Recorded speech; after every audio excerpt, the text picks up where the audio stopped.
Welcome to Fiction Audiobooks. If you enjoy the content, like and subscribing would be greatly appreciated. If you have any recommendations for novels, comment below. Please join my Patreon at https://www.patreon.com/fictionaudiobook. Chapter 1, Ch1, Bird of the Broken Cage. An old tree swayed in the wind, its branches dancing, looking somewhat desolate and sorrowful. The teacup on the low table emitted white steam, and the room was silent, with everyone seemingly waiting for something. A servant hurried to the door and bowed to whisper near the young man sitting at the head of the table. Lord Hyuga Makoto has arrived. The people seated on either side of the room turned their gaze toward the door, where a figure had already appeared. The boy's face was clear and delicate, with a cool and aloof demeanor. He was originally from the Hyuga family, but his eyes were unusually black, and unlike most of the people present, his forehead was not covered by a headband or ribbon. It was left exposed in a casual manner. Various gazes look over him, all showing signs of surprise. This meeting, specially convened for this boy, had been full of heated arguments and disagreements. But after seeing the boy, one by one, the room fell into silence. A wish that all branch family members could only hope for but never attain. Lord Hyuga Makoto walked to the center of the council hall, bowed to Hyuga Hyuga, who sat at the head, and then greeted each of the elders seated on the left and right sides. As a prestigious family in Konoha, the Hyuga clan had many intricate and redundant rules, with rigid divisions between the main and branch families. The hierarchy was strict, and nothing was done casually. To the left of Hyuga Hyuga sat a gentle, graceful woman, her demeanor elegant and composed. She glanced at Hyuga Makoto, who had entered without wearing a headband, and then noticed the eager, concealed looks from the elders, which made her furrow her brow slightly. The cursed seal marking the branch family members was branded on their foreheads, rarely shown to others. It was generally concealed by a headband or ribbon, and only the main family members would leave it exposed. "How is your recovery?" Hyuga Hyuga asked calmly. The doctor said there are no major issues now. Hyuga Hyuga nodded slightly before saying, "The battlefield is fraught with danger. The emergency eye transplant you underwent was no doubt a necessary measure, and I can understand." He paused, his pearly white eyes fixed on the boy in front of him. "We will not blame that girl. The most important thing for the family is that you survived." Hyuga Makoto lowered his gaze, his tone calm. "Thank you, Lord Hyuga. Your current condition is not suitable for the front lines. Stay in the village for now. Once the clan finds a suitable match among the remaining Byakugan, we can replace your eyes." As the first person to survive after the full activation of the branch family's cursed seal, he now faced the situation at hand. Having unexpectedly arrived in this world of Naruto, his soul had taken the place of the Hyuga branch family ninja who had died on the battlefield. When the Konoha ninja found him among the corpses, his eyes had already gone blind. The battlefield medical ninja had temporarily replaced his eyes with those of another person. The reason for his blindness was that, at the moment of death, this body had activated the caged bird cursed seal, destroying his eyes. After being brought back to Konoha as a wounded soldier, the incident shook the entire Hyuga clan. Hyuga Hyuga had no choice but to rush back from the battlefield, as this situation was crucial to whether the Hyuga main family's position could remain as solid as ever. He could not afford to delay even a moment. The clan had thoroughly examined Hyuga Makoto's body several times, but the conclusion was always the same. He had suffered fatal injuries, but had received timely treatment on the front lines. The caged bird cursed seal had indeed activated and disappeared. The destroyed eyes still remained, and the ones he had been given in place were just ordinary eyes. There was nothing particularly wrong, or rather, the only oddity was that Hyuga Makoto was still alive, even though the caged bird cursed seal was supposed to destroy his brain's nerves. Has the caged bird cursed seal failed, or is there something wrong? Otherwise, how could the variable of Hyuga Makoto have appeared? Looking at the changing expressions of the clan members in the room, each with their own thoughts, Hyuga Hyuga understood the situation in his heart. The divisions and barriers had already become deeply entrenched, something that could not be changed by his efforts alone. Of course, he did not need to change anything. He was the beneficiary. What Hyuga Hyuga needed to do was to maintain the situation and ensure it continued to benefit his own branch and descendants. A pair of branch family Byakugan, if they fall into someone else's hands and are destroyed, so be it. But an outsider who is not under the control of the main family, he would never allow such a person to exist. The meeting was adjourned. As everyone left, they occasionally glanced at Hyuga Makoto, their eyes lingering on his forehead for a long time. Although they all knew it was impossible, each of them wanted to experience what it would feel like to be free from that shackle. "Makoto." Just as Hyuga Makoto was about to leave, a voice suddenly called out to him. He turned toward the voice and saw the elegant woman who had been seated to the left of Hyuga Hyuga earlier, walking toward him. Though referred to as a woman, she was no more than a girl around 20 years old. However, her mature and refined makeup, along with her white kimono, gave her a graceful and dignified air, making her seem like a woman. Hyuga Ayano, Hyuga Hayashi's fiancée, and, if all went according to plan, would also be Hinata's mother in the future. Lady Ayano. Hyuga Ayano smiled gently and said, "No need to be so formal. You can call me Sister Ayano or just Sister. Ayari has always been worried about you." Ayano's sister, Ayari, was someone Hyuga Makoto used to follow around as a child. However, the sister's fates turned out completely different. She was destined to be the future clan leader's wife, a fate decided long ago. Hyuga Makoto's gaze inadvertently swept across her smooth forehead. The entire Hyuga clan was filled with an overwhelming sense of fate. Hyuga Makoto simply said, "I've made Sister Ayari worry." Hyuga Ayano's gaze quietly studied Makoto's face. After enduring life and death trials, a person's demeanor could change so drastically, it was as if they had become an entirely different person. "Anyway, it's good that you're fine now. Didn't Ayari already visit you?"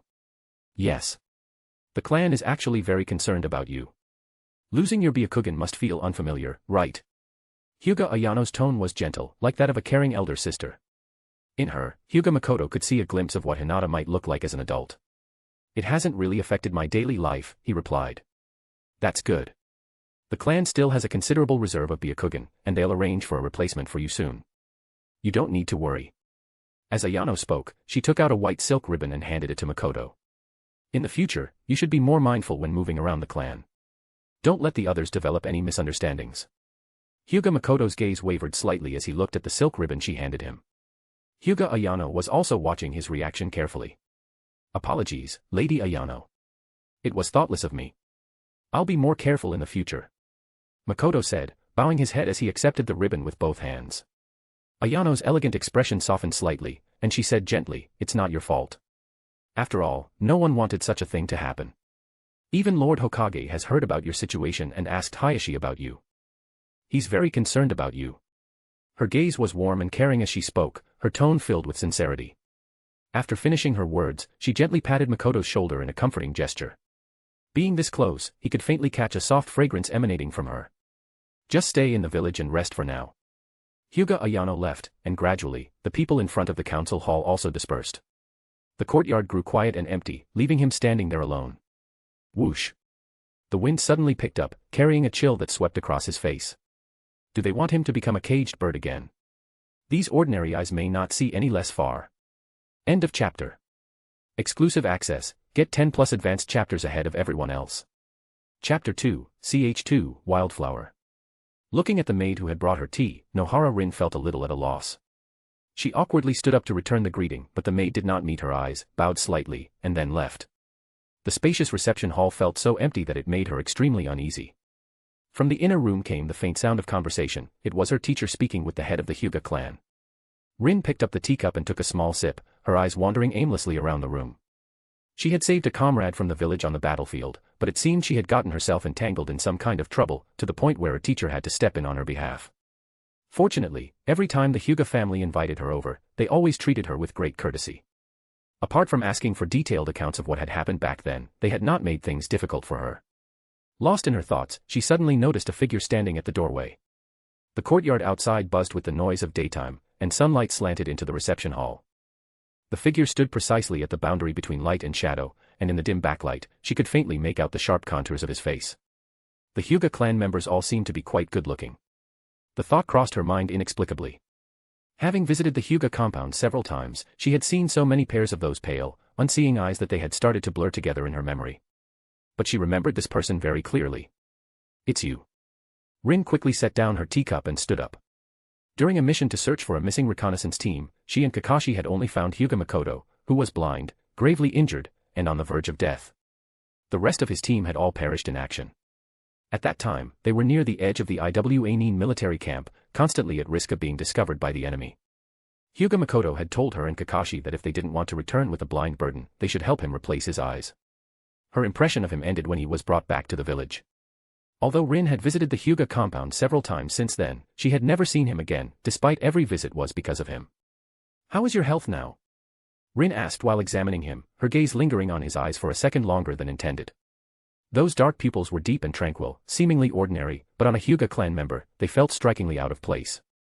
almost fully recovered. And, are you getting used to your eyes? Yes, I can see everything. That's good.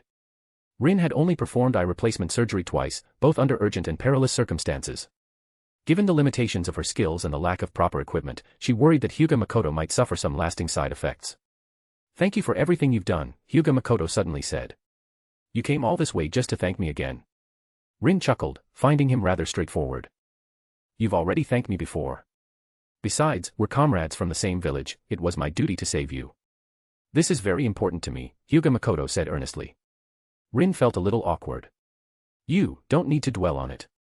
Hyuga Makoto didn't press the matter further and instead changed the topic. I heard Lord Minato is here.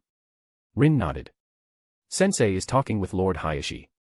It seems I'm fortunate enough to meet Lord Minato today. Rin smiled faintly. She was long used to the fact that her teacher had countless admirers. The two of them exchanged a few more casual words before a sound suddenly came from the inner room. Hyuga Hayashi and Namikaze Minato emerged together. Hayashi wore a friendly smile, a stark contrast to the stern expression Hyuga Makoto was used to seeing on him. Then, he caught sight of the man who would become the fourth Hokage, a tall, slender, and handsome blonde youth. Sensei. Rin immediately spoke up, also greeting Hyuga Hayashi with a polite nod. Lord Hayashi. Hyuga Makoto stood quietly to the side, bowing slightly but saying nothing. The situation on the front lines remains deadlocked. We'll have to rely on you, Minato, to lead us forward, Hayashi said. With the Hokage guiding us, victory is certain, Minato replied with confidence. Hayashi's gaze swept across the two standing in the reception hall, noticing that Hyuga Makoto was wearing his forehead protector today. Hayashi then looked at Rin and suddenly smiled. Inviting Miss Rin here was mainly to better understand the situation back then and ensure proper follow-up treatment. I didn't expect you, Minato, to make a special trip as well. It seems we haven't been treating Miss Rin with enough hospitality. Minato smiled in return. You're too kind, Mr. Hayashi. I was just worried Rin might unintentionally offend you. Hayashi replied, Miss Rin is an excellent medical ninja.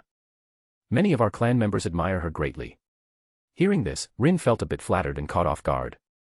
You may remain here, Mr. Hayashi. We'll take our leave now, Minato said with a slight bow.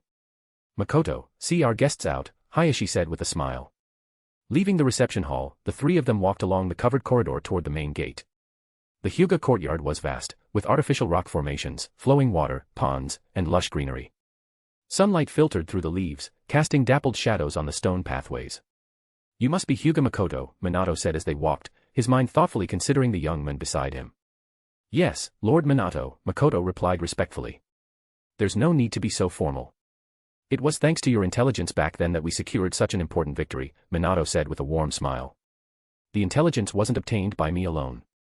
It was the effort of the entire reconnaissance team, Makoto responded calmly. Minato paused briefly, clearly moved by Makoto's words, and nodded. You're absolutely right. After a moment of silence, Minato sighed softly. The situation back then must have been incredibly perilous.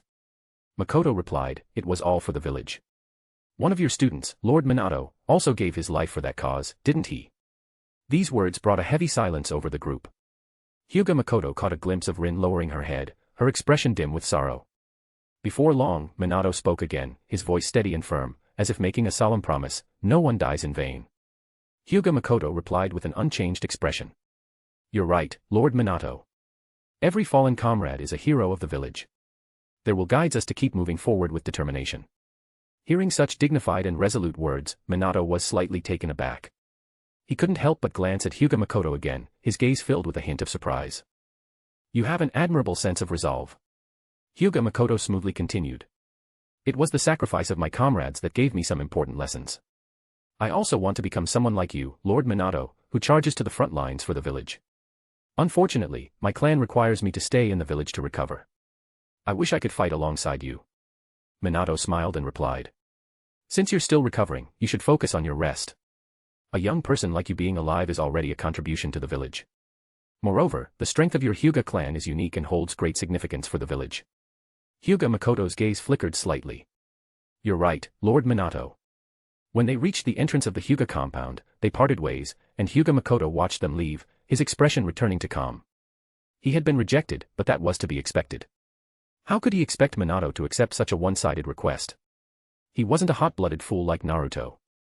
After Minato and Rin had left the Hyuga compound, Rin couldn't help but speak up to her teacher. Makoto is a really good person, isn't he? Perhaps it was because their comrades had both been sacrificed, but Rin felt some empathy toward him. Minato didn't comment directly and simply smiled. Don't interact with him too much. End of chapter. Exclusive access, get 10 plus advanced chapters ahead of everyone else. Chapter 3, CH3, Flip the Table. She was much older than Makoto, already an adult. Her appearance was very similar to Hyuga Ayano, with about 70 to 80% resemblance, but her demeanor was more calm and gentle. Makoto walked over and poured himself a glass of water, then sat down on the opposite side of the sofa. I remember locking the door, he remarked. Are you not welcoming me? Ayari glanced at him with a neutral expression, one hand continuing to gently stroke the soft fur of the dog. The white dog had originally been raised by Makoto, and Ayari often came over to play with it because she liked it so much. Before heading to the battlefield, Makoto had given Ayari a key to his home, intending for her to help clean his room occasionally. In his memories, the two had been quite close, and their homes were next to each other. Makoto had once harbored many feelings of admiration for this beautiful older sister. But it was only admiration, as Ayari, like her sister, was already betrothed. Her fiancé was Hyuga Hayashi's younger brother. It was normal for a young man to harbor admiration for an older and more accomplished woman. Perhaps Ayari had already noticed this, but she never took it seriously. There was a significant age gap between them, and in a few years, Ayari might have children, while Makoto would still be an inexperienced little kid. SPI. Hearing Makoto's call, the dog that had been lying in Ayari's arms immediately got up and ran over to him, affectionately rubbing against his legs. Makoto picked it up with one hand and placed it on his lap. Seeing the dog being called away, Ayari couldn't help but show a helpless expression. She slowly sat up, casually tossing her shoulder-length hair behind her, watching Makoto quietly petting the dog. Her gaze became somewhat complicated. Her little neighbor, who had returned from the battlefield, suddenly seemed like a completely different person. He now gave off a vibe that was entirely unlike his usual self, silent and withdrawn. In the past, he would often come to her, whether there was something to talk about or not, sometimes even becoming a bit of a bother. But after returning, he never actively sought her out again. They hardly spoke, and he never shared anything about the battlefield with her. From the clan, Ayari learned that all of his teammates had perished in a mission, with him being the only survivor. Worse yet, his eyes had been destroyed. Had the blow been that heavy? Ayari felt a pang of sympathy. War was brutal, and there was nothing that could be done about it. She took the initiative to start a conversation. Did you meet Lord Minato? How is he? Just like the rumors say. I've heard that he's very likely to be the next Hokage. I've heard that too. Is Lord Minato easy to get along with? He's quite friendly. The conversation was about to end after just a few brief exchanges. With Minato's current prominence in Konoha, most people would excitedly recount his heroic deeds, but Makoto seemed uninterested in continuing the discussion. Ayari felt helpless inside, wondering whether she should leave now, but just then, Makoto unexpectedly asked, are there many Byakugan left in the clan? The sudden change in topic caught Ayari off guard, and she took a moment to respond. I suppose there are quite a few. After giving it some thought, she added. When the head of the family passes away, they leave behind their Byakugan in perfect condition. Some of our branch family members who are particularly skilled also have their Byakugan taken by the clan leader before they die. These Byakugan are sealed using special methods, and over the generations, the number has certainly accumulated. Where are these eyes kept? Makoto asked again. I wouldn't know that. Only Lord Hayashi and the people in charge of managing them would know, Ayari said with a smile. Then, feeling a bit puzzled, she asked, why are you asking about this? Although it was rare for a Hyuga to need a Byakugan replacement, there had been many cases in the past where a clan member's eyes were injured in battle or affected by some eye disease. In those cases, the clan would prepare a replacement for them. Therefore, there had never been a blind person in the Hyuga clan. However, the situation with Makoto's Byakugan being destroyed due to the caged bird seal was unprecedented. Makoto spoke with a calm expression, it's nothing. I'll be getting new eyes soon, but I don't know whose eyes I'll be using, so it's making me feel strange. I was wondering if I could observe those eyes before the replacement. Ayari found it a bit amusing and replied, what's so interesting about them? They're just human eyeballs. They'll probably be pretty scary. After saying that, she felt it might not be appropriate, considering Makoto's current situation.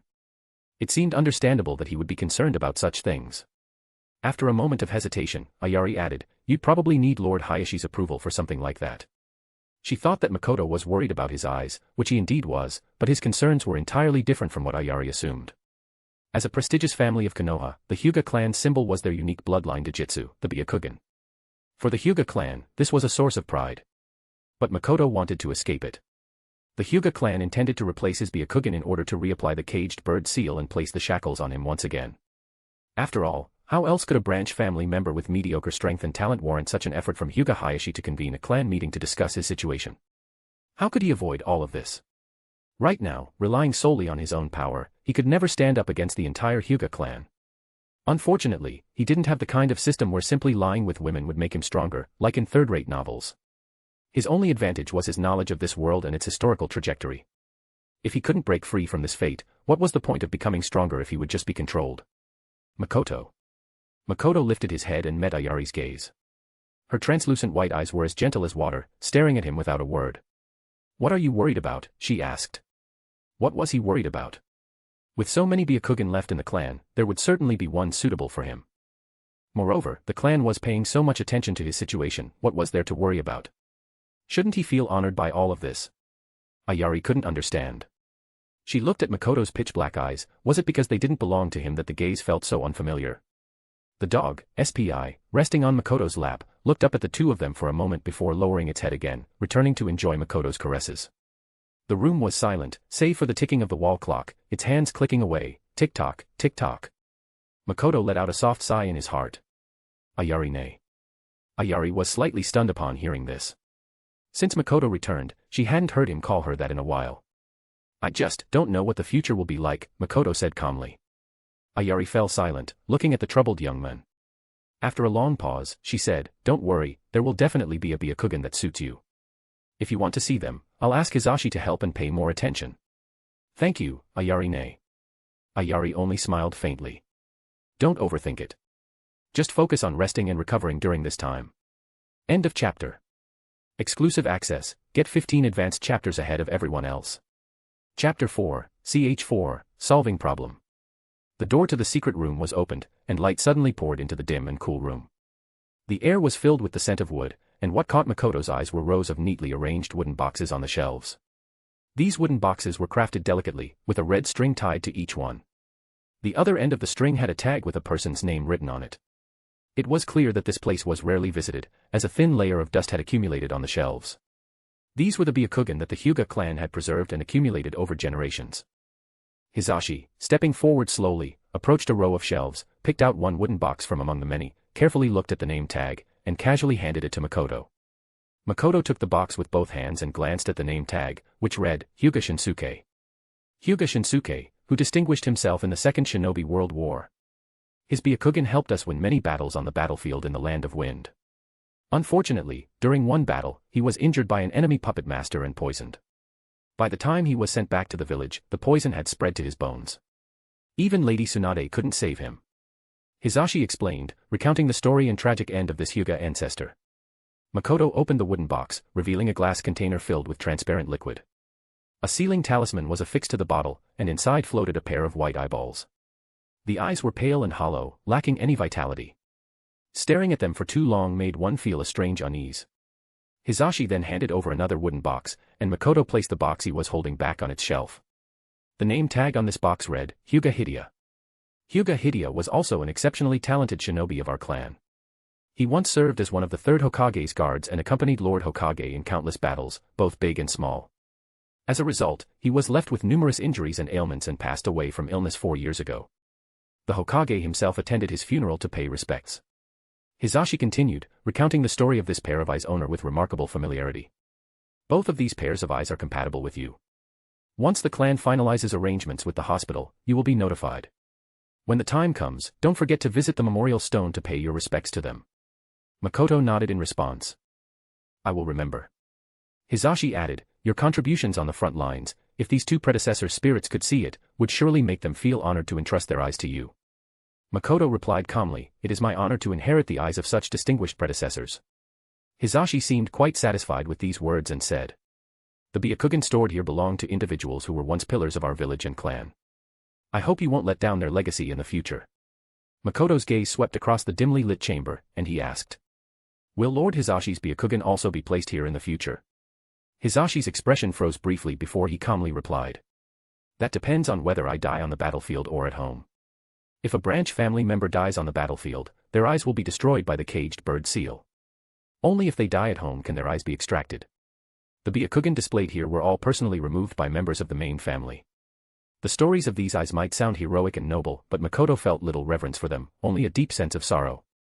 These individuals, who once made great sacrifices and contributions to Konoha, ultimately had their eyes gouged out by their own kin before death, locked away in boxes that might never see the light of day again. What a cruel irony. In this chamber, apart from the shelves lined with wooden boxes, there was also a table at the far end. On it rested fewer than 10 wooden boxes. Those are the Byakugan of the main family, Hisashi said, seemingly noticing Makoto's gaze. No wonder they stood out, placed separately from the other boxes on the shelves, like monarchs reigning over their subjects. Makoto quietly thought to himself, observing the table for a moment before suddenly asking Hisashi. Lord Hisashi, is there any difference between the Byakugan of the main family and ours from the branch family? His question was met with silence. Hisashi didn't immediately respond but instead directed his gaze toward the boxes on the table. Even as unowned objects, the Byakugan of the main family still seemed to reign above those of the branch family. The Byakugan in this room, when no longer within a person, are no different. Hisashi said calmly. What makes them different is the caged bird seal. The Byakugan of those marked by the seal have their abilities restricted. This is one of the measures the main family uses to ensure the branch family never surpasses them.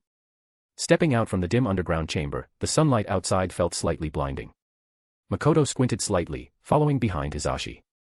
At the entrance, a Hyuga clansman was waiting. Upon seeing them emerge, he respectfully greeted Hisashi. Lord Hisashi. Makoto recognized this person from his memory, a jonin of the clan. He hadn't expected this individual to be the one overseeing the chamber. If everything goes as planned, the surgery will likely take place in about a week. During this time, you don't need to worry about anything, nor should you overthink. Hisashi said as they walked away from the chamber. If you let your mind wander too much, your emotions will affect those who care about you. These words carried a subtle hint, and Makoto naturally caught it. He immediately responded. I understand, Lord Hisashi. Thank you for your trouble today. Hisashi nodded and replied. It's no trouble, your request wasn't unreasonable. Outsiders are strictly forbidden from entering that room, but for members of our own clan, the restrictions are far more lenient. Furthermore, the intelligence you brought back from the front lines holds great significance for our village. The Hokage personally commended you, and after your surgery, Lord Hayashi will take you to meet the Hokage. It wasn't my achievement alone. I understand, and so does the Hokage. The fallen comrades are heroes, but those who survive are even more precious. These are the Hokage's words, remember them well. I will remember. These words were spoken with great poise. If it had been the old Makoto hearing them, he might have been deeply moved. The Third Shinobi World War was still ongoing. The success of the Kanobi Bridge operation had disrupted the supply lines of the Iwagakure forces, crippling their ability to advance further into Konoha territory. This victory had granted the war-weary Konoha a brief moment to catch its breath. But it was just that, a brief moment. Konoha was still stretched thin across multiple fronts, struggling to cover all sides. The nation's finances were in ruins, relying heavily on state subsidies to keep the war effort going. Every victory was crucial, and every defeat carried unbearably cruel consequences. This was also the reason why Namikaze Minato's reputation in Konoha now overshadowed even the legendary Sannin. He was the hero who saved Konoha, time and time again leading the village to victory amidst such dire circumstances, like sunlight breaking through the clouds. Konoha desperately needed such a hero right now. After Hisashi departed, Makoto stood still, his gaze passing through the courtyard and resting once more on that tightly sealed chamber.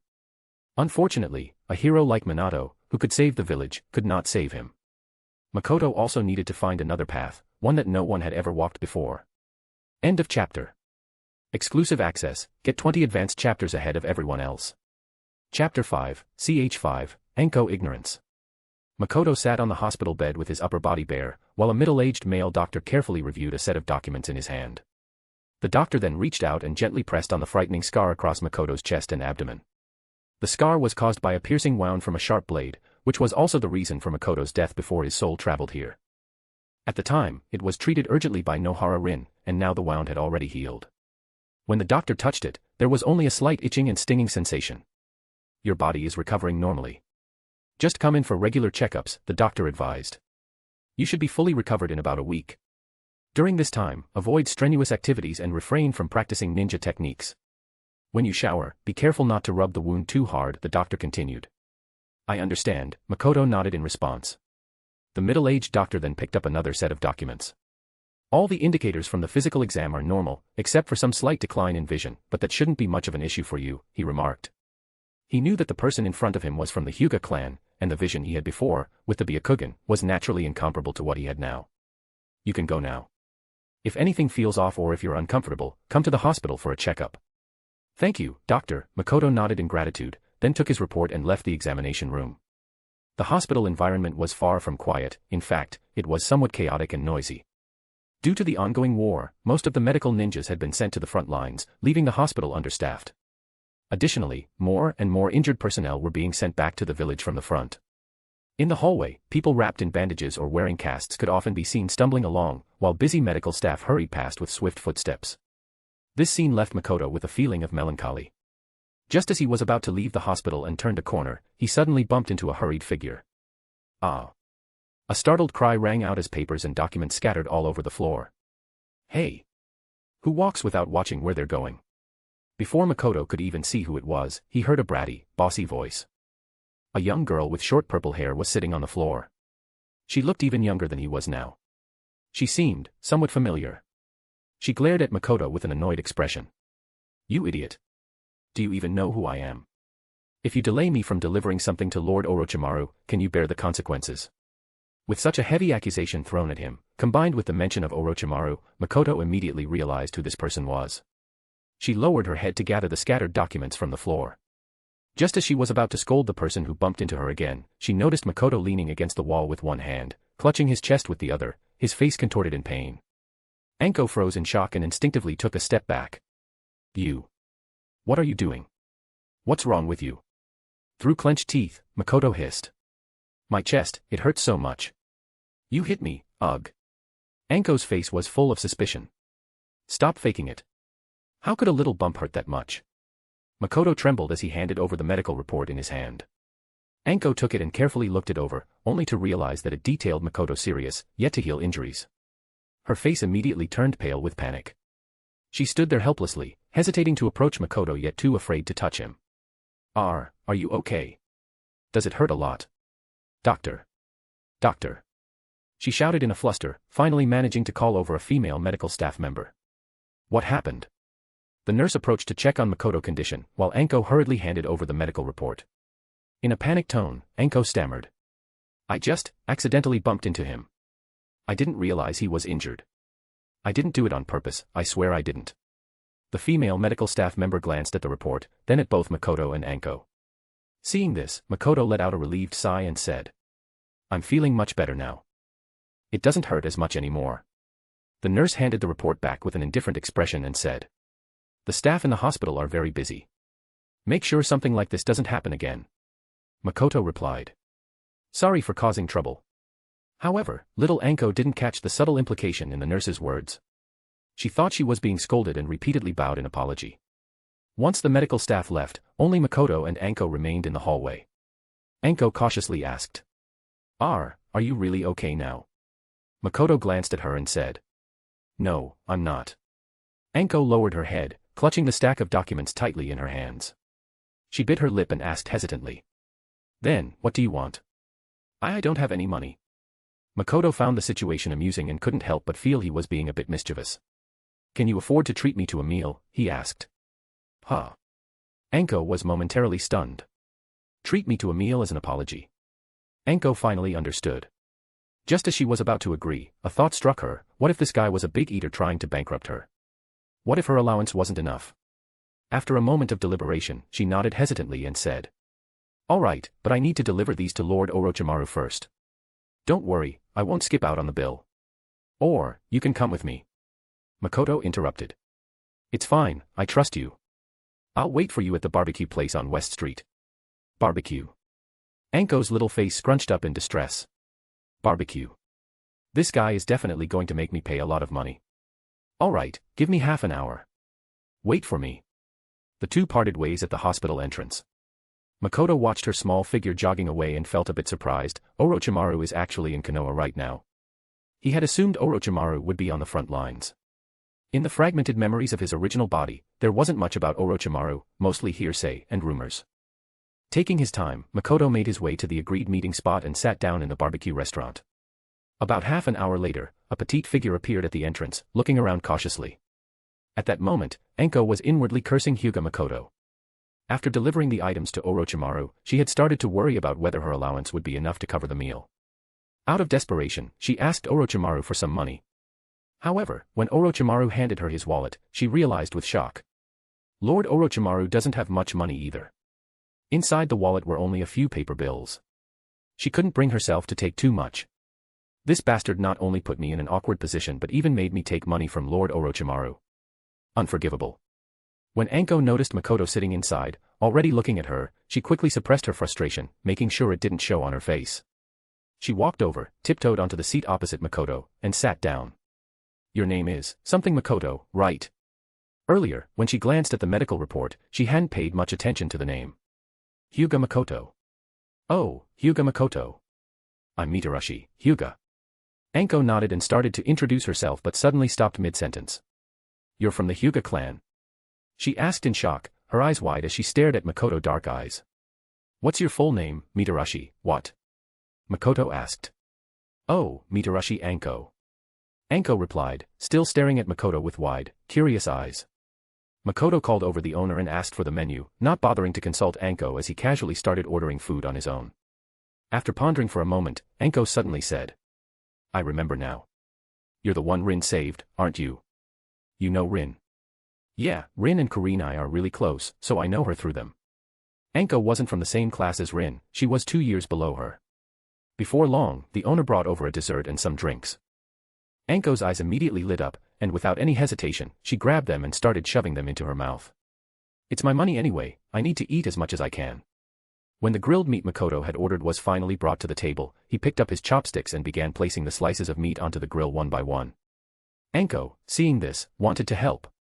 However, her grilling skills were terrible, she just haphazardly threw pieces of meat onto the grill without paying attention to them. With a flick of his chopsticks, Makoto lightly tapped her. Stop messing around. Just sit there and wait to eat. Anko pouted, silently cursing him in her heart. This jerk. I'm the one paying, and he still dares to boss me around. She picked up another piece of dessert, shoved it into her mouth, and chewed aggressively. When Makoto placed a freshly grilled slice of meat onto Anko's plate, she tasted it and instantly forgot all her earlier annoyance. You're pretty good at this. Anko said while picking up another piece of grilled meat with her chopsticks. Makoto wasn't particularly inclined to chat with such a young girl, but given the current situation, he couldn't avoid it. After eating a few bites, Anko couldn't hold back her curiosity anymore. Bluntly, she asked, I heard, your eyes belong to your dead teammate. Makoto glanced at her, his expression calm. I have a friend in a similar situation, but he only replaced one eye. Hatake Kakashi, right? You know him. A genius jonin, who in the village doesn't know him? Anko nodded upon hearing this. Indeed, Kakashi's name was well known throughout the village. She then asked. So, does your current eye feel any different from your old Byakugan? Makoto paused for a moment while picking up meat and looked at her. Of course it's different. I used to have Byakugan, which allowed me to see things from kilometers away, see through any obstacles, and even observe the flow of chakra and the points on the human body. Now, I just have a normal person's eyes. I can't see anything. Anko couldn't help but say. Wouldn't that make you miserable? Makoto replied calmly. It's only temporary. I'll soon get my Byakugan back. Anko was taken aback. Huh. Makoto continued. Our Hyuga clan has kept many of our ancestors' eyes. These eyes have been preserved in excellent condition, specifically for times when a member of our clan's eyes get injured. The clan has already arranged for me to have surgery to replace my eyes. Soon, I'll have Byakugan again. Is that even possible? Anko hadn't really thought about why Makoto was sharing this with her, but she found it all quite fascinating to listen to. Since I was able to change from Byakugan to normal eyes, I can naturally change back to Byakugan, Makoto said. And those eyes come from some very powerful ancestors, as well as the Byakugan of past clan heads. Anko sat there, dazed, then asked. Whose Byakugan are you going to get? Makoto's gaze shifted slightly at her question. Looking at Anko, who was listening intently, he replied slowly. I don't know. The place where the Byakugan is kept is a clan secret. The key is held by our clan's senior jonin, Hyuga Hitsuo. No one is allowed to enter without the clan head's command. Anko couldn't resist asking again, so you're... Makoto lightly tapped her head with the other end of his chopsticks. Stop asking so many questions, just eat your grilled meat. Anko pouted, rubbed her head, and went back to eating the grilled meat. Makoto only ate a few pieces, the rest of it was all served onto her plate. Stop putting food on my plate, I'm getting full. It's your money, eat more. Fine, I'll eat a bit more. End of chapter. Exclusive access, get 25 advanced chapters ahead of everyone else. Chapter 6, CH6, Snake Strike. Makoto was summoned to the residence of Hyuga Hayashi. The living room was lit with warm yellow lights, but there was no one in sight. Has Makoto arrived? The voice of Hayashi came from the study. Yes, Lord Hayashi. Come in. Makoto took off his shoes at the door and quietly stepped inside. The study door was open, and he could see Hayashi bending over the desk, writing something with a brush on a sheet of rice paper. Have you had dinner? Hayashi asked without looking up. Not yet. Then let's eat together. Huh. Makoto's eyes shifted slightly, then he pretended to be surprised. What's wrong? Hayashi asked, glancing up at him. Well, isn't this a bit inappropriate? Makoto hesitated. How can I dine with Lord Hayashi? What's the problem? We're from the same clan. There's nothing wrong with having a meal together. Thank you, Lord Hayashi. I'll accept your kind offer. After saying this, Makoto quietly stood to the side, no longer speaking, as he watched Hayashi continue to write with his brush. After a while, Hayashi let out a long sigh, put down the brush, and picked up his work to examine it carefully. He looked at Makoto and pointed to his work, asking, "What do you think?" Makoto had been watching from the side, and judging from Hayashi's writing, it seemed like he was still a beginner. His calligraphy was just average at best. Makoto recalled that the third Hokage seemed to really appreciate calligraphy. It's impressive. Do you know calligraphy?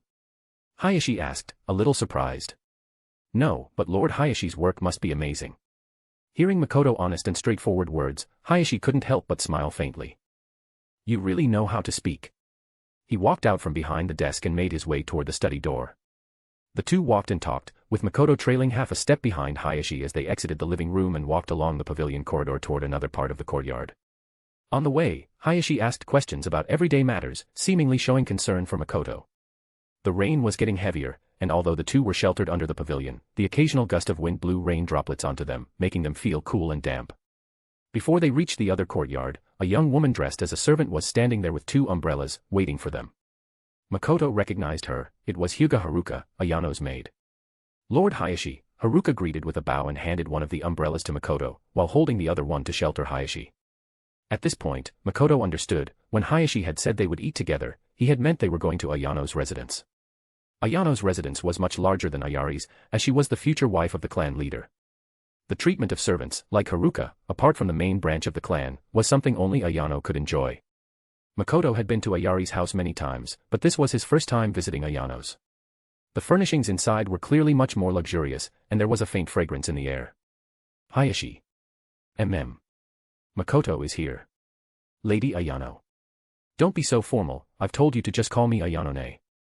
Ayano, dressed in casual homewear, smiled gently at Makoto. I'm not sure what your taste is like, so I made a few dishes I'm good at. Please try them and let me know if they're to your liking, don't hold back. I wouldn't. It's my honor to eat food made by Ayano-ne. Makoto quickly replied. On the dining table, there were 3 or 4 small plates, and the dishes looked visually appealing. They weren't particularly lavish but seemed more like a simple family dinner. But it made the atmosphere feel more intimate. Makoto thought this to himself, though his expression showed a bit of nervousness. Hayashi took the seat of honor. Haruka had left at some point, and it was unclear where she had gone. Ayano began serving Makoto, gently telling him not to stand on ceremony and to treat the place as if it were his own home. How does it taste? It's delicious. I haven't had such good food in a long time. Makoto said with a satisfied expression. Ayano-ne, your cooking is amazing. You're living on your own now, right? If you ever need anything, feel free to ask. The clan will do its best to meet the needs of our members. Hayashi said. If you're short on living expenses, we can provide you with extra. No, it's completely enough. Makoto quickly put down his chopsticks and said. This was indeed true. As the Hyuga family was a prominent clan in Konoha, even the branch family members enjoyed a very comfortable standard of living. You went to the hospital today, right? Hayashi asked again. Yes. How were the results of the checkup? The doctor said I'll be fully healed in another week. Hayashi nodded. Your surgery is also scheduled around this time. When the topic of the surgery came up, Makoto suddenly lowered his head. Hayashi's gaze shifted slightly as he asked. What's wrong? Makoto forced a smile and said. It's nothing, really. Are you worried about the surgery? Don't worry, the surgeon is an experienced jonin, there won't be any issues. Hayashi reassured. I trust the village's medical technology, I'm not worried about the surgery. Makoto replied. Then what are you worried about? Hayashi continued, his tone calm. Makoto seemed to hesitate for a moment, before stammering. I heard the eyes that are going to be used for my transplant belong to some of the clan's very accomplished predecessors. I'm just an ordinary chunin, and I might tarnish the reputation of these predecessors' eyes. Hayashi had been watching Makoto's expression as he spoke. If the boy was pretending, his acting would be too sophisticated. How much scheming could a 12 or 13-year-old boy possibly have? Hayashi felt much more at ease in his heart and smiled gently. Don't worry. Just the fact that you risked your life on the battlefield to bring back intelligence is enough to deserve these Byakugan. Lord Hokage himself has praised you, saying you've accomplished things that many adults would struggle to do. I'm just doing my duty. Makoto said. Hayashi responded with satisfaction. The Byakugan passed down in our clan is not for display. Even if the person whose eyes were destroyed today wasn't a ninja, the clan would still unhesitatingly offer him a replacement. If the family cannot earn the trust and reliance of its members, then it will soon face its downfall. Moreover, you've contributed to the village and earned honor for the family. The clan will never let you suffer even the slightest injustice. Makoto was moved upon hearing this. Lord Hayashi. Makoto, you are the future pillar of our Hyuga clan. We are the family with the oldest history in the ninja world. Our ancestors once enjoyed supreme glory, and we should always remember the heavy responsibility of reviving the family. This burden is one that young people like you must bear in the future. Makoto suppressed his excitement and replied. Yes, Lord Hayashi, I will certainly remember. Hayashi nodded in satisfaction. At this moment, Ayano smiled lightly from the side, saying, Goodness, why so serious during dinner? Makoto, you should eat more. As she spoke, she even took the initiative to serve Makoto some food. Thank you, Ayano-ne. Makoto had already been filled up with the expectations that Hayashi had placed on him, but seeing this, he still focused on eating seriously. The rain outside grew heavier, accompanied by thunder and flashes of lightning. The light in the room was warm, and the atmosphere was harmonious. If Makoto were any younger, they might truly seem like a family. Have another bowl. No, Ayano-ne, I'm already full. You're at the age where you should be growing, how can you eat so little? Actually, I ate quite a bit of snacks before coming here. Makoto said, a bit embarrassed. Seeing his earnestness, Ayano couldn't help but smile faintly. All right then, but eat less of those things in the future. They're not healthy. I understand, Ayano-ne. After Makoto offered his farewells, Ayano gently escorted him to the door and handed him an umbrella. The rain is heavy, be careful on your way back. Makoto bowed to both of them, then opened the umbrella and stepped into the dense rain. Once Makoto's figure disappeared into the heavy rain, Ayano turned and returned to the room. Hayashi was still sitting there. Well, are you reassured now? Ayano asked. I never really worried about what thoughts he might have. Hayashi replied calmly. He's just a child. Even if he has some grievances against the main family, how much trouble can he really stir up? I was worried about the older members of the family. What if they use him to create some trouble? It would be best if we didn't have direct contact with him, and once his eye replacement and the curse are done, everything will return to normal. Ayano responded. Looks like we were overthinking it. I hope so. The Hokage has been hinting that I should go to the front lines. It's wartime, and staying in the rear too long might lead to criticism. Hopefully, this issue will blow over soon. Hayashi said as he slowly stood up. I should go as well. Take it slow on your way. Get some rest early. Hayashi also left with an umbrella, and the room became silent. Outside the door, the night was cold and desolate, with heavy rain pouring down. Ayano sat alone at the dining table, looking at the food that had hardly been touched. She hadn't eaten a bite. She glanced at the spot where Makoto had sat. His bowl was empty, having been cleaned out completely. She picked up the dishes he had used and casually threw them into the trash bin next to the table. Haruka.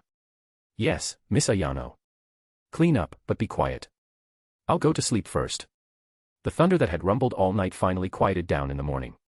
Water droplets continued to fall intermittently from the eaves, and several shallow pools had formed in the courtyard. The air held a chill, and a hint of rosy light appeared on the distant horizon. A terrified scream startled the entire Hyuga clan. Makoto slowly walked out of the door and looked in the direction the sound came from. SPI followed, rubbing against his legs. Makoto held it in his arms, gently stroking its fur. It's dawn. End of chapter. Exclusive access, get 30 advanced chapters ahead of everyone else. Chapter 7, CH7, The Ominous Situation. Lord Hayashi has arrived. Someone shouted, and the crowd immediately parted to make way, bowing in unison as the young man walked forward. Lord Hayashi. Hyuga Hayashi furrowed his brows as he approached the door, his expression darkening as he looked at the lifeless body on the floor inside. He had already received word before arriving that Hyuga Hitsuo had been murdered in his room. Lord Hayashi, Hitsuo, he. Lord Hayashi, you must find the murderer. Lord Hayashi. The voices of the surrounding clan members rose in anger and frustration. The murder of a member of their own clan was undoubtedly a blow to the Hyuga family's reputation. Who could be so bold as to commit such an act? There were no signs of a struggle in the room, and the only visible injury on Hitsuo's body was a deep cut to his throat, clearly inflicted by a sharp weapon. Hayashi stood still for a moment, deep in thought, before promising the clan members that he would find the murderer and avenge Hitsuo. After calming the crowd, he dismissed them. Some members who had been particularly close to Hitsuo hesitated to leave, but they dared not disobey the clan leader's orders. Once everyone had left, only Hayashi and Hisashi remained in the room. Hayashi took a deep breath. Find the key. Hisashi immediately began searching through the body but found nothing useful. He then activated his Byakugan and scanned the entire room for a long time, eventually shaking his head silently at Hayashi. Hayashi felt a wave of dizziness wash over him, and Hisashi quickly stepped forward to steady him. Lord Hayashi. They're targeting us. This is aimed directly at the Hyuga clan. Hayashi said through gritted teeth, his voice trembling with anger. Hitsuo was a jonin, one of the strongest in our clan. Whoever killed him so silently and without resistance is no ordinary person. Hisashi said gravely. Hayashi's expression shifted, countless thoughts racing through his mind. Let's check the Byakugan storage. Without another word, he turned and disappeared in an instant, his urgency clear. Hisashi followed closely behind. In mere moments, the two arrived at the secluded chamber where the Byakugan eyes were stored. This place was rarely visited, and yet the lock and the ceiling jutsu had been broken without anyone noticing. Seeing the slightly ajar door, Hayashi hesitated, his feet rooted to the spot, as if afraid to take the next step inside. The theft of the Byakugan, the bloodline of the Hyuga clan leaked to the outside. Hayashi could already foresee a future where an army of deviants, wielding the stolen Byakugan, would rise to overthrow the main family. He hesitated to open the door, but a cold draft blew past, slowly pushing the chamber door open with a creaking squeak. The sight inside was laid bare before them. The wooden boxes that once lined the shelves and tables were now completely empty, not a single trace of their contents remained. Staring at the scene before him, Hayashi felt his chest tighten, as if it was hard to breathe. Hisashi silently stepped forward, closed the door again, and carefully locked it. Lord Hayashi, this matter cannot be made public for now. Hisashi said softly. Hayashi snapped. Do you think keeping it quiet means no one will find out? Hitsuo held the key, every elder in the clan knows that. He no longer carried the composed and dignified aura he usually exuded. At just over 20 years old, though he carried the weight of an entire clan, today's events had shaken him to his core. After a moment, Hayashi took a deep breath and forced himself to calm down. First, arrange for Hitsuo's body to be properly handled. Do not let the news of the stolen Byakugan spread. Intensify the search for the culprit. Hisashi asked again. What about Lord Hokage? Hitsuo was not only a member of the Hyuga clan but also a shinobi of Konoha. Being murdered within the clan's grounds would inevitably draw the village's attention. Hayashi simply replied. I will report it myself.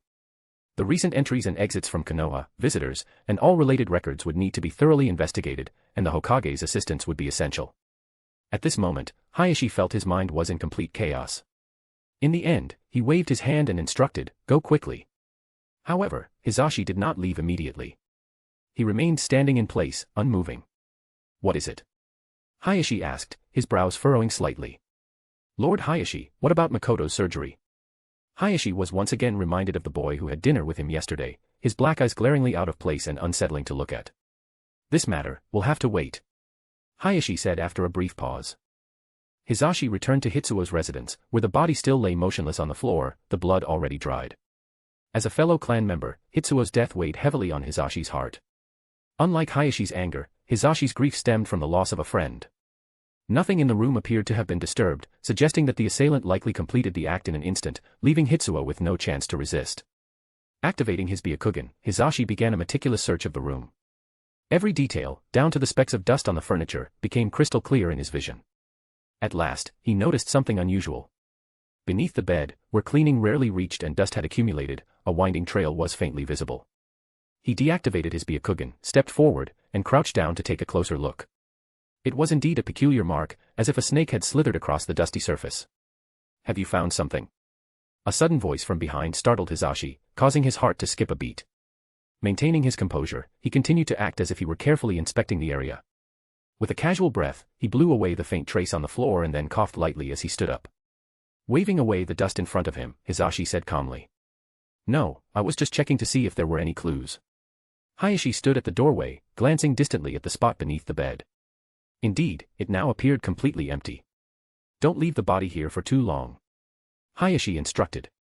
Understood, Hisashi replied. Makoto stayed in his room all day without going out.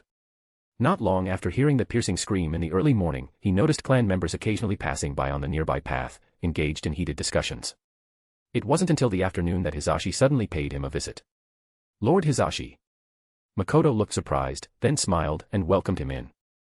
What brings you here? Hisashi entered the room, his gaze casually sweeping around. He had already used his Byakugan from outside to see that this boy had been reading in his room all day. You didn't go out today? Hisashi sat down on a chair and asked casually.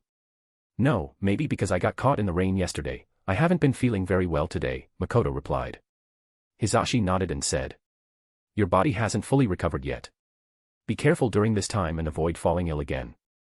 Thank you for your concern, Lord Hisashi. Hisashi then asked. Something major happened in the clan today. Are you aware of it? Makoto looked puzzled. I did see several clan members gathered together this morning, discussing something. Hitsuo is dead. He was killed in his home last night. Say. Senior Hitsuo. Makoto froze for a moment upon hearing this, then his face was overtaken by shock. How could this happen? He exclaimed in disbelief. Hisashi had been carefully observing Makoto's reaction the entire time, and the expression on his face didn't seem fake in the slightest. Isn't Senior Hitsuo a jonin? How could he possibly be killed? Makoto couldn't help but ask again. There are plenty of people in this world stronger than a jonin. Hisashi replied calmly. Then who was the culprit? Who would kill Senior Hitsuo? Makoto's face was now filled with anger. Hisashi countered with a question of his own. Are you very angry about this? Makoto spoke with righteous indignation. Someone dared to commit murder within the Hyuga clan's grounds. This is a direct insult to our entire clan. Hisashi knew very well that Makoto and Hitsuo had little interaction. In fact, Hitsuo rarely even acknowledged Makoto's greetings in the past. We will definitely find the culprit, Hisashi said firmly. The person who killed Senior Hitsuo must pay with their life. Makoto said through gritted teeth, his expression filled with anger.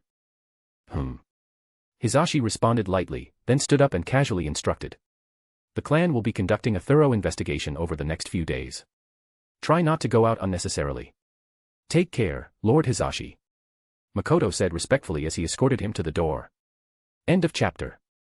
Exclusive access, get 30 advanced chapters ahead of everyone else. Chapter 8, CH8, Stairway of Chaos. Slander. This is slander. Lord Hokage, do you also believe that the Hyuga are cowards afraid of death? Hayashi's face was filled with anger as he questioned the third Hokage. Hayashi, it's not what I think, it's what some people in the village have started to believe. Sarutobi Hiruzen sighed. You're well aware of the current situation. Our comrades are fighting and bleeding on the front lines, yet you, as the head of the Hyuga clan, remain at the rear, doing nothing.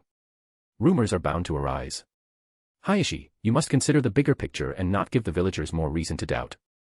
But with such an incident happening within our clan, how can I just leave? Hayashi couldn't help but protest. Sarutobi Hiruzen's expression turned calm and stern. What, do you think your clan's affairs are more important than the life and death of the village? A single death in the Hyuga clan is an earth-shattering event, while the sacrifices of those comrades on the front lines are insignificant. This accusation was heavy, and Hayashi's face grew visibly strained. I wouldn't dare. Sarutobi's eyes flickered slightly, and his expression softened again. Hayashi, I understand the Hyuga clan faces difficulties. The village will stand by you. I will thoroughly investigate the murder of Hyuga Hitsuo. I will not allow the perpetrator to roam free within Konoha. Hayashi stood there, his face alternating between pale and flushed. I understand. Thank you, Lord Hokage. Sarutobi nodded with a hint of relief. In 2 days, a supply convoy will depart from the village. Go back and make your preparations. After Hayashi left, the smile on Sarutobi's face gradually faded. Still too young, Hayashi, he thought. Revealing your emotions so plainly on your face, do you lose your composure so easily over the death of a single clansman? He walked to the floor-to-ceiling window behind his desk, his deep gaze fixed on the village scenery outside. If Minato were this young, how would he deal with those old schemers? If the war ends smoothly, how could I ever feel at ease stepping down? Hyuga clan grounds. Hayashi returned to his residence and saw his father and Ayano already there.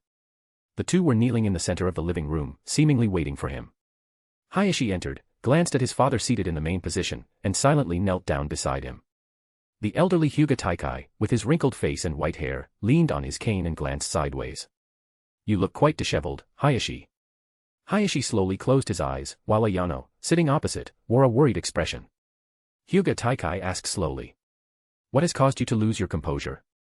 Hayashi's eyes snapped open, his voice laced with anger. The Byakugan is a clan secret, there's no way an outsider could know about it. I suspect those old geezers from the branch family are getting restless. I'm preparing to investigate this matter thoroughly, but now the Hokage wants me to head to the front lines, saying there are already rumors in the village. It must be the Uchiha stirring up trouble. Hyuga Taikai sighed deeply upon hearing this. You disappoint me, Hayashi. Hayashi let out a cold snort. With such an incident happening in our clan, as the clan head, I will bear full responsibility. But Hyuga Taikai shook his head. It's just a pair of dead eyes, lost means lost. But your current demeanor, do you still carry the bearing of a clan head? If the branch family sees you like this, if the Uchiha see you like this, they will only hold you in greater contempt. Hayashi's eyes widened in shock. But that's the Byakugan. Our Hyuga clan has always strictly controlled the leakage of our bloodline. How can we just let it be lost like this? Hyuga Taikai said calmly. And what if it's lost? Without the bloodline of our Hyuga clan, another family with the Byakugan will never emerge. At most, the ninja world will simply have a few more individuals possessing the Byakugan. Hayashi fell silent, his expression grim. Hyuga Taikai continued. What's wrong? Do you see this as a disgrace? Hayashi remained silent. Hyuga Taikai said calmly. If this is so unbearable for you, why not simply give up your position as head of the main family? Anger flared in Hayashi's heart, but he forced himself to suppress it. What do you suggest we do now? Taikai replied. Go to the front lines. The current war is intense, and the strength of the Hyuga clan is needed. Hayashi frowned deeply and asked. And what about the affairs of the clan? The Hokage will likely look into the matter, won't he? He said he would thoroughly investigate. Then let Lord Hokage investigate. But.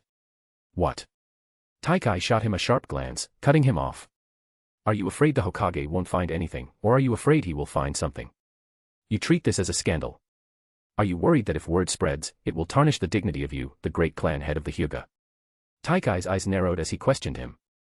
Hayashi remained silent, his face dark and expressionless. Hayashi, is the name of the Hyuga clan so fragile in your eyes? Are you not aware of the Uchiha's reputation among the villagers? Yet, despite all the rumors and whispers over the years, has anyone ever been able to shake their position? Let the villagers talk however they want. The key is how the Hokage sees you.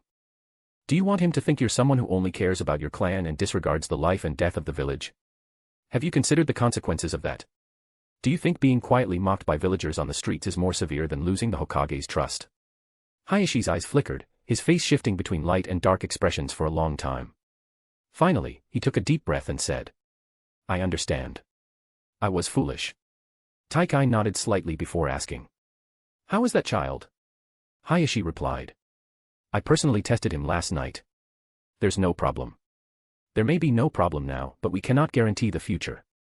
With the Byakugan theft incident, that child might already be seen as a variable in the eyes of the branch family.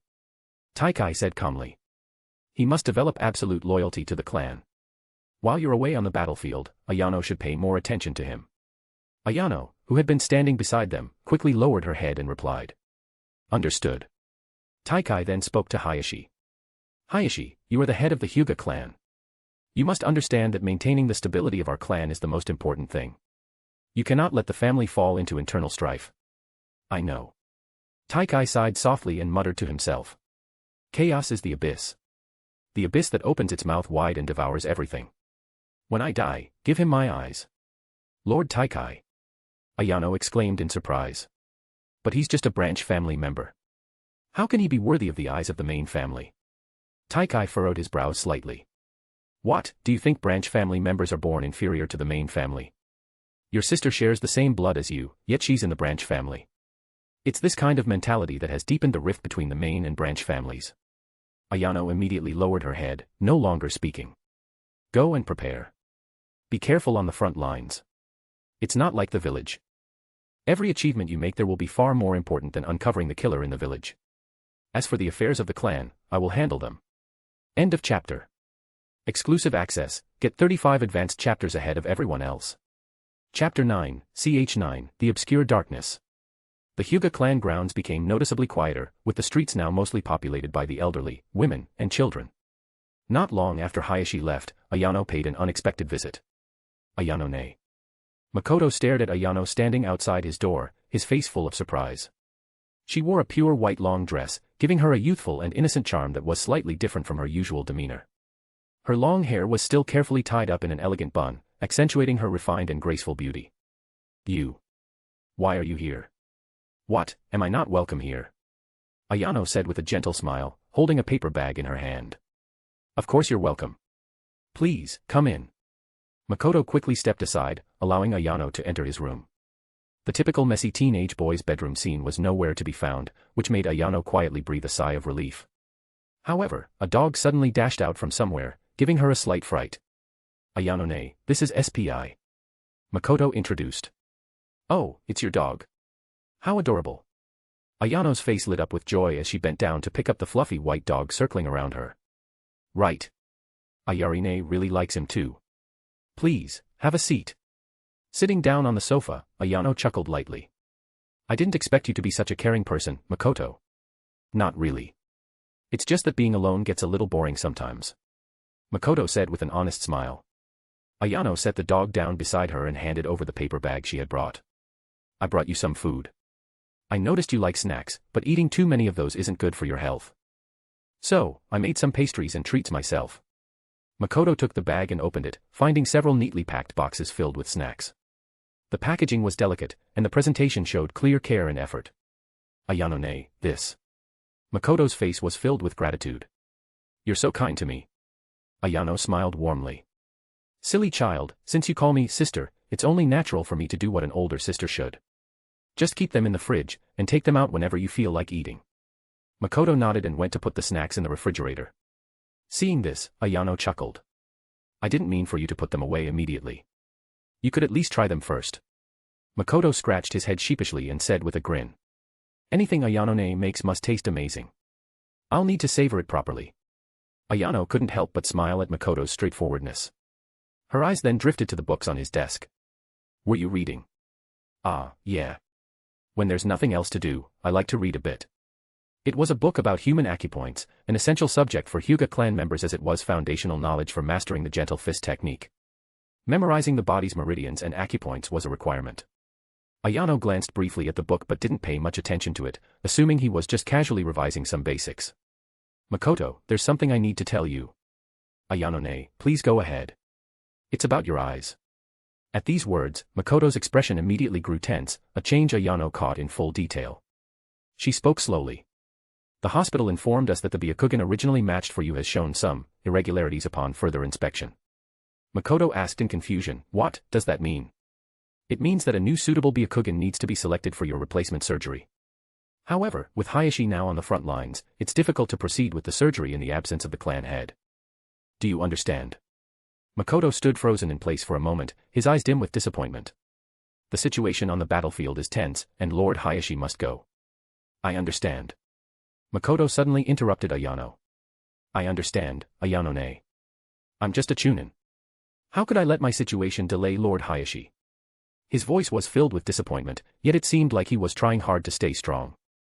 Ayano nodded approvingly. It's good that you can think this way. She then offered some comfort. When the war is over and Hayashi returns, he will definitely make sure to arrange a new pair of Byakugan for you. Hope rekindled in Makoto's eyes as he nodded firmly. Yes. I know. Seeing Makoto in such a state, Ayano couldn't help but smile inwardly. Kids are so easy to reassure. After casually chatting with him about daily life and showing her care, Ayano finally stood up to leave. Take care, Ayano-ne. She hadn't walked far when she noticed a short white hair stuck to her sleeve. It was from that dog. Her delicate brows furrowed slightly, but she didn't brush it off. Turning her head back, she saw Makoto still standing at the door, watching her leave. Ayano's face softened into a warm smile as she waved at him. Back in his room, Makoto didn't return to his book. Instead, he lay down on his bed. SPI followed him, hopping onto the bed and curling up on his stomach. The first step could be considered a success. Hayashi wouldn't kill him. In the current situation, if he died, it would undoubtedly point all the blame toward the main family. However, without the chains restricting him, he had effectively placed a spotlight on himself, and whatever he did would attract more attention. After the war, there was a high chance that the Hyuga clan would suffer casualties, which meant that Hayashi might bring back a pair of Byakugan from the battlefield. Freedom isn't permanent. In the afternoon, perhaps news of Hayashi leaving the village had spread, and visitors came to the Hyuga clan. This person was specifically looking for Makoto. Makoto's eyes flickered slightly as he looked at Anko being brought to his door by a clan member. She hesitated before speaking. I was thinking of asking you to have a meal together. How about some grilled meat? Makoto replied calmly. Are you inviting me? Yes. I'll pay. Makoto walked out of the room and casually closed the door behind him. Forget about grilled meat, let's go for some dango instead. Anko paused, then her face brightened. You like dango too? I just suddenly felt like eating it. Let's go. The two of them left the Hyuga clan grounds and walked through the streets, with Anko leading the way. She said she knew where the best dango shop was. However, along the way, Anko kept glancing back at Makoto, her expression showing that she seemed to have something to say but hesitated. Children can't hide their thoughts easily, and Makoto could tell right away. However, he didn't ask her about it and simply followed her into a dango shop. Seeing the dango she liked, Anko's mood perked up again, and she began marking items on the menu. After all, it was Lord Orochimaru's money. Is there anything you want to eat? Anko asked, looking up at Makoto. Just order what you want. This shop's three-color dango is really delicious, and the red bean dango is also great. I'll order both for you. Makoto sat across from her, resting his chin in his hand, watching her intently as she pondered over the menu, seemingly unable to decide and reluctant to cross anything out. You love sweets so much, aren't you worried about getting fat? I won't get fat. If you become a big fatty, no one will want to marry you. Hearing that, Anko immediately became upset and snapped. How can you say such rude things to a girl? Several plates of dango were brought to the table, instantly making Anko forget all her worries.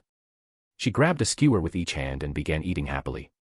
The outdoor shop had very few customers, making the two young children stand out even more. It was rare to see ninja attire on the streets now, and during wartime, only someone like Makoto could afford to be so leisurely. He gently rubbed his teacup, his gaze drifting along the street, seemingly lost in thought. Makoto. Are we so familiar now that you can just call me by my name? You can call me Anko too. Makoto gave a faint smile, but when he looked at Anko, he noticed her mouth was covered in sweet sauce. He casually handed her a napkin. After wiping her mouth, Anko stopped eating dango. She sat there with a hesitant expression, as if struggling to find the right words to say. Do you know who my teacher is? She asked awkwardly. Makoto looked at her with a puzzled expression. No, I don't. Anko immediately became excited. My teacher is one of the legendary Sannin, Lord Orochimaru. Makoto casually replied. Wow, that's amazing. Anko. She furrowed her brows, feeling that this person in front of her didn't seem to respect her teacher. In her mind, Makoto should have looked at her with admiration upon learning she was Orochimaru's disciple, then eagerly asked her about all of Orochimaru's deeds and eventually begged her to introduce him to the great Orochimaru. But reality was so different from what she had imagined. She could only continue asking. Don't you want to meet Lord Orochimaru? Makoto countered, did Lord Orochimaru tell you to say that? Akato looked surprised. How did you know? Makoto looked at Anko's innocent expression and felt that dealing with children was much easier. Simplicity remained simplicity. Eat your dango, it'll get cold soon. Oh. I forgot. After finishing the dango, Makoto followed Anko to meet Orochimaru. On the way, Anko kept talking about how amazing her teacher was, listing the glorious deeds of the legendary Sannin. Makoto just listened, as much of what Anko said was unknown to him, regardless of whether it was exaggerated. Orochimaru's residence was a somewhat isolated house, with few people on the street in front.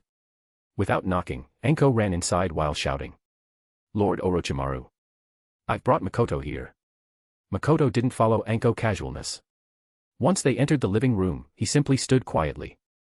Before long, someone slowly walked out from the inner room.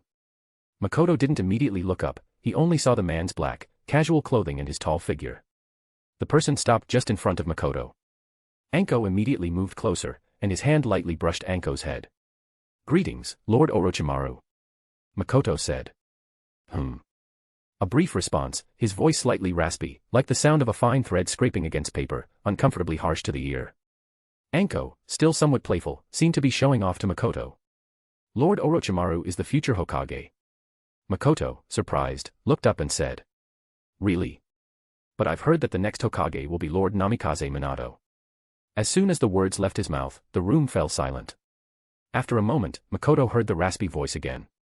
Hyuga Makoto, is it? End of chapter. Exclusive access, get 35 advanced chapters ahead of everyone else. Chapter 10, CH10, Light of the Shadow. At a glance, he appeared to be a dark and ominous person, making it hard to feel any warmth toward him.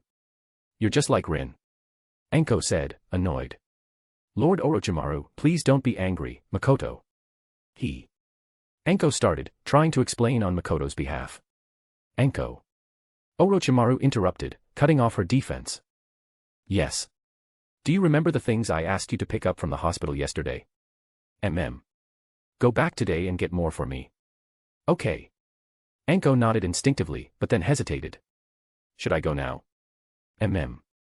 Anko gave Makoto a suspicious glance, her small face filled with concern.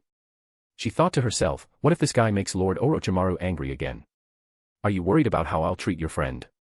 Orochimaru's voice broke the silence. No, I'll go now.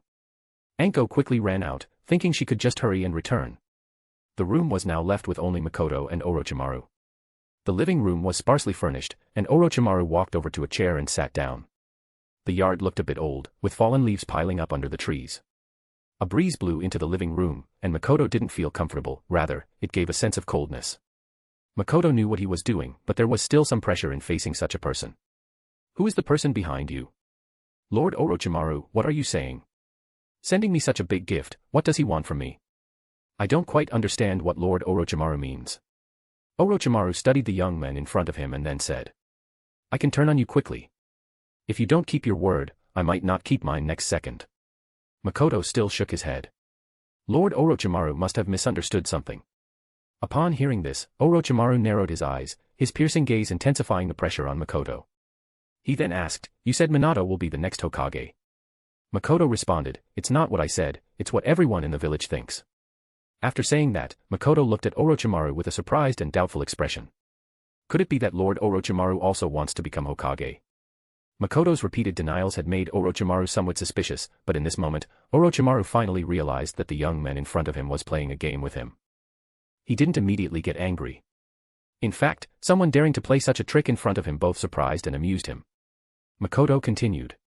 The Hokage is someone who brings hope to the villagers, someone who is surrounded by countless rays of light. Orochimaru sneered, you think I can't become Hokage? Makoto didn't answer his question. Instead, he began speaking about something unrelated. I suddenly thought of a story. I wonder if Lord Orochimaru would be interested in hearing it. Orochimaru's gaze shifted slightly as he wondered to himself if this little brat had been sent by the Hyuga clan to test him. But who could it be from the Hyuga clan? Tell me, he said. Makoto slowly began to speak. Once upon a time, there was a kingdom, and the old king wanted to pass on his throne to one of his two sons.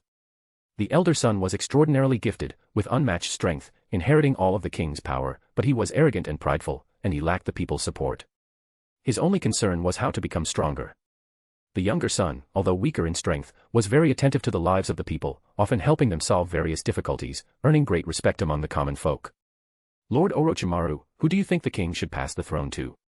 Orochimaru sneered coldly. If the eldest son were truly that strong, he shouldn't be so foolishly waiting for the throne to come to him. It seemed he already understood that the younger son would inherit the throne from the king, and he realized that the two characters in the story were stand-ins for himself and Minato. So, he directly avoided answering Makoto's question. Makoto continued. But the old king is still alive, and his strength is no weaker.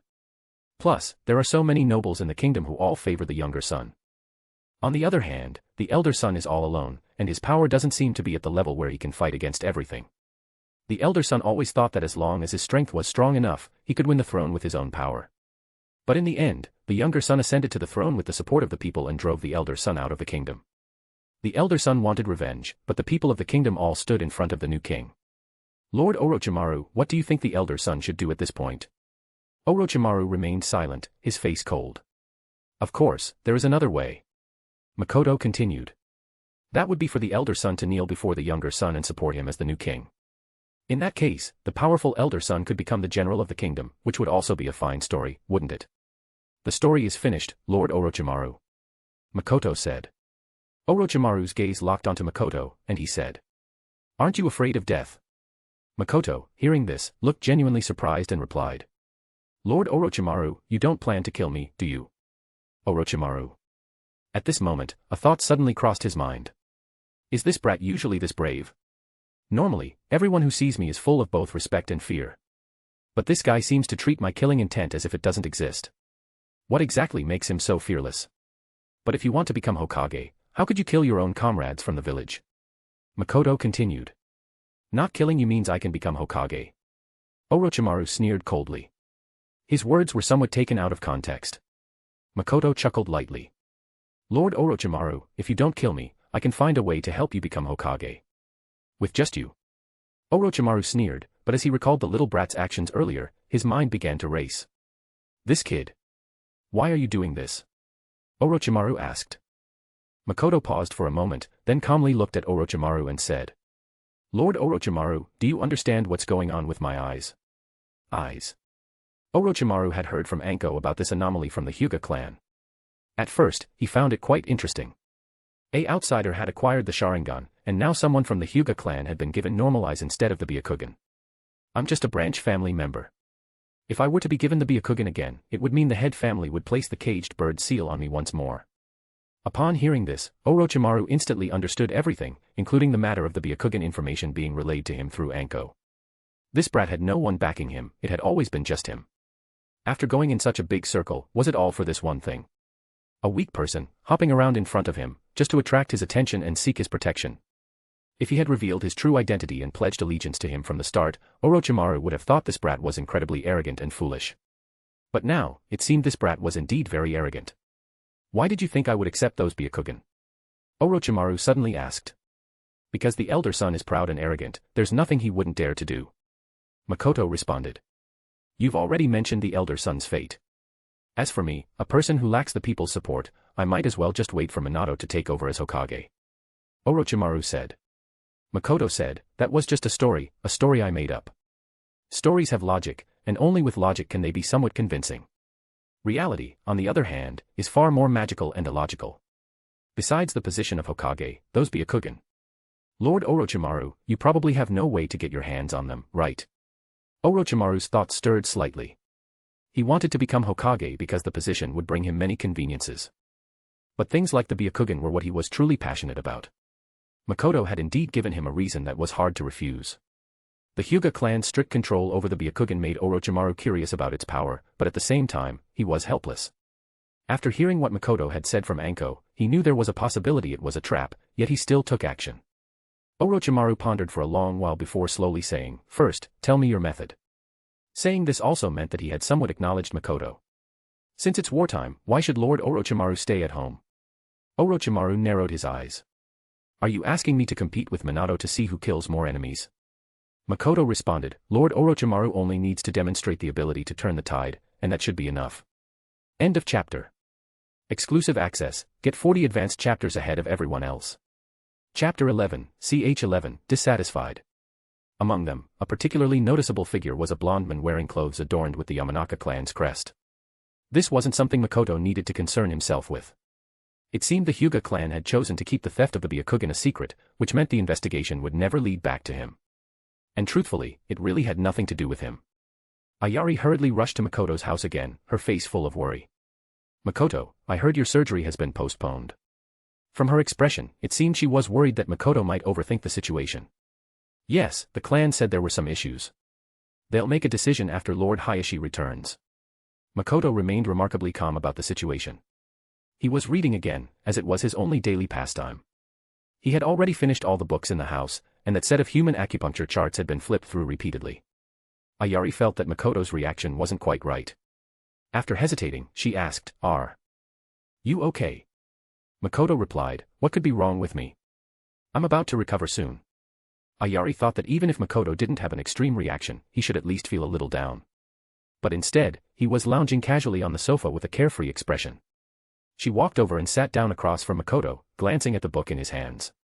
After some thought, she said, "You've been reading that book a lot lately." "Just reviewing it since I have nothing else to do," Makoto replied. Suddenly, he sat up straight on the sofa, staring intently at Ayari with unblinking eyes. What are you doing?" Ayari tensed up under his piercing gaze. "Ayari-ne, give me your hand," Makoto said.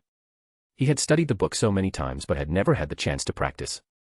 After a brief hesitation, Ayari slowly extended her arm.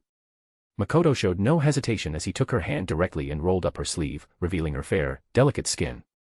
Feeling a bit uncomfortable, Ayari asked, "What are you trying to do?"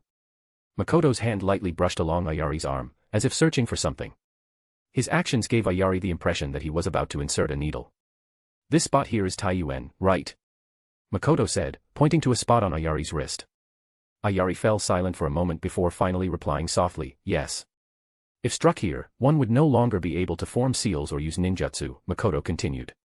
Ayari sighed softly and then used her other hand to slightly adjust Makoto's finger on her wrist. The chakra pathways in the human body are incredibly fine and require extreme precision.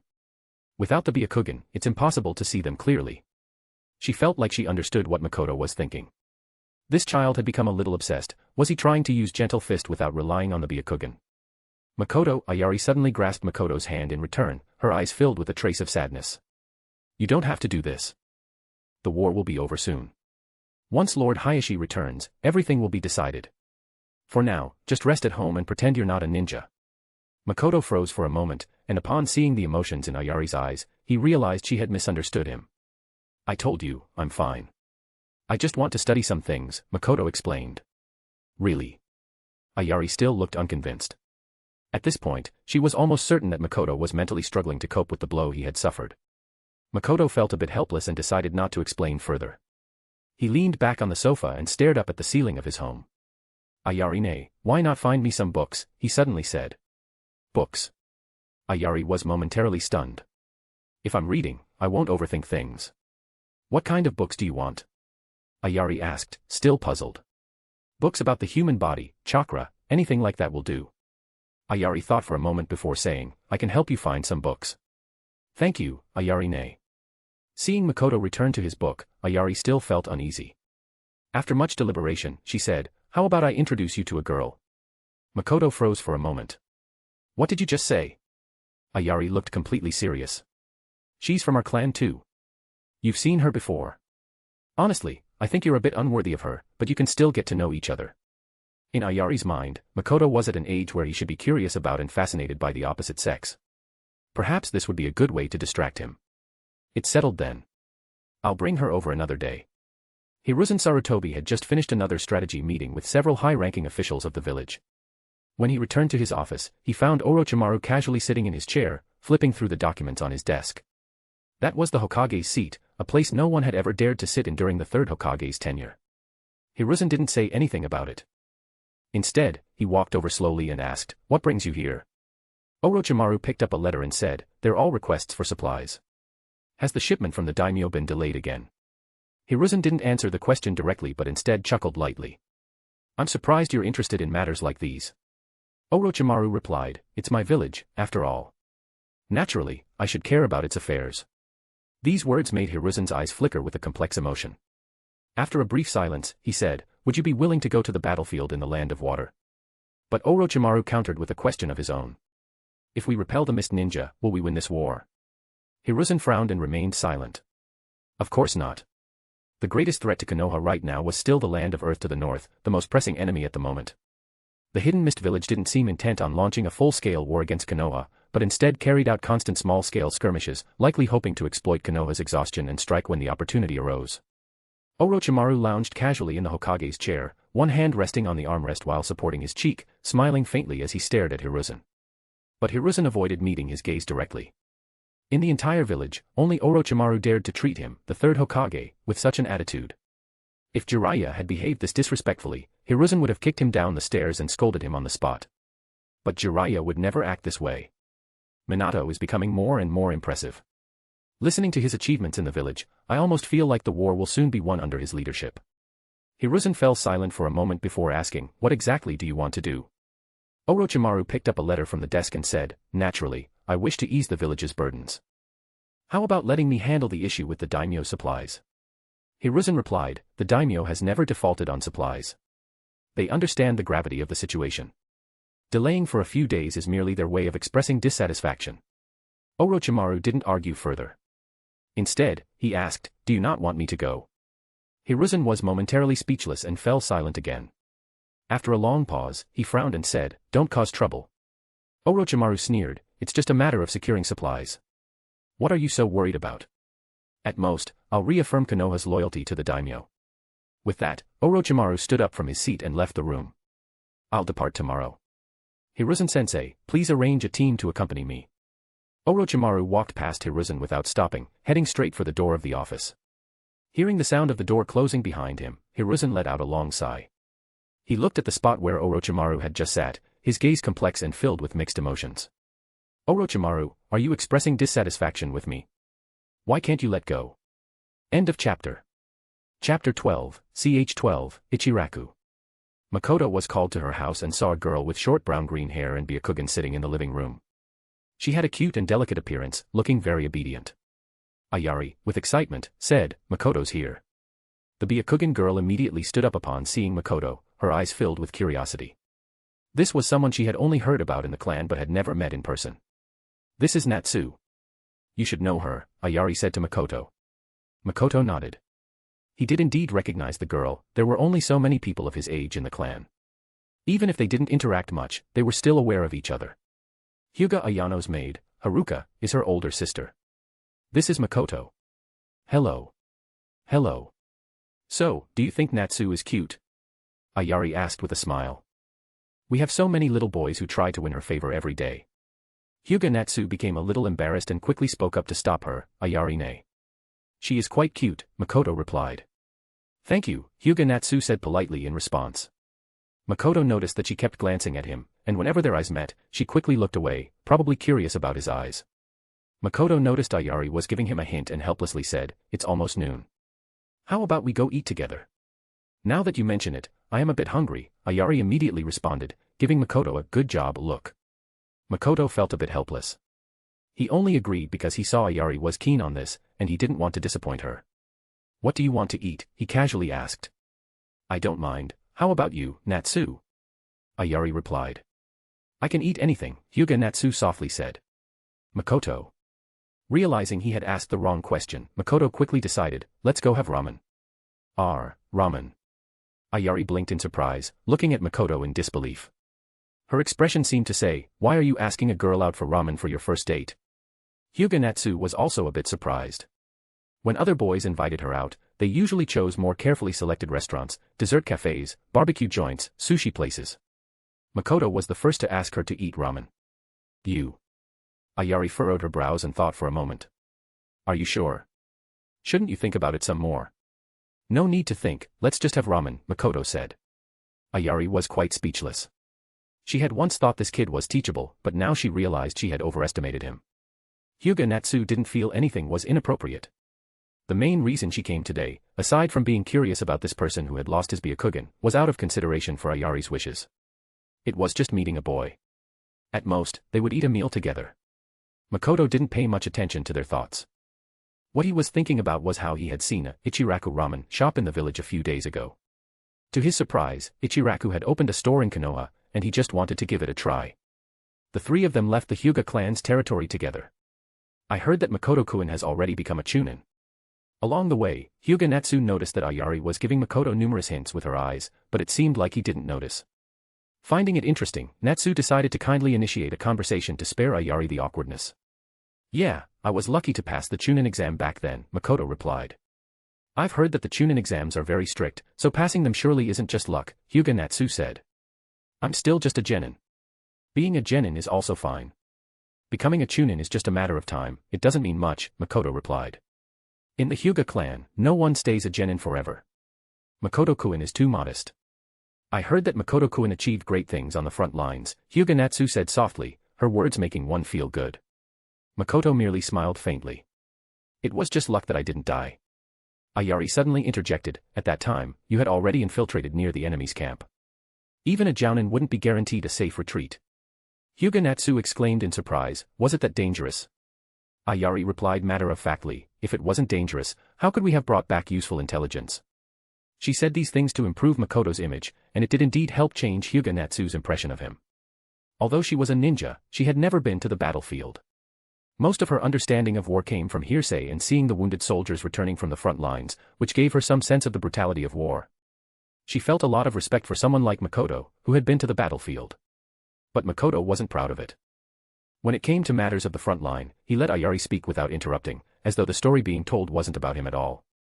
Soon, they reached the front of the Ichiraku ramen shop. It was a rather simple little shop, and upon seeing it, Ayari sighed even more. She felt that her efforts today were in vain and that she would have to give Makoto a proper talking to when they got back. This place is actually quite good, Hyuga Natsu said with a gentle smile, not showing any signs of disdain.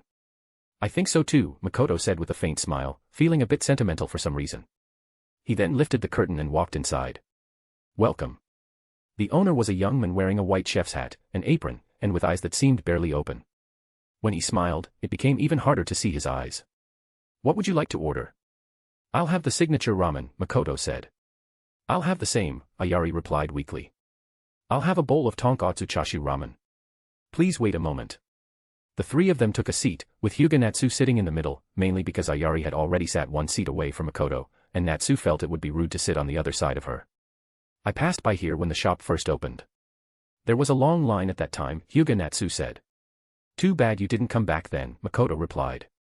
It's okay, you can come often in the future, the ramen shop owner, who was stretching the noodles, smiled and said. Regulars can get discounts occasionally. Ayari scoffed slightly, thinking to herself that there was nothing special about a ramen shop. Looks like Makoto-kun really likes ramen, Hyuga Natsu said with a smile. No, Makoto replied, resting one hand on the table and propping his chin, glancing sideways at Hyuga Natsu. As long as it's delicious, I like it. If you only love one type of food and ignore others, wouldn't that be too much of a waste? He then noticed Ayari looking at him. When their eyes met, Ayari shot him a glare. Makoto understood she wasn't happy with his response. Hyuga Natsu, listening to what he said, was slightly taken aback, then nodded. What Makoto-kun said makes sense. The steaming ramen was quickly served, with a light layer of oil floating on the broth, and a rich fragrance filling the air. Itadakimasu. Makoto said. End of chapter. Chapter 13, Ch 13, Light and Darkness. 2 days later, a shocking news spread throughout the village. The daimyo of the Land of Fire had been attacked. It was said that a small Iwa team somehow managed to sneak across the border and infiltrate the daimyo's residence. The situation was extremely dangerous, with most of the guards around the daimyo sacrificing themselves. Fortunately, Orochimaru, who was responsible for transporting supplies, arrived just in time to save the daimyo from the crisis. The news spread quickly. By the second day after the incident, it had already begun circulating throughout the village. It was said that the daimyo greatly praised Orochimaru for his actions and rewarded him with many valuables. However, Orochimaru declined all the rewards and instead requested that the daimyo provide more supplies and military equipment to Konoha, which was granted. The impact of this event was significant. For ordinary citizens, the daimyo's status was immensely respected.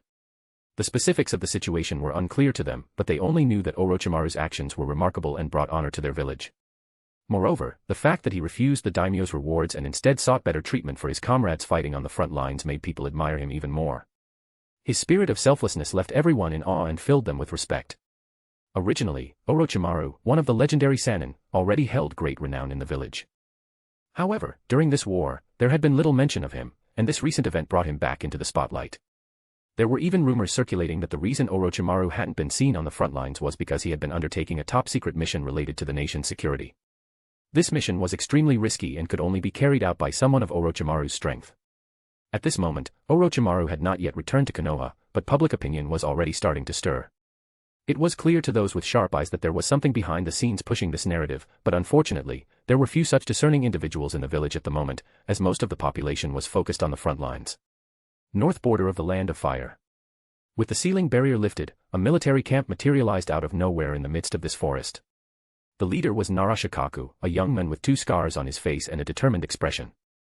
Though he had a beard on his chin, it was clear that he wasn't very old. Lord Orochimaru. He walked up to Orochimaru's side and bowed respectfully. Is this camp under your responsibility, Shikaku?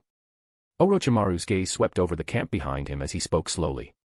Lord Hokage has entrusted me with this task, Shikaku replied, maintaining a respectful yet confident tone. Lord Orochimaru, thank you for the hard work in delivering the supplies. I've heard about the incident at the daimyo's residence.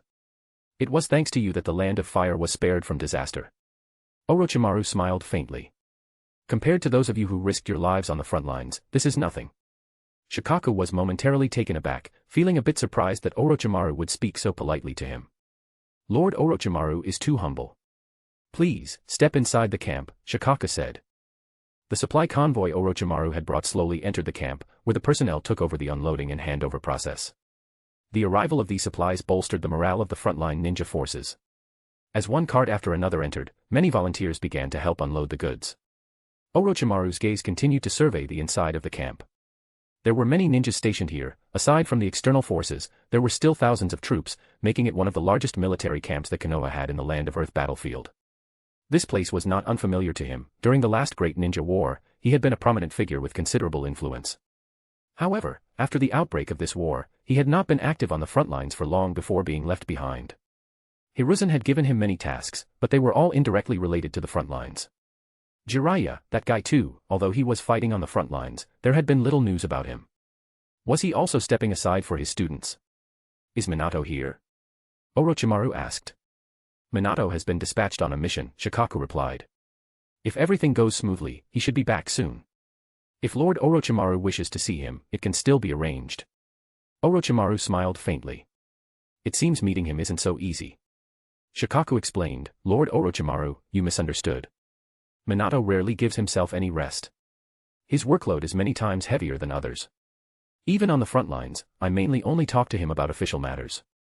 Orochimaru's expression shifted slightly in surprise. He had always thought that Minato's high reputation was due to his participation in several important battles, where he led victories.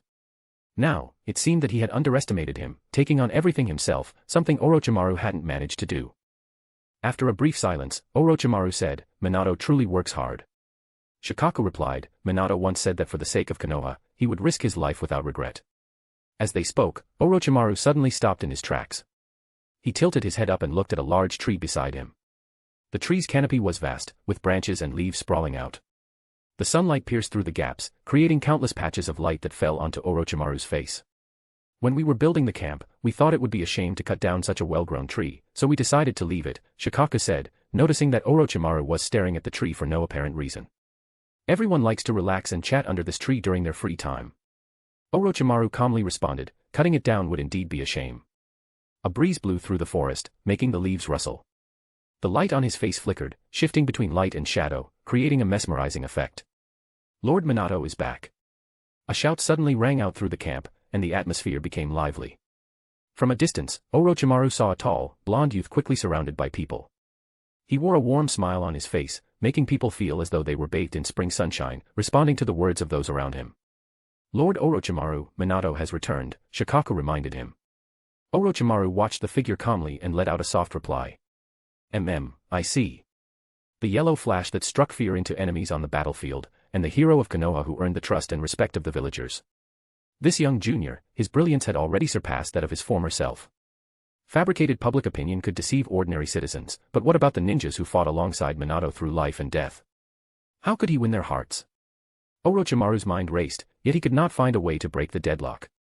Before this, he had looked down on it, a Hokage position. With his status and power, wouldn't it be within his grasp with just a little effort and maneuvering? He resented Hiruzen-sensei for abandoning him. Wasn't he the one Hiruzen had always favored as his most promising student? Gifted and talented.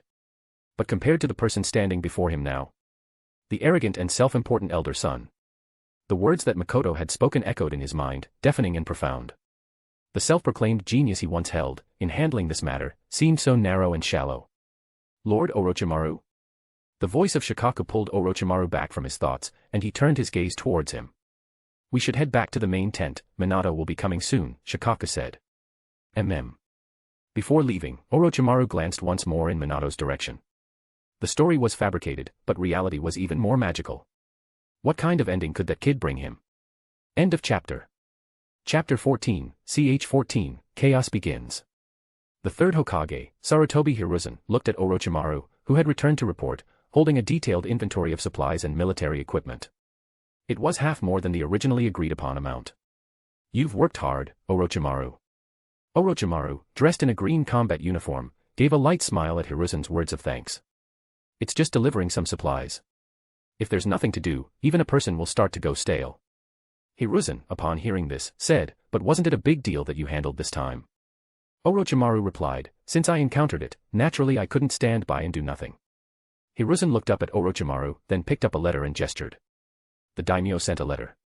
It mostly praises you, saying that Konoha highly values talents like you, and that with people like you, the war will surely end in victory soon. Upon hearing this, Orochimaru remained calm and said, I saw Minato at the front lines. His leadership is strong, and with him leading us, Konoha will surely achieve victory. Hiruzen smiled. So you think highly of him? Orochimaru replied, Jiraiya truly has a great disciple.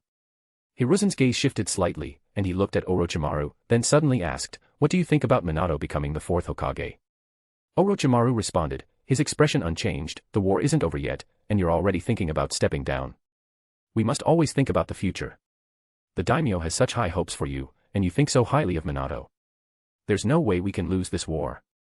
The Hokage position should go to the most capable. Minato does indeed have that ability. Hiruzen continued to watch Orochimaru's eyes, waiting for a reaction. But when he spoke these words, there was no emotion in those snake-like eyes, exactly as he had expected. He spoke slowly, Orochimaru, you too once had such a student. If you could put yourself in his shoes, he would surely be very pleased. Orochimaru's gaze grew cold.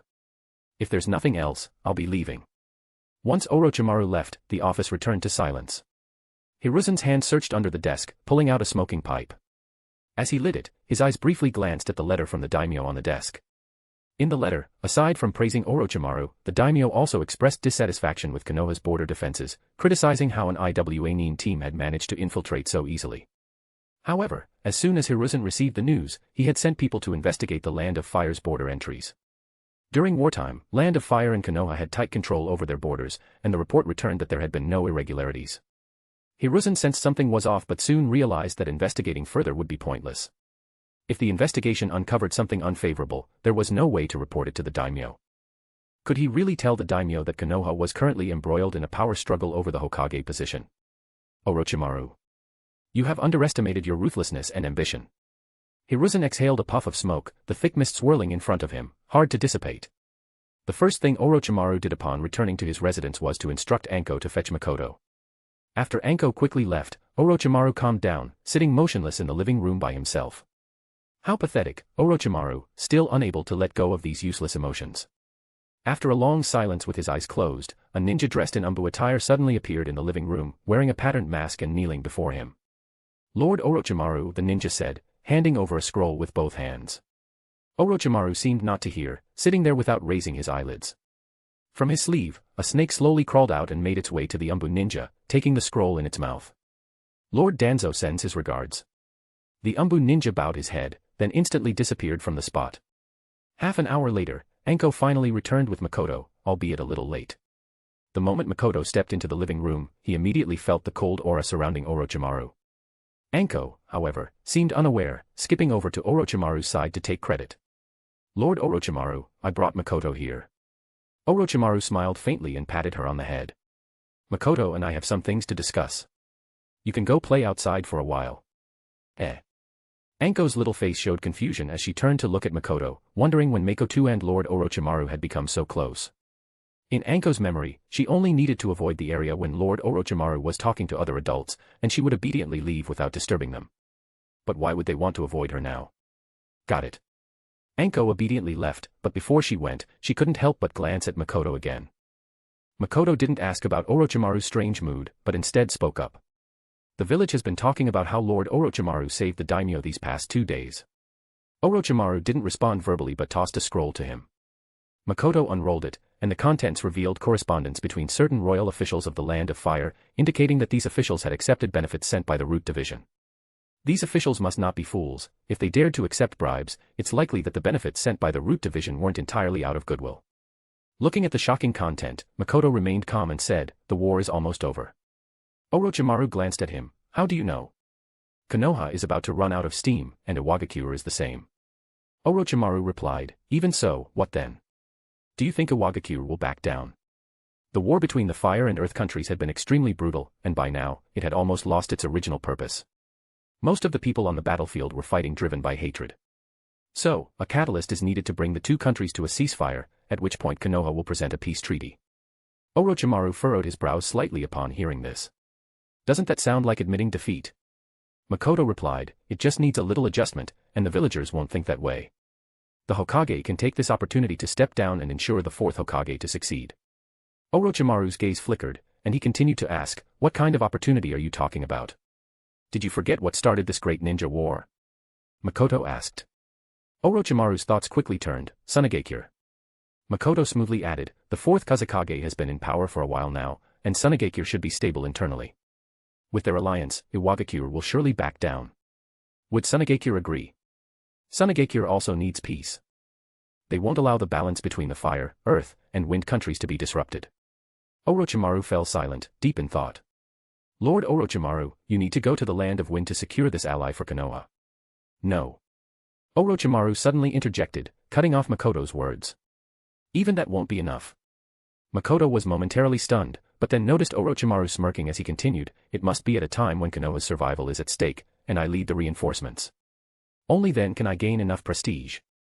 Makoto's expression grew calm as he replied, right now, Iwagakure probably doesn't have the strength to push Konoha to that point. If Iwagakure doesn't have the strength, we can give them that strength. Orochimaru retorted. Lord Orochimaru, if you become the Hokage, those ninjas on the front lines will all become your family. Orochimaru remained unmoved, if they want to crown another Hokage, doesn't that count as a betrayal to me? He had already realized that the hearts of those ninjas couldn't possibly turn toward him in such a short time, no matter what he did. So, he must pave a bloody path. Doing so will plunge Konoha, and the entire land of fire, into chaos, Makoto continued. Orochimaru calmed down, his voice hoarse as he said, chaos is a ladder. A ladder to clear everything away and ascend to the peak. End of chapter.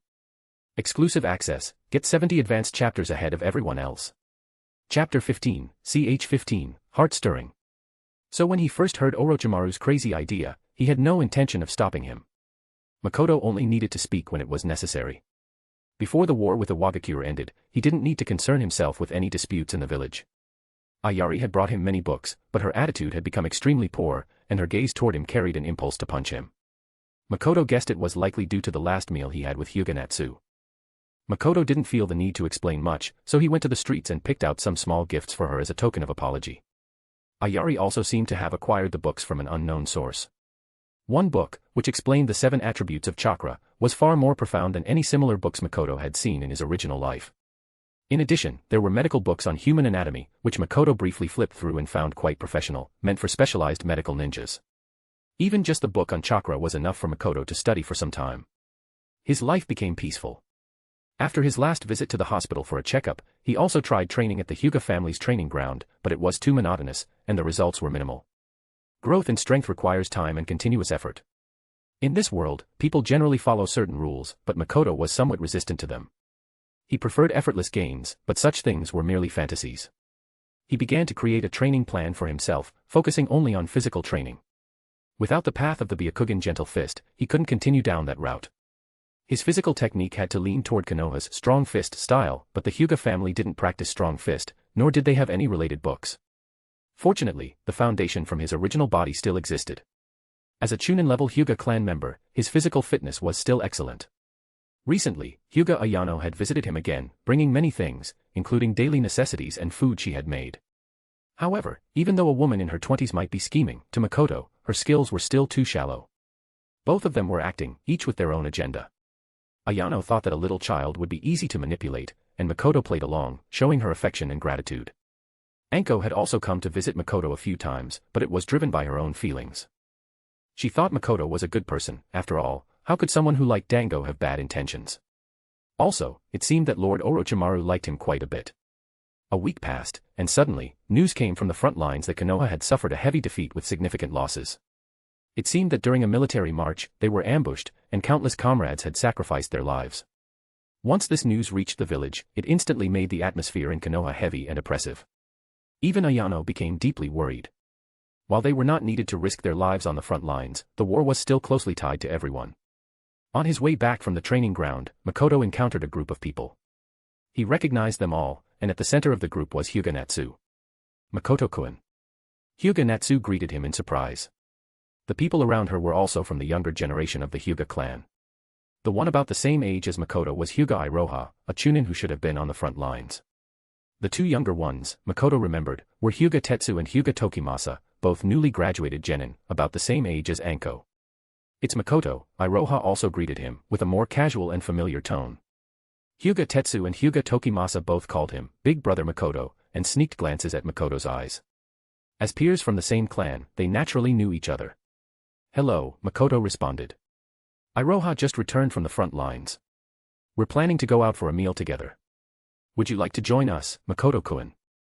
Hyuga Natsu smiled. Makoto noticed that underneath Iroha's ninja combat attire, a section of white bandages was subtly visible. He must have been injured and returned to the village for treatment. However, given how unaffected his movements were, the injury wasn't severe. Normally, there would be no need to return to the village for something like this. This was the preferential treatment that the Hyuga clan, as one of the ancient noble families of Konoha, received. "It's been a while since you've returned to the village. Come join us," Iroha said with a smile. Earlier, Hyuga Hayashi returned to the village due to Makoto's matter, but Iroha didn't come back with him. Makoto thought for a moment, then nodded. "All right." After joining their group, they made their way toward the main entrance of the clan grounds. Makoto asked Iroha, "How's your health?" Iroha gave a bitter smile and then lifted the lining of his combat attire, revealing his entire abdomen wrapped in bandages. "I was hit by a Iwanin's ninjutsu, and several stones went into my abdomen. Although they were taken out, it really hurt, and I also need to be careful with my diet. There are a lot of things I can't eat," Iroha explained. However, Makoto misjudged the situation. This wasn't a minor injury at all, his abdomen had been pierced. It was easy to imagine how serious it was. Despite this, Iroha spoke lightly, almost as if he were making light of it. After lowering his shirt, he added with a smile. "Compared to what happened to you back then, this is just a minor injury. Lord Hayashi was considerate and let me return from the front lines to rest for a while." Seeing the smile on his face, Makoto couldn't help but feel a bit moved. He was just a 12 or 13-year-old kid, but the world was so harsh. Wasn't Makoto-kun's injury also serious at that time? Hyuga Natsu asked from the side. "It was more than serious," Iroha clicked his tongue. When Makoto returned to the camp, he was covered in blood, with a massive wound on his chest. The medical team said that it was a miracle he survived. "Makoto, you could lift your shirt and let Natsu see," Iroha suggested. Makoto didn't follow the suggestion and simply replied, "What's there to see?" Natsu shook her head, saying, "Never mind." She couldn't help but sigh, the battlefield is truly a dangerous place. Iroha wholeheartedly agreed, "Yeah, but with Lord Hayashi and Lord Minato, we'll win soon. Natsu, let me tell you about Lord Minato." Iroha went on and on, enthusiastically telling Natsu about Namikaze Minato's legendary stories. It was clear that he was a big fan of Minato, using words like extremely, incredibly, and very to emphasize his admiration, speaking with great excitement. Though Natsu listened intently, she remained calm and only smiled. On the other hand, Hyuga Tetsu and Hyuga Tokimasa were both impressed, repeatedly asking, "What happened next?" Makoto could tell that Iroha had feelings for Natsu, but Natsu didn't seem to feel the same way. She was simply being polite as a friend. The group walked out of the Hyuga clan area and arrived at a barbecue restaurant, the same one Makoto and Anko had visited before, one of the better-rated restaurants in the village. The five of them sat down, with Iroha shamelessly sitting next to Natsu, while Makoto sat with Tokimasa and Tetsu. The owner handed out menus, and Iroha continued enthusiastically talking about Minato's achievements. The other two younger men were also engrossed in his words, while the menu was passed to Natsu, who politely declined. Makoto, however, wasn't shy and took the menu, immediately starting to place an order. By the time Iroha had finished his story, he looked up to find the table already covered with various meats and dishes. He was a bit stunned. "How much did you order?" Makoto had already started grilling the meat. Hearing Iroha, he said, "I saw you also engrossed, so I didn't disturb you and just went ahead and ordered some dishes." Iroha twitched his mouth, feeling a bit of pain in his heart. The most crucial issue was that, due to his injuries, he couldn't eat grilled meat. He had brought everyone to this place because of Natsu, wanting to treat her to a nice meal. Natsu smiled and said, "It looks like Makoto often eats barbecue." He ordered all the signature dishes and even specifically asked the owner for some seasoning. Iroha immediately responded, "If Natsu likes it, that's good. It's just a meal of barbecue. If it's not enough, we can always order more." Tetsu and Tokimasa immediately chimed in, praising Iroha for being so generous. Makoto handed him a bowl of porridge. "You probably can't eat grilled meat, so I ordered this for you." Iroha took the bowl, glaring at Makoto with resentment, thinking to himself that one day he would get back at this guy. The meat on the grill was sizzling, emitting white smoke. Makoto held the rack in one hand, flipping the meat, while casually resting his cheek in the other hand and asking, "I heard that the front line suffered a defeat." Iroha froze upon hearing this, and his expression grew heavy. After a moment of silence, he replied, "Yeah. Our march route was supposed to be highly secretive, but somehow the IWA ninjas found out. They set up an ambush along the way." The atmosphere at the table grew tense, and the two younger boys stopped talking. Natsu quietly sipped her tea, listening intently. How many were able to retreat? 1,000-man unit, only 317 managed to get out. The shocking number made Natsu tighten her grip on her teacup. Makoto continued to watch the meat on the grill, which was starting to burn. He didn't say anything more, knowing that this was just the beginning. Orochimaru would not stop. End of chapter. Exclusive access, get 70 advanced chapters ahead of everyone else. Chapter 16, CH16, Invisible Enemy. After enduring a brutal ambush, this unit was left with only a handful of survivors. It was only thanks to Minato's timely arrival that they managed to break through the encirclement, otherwise, everyone would have perished at the hands of the enemy. Inside the main tent, Minato sat together with the Inoshikacho trio. "Are you saying that we have an internal problem?" Minato asked thoughtfully. "It's just a suspicion," Shikaku replied. "Do you have any evidence?" "Our marching route was carefully scouted by the reconnaissance unit and is highly confidential. If the enemy had reconnaissance capabilities far superior to ours, they would have already gained the upper hand in this war," Shikaku explained. Minato furrowed his brows but remained silent. Shikaku continued, "I know this may sound far-fetched, so it's only a suspicion for now." Minato asked, "What do you plan to do?" "I need to confirm my suspicion. If there truly is an enemy spy among us, it would be a devastating blow to our upcoming operations." As Shikaku spoke, he took out 3 small scrolls he had just drawn. "These are 3 different retreat routes. They need to be delivered to the other camps. I've already sent a reconnaissance ninja ahead to monitor each of these routes." "Kakashi." Shikaku called out toward the tent entrance. Shortly after, a white-haired youth with a mask walked in. Shikaku handed one of the scrolls to Kakashi. "Take this to Lord Jiraiya's camp to the east. Go quickly and return immediately." "Understood," Kakashi replied briefly, taking the scroll and leaving the main tent. Shikaku handed the other 2 scrolls to Minato. "Minato, I'll need you to take care of these 2. Deliver them to Fugaku's camp to the west and the forward outpost to the northwest." Minato nodded slightly and asked, "Is there anything else you'd like to add?" Shikaku glanced at the clock on the table. "We'll depart at 3 p.m. There's enough time." "I'll make it back," Minato replied. The distance between the different camps wasn't short. Before any action, messengers would be sent to inform one another to ensure everyone stayed updated on each other's movements. As Minato stepped out of the main tent, he was greeted by the sight of the remaining soldiers gathered around. A mere few hundred people remained, their morale low. Many were injured, leaning against tree trunks or lying on the ground to rest. Seeing Minato emerge, some still mustered the strength to stand and greet him with a respectful, "Lord Minato." Minato felt a heavy weight in his heart as he looked at these familiar faces. Just 2 days ago, there had been so many more. He didn't say much. Without hesitation, he vanished using the body flicker technique. At that moment, Shikaku also stepped out of the camp. "Everyone, get ready. We'll depart in an hour, heading to Mt. Sion for evacuation." The hour passed quickly, and as promised, Minato returned on time. After the troops finished their preparations, they set off once again. Mt. Sion spanned the land of fire and the land of grass. Its terrain wasn't particularly rugged, and the scenery was serene and picturesque. Leading the troops along the mountainside trail, Shikaku observed the lush vegetation surrounding them. He couldn't help but think that if a bloody battle were to take place here, it would likely cause significant damage to the environment. He hoped his worries were unfounded. "How long have we been walking?" Minato asked. "Over 40 minutes, Shikaku replied. Minato said, "It's been this long without any news, so it should be fine." Shikaku nodded. "Let's hope so." Considering there were injured people in the group, their pace was slow. Minato walked at the front of the formation, frequently glancing back at his remaining comrades. Resolute, he was determined to ensure that every one of them made it back safely. "Minato," Choza called, tossing him a water pouch. Minato caught it, opened it, and took a sip. As he looked into the distance, the sky appeared as clear and blue as jade, with a few scattered white clouds. He thought to himself that the view would likely be even more breathtaking from the mountaintop. Just as Minato finished drinking, the reconnaissance ninja Shikaku had sent ahead returned. His arrival made Minato and the Inoshikacho trio feel a heavy weight in their hearts. "What's the situation?" Shikaku asked, frowning. I discovered a group of Iwagakure shinobi at my location, numbering about 500 to 600. The scout took the water pouch Minato handed him, drank a sip, and spoke while slightly panting. I see, Shikaku replied expressionlessly. The location the scout had been sent to was along the evacuation route intended for Lord Jiraiya's camp. You should rest for now, Shikaku told him. It seemed the enemy had infiltrated Lord Jiraiya's camp. Shikaku, it seems your guess was correct, Inoichi remarked. We need to warn Jiraiya-sensei, Minato said.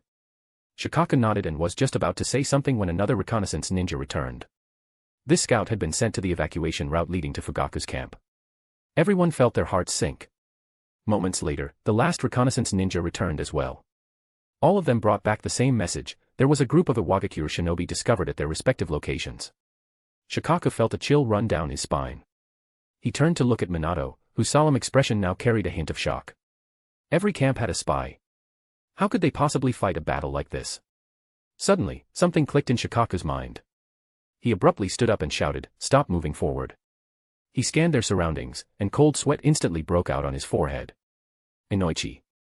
Shikaku's voice was already hoarse, and as soon as he shouted, Inoichi had already begun performing his sensory ninjutsu. The unit came to a halt, their eyes wary of their surroundings. The once lush and dense forest now seemed fraught with hidden dangers. After a moment, Inoichi said, "I don't sense anything unusual. If they've prepared an ambush in advance, they might have used methods to block detection." Shikaku said, "This is aimed at our unit. They are determined to wipe us out." At this moment, Minato stepped forward, his expression calm. "Leave it to me," he said. Shikaku hesitated. "Just you." He knew Minato was incredibly strong, far beyond the capabilities of an average ninja, someone even Shikaku himself couldn't compare to, but the enemy numbered 500 to 600. It might be tricky. "I'll need Inoichi's help," Minato replied. "When the enemy reveals themselves, relay the positions of all of them to me." "Understood." Inoichi responded firmly. "We'll go too." At that moment, voices rose from within the unit. Several ninja stepped forward voluntarily, their faces resolute as they looked at Shikaku and Minato. "And me." "And us." More people came forward, even the injured among them. Not a single one showed any hint of fear. "We can't keep relying on Lord Minato to protect us. We refuse to be burdens. To die for the village is an honor." "That's right. We'll fight too." Shikaku was deeply moved but couldn't help letting out a wry smile. What kind of strategy involves knowingly walking into a trap? He turned to Minato again, a sigh in his heart. This was the power of Minato's charisma. Shikaku immediately gave the order. "Change the route. Everyone, head down the mountain. Minato and Inoichi will stay at the rear to prevent the enemy from noticing and pursuing us." The group exchanged uncertain glances but ultimately chose to follow Shikaku's orders. The unit proceeded down the mountain. Not far into their journey, Shikaku couldn't help but glance back at Minato and Inoichi. Iwagakure shinobi aren't the real threat. The real danger lies in the unseen people within our own ranks. End of chapter. Exclusive access, get 75 advanced chapters ahead of everyone else. Chapter 17, CH17, Speculation. "Brother Makoto, I give up, I admit defeat." Hyuga Tetsu said, slumping to the ground and waving toward Makoto, who was not far away. Makoto, after the sparring session, was also slightly out of breath. "I didn't expect you to be so strong even without the Byakugan, Brother Makoto." Hyuga Tokimasa remarked from the sidelines. "Well, after all, Makoto is a chunin. Beating the two of you kids is easy." Iroha scoffed. However, Makoto didn't find it as easy as Iroha suggested. This was the first time he had fought since his rebirth. The combat experience from his past life was nothing more than a memory to him now. If it had been the original Makoto, he could have taken down Hyuga Tetsu in an instant, even without the Byakugan or gentle fist. "Then let's take a break," Makoto said, rubbing his sore forearm. He had taken a hit earlier and now felt a strange sense of obstruction when trying to use his arm. The group gathered under the shade of a tree, with Makoto and Tetsu each grabbing their water bottles to hydrate. The Hyuga clan's training ground was as large as 3 or 4 sports fields. It was located near the edge of the village, right next to a dense forest. But aside from the few of them, there was no one else here. Most of the Hyuga clan's ninjas had gone to the front lines, and the only people around Makoto's age still in the village were Iroha and Natsu. Iroha was standing beside Tetsu, guiding him and pointing out the weaknesses he had exposed during their sparring session. Makoto quietly listened, leaning against the tree trunk. A few clouds drifted across the sky, and the wind rustled the leaves, making a gentle sound as the dust on the ground swirled and settled. After a while of resting, Makoto set down his water bottle and stood up to stretch his limbs. Tokimasa, want to give it a try? He looked toward the other slender boy, Tokimasa, who had long hair tied back with a hairband, with strands falling at either side of his face. Me. Tokimasa responded in surprise. What's the matter? You want me to spar with Iroha instead? Makoto asked with a faint smile. Iroha was still recovering from a serious injury and was in no condition to fight. It's just a sparring match. What are you scared of, kid? Iroha slapped Tokimasa on the back. Fine, Tokimasa hesitated before standing up to accept the challenge. He knew he wasn't really a match for Makoto and was a bit worried that he might lose badly. The two of them took a few steps forward and stood facing each other in the open area. Tokimasa made the first move, forming a hand seal. Makoto couldn't help but laugh and made the same hand seals to signal that he was ready, then took his stance. The pain in his forearm hadn't completely faded, but it didn't affect Makoto's desire to fight. Unlike the dullness of physical training, the clash of fists and the exchange of techniques in a real battle was much more interesting. Does Brother Makoto always train this hard? Tetsu, sitting under the tree, couldn't help but ask. Well, I guess so, Iroha replied somewhat vaguely. He and Makoto weren't particularly close, and he didn't know much about Makoto. They only interacted because they were from the same clan, but recent events had given Iroha a deeper impression of this clan brother. Makoto was already engaged in combat with Tokimasa. Tokimasa's fighting style was similar to Tetsu's, and the techniques they used were all familiar to Makoto. This made the fight increasingly easy for him, as it felt like he was slowly integrating the combat memories from his past life. Ah! Tokimasa suddenly cried out in pain, falling to the ground and clutching his right forearm, his face twisted in agony. Seeing this, Makoto quickly rushed over to check on him, and Iroha and Tetsu also hurried over at the sound. How are you? Tokimasa was helped to sit up, and his entire right forearm was bright red. Iroha looked at the scene with a mixture of concern and doubt. Ugh. Tokimasa sucked in a breath, clearly in a lot of pain. Makoto glanced at his own right hand, noticing that the knuckles were also covered in red marks, with a pain that felt like having punched a wall. Sorry, Tokimasa. I was just trying to see if I could hit the pressure points. I didn't control my strength well, Makoto apologized. How did you hit the pressure points? Iroha asked. Makoto raised his clenched fist to demonstrate. Iroha was speechless. In Gentle Fist, you didn't strike pressure points with a whole fist. The chakra pathways in the human body were so delicate that even a slight misalignment could be disastrous. Tokimasa remained silent, biting his lip in pain. It's just one punch, why does it look like you're about to cry? Iroha said, look, even Makoto's hand is injured. To make up for it, I'll treat you to lunch, Makoto said. Upon hearing this, Tokimasa immediately wiped away the tears that were about to fall and asked, are we having barbecue? Ramen. Hearing this, Tokimasa silently covered his forearm and furrowed his brows tightly. Ugh, it really hurts. Makoto couldn't help but laugh and didn't let him down. Alright, let's have barbecue then. Tokimasa immediately stood up. Brother Makoto, I'm fine now. Let's go eat. I'm actually a bit hungry. Iroha couldn't resist making a comment, Tokimasa sure knows how to act. Tetsu also chuckled at the scene. Makoto glanced again at his injured hand. The Gentle Fist's technique of hitting pressure points was meant to direct chakra into the opponent's body, damaging their chakra pathways and internal organs. Typically, chakra is released from the fingertips, but when Makoto threw the punch earlier, he had released chakra from his entire fist. Since he couldn't see the chakra pathways, he tried to see if he could deliver an all-around strike. This resulted in both damaging the enemy and injuring himself. Brother Makoto, are you alright? Tokimasa asked. I'm fine, let's go eat. The group chatted and laughed as they left the training ground. Makoto thought that some of his assumptions could be worth testing. In the original story, Hinata's technique, Gentle Step, Twin Lion Fists, seemed to operate on a similar principle, where chakra undergoes a change in form and is then applied to both hands to enhance striking power and expand the area of damage. However, all techniques of the Hyuga clan require the Byakugan to assist. The Byakugan allows precise chakra placement, ensuring each move and strike achieves optimal effect. Makoto's idea, though potentially feasible, was much more difficult than the usual Gentle Fist techniques. After eating barbecue with Iroha and the others, Makoto went to the market alone to buy some ingredients and seasonings, then returned home to prepare some snacks. It was just simple fried potatoes and chips, things that were sold in this world as well. Makoto packed the snacks into a box and sent them next door to Ayari's house. Did you make this? Ayari asked, feeling a bit incredulous when she saw the snacks. Try it and see how it tastes.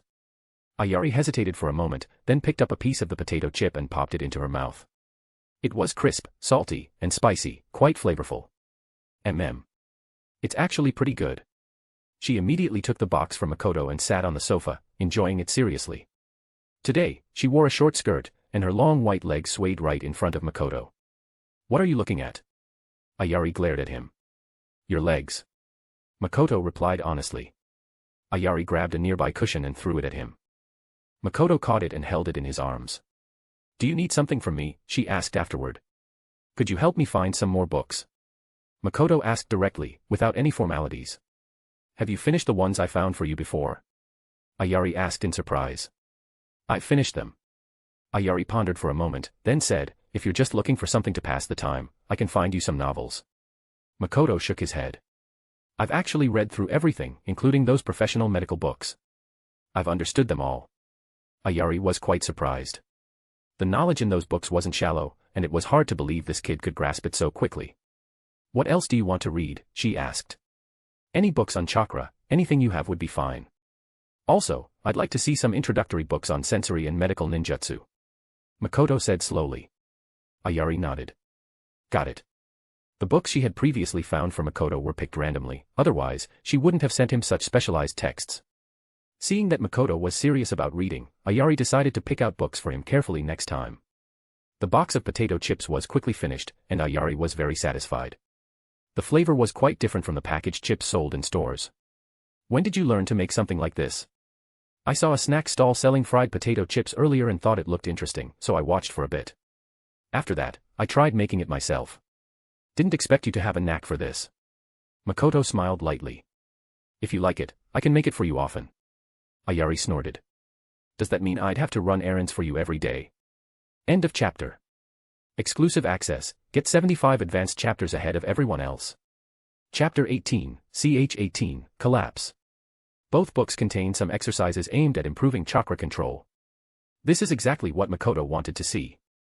The following days were spent reading books, practicing chakra control, and occasionally sparring with the two younger members of his clan on the training field. Tokimasa and Tetsu, both of whom were struggling, wanted to refuse, but were told by Iroha that constantly sparring with someone stronger would greatly help improve their own skills. At this time, more bad news arrived from the front lines. Konoha's forward outpost had been discovered by the IWA ninja and suffered a large-scale attack, with heavy casualties among the 3,000-strong force. When the news reached the village, it caused a huge shock throughout Konoha. After having made some gains in the battle at Kanabi Bridge, the balance of the war now began to tilt in Iwa's favor. Without the forward outpost, all of Konoha's forces had to retreat, ceding the battlefield in the Land of Grass and pulling back to the borders of the Land of Fire. From the perspective of outsiders, the situation seemed like an inevitable defeat for Konoha. Inside the Hokage building, the meeting room's long table was filled with people. These were the core personnel temporarily staying behind in the village. The meeting had been going on for several hours without a break, with heated arguments having erupted during the discussions, and at one point, there had been several minutes of complete silence, with no one willing to speak. After a while, someone knocked and entered, placing a letter in front of the third Hokage. Sarutobi Hiruzen opened it and glanced at the contents, his expression growing increasingly agitated. Mitokado Hamura, who was sitting beside him, took the letter and looked at it, his face darkening immediately. "This is outrageous. How can they even offer such a price?" It was a quotation from several mercenary organizations, but the prices listed were ridiculously high. Koharu, who was also present, angrily remarked, "In the past, they've benefited greatly from the Land of Fire, yet now they're taking advantage of us in our time of need." Hiruzen didn't speak, understanding that these mercenary groups didn't actually want to help Konoha fight the war. They were all afraid that if Konoha lost, they would face retaliation from IWA. Another ninja entered the meeting room, delivering yet another letter. During this period, Hiruzen had received countless letters from all sides, local merchant associations in the Land of Fire, as well as prominent noble families, all expressing their willingness to support Konoha in various ways.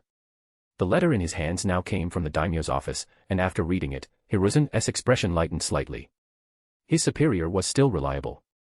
The letter mentioned that a new batch of military supplies was already on its way, and that any further needs should be promptly communicated. The daimyo's office had sent several letters, expressing concern and inquiring about Konoha's situation in detail. It seemed that things were not calm there either. "We need to reinforce our forces," Danzo, who was sitting at the head of the table to Hiruzen's left, spoke slowly. "How can we still send ninjas to the front lines?" Hiruzen replied irritably. "The number of ninjas left behind in the village is already very small. If I weren't here to oversee things, any attack on Konoha could shake the foundation of the village." "No, there's still a batch of genin," Danzo remarked. "Impossible." Hiruzen immediately rejected his suggestion. Those genin have just graduated. Are you sending them to the battlefield to die? Danzo's lone visible eye narrowed slightly, and he calmly replied. It's something they'll face sooner or later. It's better for them to be tempered on the battlefield early. Hiruzen glanced at Hamura and Koharu, seeing that neither of them spoke up. He knew they didn't oppose the idea. Everyone in the meeting room was watching Hiruzen, waiting for his decision. No. Hiruzen stood firm in his stance. Those freshly graduated genin have never seen combat. Sending them to the battlefield will only make them cannon fodder. They are the future of the village. Doing so would be akin to killing the golden goose for its eggs. Danzo sneered, are you going to wait until the IWA ninjas reach the village gates before sending them to fight? Hiruzen was at a loss for words. He wanted to continue rejecting the idea, but he suddenly thought back to the Warring States period, before the founding of Konoha, when children at ninja academies were already trained to kill on the battlefield. Once the thought entered his mind, it was hard to shake off. Hiruzen let out a heavy sigh, closing his eyes and remaining silent. What was the purpose of founding Konoha? Wasn't it to protect them? I can't do this. I can't do this. Hiruzen, what are you hesitating about? Danzo began to pressure him. Do you want to destroy Konoha? Hamura and Koharu both remained silent, choosing not to speak. Hiruzen. Make a decision, Hiruzen. Danzo's voice echoed continuously in the meeting room, like a persistent, haunting whisper in Hiruzen's ears. Lord Hokage. Suddenly, another ninja spoke up. Hiruzen looked up at him. It was a young man, a special jonin from the village. He continued, my younger brother has just graduated, but I've been personally training him. He has quite a bit of practical combat experience. You can send him to the battlefield. After he spoke, other voices chimed in, Lord Hokage, my son too. Their words made Hiruzen's heart feel even heavier. These people were not afraid of death for the sake of the village. Many of them had privately requested to be sent to the front lines. But there had to be someone left behind in the village, so Hiruzen had rejected these requests. Suddenly, a knock echoed clearly through the quiet meeting room. The oppressive atmosphere gave Hiruzen a moment to breathe as he hoarsely spoke. Come in. Was it another letter? Whose was it this time? However, the person who entered was not a messenger, but a tall, slender man with long black hair, exuding a cold, ominous presence. It was Orochimaru. Upon seeing him, Hiruzen's eyes briefly lit up, but that light quickly faded. The others in the meeting room also murmured at Orochimaru's entrance. Danzo, upon seeing him, calmly closed his eyes. Orochimaru. Hiruzen slowly speak. Are you planning to go to the front lines? The village really needs your strength right now. He averted his gaze, his head slightly lowered as he spoke to himself. Sarutobi-sensei. I have a way to repel the IWA ninjas. As soon as these words were spoken, the meeting room erupted in murmurs. Hiruzen was also taken aback, raising his head to look at Orochimaru, who was dressed in combat gear and wearing his forehead protector. What method? Form an alliance with Tsunagakure. Hiruzen frowned upon hearing this. The alliance letter was sent a long time ago, and our daimyo has already sent one to the Wind Daimyo, but we've received no response from their side. Let me go personally, Orochimaru said. I will secure this alliance for Konoha. You. Hiruzen looked at him, his expression filled with surprise. I agree.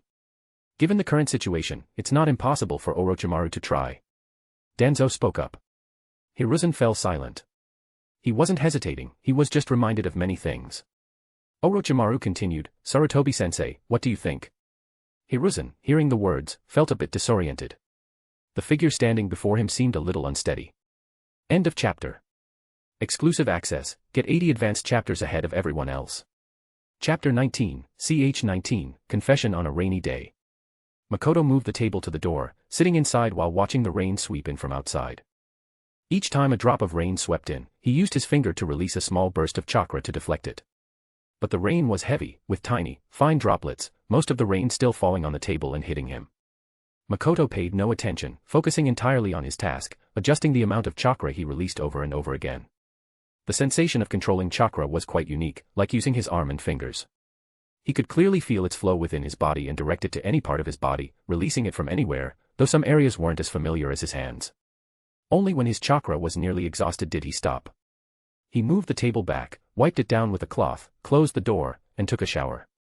Chakra recovery was very slow, or at least that was how it seemed to Makoto. Chakra was a mixture of mental and physical energy, and when it was exhausted, physical stamina would also greatly decrease. To increase chakra reserves, one could only practice diligently day after day. Training and practicing chakra control were much more interesting than the monotonous physical training, almost like playing a farming simulation game. Every day, he could feel progress and his control over chakra deepening. Perhaps because Makoto was just starting to grasp the basics, there was still plenty of room for improvement. While Makoto was lying on the sofa, reading a book and listening to the rain after taking a shower, Iroha suddenly appeared at his door, drenched in rain. He said he wanted to invite Natsu out for a meal alone, but she had rejected him and asked Makoto for advice. Makoto didn't want to deal with kids and their romantic problems and immediately replied that he had never even held a girl's hand, so he couldn't help. He wondered what this kid would think if he knew that Ayari had once tried to set him up with Natsu. Iroha didn't seem too disappointed. Instead, he poured out his troubles to Makoto, saying that Natsu's attitude toward him was very ambiguous. He believed Natsu liked him but had been unable to find an opportunity to take things further. He thought perhaps his approach was wrong, which was why Natsu kept being so distant. He wasn't sure how to express his feelings in a way that Natsu would accept. Makoto found it amusing. This kid was far too confident in himself. He told Iroha, if she's not taking the initiative, it means she doesn't feel the same way. Iroha didn't quite understand and looked at Makoto with a puzzled expression. Are you saying I should just directly confess? Makoto. Iroha began muttering to himself. You're right. No amount of subtle hints can be as straightforward as confessing directly. Natsu's a girl, so even if she knows how I feel, she might be too shy to respond. Makoto.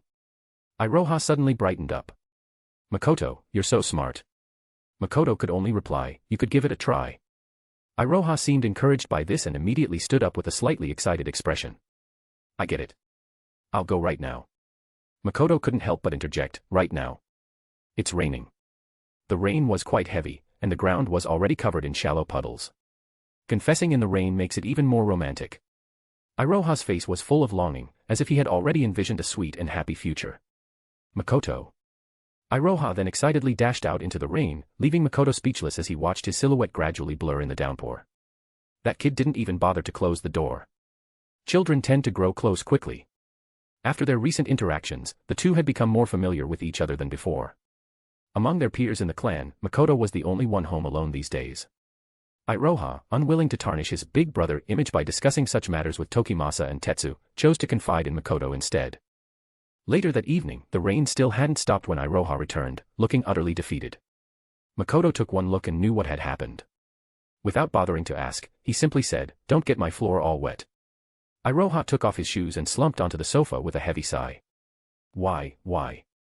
He muttered bitterly, his voice full of resentment. Makoto continued reading his book, not even glancing up. Makoto. Iroha couldn't help but speak. Why do you think Natsu wouldn't accept me? How would I know? Iroha looked troubled. When he confessed to Natsu in front of her house, standing in the pouring rain, she had simply replied calmly that she wasn't interested in dating for the time being. Suddenly, something seemed to occur to him, and he muttered. Could it be because of Hakumen? Hyuga Hakumen. Makoto recalled the name. He was also someone their age from the clan but currently stationed on the front lines. Iroha clapped his hands as if having an epiphany. I get it now. Natsu must be worried that being with me would affect my relationship with Hakumen. Makoto. From the sound of it, this Hyuga Hakumen must also have feelings for Natsu. Iroha immediately turned to Makoto and asked, Makoto, what do you think? His eyes were full of hope, as if he was eager for Makoto's agreement. Makoto, I think, you've got a point. Iroha was overjoyed. Natsu really is so gentle and considerate. He then added, when the war is over and Hakumen returns, I'll have a proper talk with Natsu. That guy Hakumen might have feelings for Natsu, but there's no way she'd like him. Who knew where his confidence came from, but Iroha seemed very pleased with his own reasoning. Looking at Makoto, who was still engrossed in his book, Iroha's eyes twinkled mischievously. Hey, Makoto, how about I introduce you to a few girls? No thanks. Makoto declined flatly, thinking to himself, if you know any beautiful one-san, maybe then I'd be interested. He had absolutely no interest in kids. Iroha immediately assumed the air of a self-proclaimed expert. Girls are actually easy to understand. As long as you're willing to put in some thought and time, you'll win them over eventually. Makoto glanced at him sideways. And you've managed to win someone over? Iroha was momentarily at a loss for words, then quickly replied, Natsu is different from other girls. Besides, we're not in a rush. Makoto said, childhood sweethearts, huh? Iroha nodded enthusiastically. Exactly. Makoto sighed inwardly. Girls mature faster than boys, especially someone like Natsu, who is both beautiful and adorable. Even 10 of Iroha wouldn't stand a chance against her. After chatting aimlessly at Makoto's place for a while, Iroha noticed that Makoto showed no intention of offering him dinner. Realizing this, he left. Outside, the night was deep, and the heavy rain poured relentlessly, hammering against the glass and window frames. After a whole day of reading, Makoto stretched, then looked out the window at the tree swaying violently in the storm. The wind and rain lashed at it, making it seem as if it might snap or topple at any moment. Orochimaru must have set out by now. In this kind of weather, it would be the perfect time for a night raid. In such circumstances, how far will Konoha be pushed? End of chapter. Exclusive access, get 80 advanced chapters ahead of everyone else. Chapter 20, CH20, Tragedy. However, for supply wagons traveling under such conditions, it became a daunting challenge. In a dense forest, a squad moved swiftly. Leading the group was a middle-aged man wearing a Konoha forehead protector and dressed in a green combat uniform. Aside from him, the rest of the squad consisted entirely of half-human-height ninja dogs. Each dog was burly, fierce-looking, and carrying large packs strapped to their backs. The group halted at a fork in the road. A black-furred ninja dog at the front lowered its head to sniff the ground. After a moment, it spoke in a human voice, "Rainy days are truly bothersome." The heavy rain had washed away all sense, leaving it feeling uneasy. Inuzuka Gaku glanced back at the entire ninja dog squad before locating a hidden marker left by his unit on a tree at the fork in the road. He said, "Pakumaru, just a little more, and we'll arrive. Everyone is counting on us to deliver the supplies." Pakumaru barked a few commands to the ninja dog team behind him before responding, "Let's move quickly." Ninja dogs were not known for their endurance, and the prolonged journey had left them noticeably fatigued. The team set off again. Inuzuka Gaku moved swiftly across the high branches of the trees, his keen nose detecting a blend of scents, mostly mud, decayed leaves, and grass. He ensured his view of the surroundings remained unobstructed. As the scenery rushed past, Pakumaru, leading the team below, suddenly stepped into a trap. The rain-soaked and leaf-covered ground snapped open, revealing a concealed net. Pakumaru reacted instantly, leaping forward to avoid the snare. However, one of his companions behind him was not so fortunate and was hoisted into the air as the net tightened. Alarmed, Inuzuka Gaku immediately threw a kunai, cutting through the net and freeing the trapped ninja dog. The ninja dog team instantly halted, clustering together in heightened vigilance as they scanned their surroundings. They strained to catch any unusual scent in the air, but the rain had washed away all traces, leaving them with nothing to detect. Inuzuka Gaku remained perched on a tree branch, surveying the area from above. A faint rustling came from the underbrush, the sound subtle but persistent, yet no enemy revealed themselves. Suddenly, a terrified shout broke the tension. A man dressed as an Iwa burst out of the bushes, fleeing in panic. Before Inuzuka Gaku or the ninja dogs could react, another figure swiftly followed. Wielding a gleaming blade, the shadow darted forward and, in an instant, slit the Iwa's throat, dropping him lifelessly to the ground. Inuzuka Gaku finally saw the figure clearly, a white-haired youth wearing a face mask, clutching a standard-issue short blade. Blood dripped from the blade, though the relentless rain quickly washed it clean. The youth leapt from the tree branch and landed beside Pakumaru. "Well, if it isn't that child prodigy," Pakumaru remarked. The son of the White Fang, a prodigious jonin, the student of the Yellow Flash, and the wielder of a Sharingan despite being an outsider to the clan. Kakashi Hatake bore many titles. His fame was unmatched on the front lines and in the village, he was a name everyone knew. Inuzuka Gaku didn't respond to the earlier comment but instead spoke to the newcomer, "These Iwa seem like they have some kind of sixth sense, they even know our routes. Truly relentless." At that moment, a blond man appeared in a flash, holding a kunai in his hand. Inuzuka immediately recognized him. It was clear that the Iwa squad lying in ambush had been eliminated by this man. "Lord Minato." Inuzuka greeted respectfully, bowing. Minato replied, "A large number of Iwa have already infiltrated our borders. Many areas are no longer safe." Inuzuka sighed, the situation on the battlefield grows increasingly dire. Minato glanced at the entire ninja dog team and said, "You've all worked hard." Inuzuka shook his head. "For the village, there's no such thing as hardship. If not for your timely support, this journey might have ended in disaster." Meanwhile, Kakashi had pulled out some treats from who knows where and was feeding them to one of the ninja dogs. Despite their fierce appearances, he showed no fear, on the contrary, he seemed entirely at ease and even affectionate with them. He spoke in a flat tone, "Rainy weather greatly affects a ninja dog's sense of smell. You shouldn't be traveling under these conditions." "Woof." Pakumaru barked instead of speaking, but Inuzuka Gaku understood the meaning, it was expressing displeasure at Kakashi's tone. Gaku merely smiled and said, "Kakashi is right."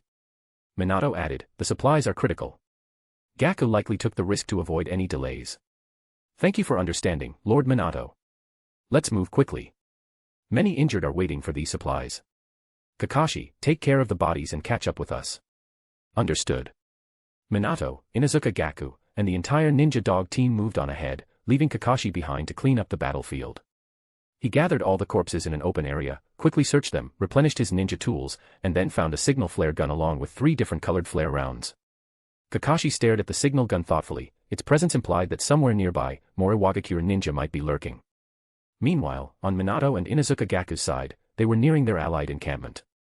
The dense forest was thinning, revealing the end of the woodland ahead. However, a sudden unease surged in Minato's heart. Unconsciously, he quickened his pace. Inuzuka Gaku noticed and called out, "Lord Minato." "Gaku." Pakumaru suddenly spoke, warning him. It was then that Gaku realized signs of combat were scattered throughout the surrounding forest. Finally, he and the ninja dogs reached the camp's perimeter, only to find Minato standing motionless at the forest's edge. The scene before them made Inuzuka Gaku's eyes widen in shock. The ground was cracked and torn apart, rivers of blood flowed freely, and the remains of dismembered bodies lay scattered, a scene of utter carnage. The area was littered with the scars of destruction caused by ninjutsu, with the landscape itself altered by large-scale earth release techniques. Inuzuka Gaku was shaken to his core, and his shock quickly turned into boundless rage. "Lord Minato." He turned to see Minato standing there, expressionless and silent. He had been gone for barely half an hour, and in that short time, such a tragedy had occurred. This could only mean that the enemy had been aware of his absence and deliberately launched their attack during this window. Another traitor. Konoha had already suffered countless setbacks because of traitors. Even without initiating offensives, the enemy always seemed to have precise knowledge of their movements. Minato couldn't fathom it. Among those comrades who had fought side by side, sharing life and death together, who could possibly be the betrayer? The rain continued to pour, soaking the two of them. Those damned Iwagakure ninjas. Inuzuka Gaku punched a nearby tree trunk with all his strength. At that moment, a ninja dog let out a bark. Pakumaru ran over and found markings left by Konoha ninjas on a tree trunk. "It's a signal for retreat," it said.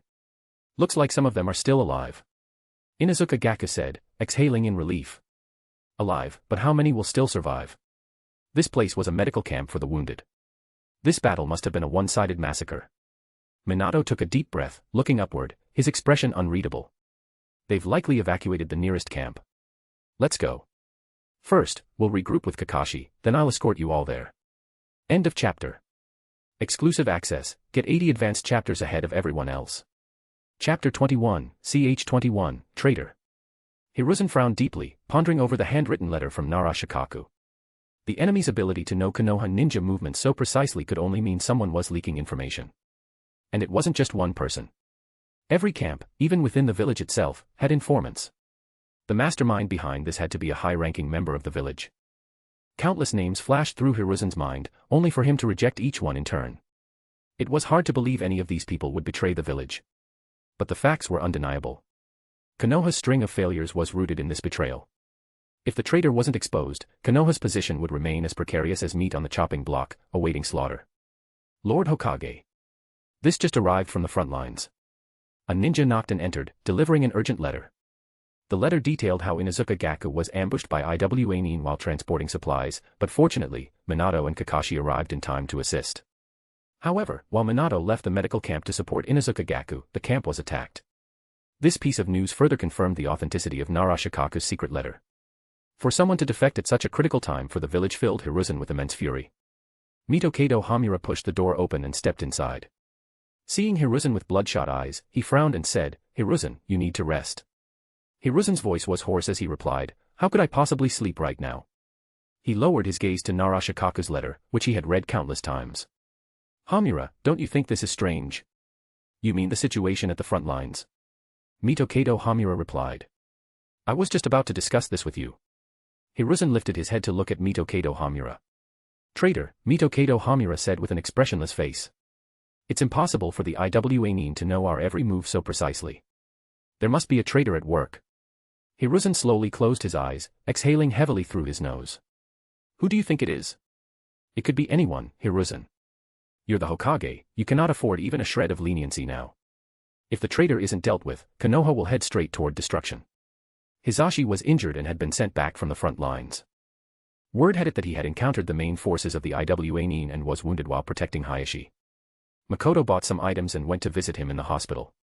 Upon entering the room, he found Ayari and Ayano there, along with an elderly man with white hair. Hisashi lay on the hospital bed, bandages wrapped all the way up to his neck, indicating the severity of his injuries. He wasn't wearing his headband, and the green curse mark on his forehead was openly exposed. "Makoto, you're here," Ayari said, walking over to take the items Makoto had brought. "I came to check on Lord Hisashi," Makoto said, then respectfully greeted the other two in the room. "Lord Taikai, Lady Ayano." The corner of the room was already piled high with gifts. Makoto wasn't the first to visit. The atmosphere in the room felt a bit strange. Even as Makoto reached the doorway, he hadn't heard a single conversation from inside the hospital room. "You're thoughtful," Taikai said, his gaze fixed on Makoto, his tone calm. "I won't disturb you any further," Makoto said, setting down the items and intending to take his leave. "There's no need," Taikai called out to him, stopping him in his tracks. "We're all from the same clan, there's no need to be so formal and distant." Ayari brought over a chair for Makoto, gesturing for him to sit. With no other choice, Makoto stayed. He quickly realized that all eyes in the room seemed to be on him. After a moment's thought, he asked with a concerned expression, "How is Lord Hisashi's condition?" Hisashi responded calmly, "Don't worry, I'm not going to die." Taikai gave him a glance. "If you're so eager to die, why come back?" Hisashi sneered. "Did my staying alive disappoint you?" Taikai slammed his cane heavily on the floor, glaring and puffing out his cheeks. "If you died, I'd be at ease." Seeing the situation, Ayano quickly smiled and tried to smooth things over.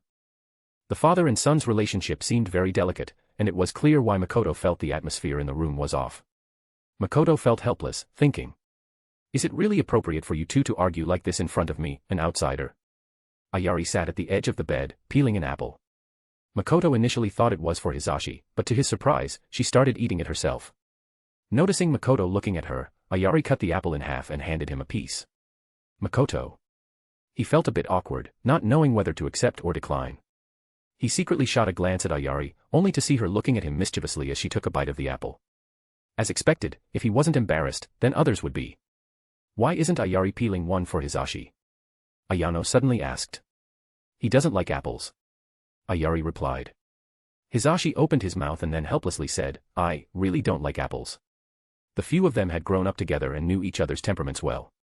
"Makoto, do you like reading books recently?" Taikai suddenly asked Makoto. Makoto wasn't surprised by the question and replied respectfully. "I've encountered many things I don't understand during my training, so I turn to books to find answers." Taikai nodded and said, "It's rare to see a young person as diligent as you." Makoto replied, "Iroha, Tokimasa, and Tetsu all work hard, and Hakumen is fighting on the front lines for the village. I'm the only one left idle in the village." Taikai then said, "No need to be so humble. I'm well aware of the nature of those kids." Makoto then turned to Hisashi and asked, "Lord Hisashi, do you know how Hakumen is doing on the front lines?" Hisashi thought for a moment and said, "That kid is following Lord Hayashi's side, and he's been performing fairly well." Makoto let out a sigh of relief and said, "I'm glad to hear that." Taikai's gaze shifted slightly. "You're really worried about him, huh?" Makoto gave a simple, honest smile and said, "He's my friend, so of course, I'm concerned about his well-being." Taikai looked at the young man before him, and seeing that his expression didn't seem fake, he couldn't help but feel relieved. Having attachments within the clan was a good thing. People with attachments were the easiest to control. Ayari, sitting to the side, tilted her head in curiosity. She wondered if Makoto had gotten so close to Hakumen now. Come to think of it, he used to have a rather indifferent relationship with Iroha and the others, but now they were often together. Indeed, children's friendships always seem to come out of nowhere. Taikai then said, "If you really enjoy reading, you can come to my place. I have quite a collection of books." Ayari seemed a little surprised but didn't say anything. Hisashi glanced at them indifferently and then shifted his gaze away. Makoto immediately showed an excited expression. "Is that really all right, Lord Taikai?" Taikai smiled lightly. "Books are meant to be read. If you don't take them, they'll just gather dust there." "Thank you so much, Lord Taikai." After leaving the hospital, Makoto didn't head straight home. He wandered around the village for a while, buying some things. It was becoming increasingly clear that the villagers were feeling down, as even when he was having ingredients weighed, the shopkeeper was distracted and miscalculated the price. Everyone was worried about the situation on the front lines. The continuous bad news from the front had made Makoto feel that Orochimaru was going too far. The higher-ups in Konoha might already be suspecting a mole. If this matter wasn't settled soon, even if Orochimaru succeeded in becoming Konoha's savior and won the war, the third Hokage would certainly doubt him as the final victor. If his actions were exposed, the entire Konoha would never allow him to continue living in this world. End of chapter. Exclusive access, get 80 advanced chapters ahead of everyone else. Chapter 22, CH22, Desperate Situation. When Haruka returned home, she found her younger sister still awake, lying on the living room sofa engrossed in a book. She was wearing a thin nightgown, her fair and delicate feet swaying back and forth as if thoroughly enjoying her reading. Hearing the sound from the doorway, Natsu sat up on the sofa. "You're back, sister." Haruka's face was marked with deep exhaustion as she replied weakly. "Have you eaten?" "I left some food for you in the kitchen," Natsu said, noticing her sister's weary state. "All right, I got it." Haruka moved to the sofa and sank into it, not making another move. Natsu promptly closed her book and went into the kitchen, bringing out the food she had saved. Natsu. Natsu was setting the table when she suddenly heard Haruka's voice. She turned her head to see her sister still lying motionless on the sofa. "Huh? Did you go out with Iroha today?" Natsu froze for a moment, surprised that her sister would ask her such a question, then replied. "No, he didn't come looking for me today." "Oh." She thought that was the end of the conversation, but after a while, Haruka spoke again. "Can't we just stay good friends?" Haruka let out an awkward laugh. "Of course, that's fine." Natsu glanced at her sister, noticing something unusual. Normally, Haruka would occasionally tease her about these things, but her tone and expression today didn't seem like she was joking. Haruka didn't let the topic drop and, after hesitating, spoke again. "That Makoto, you've been in contact with him recently, haven't you?" At this point, Natsu couldn't hold back anymore. With a sigh of exasperation, she said. "Are you that eager to set me up with someone? You're single yourself, why don't you focus on finding me a brother-in-law first?" Haruka fell silent. Natsu spoke again, "Hurry up and eat while it's still warm." She finished setting up the meal and walked back to the sofa, picking up her book. "You should try spending more time with that Makoto." "No. I'm not saying you have to be with him." Natsu suddenly froze. Haruka kept her head lowered and continued, "Just spend more time together, that's all." Hyuga Natsu was very perceptive. Observing her sister's behavior, she quickly pieced together all the causes and effects behind this. Why her sister had suddenly and inexplicably started saying such things to her. Natsu's expression grew calm. "I understand. Natsu, you. I understand. I'll do it. I'm sorry, Natsu." Natsu's expression remained calm. "Didn't you say it's not about dating him? As long as I get a bit closer to him, that should be enough, right?" The day after Hisashi returned to the village, another wounded soldier was sent back from the front lines, and yet another Konoha camp was overrun by the enemy. Konoha Hospital. Looking at Jiraiya lying on the hospital bed, wrapped in bandages, Hiruzen's face was expressionless. "How many were evacuated?" "Half." "I see." Jiraiya muttered, his tone heavy. "It was to be expected. If Minato hadn't arrived in time, I would have died there." They had been attacked by several thousand Iwa Nin, led by the third Tsuchikage, Inoki. In just an instant, Jiraiya had seen a blinding white light sweep through the center of their camp, leaving nothing but dust in its wake. The enemy's numbers were more than triple their own. Jiraiya had chosen to stay behind and buy time for his comrades to retreat, but he was overwhelmed. Fortunately, Minato had arrived just in time. Jiraiya asked, "How many people do we still have on the front lines?" Hiruzen replied, 4,000, less than that." This statement led to a long silence between the two. Once the strongest shinobi village in the world, Konoha had fallen to such a state. Even Jiraiya couldn't help but ask, "Can we still win?" Hiruzen didn't answer. A letter from the daimyo had just arrived, hinting that if the war could no longer be won, surrendering to Iwagakure might be considered. As long as it could bring an end to the bloodshed, the Land of Fire was willing to compensate with supplies, money, and even land. But Hiruzen understood Inoki's temperament. If this had been right after the Battle of Kanobi Bridge, Iwagakure might have agreed to negotiate peace. But now, with victory within their grasp, how could Inoki possibly stop? They were at the end of the road. Jiraiya noticed the layered armor beneath Hiruzen's Hokage robe and asked, "What's the village like now?" Hiruzen looked out the window and replied, "A bit chaotic." The chaos was both visible and invisible. The villagers were panicking, and the great clans were plotting their escape routes. The once unbreakable bonds established by the first Hokage were now finally loosening in the face of life and death. "I heard Orochimaru went to Sunagakure to ask for reinforcements. In Konoha's current state, there won't be any allies left." "That's true. When I head to the front lines, the village will be in your hands." I'm no good at handling those administrative matters. There won't be any administration, only the news of our victory or death. Jiraiya let out a bitter laugh and didn't respond further. Hiruzen said indifferently, if you think it's a hopeless situation, then quickly heal and come to the front lines to die. A dead end. After Hiruzen left, Jiraiya leaned against the bed, silently gazing out of the window. The leaves were falling, it was already late autumn. He absent-mindedly thought back to the time when he, Tsunade, and Orochimaru were not yet famous. Back then, there were only endless missions, and there were no concerns like there were now.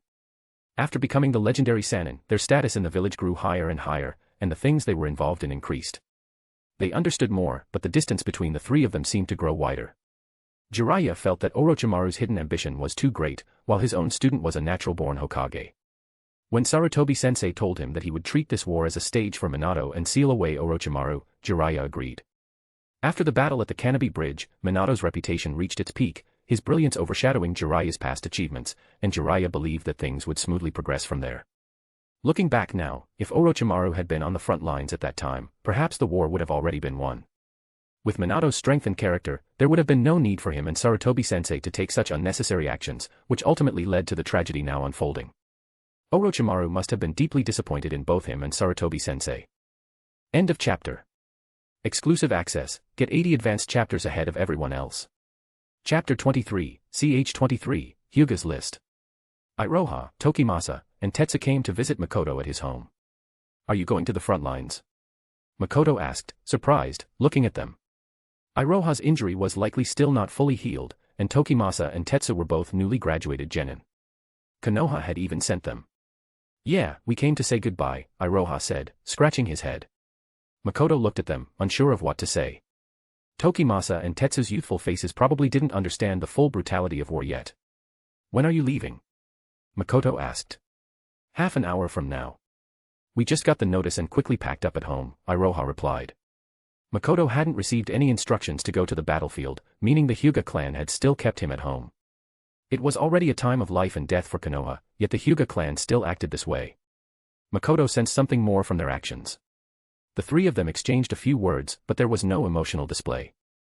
Makoto simply reminded them to be careful and told Tokimasa and Tetsu to listen to Iroha more on the front lines. Then they left, with Iroha mentioning that he still needed to say goodbye to Natsu. Natsu also wasn't going to the front lines. Makoto noticed that the Hyuga clan compound was even quieter than usual. He wandered around for a while but didn't see a single person. Once outside the Hyuga compound, the streets of Konoha were the same. There was a lot of trash scattered around that hadn't been cleaned up, and there were only a few pedestrians. Not a single ninja in sight, and many shops had their doors shut, not conducting business. The entire village seemed to be suffused with a heavy, oppressive atmosphere. Makoto went into one of the shops that hadn't closed and bought some things before heading to the hospital to visit Hisashi. The Konoha hospital was probably the only place still bustling in the village. Hisashi was alone in his hospital room, but he appeared downcast and didn't speak much when Makoto arrived. He only asked Makoto one question, seemingly out of the blue. Do you think you're lucky or unlucky? After thinking for a moment, Makoto replied. Luck and misfortune are judgments of the past.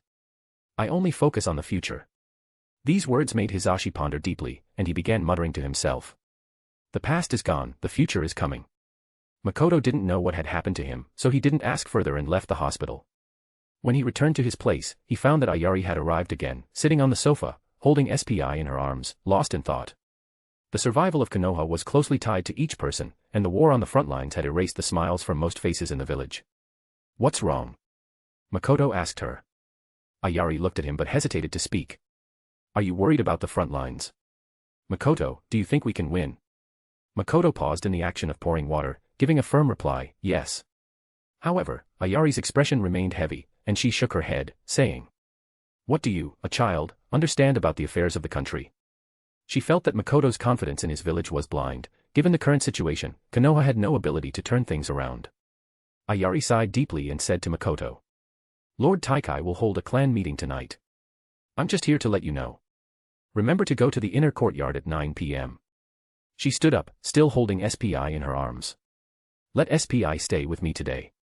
Makoto's mind raced with thoughts, and the strange appearance of Hisashi he had seen earlier flashed through his mind. Suddenly, he stepped forward and grabbed Ayari's arm as she was about to leave. Makoto. Makoto's gaze fixed firmly on Ayari, his pitch-black eyes causing Ayari to feel inexplicably uneasy, as though she had been seen through. SPI curiously looked at Makoto in Ayari's arms. Is Hyuga planning to leave Konoha? Shock spread across Ayari's face, and she froze, staring at Makoto in a daze. Makoto, how do you know? She stammered. How many people? Makoto asked again. What? Is everyone being evacuated? Ayari hesitated for a moment before replying.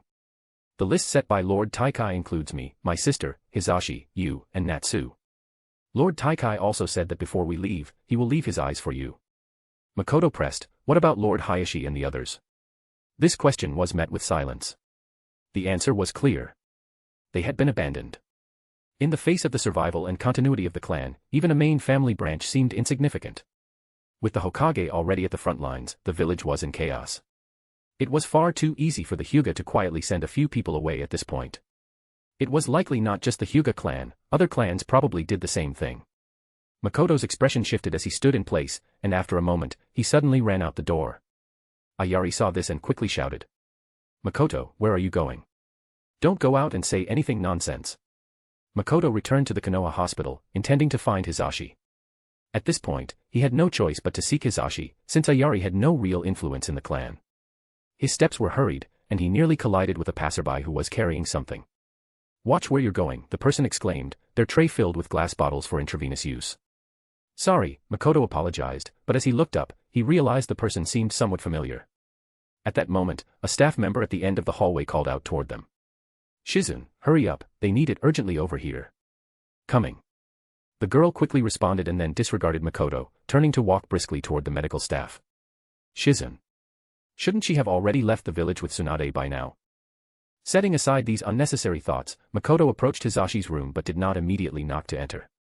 After standing there for a while, his thoughts finally began to calm down. Why don't you come in? Suddenly, Hizashi's voice rang out from the hospital room. When Makoto opened the door, he found Hizashi sitting on the bed, calmly gazing out the window. The white window curtains fluttered in the breeze coming from outside, and the faint shadow on the floor shifted along with the movement. Makoto closed the door behind him and slowly walked to Hizashi's bed. It was Hizashi who spoke first. Makoto, you seem a bit agitated, different from how you were before. Lady Tsunade has returned to the village, and she's in Lord Jiraiya's hospital room. That girl came back with her. Although Hizashi had been in the hospital the entire time, his Byakugan allowed him to see everything happening in the building, including the incident where Makoto nearly collided with Shizun. Makoto spoke quietly, Lord Hizashi, we can't leave. Hizashi smiled lightly, you seem to have found out quite quickly. Did Ayari tell you? He gazed steadily at Makoto and asked, why can't you leave? Makoto replied, if we leave the village now, it would be considered defection. When Makoto mentioned the word defection, Hizashi's expression remained unchanged. He slowly got off the bed, closed the window, and drew the curtains, causing the room to darken instantly. Only then did Hizashi speak in a calm voice. On the contrary, Konoha is about to fall. We are the torchbearers of Konoha's hope, tasked with the responsibility of rebuilding and revitalizing Konoha. Makoto furrowed his brows lightly. Just the 5 of us. Hizashi replied, what, do you think it's not enough? Makoto responded, not enough. Even with the entire Hyuga clan, it's still not enough. Hizashi narrowed his eyes. He had always thought there was special about Makoto, and he was very good at hiding it. This special quality was hard to discern, and even his own older brother and father had been deceived. But he could feel it, Makoto, like him, shared a deep hatred for those shackles and cages, and a strong desire for freedom. Why do you say that? Do you know how lucky you are to be on this list of 5? Hizashi continued. Is it because of my eyes? You're quite clever, Hizashi sneered. Natsu is top tier in both personality and appearance within our clan. Many of her peers are infatuated with her. She will be your wife in the future. Isn't that enough for you? Or do you perhaps prefer Ayari? Makoto's expression remained unchanged as he listened to Hizashi mention his fiancée's name. He could tell that Hizashi was suppressing something, and that this suppressed emotion was about to erupt. If you really like Ayari that much, I could. What has Lord Taikai given you? Makoto suddenly interrupted him. What has Lord Taikai promised you? Hizashi fell silent, his eyes fixed intently on Makoto. Release the caged bird curse seal, the status of the main family, the same position as Lord Hayashi. Hizashi was silent for a long while before briefly replying, correct. Makoto felt a deep sense of disappointment. What Hizashi hated wasn't the caged bird, he only hated the fact that he himself was bound by it. Once he became the beneficiary of the system, he would start to support it. End of chapter. Exclusive access, get 80 advanced chapters ahead of everyone else. Chapter 24, CH24, The Flying Bird and the Stray Dog. Makoto didn't argue with him about that, but instead calmly said, "Lord Hisashi, we will win this war." Hisashi looked at Makoto with disappointment in his eyes. He felt that Makoto's understanding was too shallow, unable to see through such an obvious situation, still blindly believing in the village. Even Iroha, Tokimasa, and Tetsu had gone to the front lines, and Konoha had no future. Hisashi responded indifferently, "Is that so? Lord Hisashi, don't you believe it? Do you know how many times the military strength of Iwagakure exceeds that of Konoha?" Makoto then asked in return, "What about Tsunegakure?" Hisashi's eyes shifted slightly. "Tsunegakure won't help us," Lord Orochimaru couldn't convince them. Many people in the village knew about Orochimaru's efforts to secure an alliance with the Tsunegakure, but most of them were skeptical. Since the disappearance of the third Kazekage, Tsunegakure had been in internal turmoil and had no time to care about the affairs of other villages. Makoto continued, "Then what about Kumo, Aim, and Kusa?" Hisashi was stunned for a moment. "What are you saying?" Makoto replied, "Lord Orochimaru isn't just trying to secure an alliance with the Sand Village. He's also been negotiating with Kumo, Aim, and Kusa. If all of them join the war, can we turn the tide for Konoha?" Hisashi furrowed his brows tightly, questioning, "Why would they help us?" Makoto answered, "Given the current situation, perhaps one village wouldn't want to provoke IWA, but if the others believe that the other three have already agreed to take action against IWA, it could work in our favor. Lord Orochimaru is very skilled at making such things happen." Hisashi doubted, "Do you think the other villages are fools?" Makoto slowly shook his head. They might suspect it, but none of the four villages would want to see IWA dominate. They'd rather let the others believe that their own village is willing to take action. Lord Orochimaru is the key link in all of this. Hisashi furrowed his brows in silence, as if doubting the truth of what Makoto was saying. Such a thing seemed too far-fetched. How could the leaders and Kage of those villages so easily dive into this mess? Makoto, noticing his reaction, then provided more information. "Lord Hisashi, don't you know? The fourth Kazekage has already ascended to the throne. It's the well-known magnetic release user, Raza. The fourth Raikage has also taken the position. He's the son of the third Raikage." Hisashi indeed didn't know this. After these two villages withdrew from the war, they had closed off their borders. In this information-starved ninja world, it was difficult for outsiders to know what was going on inside. Makoto, as someone who was familiar with the original story, was aware of this. Hisashi's gaze shifted, pondering for a long time, before he finally looked back at Makoto and asked, "What if they don't intervene, and we lose in the end?" Makoto replied, "There is no what if." In the dim light, he stared directly at Hisashi, his green forehead seal still standing out clearly. "It's just a matter of whether you, Lord Hisashi, choose to leave or stay. To leave, to take just a few people and chase after his own dream of rebuilding the clan. If Konoha truly won this war, then they would be considered rogue ninjas. Not only would they be traitors to Konoha, but they would also be seen as a disgrace by their own people. His father would do that. He would absolutely do that. He would proclaim to the outside world that he had voluntarily defected. This was the person who had always prioritized the clan over family, the one who, since childhood, had been heartless enough to separate himself from the main house, marking himself with that burden. And now, he was begging him to take up the responsibility of continuing the family line, while casually discarding his older brother. But if Konoha ultimately lost, they could still survive. Find a place to hide, continue the family line in secret, and later figure out how to rebuild Konoha, relying on just a few of them. Just him and 3 women. The vision was beautiful. When his father spoke of these things, he painted a very bright future. Yet, when he touched the boundaries of freedom, he became muddled.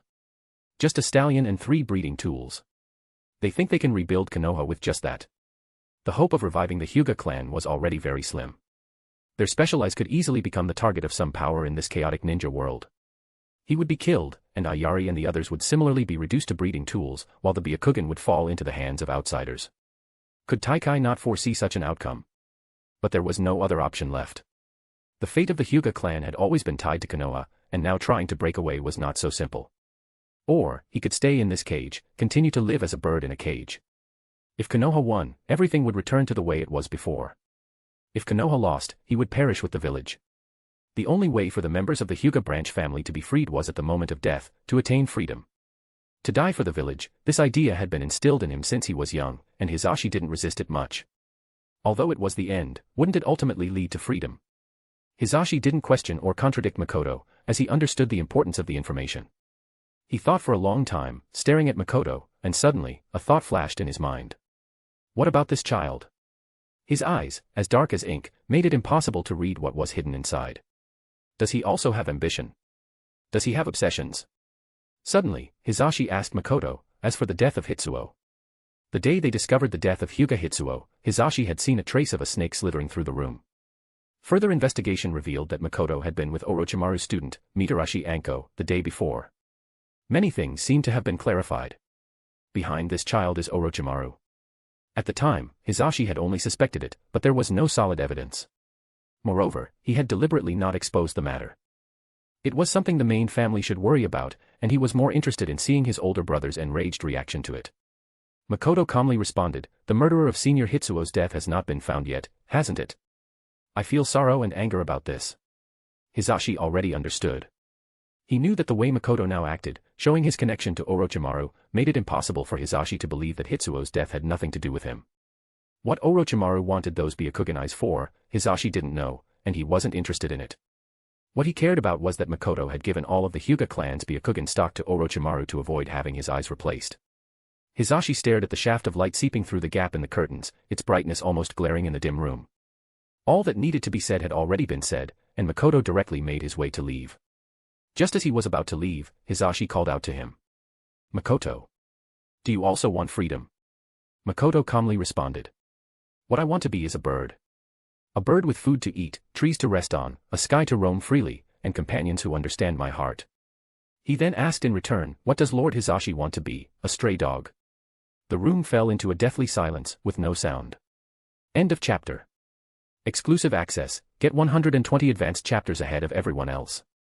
Chapter 25, CH25, Under Control. This vast forest was home to 3,000 to 4,000 Konoha ninja, marking Konoha's last line of resistance. If the enemies here were annihilated, Konoha would no longer have the strength to retaliate. However, this battle was different from those in the past. The frontal assault had met with Konoha's fiercest and most determined resistance.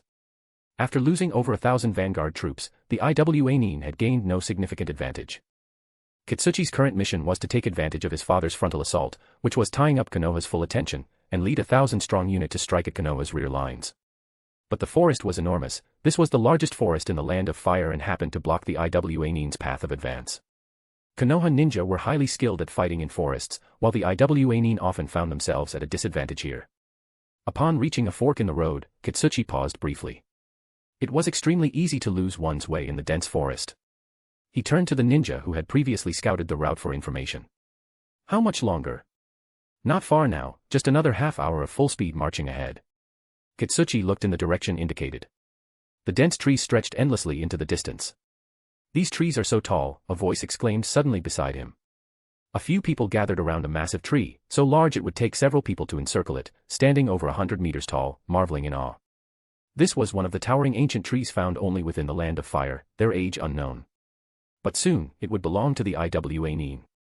Once Konoha was destroyed, the Land of Earth's armies could press forward into the Land of Fire, sweeping through with unstoppable momentum. "Keep moving," Kitsuchi shouted, leading the way as he dashed down one of the paths at the fork. The 1,000-strong force followed closely, darting through the dense forest like countless shadows. Bang! A sudden, unfamiliar sound rang out. The Iwa Nin passing by that enormous tree realized there was no towering tree next to them after all. What stood there was a colossal giant over 100 meters tall. Wielding a massive iron staff, it stood towering above them, gazing down like a demon god. "What is that?" The Iwa Nin below had no time to react before the iron staff, carrying the force of a mountain, swept across. Wherever it passed, destruction followed. Countless trees were shattered, and the Iwa Nin struck by the staff were instantly reduced to pulp under the terrifying force. "Ah! A monster." Seeing this, Kitsuchi immediately shouted. "Form up defenses. It's a Konoha ninja. Quickly, organize defenses." But before his words finished, the ground began to tremble violently.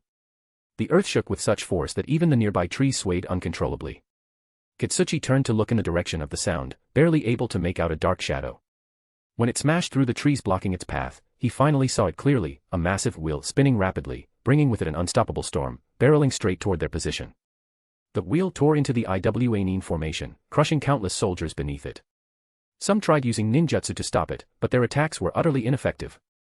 The iron staff swept across, and the giant wheel ground through. Screams of anguish filled the air as the Iwa Nin fell into chaos amidst the sudden and devastating attack. Kitsuchi stood frozen, staring at the scene unfolding before him, his mind a whirlwind of confusion. How many of them are lying in ambush for us? He frantically scanned his surroundings. Don't panic. Fight back. Quickly, fight back. Kill them. Hurry, kill them. The frontline battlefield. After a round of attacks, the Iwanin temporarily retreated. The surrounding forest was left in ruins, with charred, broken trees and numerous cracks scarring the ground. Even more horrifying was the sight of corpses scattered everywhere, blood seeping into a nearby stream, dyeing it entirely red. Konoha ninja were clearing the battlefield, retrieving any usable tools and checking the bodies for signs of life. The remains of their comrades were transported to the rear, while the Iwanin corpses were piled together, awaiting incineration. At this moment, several high-ranking Konoha officials were gathered in an open space. No tents were set up here, everyone was gathered in the open air. What are the casualties? Hiruzen asked the person beside him. We're still counting, but it's estimated to be no less than 500. Hiruzen nodded calmly. His expression showed no signs of anger or grief, as though nothing could shake him anymore. Those who are no longer combat capable should be sent back to the village immediately. Don't add more burden to the medical personnel here. Understood. The Iwanin may launch another attack soon, Hiruzen added. Reorganize the teams, merge any lone survivors whose teammates have all fallen into other squads. He then turned to a nearby blonde young man. Minato, you'll lead a team to strike at the enemy forces from one side. If you can disrupt their formation, all the better. Minato thought for a moment but replied. There's no need for a team. I can handle it myself. Hiruzen didn't insist and nodded in agreement. Very well. As for the main battlefield, Fugaku and I will continue to oversee it. Shikaku, stay with the Noichi sensory team and keep us updated on battlefield movements. The higher-ups continued discussing the next steps for their operations. Meanwhile, the Konoha ninja were all busy with their respective tasks. Not far from the Hokage, a group led by Yamanaka and Noichi sat together, each wearing a strange device on their heads. The device was connected to a large battery nearby. This was Konoha's sensory unit, monitoring everything within the entire forest. The moment any Iwanin entered, they would be detected immediately. After helping transport the corpses, Kakashi walked alone to a large tree to rest. He silently took out some rations from his bag and began eating. Rin approached him, sitting down beside him, and handed him her water flask after removing it. There are so many injured, it's overwhelming, she sighed. There's no need to treat them now. Better to conserve strength for the battles ahead. Kakashi said calmly. Rin shook her head. Some of them are severely injured. Without treatment, their lives are at risk. Kakashi glanced around at the busy scene, his voice flat. They're going to die anyway. But they shouldn't die because I didn't try to save them. Half of a scorched leaf drifted down from the tree above, and Kakashi caught it in his hand. Rin also started eating, holding a rice ball in her hand. While resting, she hummed a tune softly. Kakashi heard laughter and noticed two figures walking side by side toward the depths of the forest, bantering and joking along the way. Both were burly, the kind of people who stood out in a crowd. They were from the Akimichi clan. What are they up to? Rin asked. Probably going to ambush the enemy. Kakashi speculated. Are they really that happy about going to an ambush? Rin chuckled. Kakashi couldn't figure it out either. What kind of joke could make them laugh so much in a situation like this? Maybe it's because they know they're not coming back, he said. Oh. Rin nodded thoughtfully. After finishing their rations, the two continued resting against the tree. Rin suddenly brought up how, back in school, Kakashi would always avoid the crowd and sit alone under a tree at the edge of the training field. Kakashi said that back then, all his classmates were too childish, and he couldn't be bothered to join them in their ninja games. Rin countered, saying they weren't childish at all, they were just doing what they enjoyed. She had wanted to invite Kakashi to join them, but he always refused. Kakashi explained that back then, all he wanted was to train, and he wasn't interested in doing anything else. After he spoke, there was no response from Rin. Turning his head to look, he found that she had fallen asleep, sitting there, exhausted. He hesitated for a moment before softly calling her name, Rin. When he didn't continue, Rin, still with her eyes closed, let out a soft laugh. Why'd you stop talking? It's nothing. Just stay close to me during the battle later. I don't want to hold you back. What if I get you killed? Kakashi was silent for a moment before replying, saying it didn't matter, everyone's going to die anyway. Rin, however, said she didn't want to see Kakashi die and suggested they should stay apart during the fight. End of chapter. Exclusive access, get 120 advanced chapters ahead of everyone else. Chapter 26, CH26, Marching Toward Death. Fugaku exhaled the last of the smoke from his mouth, breathing slightly heavier. The enemy's numbers were far greater than he had imagined. After killing one, more Iwanin quickly surged forward, not giving him a moment's rest. Or perhaps it was that there were too few comrades around him. In comparison, the enemy seemed endless. The forest was too vast. Looking into the distance, Fugaku could see that the area was filled with Iwanin, and he couldn't even imagine how many more were hidden out of sight.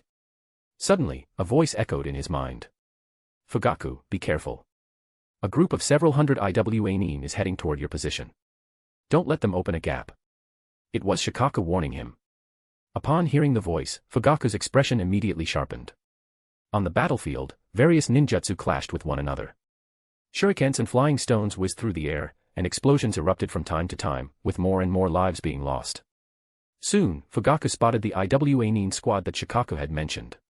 He quickly retreated, and several of his fellow Uchiha ninjas stood beside him. Fire! Fugaku called out in a low voice, and in an instant, his comrades scattered in all directions, forming hand seals with each other in unison. Fire style, Great Fireball Jutsu. Several massive fireballs rained down from the sky like an inferno, their intense heat distorting the air around them. The scorching waves of heat slammed into the Iwanin below, who had just arrived, and with no way to escape, they were consumed by the flames. But soon, many of the Iwanin countered with their own jutsu, creating massive earthen walls or large water jutsus. As water and fire collided, dense white steam filled the air, obscuring their vision. The Uchiha members, unfazed by the water mist, held kunai or short blades in their hands. Their red eyes sharpened as they began to reap the lives of their enemies. There's a group of Iwanin breaking through the western defenses. Minato, take a team and go hold them off. Zaizen, Tadu, and Murasaki, there's an explosion-style ninja 30 meters north. Go take care of him. Shimi, watch out below. Enemies are coming from underground. Genta, lead a team to support Fugaku. At the rear of the Konoha forces, Shikaku sat beside Inoichi, fully focused on commanding the battlefield. With the Yamanaka clan's secret techniques, he had the chakra positions of all enemies and allies in the forest mapped out in his mind. On the ground in front of him, he had drawn several simple directional maps with a branch, some of which had been partially erased. This battle was far more difficult than he had anticipated. The enemy's numbers were overwhelming. By now, both sides had suffered countless casualties, but Iwanin continued to pour in with reinforcements. He had been doing everything he could to minimize Konoha's losses, distributing troops efficiently across the battlefield. However, the disparity in forces couldn't be compensated for by mere tactics. These Iwanin were not an unorganized mob, they were elite forces hardened by years of war. It was incredibly difficult for Konoha ninjas to fight multiple enemies at once. Lord Hokage. You've advanced too far. Minato, Lord Hokage isn't far from you. Head south to assist him. Shikaku's eyes were bloodshot, a result of prolonged mental strain. Inoichi beside him had started bleeding from his nose as well. The rest of the sensory team members were also showing signs of physical exhaustion. Shikaku wanted to express concern, but seeing Inoichi gritting his teeth and persisting, as well as the chaos of the battlefield, he held back. Fugaku, another team of 200 Iwanin is heading your way. We can't let them breach the front. They were positioned at the far rear of the battlefield, but they could still hear the sounds of intense fighting. Some Iwanin had bypassed the front and were choosing to attack from the flanks. Shikaku glanced at the clock in his hand, more than an hour had passed. Konoha had suffered heavy casualties, and while the Iwanin had suffered greater losses, their numbers far exceeded Konoha's. Lord Hokage, you need to retreat. Fugaku. A large enemy force is approaching. 1,000, no. 2,000 Iwanin. Lord Hokage, you must retreat south immediately. Hayashi, lead a team to support Fugaku. Doza. Doza. You go too. The front lines. Fugaku gathered with the remaining members of his unit, and along with his fellow Uchiha clan members, they numbered only a few hundred. How could they possibly withstand more than 2,000 Iwanin? He could feel most of his chakra drained, his body and mind exhausted. The enemy's assault came quickly. In the distance, the forest seemed to break like a dam, with a continuous wave of Iwanin charging forward. Fugaku gritted his teeth and commanded, Inoka, Hakadai, retreat. He chose to avoid the main conflict, and his ninja began to fall back. However, the newly arrived Iwanin would not let them retreat so easily. A storm of shuriken and flying stones rained down from the sky, and the ground beneath their feet became a muddy mess due to the jutsu, while trees around them periodically collapsed. Fugaku heard Shikaku's impatient voice in his mind. Fugaku, you can't retreat. If you leave, the front will open up and we'll be finished. These words made Fugaku feel even more trapped. He glanced behind him, seeing countless Iwa rapidly closing in on them. "Captain, be careful." Suddenly, Fugaku was dragged away by a force. It was Uchiha Hakadai, who had pulled him from the sharp rock spikes below. However, this brief delay allowed countless Iwa to swarm in. His comrades fought to the death, but with so many enemies, it wasn't long before another one fell. Fire Style, Dragon Flame Jutsu. Fire Style, Great Fireball Jutsu. Fugaku felt his mind start to blur, the crimson flames filling his vision. The intense heat, combined with the unrelenting battles, caused him to feel dizzy. Thankfully, it was his clan's jutsu, and they shielded Fugaku, fending off the Iwa's onslaught. "Captain, are you all right?" Hakadai asked urgently. Fugaku gasped for breath, the ringing in his ears making his comrades' voices sound distant. Fire Style, Dust Concealment. The Uchiha clan member exhaled a large cloud of gray smoke from his mouth, which quickly spread throughout the area, obscuring everyone's vision. The dust was unbearably hot, and the particles floating in the air burned when they touched the skin. The Iwa were momentarily blocked from advancing, but the leader of the Iwa shouted, "Don't let them escape. They're from the Uchiha clan." Swish, swish, swish. As soon as his words fell, hundreds of figures fearlessly charged into the smoke. A strong wind blew from behind the Iwa, trying to disperse the gray smoke, but the wind only made it more difficult for those within the smoke to see, causing them even more pain as they could not open their eyes. Fortunately, the smoke was beginning to be blown away by the strong wind. The leader of the Iwa rushed forward, determined to find Fugaku. However, just a few steps ahead, he saw a huge black shadow moving behind the dissipating smoke. "What is that? Someone from the Akimichi clan?" This thought flashed through the Iwa's mind, but before he could process it, the shadow in front of him suddenly pierced through his abdomen. He widened his eyes, frozen in place, and looked down. A huge, curved blade was embedded in his stomach, with visible dark chakra swirling around it, resembling black flames. The black shadows in the smoke revealed a pair of glowing eyes, and before the Iwa could react, countless dark chakra tomo shot out of the smoke, spinning at high speed. Upon contact with anything, they exploded violently. "What is that? Ah! Ah! Get away! Earth Style!" The Iwa screamed in terror, scattering in all directions. Some tried to use techniques to defend, but ordinary Earth-style jutsu were no match for the explosive power of the Tomo. This single attack instantly claimed the lives of over 100 Iwa. As the smoke finally cleared, Fugaku had temporarily retreated to another location. He was being supported by Hakadai, wiping the blood tears streaming from his eyes. He glanced at the Iwa, who, in fear, dared not pursue. His vision was somewhat blurry, and everything before him appeared as multiple afterimages. "Captain." "I'm fine," Fugaku gasped heavily. At this moment, Hiruzen finally returned. With a single staff in hand, he charged into the enemy ranks, fearless in the face of numerous opponents. Many Iwa fell before him in a single round. His arrival greatly alleviated the pressure on Fugaku and his group. The presence of a Hokage on the battlefield is incredibly valuable, possessing the power to turn the tide of battle. This is also why Minato went alone to disrupt the Iwa formation, which is one of the reasons why Iwa's forces always attack in waves. "Fugaku, that move you just used was very effective. Can you use it again?" Suddenly, the voice of Shikaku echoed in Fugaku's mind. Fugaku forced a bitter smile and responded in his mind, "Why don't you try it?"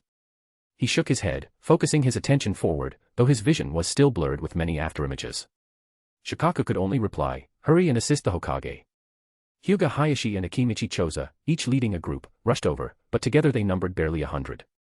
The battle continued, with death still claiming lives, and the enemy kept advancing, yet they could not retreat. The smell of blood was stifling, and many of the bodies on the ground were likely familiar faces. The sounds of intense fighting in the distance never ceased, screams, roars, both from enemies and allies alike. Fugaku took a deep breath and shouted to those around him. "Everyone, are you ready to die in battle?" The response came in unison, "We fight to the death, with no regrets." End of chapter. Exclusive access, get 120 advanced chapters ahead of everyone else. Chapter 27, CH27, Reinforcement.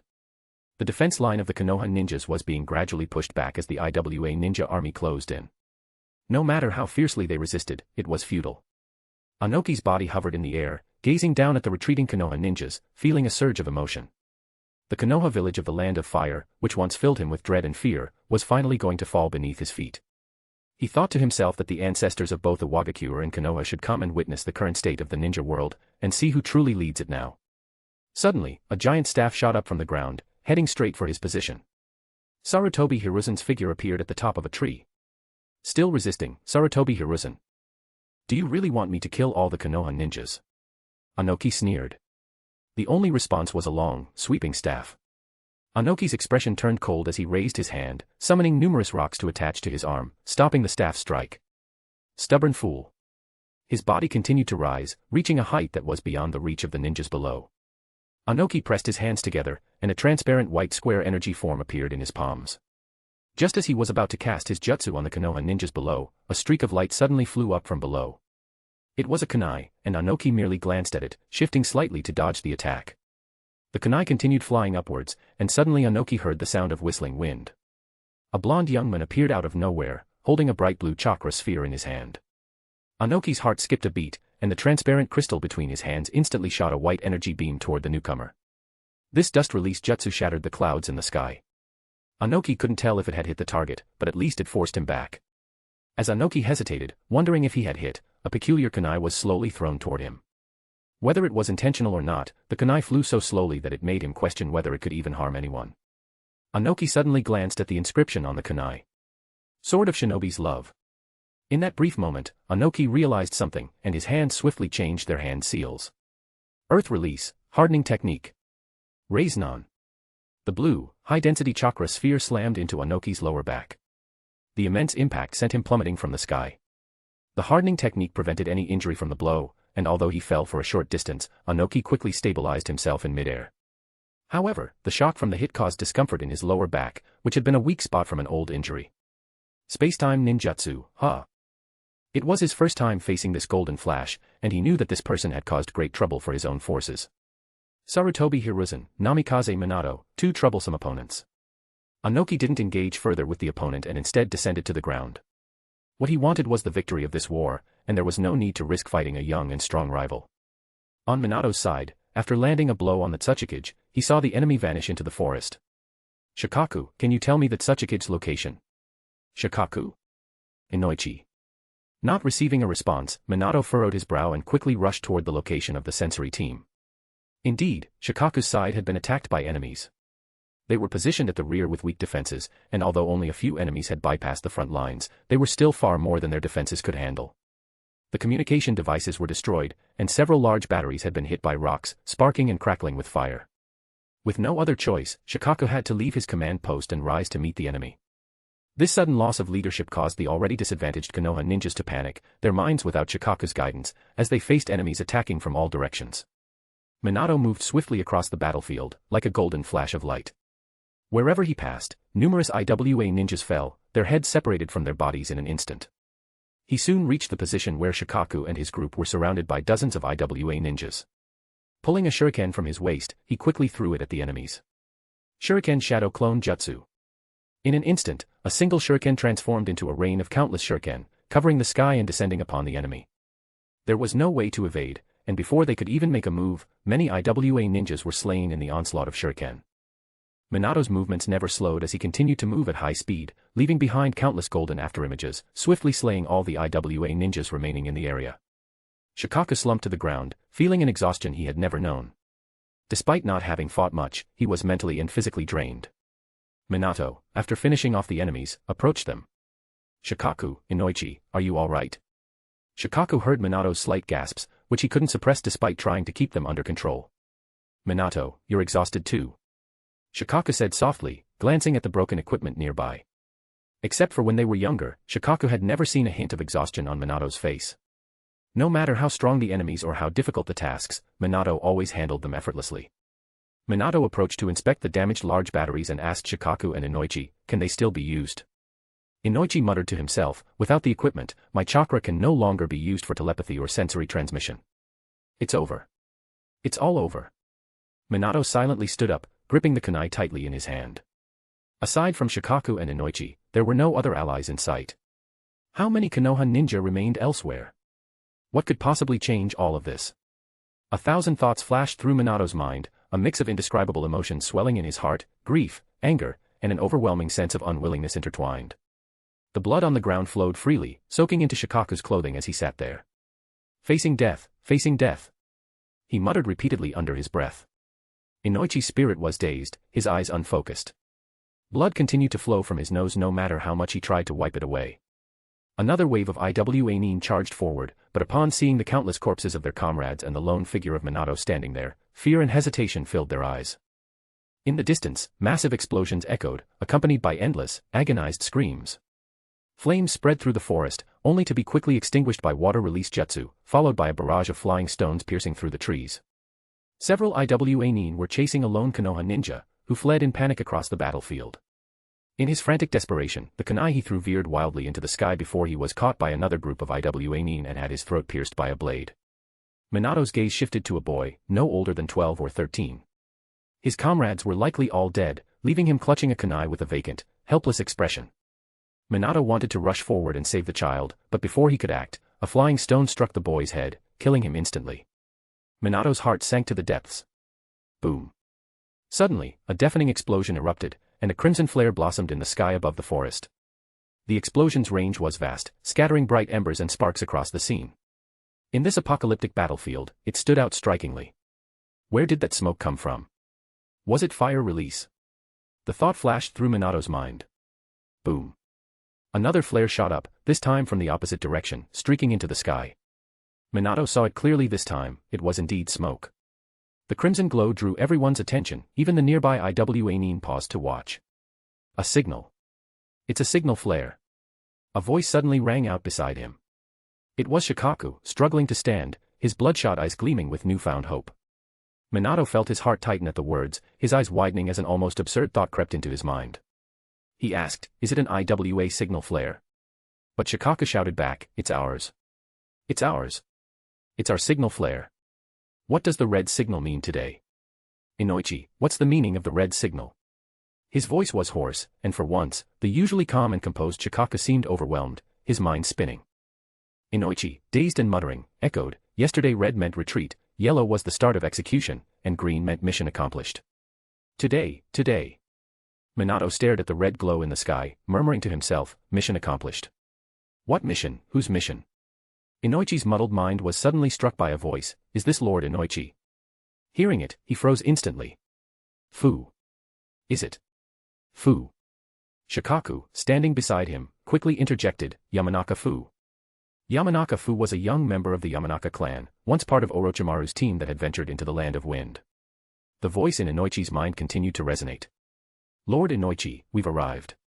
Reinforcements are here. Fu. Fu." Inoichi's expression twisted, an amalgamation of joy and sorrow, of laughter and tears. He stood up, shouting with all his might, his voice teetering on the edge of madness, desperate to let the entire battlefield hear him. "Fu is here. Fu has returned. Lord Orochimaru has returned." End of chapter. Exclusive access, get 120 advanced chapters ahead of everyone else. Chapter 28, CH28, Cheer. But the enemy forces seemed endless, no matter how many he struck down, more swarmed toward him. He swung his Rui staff repeatedly, unleashing jutsu one after another, yet there seemed to be no end to the IWA Nin advancing upon him. Once again, he slew the enemies before him. Unable to resist, he turned to look back. All he could see was a sea of enemies, no trace of any Konoha ninja. The green combat uniforms of Konoha could only be found on the lifeless bodies strewn across the ground. All dead. Have they all died already? Hiruzen's once cold and numb heart trembled uncontrollably. He began swinging his staff wildly, desperate to cut down every enemy surrounding him. But his attacks, driven by frenzied despair, were chaotic and full of openings. His apparent intent to die drew even more IWA Nin to close in. At this critical moment, several dark shadows suddenly darted out of nowhere, pouncing on the IWA Nin surrounding Sarutobi. Hiruzen caught a glimpse, it was a swarm of snakes. "Have you already resigned yourself to death, Sarutobi-sensei?" A familiar voice suddenly sounded behind him, causing Hiruzen's body to freeze on the spot. He turned to look, only to see a figure he knew all too well standing not far away, a faint smile on his face as he gazed at him. A tide of Sunanin flooded the battlefield, breaking through the exhausted and overextended formations of the IWA Nin in an instant. The ground beneath their feet inexplicably turned to sand, trapping their steps and making escape impossible. Countless snakes emerged from the forest, slithering forward to sink their fangs into the surrounding enemies. Where did these Sunanin come from? Where did they come from? Anoki, overwhelmed with rage and disbelief, teetered on the edge of madness. He swung his arms wildly, commanding an endless barrage of rocks to hurtle toward every enemy within range. But the massive rocks shattered inexplicably mid-air, breaking into fine sand that, under some mysterious force, gathered together. A young man appeared in front of Anoki, the sand hovering around him. His arms were crossed over his chest as he calmly gazed at the Tsuchikage. It ends here, Tsuchikage. The arrival of reinforcements reinvigorated the Konoha shinobi. One by one, they saw hope in this desperate situation and fought alongside the Sunanin with everything they had. The Iwa Nin, unable to withstand the sudden resurgence, were pushed back, retreating step by step. Father. Kitsuchi leapt to Anoki's side. The Sunanin are coming in full force. We must retreat. Anoki's gaze was filled with resentment and unwillingness. Just a little more. Just a bit more. He was so close to success. So close to destroying Konoha and achieving glory for Iwagakure. Father. Kitsuchi's voice was anxious and pleading. Father, look at our comrades around us. Anoki's heart trembled violently at these words. Gritting his teeth, he suddenly formed hand seals, channeling chakra through the yellow sand deep into the earth. Earth release, golem technique. With his roar, the ground and sand quaked, and one massive stone giant after another emerged from beneath the sandy terrain. Retreat. Withdraw from the forest. Retreat. Retreat. Hearing their Tsuchikage's command, the Iwa Nin scattered instantly, turning back and retreating in the direction they came from. The Sunanin and Konoha shinobi attempted to give chase but were blocked by the towering stone giants. These colossi were impervious to weapons and jutsu, making it impossible to destroy them quickly. Fortunately, there weren't too many of the giants. Most of the Suna and Konoha forces seized the opportunity to pursue and kill their fleeing enemies, turning the tide of battle. The attackers were now the defenders, and the retreating Iwa Nin fell into chaos, their forces crumbling like a mountain avalanche. The forest was vast, something the Iwa Nin hadn't noticed when they first entered. But now, as they tried to flee, the path seemed endlessly long and arduous. Don't pursue too far. Don't pursue too far. Shikaka shouted repeatedly from the rear. At this moment, every life in Konoha was immeasurably precious, and none could be lost so carelessly. After about half an hour, the Iwa Nin had completely scattered and fled the area. The newly appointed fourth Kazekage, Raza, observed the remaining Konoha forces before him, his gaze subtly shifting. The countless corpses piled on the ground left no room to step, a stark testament to the brutal intensity of the prior battle. The survivors cheered for this hard-fought victory. Some Konoha shinobi danced with joy, while others held the lifeless bodies of their comrades, crying and laughing in a mix of sorrow and relief. A gentle breeze blew through the forest, ruffling everyone's clothes. Minato finally couldn't help but find a random spot to rest, leaning against a tree trunk. Kakashi appeared from somewhere, sitting down beside him. Kakashi, you're still alive. Minato said slowly. In the heat of the earlier battle, he hadn't had the time to check on his student. A lot of people are still alive. Kakashi replied. Minato tilted his head back, gazing at the light filtering through the dense foliage above. The leaves swayed, the shadows danced, and while so many had died, thankfully, many were still alive. After the battle, the Sunanin kindly stayed behind to help Konoha clean up the battlefield. Looking at the rows upon rows of fallen Konoha ninja, over 2,000 in total, Raza couldn't help but feel deeply shaken. Sarutobi Hiruzen approached Raza to speak face-to-face, expressing heartfelt gratitude for Suna's timely support. He assured Raza that Konoha would forever remember this bond of friendship. Raza responded that it was Orochimaru's sincerity that had moved him, and he also emphasized that Suna and Konoha's interests were intertwined, making mutual aid a matter of shared fortune and adversity. Hiruzen kept his words brief, avoiding excessive formalities. His gratitude toward Suna was genuine and heartfelt, thankful for their intervention during such a critical moment. Raza also commented on how continued war brought only disaster to the ninja world. He stated that all parties now needed peace and condemned Iwagakure's actions as contrary to natural justice, calling on the entire ninja world to unite in opposition. As for the Iwa forces, the Sunanin refrained from pursuing them too far. Once they exited the forest, the pursuit ended. Anoki regrouped his scattered remnants, finding that Iwagakure had also suffered heavy losses. Despite his overwhelming anger and sorrow, he understood that it was no longer possible to wage war against Konoha at this time. A period of rest and recovery was now essential. As Anoki contemplated his next strategy, a messenger ninja suddenly arrived in a hurry, reporting that the eastern border of the Land of Earth had been attacked by forces from Kimogakure. What did you say? Anoki's son, Kitsuchi, was visibly alarmed, grabbing the messenger by the collar and questioning him anxiously. Anoki's heart sank into the depths, but he found himself becoming unusually calm, far from the impulsive anger he had shown earlier on the battlefield. Looking at the troops around him, once nearly 10,000 strong, now reduced by more than half, Anoki took a deep breath. Retreat. We're going home. The morale of the IWA forces was at an all-time low. When they had set out, they believed they would easily crush Konoha. Instead, they encountered a desperate resistance, suffering heavy casualties and ending in defeat. Anoki cast one last look back at the forest. He knew he would never forget this place for the rest of his life. But after this battle, how long would it take Iwagakure to recover its strength? Would he ever have the chance to set foot on this land again? Pushing these thoughts aside, Anoki began to focus on the challenges awaiting him once he returned to the village. In times like these, military deterrence was more crucial than ever. Anoki considered employing a newly established mercenary organization from the Land of Rain to help strengthen Iwagakure's forces. What Anoki didn't expect, however, was that during their journey back home, as they passed through the Land of Grass intending to rest briefly, they were met with a hostile rejection from Kyusugakure. This enraged Anoki once again. A village that he could have easily crushed like an ant now dared to insult them. Yet, he had no choice but to swallow his anger and lead the IWA forces back to the Land of Earth under the cover of night.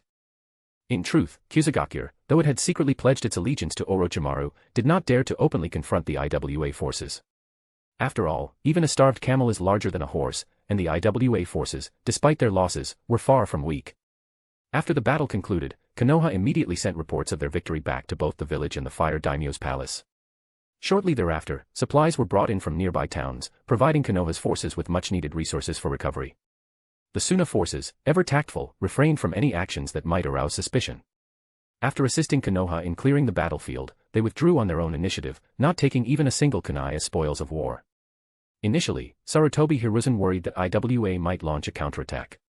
However, after Raza informed him of the situations in Kimogakure, Kyusugakure, and the Land of Rain, the Hokage finally felt reassured. The daimyo's actions were swift. That very evening, a large convoy arrived, bringing with it vehicles, food, and a large quantity of medical supplies. By the next morning, the bodies of several thousand fallen comrades were loaded onto carts, and the Konoha ninjas, carrying the heavy burden of this bittersweet victory, began their journey home. Along the way, some wept uncontrollably, while others sat next to the bodies of their fallen comrades, lost in a daze. Hiruzen and Minato were both deeply somber. Despite their victory, there was no joy to be found. "Long live Lord Orochimaru," suddenly someone shouted. They believed that it was Orochimaru's reinforcements who had saved them, who had saved the village. Soon, others followed suit, shouting in unison, "Long live Lord Orochimaru." Orochimaru sat at the front of the convoy, unfazed by the chants around him. On the cart behind him lay the countless bodies of his comrades. Yet, his eyes revealed a hint of satisfaction. End of chapter. Exclusive access, get 120 advanced chapters ahead of everyone else. Chapter 29, CH29, Return. Makoto stood with the members of the Hyuga clan on the main street of Konoha, waiting with all the villagers. The sides of the street were filled with people, and the villagers had spontaneously hung up banners with slogans like, "Welcome home, heroes." Some naive children tried to run into the middle of the street but were quickly pulled back by their parents. A group of children from the Ninja Academy stood in the center of the road, each holding a bouquet, their little faces tense, while their teachers stood nearby, offering comfort. The environment was a bit noisy, with shouting, some people softly sobbing, but mostly, there was laughter and cheer, as everyone seemed to be celebrating the victory of the war. After waiting for a long time, they finally heard a shout from the returning ninjas near the village gate. "They're back. They're back." The prepared band immediately started playing as soon as they heard the announcement, their music festive and uplifting. But the music only played for a few seconds before it was abruptly stopped, leaving many of the villagers confused. A procession passed through the main gate of Konoha, but the leader wasn't the third Hokage. Instead, it was a cart covered with a black cloth. Another cart followed, and someone stretched their neck to look out towards the distance beyond the village. All they could see was a long line of carts that seemed to stretch endlessly. Each cart carried many corpses, all covered by black cloths. The entire street fell into a deadly silence, and the suppressed cries from earlier now rang out more clearly than ever. Some people went mad and rushed out from the sides of the street, trying to reach the convoy in search of their loved ones. The convoy continued forward, passing by the children from the Ninja Academy who were holding their bouquets. These children had originally planned to offer their flowers to the Hokage, and even the person who organized this event had never expected that the first to enter the village would be the corpses of the fallen. The teacher quickly stepped forward to call the children back, urging them not to block the path of the heroes. However, one little boy took the initiative to walk up to the cart and place the bouquet he was holding on top of the black cloth covering the body. Seeing this, two other children also followed suit. 3 bouquets, sunflower, lily, chrysanthemum, and carnation. Victory, hometown, gratitude. The ninja driving the cart silently stopped, waiting for the children to finish placing their flowers. This act moved the surrounding villagers, and their eyes began to redden. The sound of crying spread uncontrollably, and the sorrowful emotion spread like ink, gradually coloring everything. Only after all the carts had entered the village did the villagers see the third Hokage and a group of Konoha ninjas following behind. But their faces were all solemn, many of them still bearing injuries. Looking at their expressions, one might have thought they were returning from a defeat. Konoha had won, but the price of this victory was far too tragic. Lord Hokage. A voice rose from the crowd. Lord Hokage. Lord Hokage. More voices followed, everyone eagerly waiting to hear what the third Hokage would say. Sarutobi Hiruzen couldn't help but stop in his tracks, looking at the long line of carts fading into the distance, then glancing at the hopeful faces around him. The weather today was clear, with not a cloud in sight. Everyone. Hiruzen took a deep breath and shouted. We have won. At the sound of his voice, the entire street's mood was ignited in an instant. The overwhelming cheers erupted, some people danced with joy, some screamed wildly, and others sobbed uncontrollably, their emotions reaching a climax in that moment. Makoto saw Orochimaru and Minato following behind the third Hokage. It seemed that his gaze was felt, as Orochimaru glanced over in his direction, his eyes holding an indescribable meaning. They're back. They're back. Makoto heard Ayari's excited voice beside him. She had spotted Hayashi and others among the group.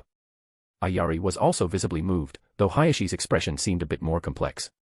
The members of the Hyuga clan, including Hayashi, were waving in Makoto's direction, but there were so few of them. Makoto remembered that the entire Hyuga clan had nearly sent everyone to the front lines, over 100 people, yet now only a few dozen remained. Makoto. Makoto heard Natsu's voice beside him. Did you see Iroha? Makoto was suddenly startled, and his gaze swept over all the members of the Hyuga clan in the procession. He couldn't help but glance at Natsu, but saw that her eyes were red, her lips pressed together in silence. Makoto's mind recalled the straightforward, cheerful boy, who had specifically come to say goodbye before leaving. Their relationship hadn't been particularly close in Makoto's eyes, but perhaps influenced by the emotions around him, he now felt a heaviness in his heart. Once the entire procession had entered the village, the last to arrive were the supply caravans. The crowd left the street and followed the Hokage to the plaza in front of the Hokage building, where the third Hokage would say a few words to the villagers. The members of the Hyuga clan went there as well, but Makoto quietly slipped away on his own. He didn't go home, not knowing where to go instead. The streets were all empty, and he wandered aimlessly by himself, eventually finding a bench on the side of the road to sit down. From a distance, the cheers of the villagers suddenly rang out, clearly heard even from far away, likely because the Hokage had said something inspiring at the plaza. Makoto lay on the bench alone, quietly gazing at the sky. He didn't know how much time had passed, but the sky had begun to show a faint red hue, and he heard footsteps in the distance, probably indicating that the crowd was dispersing. You're lying there like that, it's not very polite. A voice suddenly sounded beside him. Makoto immediately sat up at the sound, recognizing the person who had spoken. It was Kakashi, the one who had saved him on the front lines.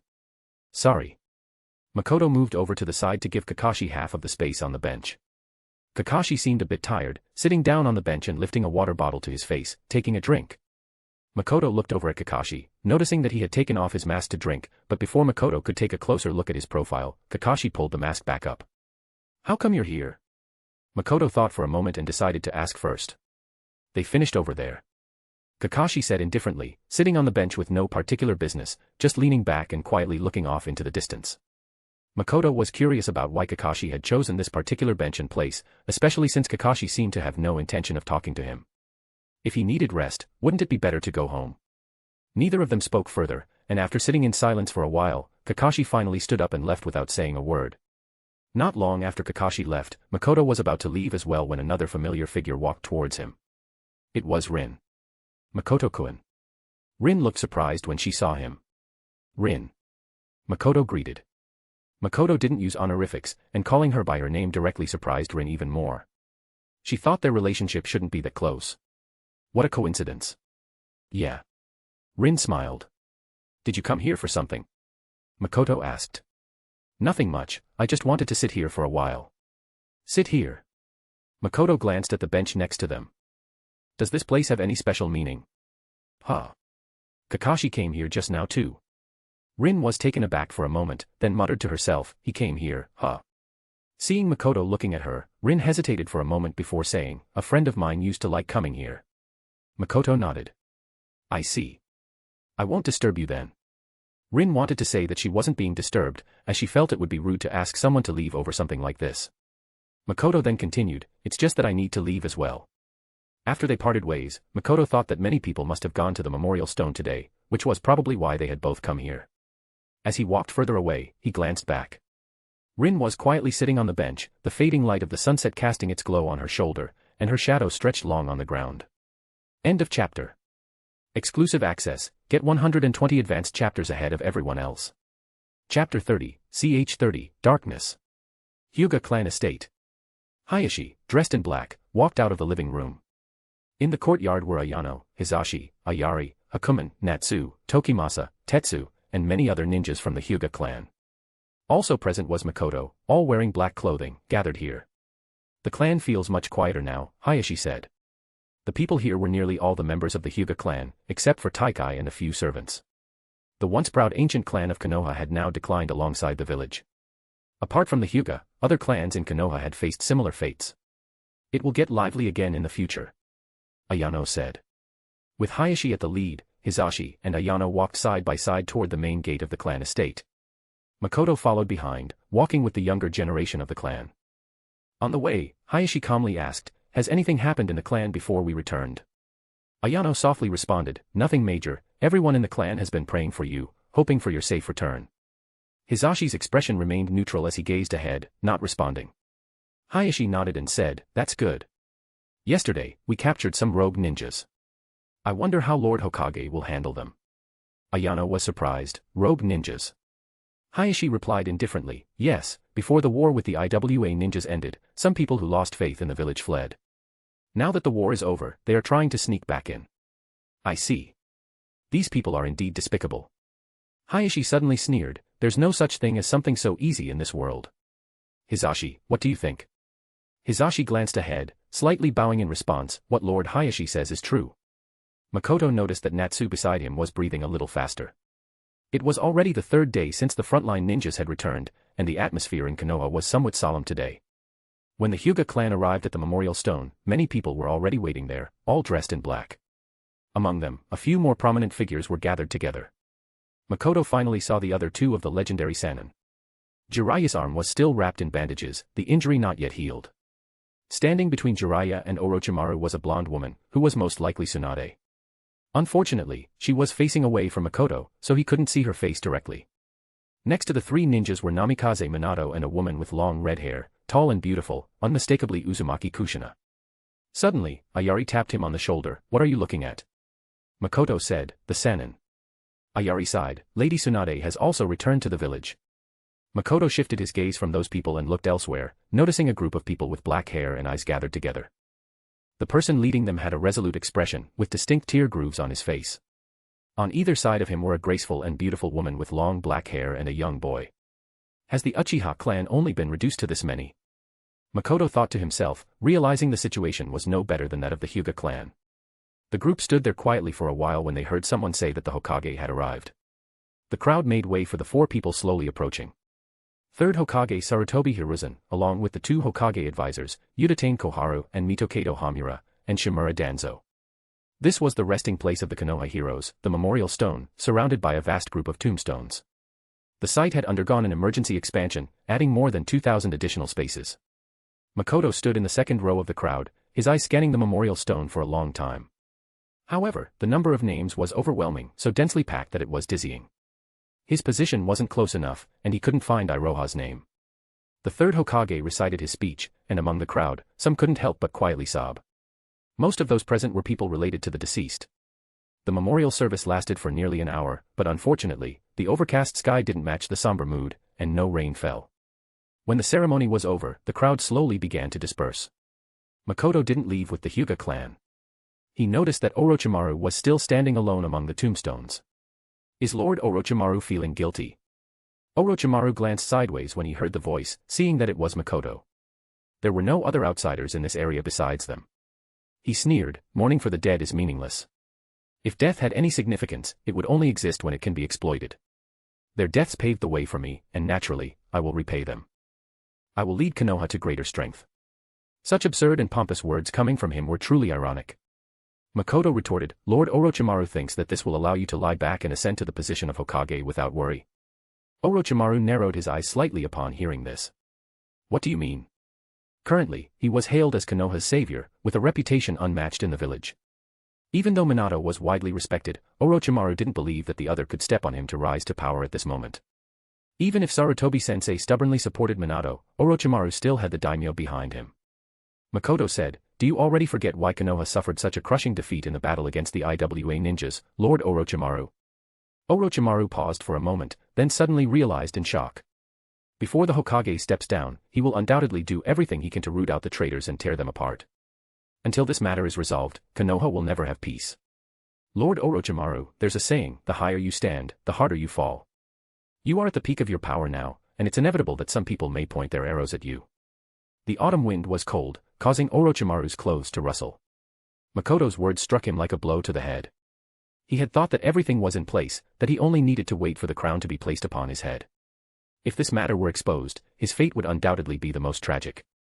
The cemetery in front of him was his ladder to the pinnacle, but a small misstep could turn it into an abyss that would consume him. Orochimaru's mind raced, thinking of ways to break the situation. He asked, what should I do? Makoto calmly replied, naturally, eliminate the traitor. Orochimaru's eyes shifted slightly. Explain in detail. Makoto spoke slowly and steadily. The traitor is the hatred of everyone in Konoha, they must be killed without mercy, and with lightning speed to eradicate them completely. No one should have the opportunity to make use of this situation. This traitor should preferably be silent and have no connections. The most important point is, after Lord Orochimaru does this act that will be applauded by all, you must immediately report to the daimyo. Make sure that the daimyo is also pleased with this. A silence followed. Orochimaru glanced at Makoto, meeting his pitch-black eyes. They appeared ordinary, yet to Orochimaru, they seemed to conceal far too many things. This kid is too good at hiding things. Aside from himself, no one else probably knows his other side. Makoto. Orochimaru said slowly. You are more ruthless than I thought. Lord Orochimaru is joking, Makoto replied. This isn't something I did, so what does it have to do with me? End of chapter. Exclusive access, get 120 advanced chapters ahead of everyone else. Chapter 31, CH 31, Claim Everything. The weather grew colder, signaling the arrival of winter. Makoto couldn't help but put on an extra layer of clothing. What was especially unfortunate was that Ayari was no longer wearing a skirt, so he couldn't see her long legs anymore. The two of them were strolling through the market, and Makoto followed behind her, carrying a bag, lost in thought. Makoto, can you cook eggplant? Ayari suddenly asked. Yes. What about fish? Yes. How do you know how to do everything? Ayari turned around, holding an eggplant in one hand and a fish that was still wriggling in the other. How about we have these two for dinner tonight? She asked with a smile. Sure. Makoto smiled faintly. The fish was briefly cleaned by the vendor and placed into a bag, along with the other ingredients and seasonings, all of which Makoto carried in his hands. Ayari, however, seemed quite relaxed. She even ran over to the street corner to buy 2 cans of soda. After opening one, she took a sip and made a very satisfied sound. She tossed the other can to Makoto, but forgot that he didn't have a free hand to catch it. Realizing this, she saw the soda slip from her grip. Makoto, watch out. The can of soda flew straight toward Makoto's head. If it hit him, it could leave quite a bump. But just as the soda was about to hit his forehead, it seemed to be stopped by some invisible force and instead fell directly into the bag he was holding. Ayari was surprised by the turn of events. What happened? Makoto calmly replied, a bit of chakra control. If you want to learn, just call me sensei and I can teach you. Ayari rolled her eyes at him. Nice try. With that, she turned and walked ahead, sipping her soda contentedly. Occasionally, she stepped carefully on the pavement, but other times she bounced around, humming a tune, and spun around as if dancing in place. It was a pity she wasn't wearing a skirt, her movements would have been even more graceful. Makoto. Do you know what it feels like to get married? Managing household chores, dealing with life's messes. Ayari chuckled. You're just a kid pretending to know everything. Makoto didn't argue and simply said, if you know I don't understand, why ask me? Ayari smiled without replying, her gaze drifting toward the distant horizon as she walked slowly forward. After a moment's thought, Makoto asked, are you thinking about getting married? Ayari turned her head to look at him. I'm getting married soon. With Lord Hizashi. Ayari chuckled, who else could it be? You. Makoto nodded. Sure, I wouldn't mind. Ayari gave him a disdainful look. You. A little brat thinking you could marry me. Makoto replied, Lord Hayashi and Lady Ayano aren't married yet either. Ayari countered, which is why I have to get married before them. That way, my and Hizashi's child can protect the future of the main family. After she spoke, her gaze drifted forward, a hint of melancholy in her expression. Makoto suddenly recalled what Hizashi had said to him in the hospital that day. Hizashi, Hayashi, and the Ayari sisters had grown up together, and although their fates had diverged, the bond between them should have been exceptionally strong. Do you want to get married? Why are you asking again? Ayari chuckled. You didn't answer earlier. There's no such thing as wanting or not wanting. It's something that was decided a long time ago, Ayari said as she walked. Lord Taikai told Hizashi and me yesterday that we should start preparing for our wedding. In the Hyuga clan, to maintain the purity of their bloodline, marriages were traditionally arranged within the clan.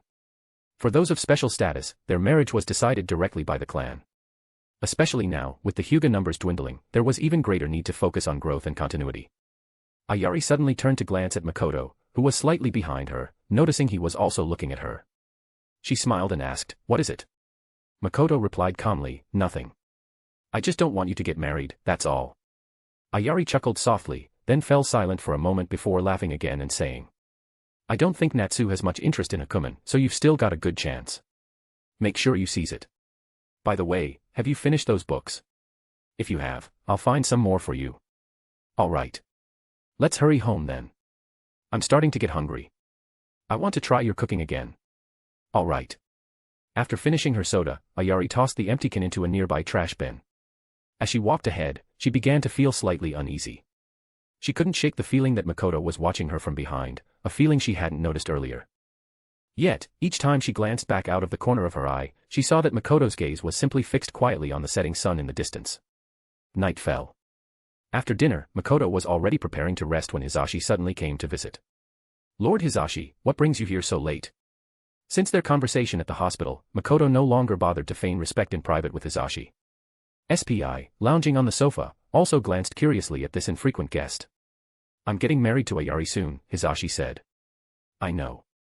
My marriage was decided long ago, it's not something within my control. Hizashi continued. Did Lord Hizashi come specifically to explain this to me? Makoto said with a faint smile. I'm truly flattered. Hizashi frowned slightly and said, That day, what you said to me, I'm genuinely grateful. Are you grateful that I let you stay in the cage? Staying in this cage is still better than being a stray dog. Hizashi said slowly. Such self-deprecating humility surprised Makoto a little.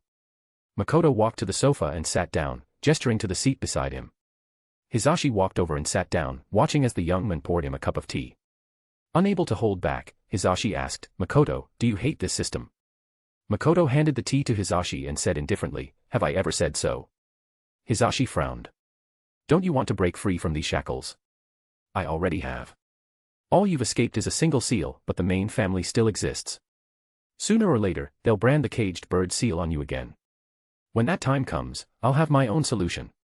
You. Makoto watched as Hizashi opened his mouth, seemingly about to speak but left speechless. He countered with a question, Does Lord Hizashi hate this system? Without hesitation, Hizashi began, Of course, I. But the words stopped abruptly after just a few syllables. If he truly hated this system, how could he have previously sought after the privileges of the main family status? To say such things now in front of Makoto would only make him look ridiculous. He sat there in silence, saying nothing, and after a long pause, he suddenly drained the cup of water in one gulp. Letting out a heavy breath, Hizashi finally spoke. Makoto, you've seen through me. What I hate is my father. Even though my brother and I share the same mother, everything was given to him. I hate my brother. There isn't a shred of brotherly affection in his heart. He so easily and shamelessly treats me as his servant. I don't hate this system. I only hate the fact that I lack freedom. If I were in the position of the main family, I certainly wouldn't change a thing. But the reality is that I'm not the main family, I'm part of the branch family. And because of that, I must do everything in my power to change it. As Hizashi finished speaking, a faintly twisted expression crept across his face. Makoto listened with a calm expression. Lord Hizashi's answer is truly unexpected. To so freely and openly reveal his darkness and desires, this was nothing short of pledging allegiance to him. Or rather, it was a gesture of submission to the soon-to-be Hokage, Orochimaru, standing behind him. Hizashi, however, had no interest in wasting time with pleasantries. He got straight to the point. Makoto, I know you have grand ambitions. You must want to change everything to reshape this clan. Makoto, let's do this together. Whatever you and Lord Orochimaru plan, I'm willing to help. As long as I can rid myself of these chains, whether it's Ayari, Natsu, or even the main family status, everything will be yours. Makoto, however, remained unmoved, even finding Hisashi's words somewhat foolish. After all, the things that were destined to be his, he would claim them, without exception, regardless of anyone's promises. If Lord Hisashi is so sincere, Makoto said with a faint smile, then why not offer a token of loyalty? End of chapter. Exclusive access, get 145 advanced chapters ahead of everyone else. Chapter 32, CH 32, Clue. After the war with the Iwagakure ended, neither Konoha nor Iwagakure showed any intention of actively presenting a peace treaty. Iwagakure was preoccupied with handling the unrest caused by Kumogakure, while Konoha needed to focus on dealing with the persistent harassment from Kirigakure in the east. Peace negotiations were left to the respective daimyos of the two countries. Communication through letters, discussion of terms, and eventual dispatch of representatives to the borders of the Land of Grass to sign the agreements were carried out, with Konoha and Iwagakure each sending delegates to witness the process. In gratitude for the aid provided by the Land of Wind, the Fire Nation sent generous gifts as a gesture of appreciation. Although this war left Konoha village severely weakened, it did not diminish the vast resources and wealth of the Land of Fire. The daimyo further supported Konoha by funding the hiring of well-known ninja factions within the country to assist in handling Kirigakure. In this ninja-dominated world where military strength heavily influences national power, the daimyo hoped for Konoha to regain its vitality as soon as possible. At the moment, in addition to the problem with Kirigakure, what was giving Sarutobi Hiruzen a headache were the internal issues of Konoha. Since his return to the village, a great deal of administrative work had accumulated, all of which needed his attention, piling up on his desk to the point of nearly burying him. Suddenly, a ninja knocked and entered. Lord Hokage. Hiruzen responded without looking up. The death of Hyuga Hitsuo, there has been progress. Hiruzen, who had been immersed in reviewing official documents, froze for a moment. He had long since put this matter out of his mind. He put down the pen in his hand and glanced at the ninja, who had been sent by him earlier to investigate the Hyuga family's case, though the ninja had later joined him on the front lines. What progress? The ninja stepped forward and handed over a booklet. Hiruzen took it, opened it, and began to read it carefully, his face showing signs of contemplation. You did well, you may leave now. Yes.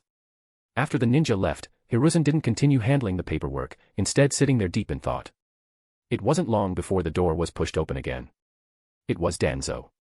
Hiruzen casually closed the booklet and placed it aside, saying, "What brings you here?" "I came to ask, someone has to be appointed as the leader for Kirigakure."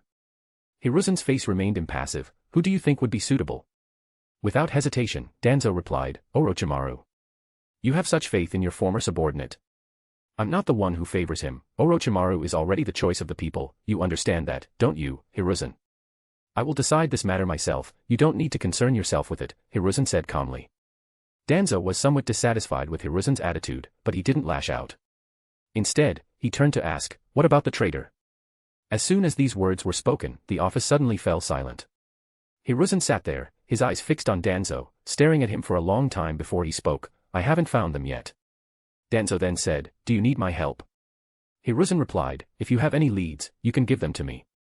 As Danzo turned to leave, he suddenly heard Hiruzen's cold voice.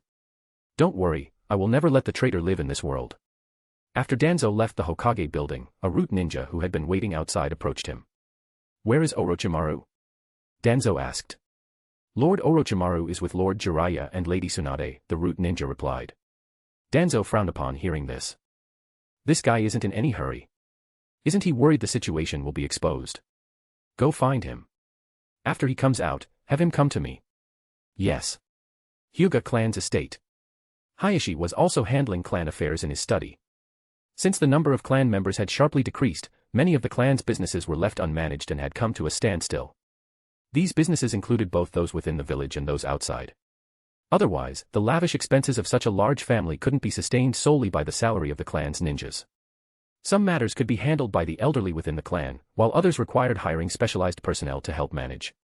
The current Hyuga clan needed to go through a long recovery phase. At this moment, Ayano suddenly entered holding a tea tray, setting it down gently on his desk. "Hayashi, you've been working for a long time. Take a break." Hayashi didn't respond, continuing to look at the document in his hands. "Hayashi." Ayano softly called. Hayashi furrowed his brows and said, "I understand. You can leave now." Ayano wanted to say something, but her words were caught in her throat as she stood there, hesitant. Hayashi, what are you still doing here? Hearing Hayashi's cold dismissal, Ayano's face showed visible disappointment. She had no choice but to silently pick up the tray and leave. Ayano had tried to explain to Hayashi before that it was Lord Taikai's order, and she had no choice. But Hayashi seemed to have already made up his mind about something, and his attitude toward her turned cold. She walked out of the living room and happened to meet Hisashi, who was entering the courtyard. Lady Ayano. Hisashi greeted her with a bow. Ayano's face immediately softened, revealing a gentle smile. Ah, Hisashi, looking for Hayashi. Hisashi lowered his head and replied, yes, I have something to report to Lord Hayashi. Ayano nodded. He's in the study. Hisashi bowed again and was about to enter the living room when he suddenly heard Ayano call out to him. Hisashi, you're marrying Ayari, huh? Yes. Although Ayari has come of age, she is still very much like a child in many ways. You need to be more patient with her. Understood. Hisashi walked into the living room. Ayano stood in place, watching his back as a complex expression appeared on her face. The four of them had grown up together, and their relationships were once very close. When they were children, Hisashi always preferred to play with her. But ever since Hayashi was made head of the clan and she became betrothed to him, everything had changed. Hisashi and her sister both received unsightly cursed seals on their foreheads, and their parents told them many things. In the future, she would be Hayashi's wife, the lady of the Hyuga clan, with a status far higher than others. She had to keep her distance from Hisashi and stay close to Hayashi. For over 10 years, she had done just that, until recently when Lord Taikai told her about the 5-person list. She panicked. If she really left the village with Hisashi, how would she live? Moreover, Lord Taikai's intention seemed to be to give her and her sister to Hisashi, which she found disgraceful. But at the time, it seemed like there was no other way out.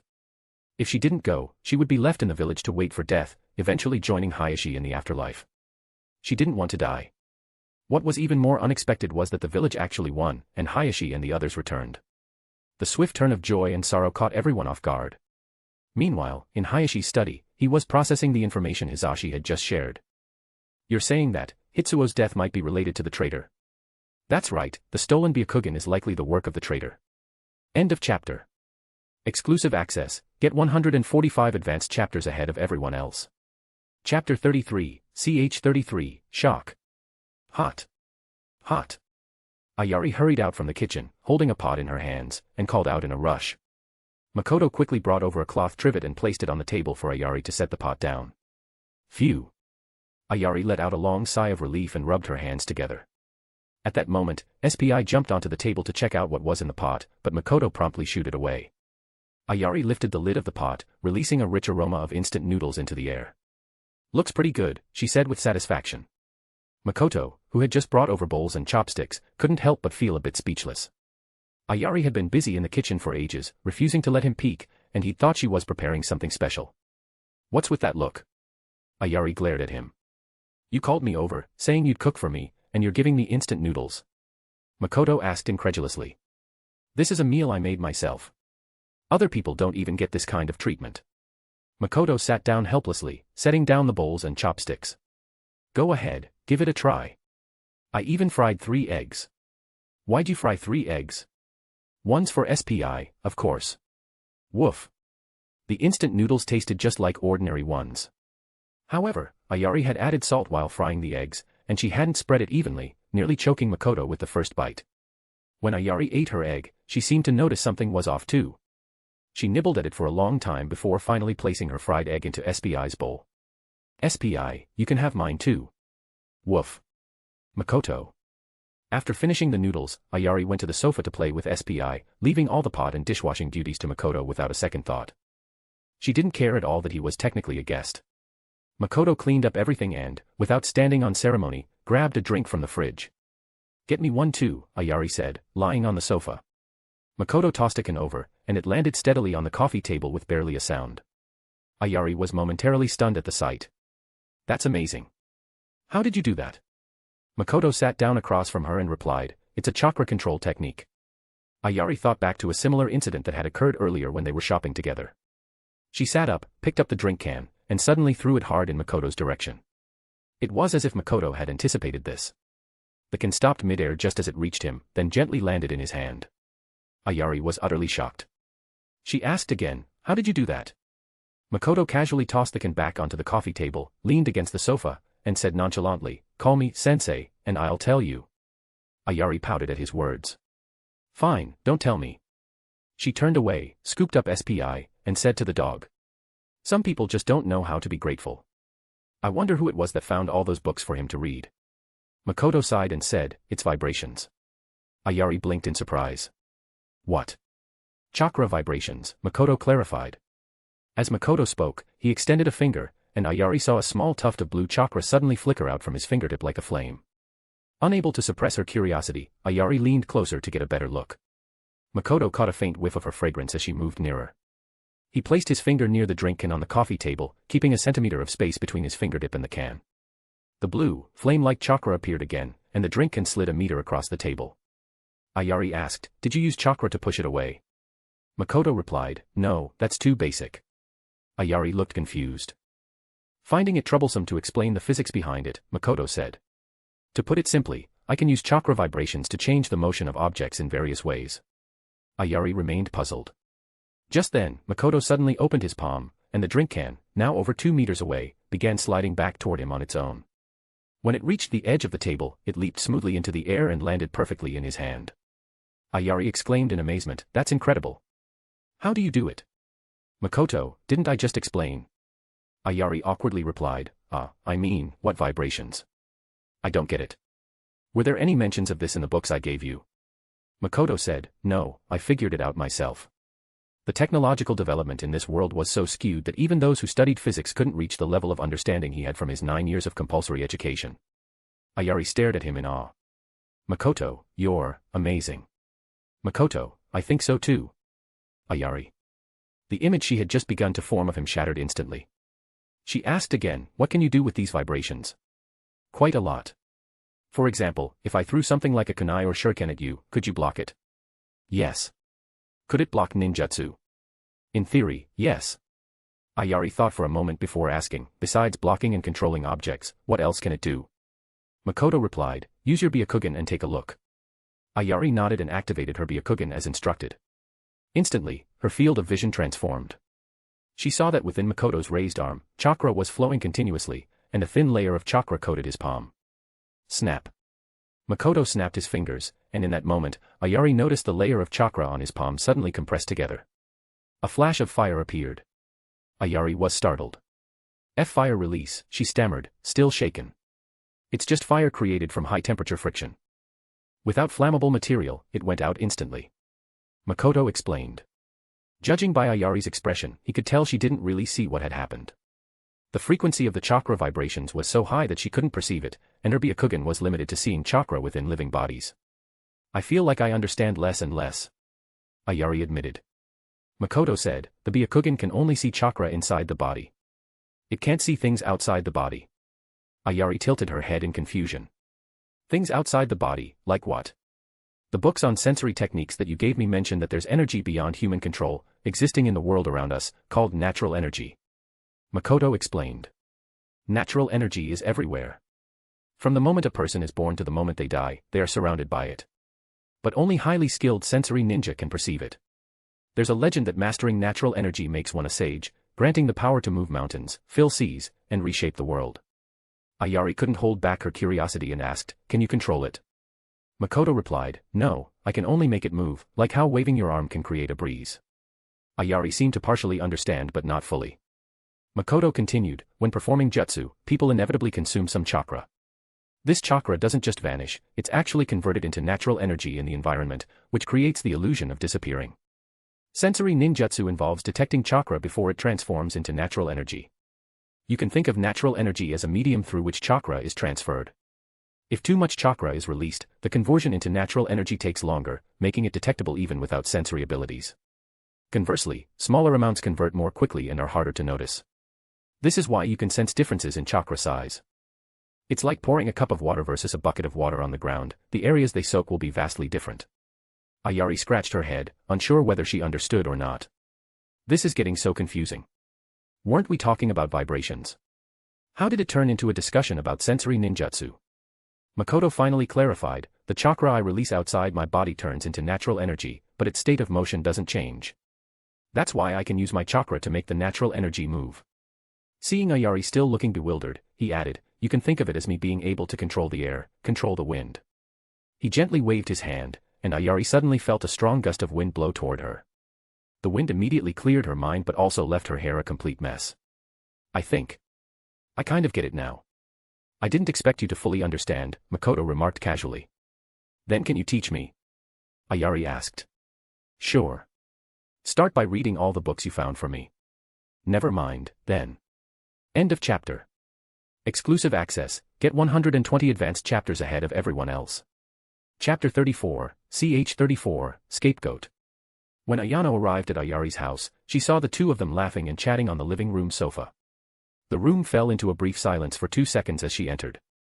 Ayano-ne. Makoto greeted her, standing up from the sofa. So, Makoto's here too, Ayano said with a smile. I was just about to leave, Makoto replied. You must be here to talk to Ayari. I won't intrude. Ayari, feeling a bit disappointed, pouted slightly but didn't say any farewell to Makoto. She watched as he picked up SPI and left her house. Only then did she pick up the drink on the coffee table, opened it, and took a sip. What brings you here? Ayari asked Ayano. Just checking in on you. Ayano replied. I'm not a patient, there's nothing worth checking on. Ayari didn't particularly enjoy spending time alone with her sister, especially in private. Ayano always used her position as the elder sister to lecture her about various things. Does he come here often? Ayano asked as she sat down on the sofa. Makoto. I go to his place too, Ayari replied.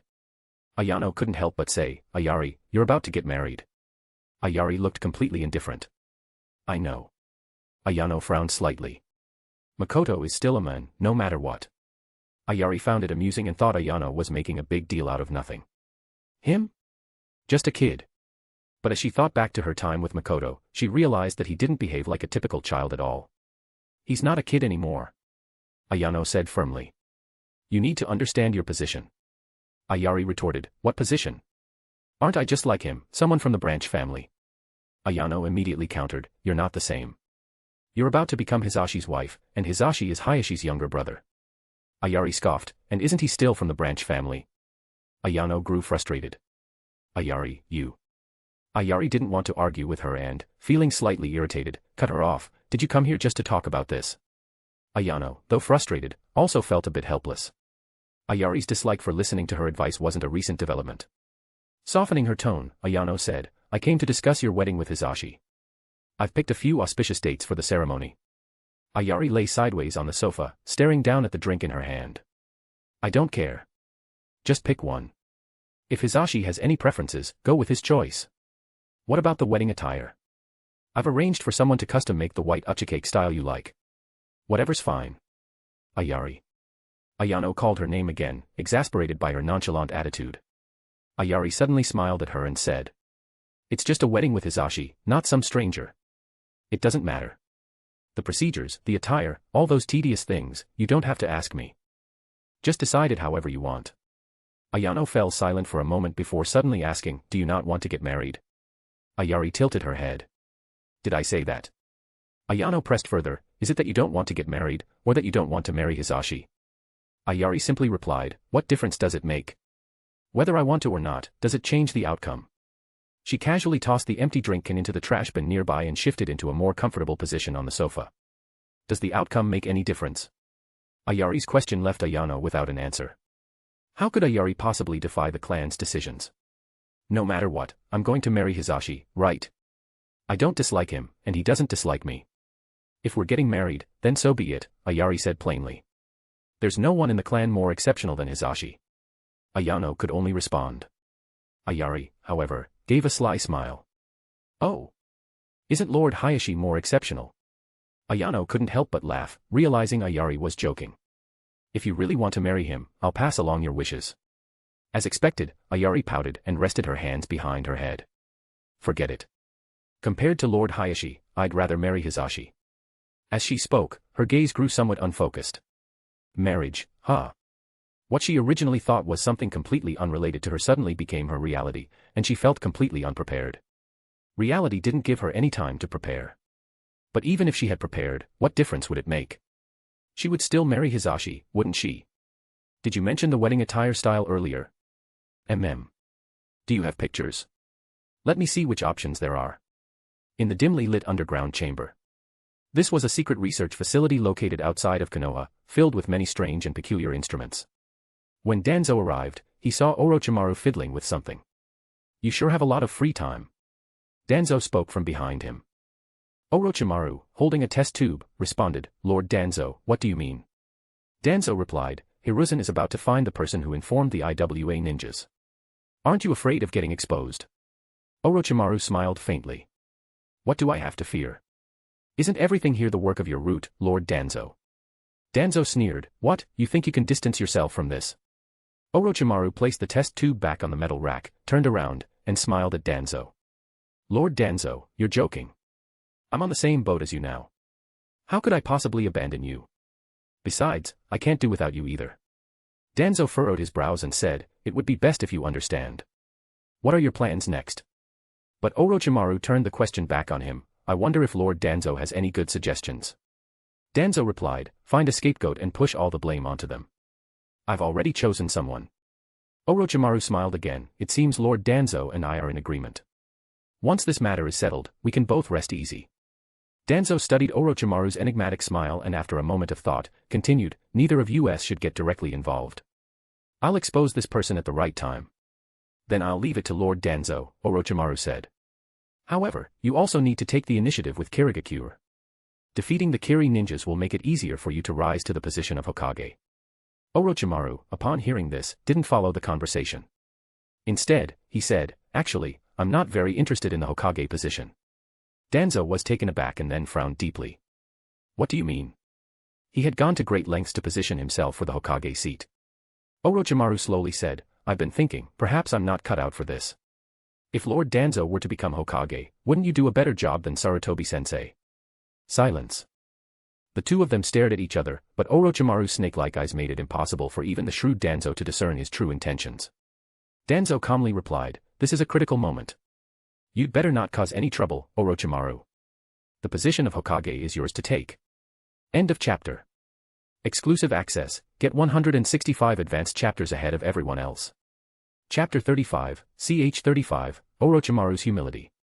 In the Hokage building's conference room, the village's high-ranking officials gathered. The heads of various prominent clans, such as Hyuga Hayashi, Uchiha Fugaku, and Nara Shikaku.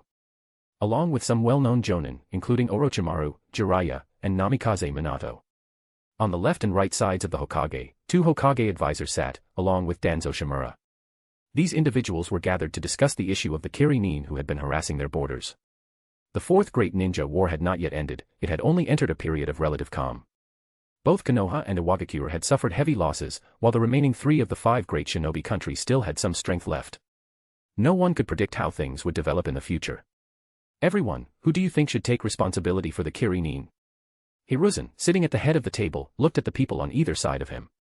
The people present looked at each other in silence, with no one taking the initiative to speak.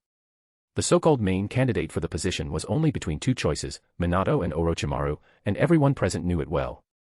But at this moment, no one was willing to be the first to speak up and express support for one over the other. Seeing that no one spoke, Hiruzen turned his gaze to his right, where Jiraiya was still sitting with his arm in a sling. Jiraiya, what do you think? Jiraiya, upon hearing this, felt somewhat awkward. If he had to say, he would naturally support his own disciple. But Orochimaru was sitting right across from him, and past events made him feel guilty. He didn't feel comfortable answering Hiruzen's question. How about? I go, he stammered. Hiruzen looked at him, somewhat exasperated. Enough, with your current state, just don't make things worse. Jiraiya immediately chuckled awkwardly. I say I want to go, and you won't let me. Hiruzen, uninterested in Jiraiya's evasive answer, shifted his gaze to the others. Fugaku and Hayashi, each sitting in their respective seats, closed their eyes to rest, seemingly ignoring everything around them.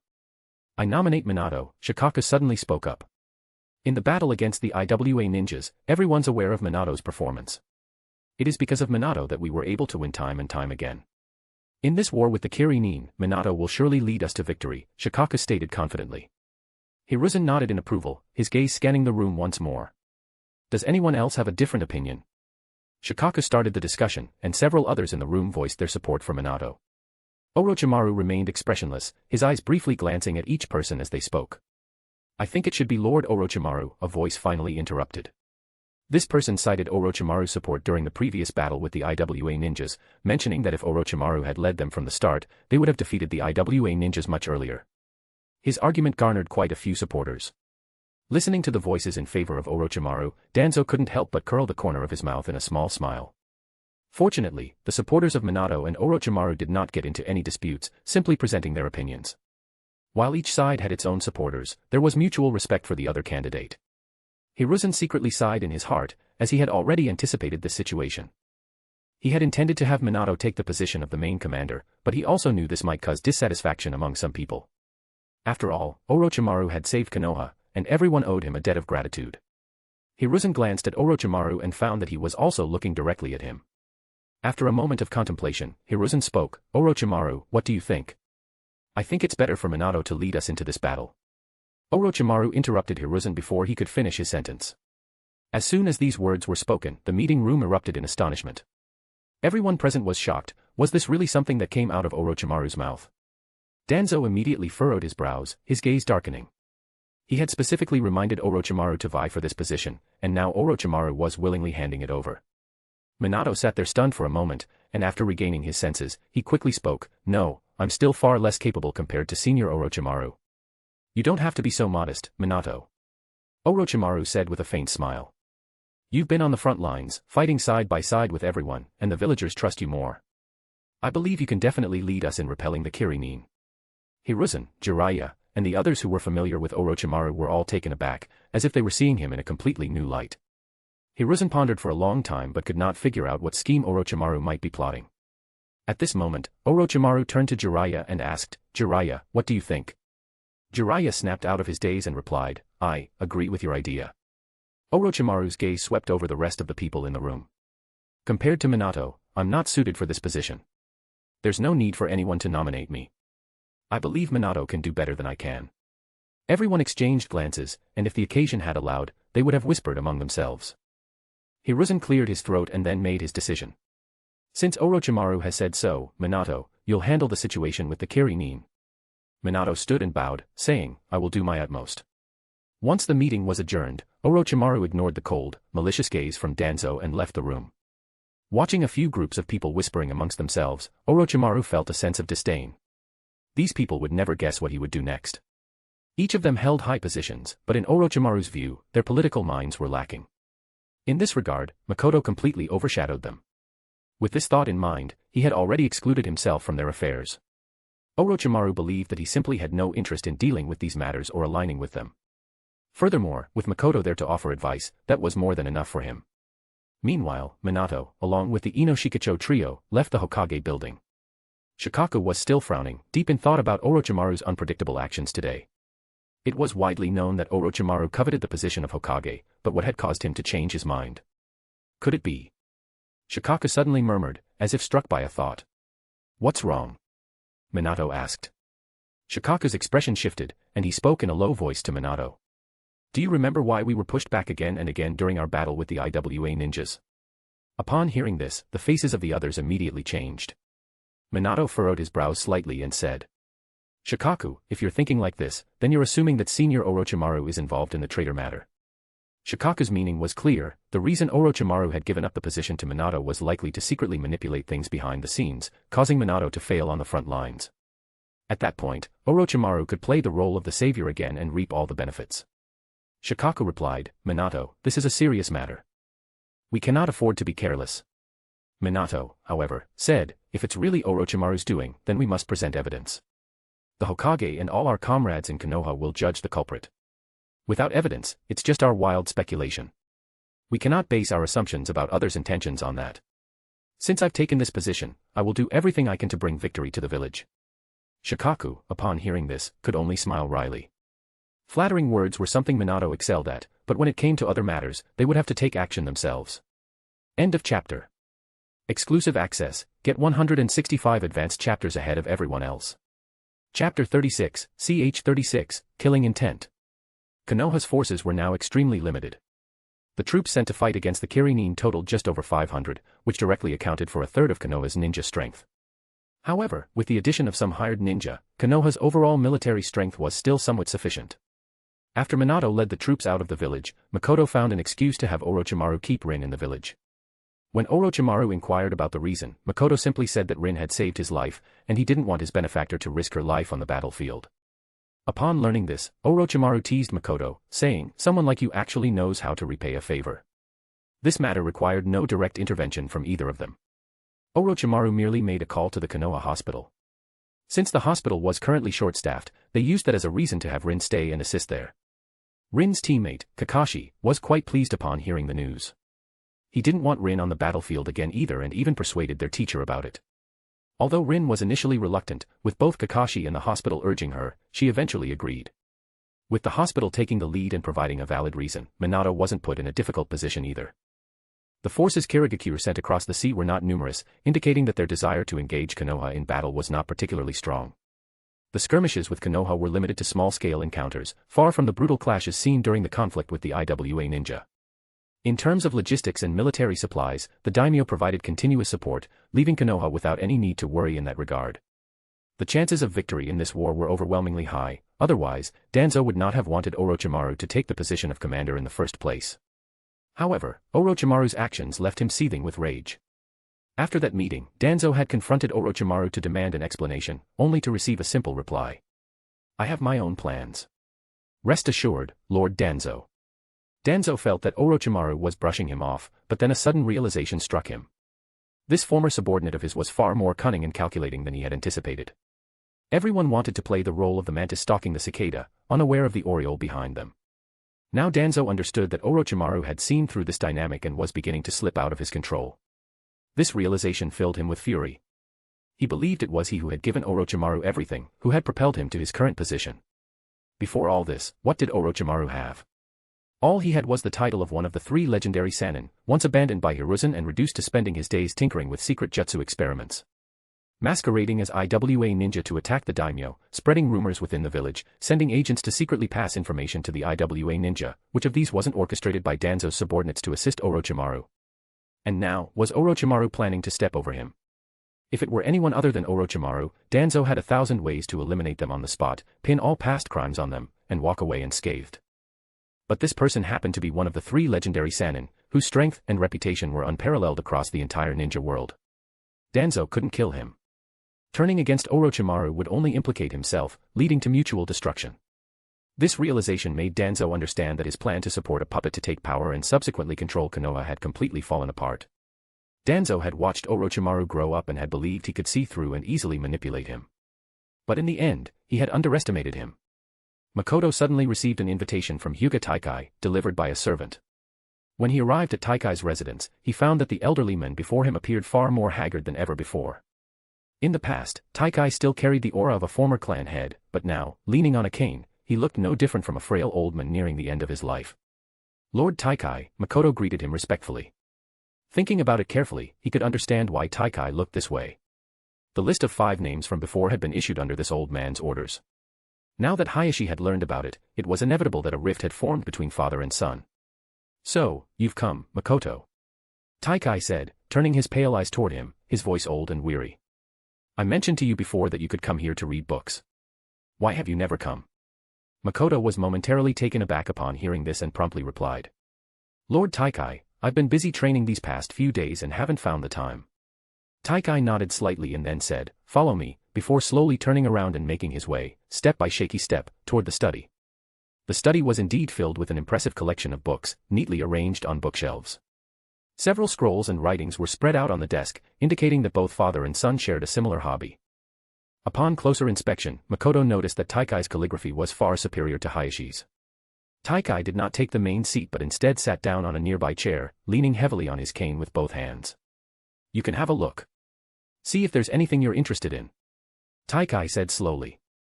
"Thank you, Lord Taikai."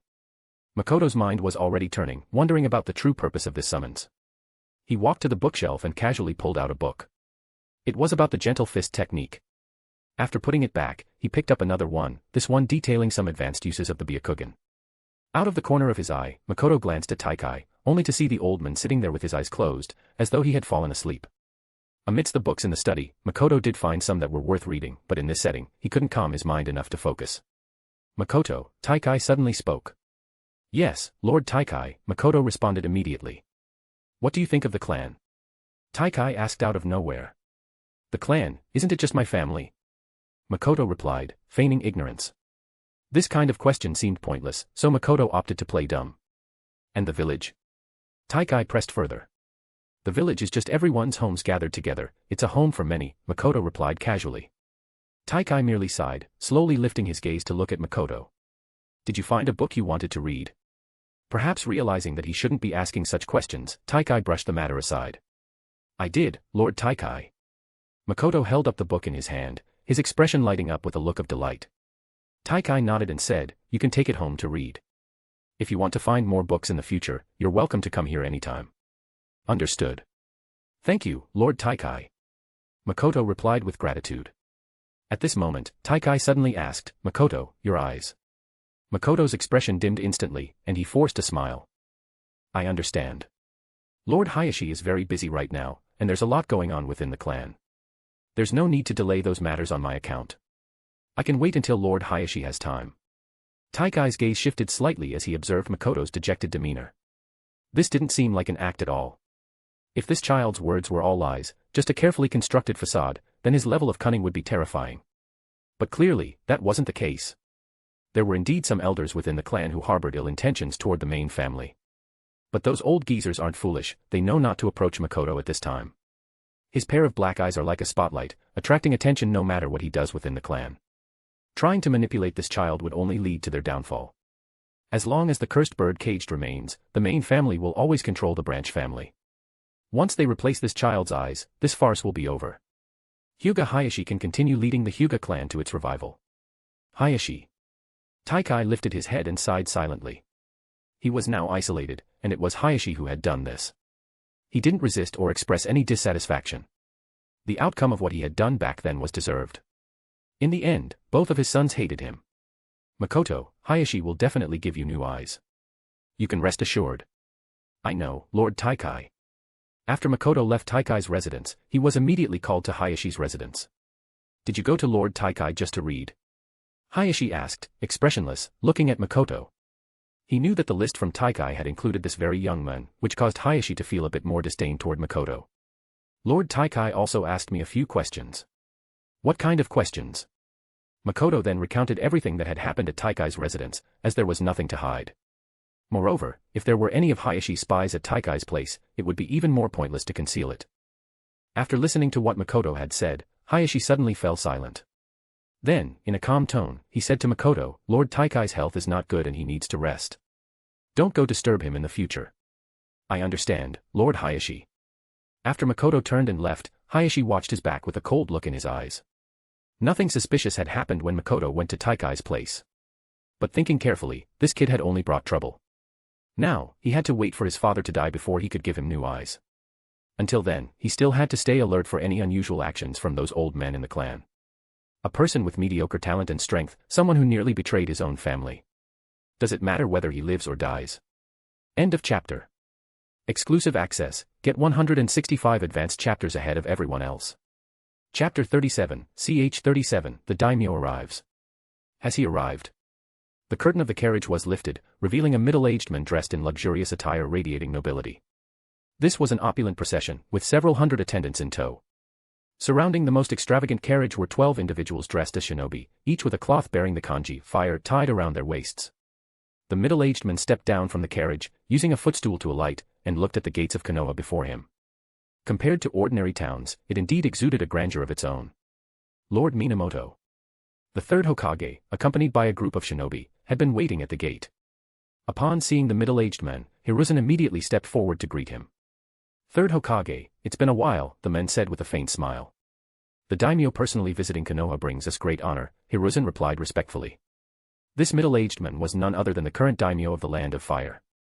The news of the daimyo's visit to Konoha took Hiruzen by surprise, but he quickly prepared to welcome him. No need for such formalities, Lord Minamoto said with a wave of his hand, holding a folding fan. He turned to the entourage that had accompanied him and said, Konoha's finances are tight, so there's no need to host all of you. Go rest at the nearby town. This remark left Hiruzen feeling a bit awkward. Apart from the 12 guardian ninja, the rest of the entourage promptly altered their course and departed the area. Come now, third Hokage, You must give me a proper tour of Konoha, Lord Minamoto continued. Of course, Hiruzen replied courteously. The news of the daimyo of the Land of Fire visiting Konoha quickly spread throughout the village, sparking curiosity and speculation among many. Why would someone as esteemed as the daimyo visit a remote place like Konoha? He claimed it was to pay respects to the heroes who had sacrificed their lives for the nation, but such an event was unprecedented. For most of Konoha's clans, the daimyo remained a distant and untouchable figure, a monarch presiding over the vast Land of Fire and governing its affairs. Few outside the Hokage and a small number of the village's upper echelon had the opportunity for direct interaction with him. However, gaining the daimyo's favor was undoubtedly beneficial for Konoha, especially during such a critical period. At the daimyo's request, the third Hokage personally escorted him to the memorial stone. Standing amidst the surrounding graves and gazing at the countless names engraved on the monument, Lord Minamoto seemed deeply moved. He stood silently with his hands behind his back, his folding fan opening and closing intermittently. Third Hokage, he finally spoke. Lord Minamoto, Hiruzen responded. I've heard that during the war with the Iwa Nin, Konoha initially held the upper hand, Lord Minamoto said. Hiruzen was startled by the remark, a sense of unease creeping over him. He could only reply cautiously. Lord Minamoto must understand that the tide of battle shifts constantly. A temporary victory or defeat doesn't signify much. Is that so? Lord Minamoto turned to look at Hiruzen, a faint, inscrutable smile playing at the corners of his mouth. Yet, I've heard that Konoha has suffered repeated defeats because of the actions of an internal traitor, he added. Hiruzen could no longer sense any goodwill in the daimyo's tone. Forcing himself to remain composed, he replied. Lord Minamoto, your insight is truly unparalleled. Lord Minamoto pressed further. Third Hokage, tell me, if those who sacrificed their lives knew they died because of this, how do you think they would feel? And who should bear this responsibility? Hiruzen's heart sank. After a moment of contemplation, he responded. It is due to my failure to govern effectively, so the responsibility lies with me. Once we have repelled Kirigakure, I will step down as Hokage. At that time, I will accept whatever punishment Lord Minamoto deems appropriate. Lord Minamoto observed Hiruzen taking all the blame upon himself. After a pause, he suddenly laughed and said. Third Hokage, you are far too harsh on yourself. The occurrence of a traitor is something no one wants to see. How could we punish ourselves for the enemy's schemes? That would only play into their hands. Konoha still needs your leadership, and the war with Kirigakure depends on you, Third Hokage. Thank you for your understanding, Lord Minamoto, Hiruzen said, bowing. Lord Minamoto stepped closer to Hiruzen, his face still wearing a kindly smile. However, the matter of the traitor must be resolved as soon as possible. If it continues to impact the war with Kirigakure, the consequences would indeed be unforgivable. Rest assured, Lord Minamoto. We are conducting a thorough investigation into the traitor, Hiruzen replied. That is good to hear, Lord Minamoto said, nodding in satisfaction. He stood there, surveying the scenery around him. The expanse of graves was surrounded by dense, lush forests, and looking further back through the red torii gate led to Konoha's main thoroughfare. Third Hokage, I've decided to stay in Konoha for a few days. What do you think? Lord Minamoto, you jest. Konoha is under your rule, and you are welcome to stay as long as you please. There's no need to seek my opinion. My only concern is that our humble village might not befit someone of your stature.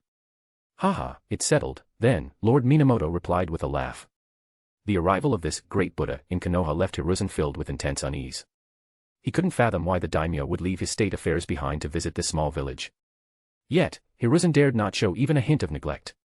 After all, the ongoing war with Kirigakure relied heavily on Lord Minamoto's logistical support from the rear. As for the matter of the traitor, Hiruzen still had little to go on.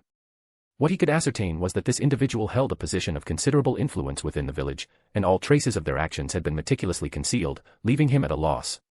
He had mentally gone over the names of high-ranking individuals in the village countless times, placing and removing certain names from his list of suspects as his suspicions ebbed and flowed. Some had privately hinted to Hiruzen about who might be involved in the matter, but without concrete evidence, he was unwilling to believe it. Now that even the daimyo had come to apply pressure regarding this issue, Hiruzen knew he had to produce results quickly. News arrived from the front lines. Minato's unit had encountered Kirigakure forces. However, it was only a small detachment, which they easily defeated. Minato took the initiative to lead a team in search of the enemy, but the Kirigakure ninja played a game of cat and mouse, deliberately avoiding direct confrontation with Konoha. Unlike Iwagakure, Kirigakure had the ocean at its back, which prevented Minato's forces from pursuing them deeply. The conflict evolved into a game of hide-and-seek along Konoha's borders. While the Kirigakure ninja continued to evade them, they weren't without their dangers. The infamous 7 ninja swordsmen of the mist caused significant trouble for the Konoha shinobi. Minato had tried numerous times to confront them, but they always slipped away. Ordinary squads fared much worse when facing these 7. They were no match for the legendary group. This situation left Minato feeling frustrated, as though his strength was being wasted. He sent a letter back to the village, stating his intention to establish a temporary base at the border and requesting support from Konoha. The letter reached the daimyo, and Lord Minamoto didn't hesitate to immediately dispatch his ministers to prepare the necessary supplies. This made Hiruzen feel a bit sentimental. Perhaps the daimyo's visit was a blessing in disguise. Previously, when requesting resources, he always felt hesitant to ask directly in his letters. Now, he could explain the situation to the daimyo face to face. The daimyo did not involve himself in Hiruzen's command of the war or the internal affairs of the village. In Konoha, he merely played the roles of a financier and a figurehead. However, when bored, he would occasionally summon theater troupes, geisha, and dancers into the village. Sometimes, he even invited Hiruzen to join him in enjoying these performances of singing and dancing. At such times, Hiruzen couldn't help but sigh at the decadence of the ruling class. What a life. End of chapter. Genshin Impact 270+CH, Naruto Birdcage 180+CH, Overlord Complete Novel. From the Apocalypse 100+CH, Fairy Tail Destiny 10+CH. Check out newest novel, Naruto Birdcage, Fairy Tail Destiny. Chapter 38, CH 38, Mission. Why the sudden mission? Ayano couldn't help but ask as she looked at Hayashi, who was now dressed in full shinobi combat gear. Some supplies need to be delivered to the front lines. It's a critical matter, and the Hokage has entrusted the Hyuga clan with the task, Hayashi replied flatly. A servant had already packed his belongings, and Hayashi's brother, Hizashi, was waiting outside. How long will you be gone this time? If all goes smoothly, I'll return in 2 or 3 days. Ayano stood to the side, her face filled with worry, but given Hayashi's detached demeanor, she didn't say much more. When Hayashi entered the living room, he saw Hizashi and Hakumen standing in the courtyard. The Hyuga clan was dwindling in numbers, with only a handful of adult shinobi left. Among the younger generation, Hakumen was the only one with notable potential. Hayashi paused briefly and stood still for a moment before suddenly asking Ayano, who was standing beside him, "Is Makoto at home?" Ayano was momentarily taken aback but quickly answered, "Right now, he should be at home." "Have him come over too." "Huh. Go get Makoto." "Oh. All right." Ayano hurriedly left, making her way to Makoto's residence. At that moment, Makoto was at home reading a book. Hearing a knock on the door, he assumed it was Ayari. Ayano-ne. "Makoto, Hayashi is calling for you," Ayano said bluntly. Makoto was a bit surprised. "Right now." Ayano replied, "Hayashi is waiting for you." Makoto thought for a moment before saying to Ayano, "Ayano-ne, please wait for a few minutes." "Wait," Ayano started to respond, but before she could finish, Makoto had already turned around and shut the door. This made Ayano frown slightly. She raised her hand, intending to knock on the door, but then lowered it again. After some hesitation, she activated her Byakugan to see what Makoto was doing inside. The first thing she saw, however, was Makoto taking off his clothes, causing her to quickly deactivate her Byakugan in shock. The few minutes Makoto had asked for turned out to be exactly that. When he opened the door again, Ayano saw that he had already changed into the standard green Konoha ninja combat uniform, complete with a forehead protector, leg wraps, and a fully equipped ninja pouch. Ayano was momentarily stunned. She realized she had only told him that Hayashi was looking for him. How had he managed to prepare himself so thoroughly? She pondered Hayashi's intentions carefully. Calling Makoto over at this moment could only mean he planned to take him along for the mission. How had this guy figured it out? "Let's go, Ayano-ne," Makoto said calmly. When the two arrived at the gathering point, both Hizashi and Hakumen were visibly surprised to see Makoto dressed in full ninja gear. Especially Hizashi, who never expected Makoto to be part of this mission. Was this Hayashi's decision? During Konoha's previous life and death crisis, Makoto had not been sent to the battlefield. Why was Hayashi taking him now? What did this mean? Hizashi pondered this for a long time but couldn't figure it out. For now, he could only silently watch Makoto from beside Hayashi. "Lord Hayashi," Makoto greeted with a bow. "It seems you're already prepared," Hayashi remarked, assuming Ayano had told Makoto about the decision to bring him along on the mission. Makoto replied, "I've always wanted to contribute to the clan and the village. I'm grateful for the opportunity, Lord Hayashi. I just hope I won't hold anyone back during this mission." Hayashi nodded. "It's good to see you have such resolve." He then turned to Hizashi and Hakumen. "Let's move out." When Orochimaru returned home after meeting with the daimyo, he found Danzo sitting in his living room. "Lord Danzo, trespassing into someone's home isn't exactly a good habit," Orochimaru remarked. Orochimaru, being specially summoned by the daimyo, you're quite valued, Danzo said, his tone neither warm nor cold. Hearing Danzo's words, Orochimaru chuckled lightly and walked over to sit on a seat beside him. He replied, after all, I once saved his life. Have you forgotten, Lord Danzo? Back then, it was you who helped arrange everything. Danzo let out a faint sneer. I thought you had forgotten. I assumed Orochimaru got to where he is entirely on his own. Orochimaru laughed softly. The sound was raspy and low, carrying an eerie undertone. It seems Lord Danzo harbors quite a bit of dissatisfaction toward me, he said. Danzo gave a cold smile. How could I dare be dissatisfied with the future Hokage? Orochimaru sighed at this moment and said. It seems Lord Danzo has misunderstood me. Everything I have is thanks to you, and I've never had any intention of burning bridges after crossing them. Danzo remained unmoved by these words. Orochimaru continued, perhaps Lord Danzo isn't aware yet, Sarutobi-sensei seems to have uncovered some leads. Danzo's eyes flickered slightly. What leads? Naturally, about the things we've done in the past. Danzo frowned. How do you know that? During my recent conversations with Sarutobi-sensei, he subtly probed me more than once. It's clear that he's begun to suspect me, Orochimaru said. Danzo's expression darkened, his brow furrowing deeply as he carefully recalled his recent discussions with Hiruzen. He suddenly remembered a remark Hiruzen had made when Danzo suggested Orochimaru as the commander against the Kirigakure, I won't allow traitors to remain in this world. Could that statement have been directed at him? Thinking about it this way, it suddenly seemed all too plausible. Orochimaru sighed and said. Lord Danzo, we are currently in the eye of the storm. It would be wise to step back now to preserve ourselves. The first thing we should do is handle the traitor issue, eliminate all traces and loose ends, and then put forward a scapegoat. If I go to the front lines now, everything in the village will be beyond my control, and if something happens to one of us, we'll both be doomed. A victory in the war against the Kirigakure isn't everything. Let Minato handle it, what do you think, Lord Danzo? Danzo's gaze flickered, contemplating how credible Orochimaru's words were. Orochimaru smiled faintly and said. Lord Danzo, right now, neither of us can afford to abandon the other. I could never leave you, after all my secrets are in your hands, aren't they? Only then did Danzo speak indifferently, you'd better understand that. Seeing this, Orochimaru's smile deepened, his serpent-like gaze growing even more unreadable. He chuckled, Lord Danzo, you understand my nature. I'm only interested in research on forbidden techniques, I'm completely clueless about politics, even if I became Hokage. In the future, I'll still be relying on you to help manage the village. Danzo wasn't sure whether to believe such words or not, but he simply said. The traitor issue must be settled quickly.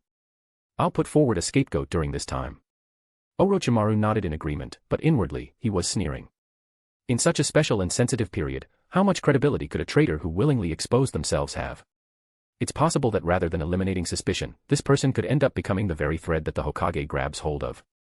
Danzo, oh Danzo. No wonder you've been suppressed by Sarutobi-sensei for your entire life.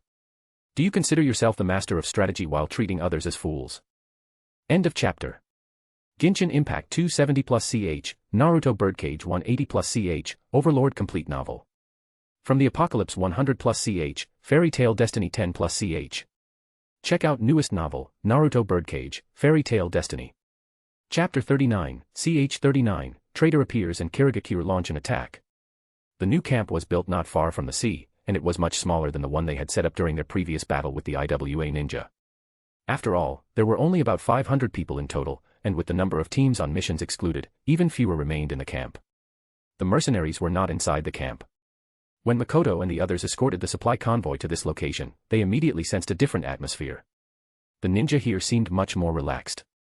They were met by Shikaku, while Minato had taken the lead to go on a mission. How is the situation now? Hayashi asked Shikaku. Shikaku sighed and replied. The enemy has been hiding and avoiding us, and the 7 ninja swordsmen have caused us significant trouble. I suspect the enemy's base is at sea, but that's the Mist Ninja's stronghold, and we can't afford to make rash moves. Not to mention that Konoha didn't have much combat power, fighting in such a location against a group of experts in water release would be the height of foolishness. Hayashi and Hizashi followed Shikaku into the main tent, while Makoto and Hakumen stayed outside. Hakumen noticed Makoto's gaze scanning the camp and couldn't help but smile and ask, "What are you looking at?" Makoto replied, "Just seeing if I recognize anyone." Hakumen was about to suggest using the Byakugan to search, but seeing that Makoto's eyes were pitch black, he realized that would be a very foolish thing to say. He then said, "Why don't we just wander around?" There were many people idly chatting or working hurriedly around the camp. Unfortunately, Makoto didn't recognize anyone. There was a big difference between anime and reality. Apart from figures like Kakashi or Guy, who had distinctive appearances and clothes, Makoto wouldn't necessarily recognize anyone even if they were standing right in front of him. They stayed at the camp only briefly, as they would return to the village right after completing their task. Just as they were casually strolling, a ninja rushed back from outside the camp and hurriedly ran toward the main tent. This attracted the attention of many. Moments later, Shikaku, Hayashi, and the others emerged from the main tent. Seeing this, Hakumen and Makoto approached curiously. Hayashi turned to them and said, "Stay here for now," before leaving the camp with Shikaku and Hai. "What happened, Lord Hizashi?" Hakumen couldn't help but ask. Hizashi wore a pensive expression. "That man said they caught a suspicious individual." As he spoke, his gaze shifted briefly to Makoto, who remained calm and composed. About half an hour later, Shikaku and the others returned, bringing with them someone who was tightly bound and sealed with jutsu. Hakumen looked on in surprise and said, "That person." He noticed that the captive was dressed in Konoha's standard combat gear. Hizashi said curtly, "A traitor." Onlookers began gathering to get a better look, but Shikaku quickly ordered them to disperse. Inoichi said, "This person has a mental barrier jutsu in their mind. Breaking through it won't be an easy task. It's best to hand them over to Lord Hokage and let the interrogation unit handle it."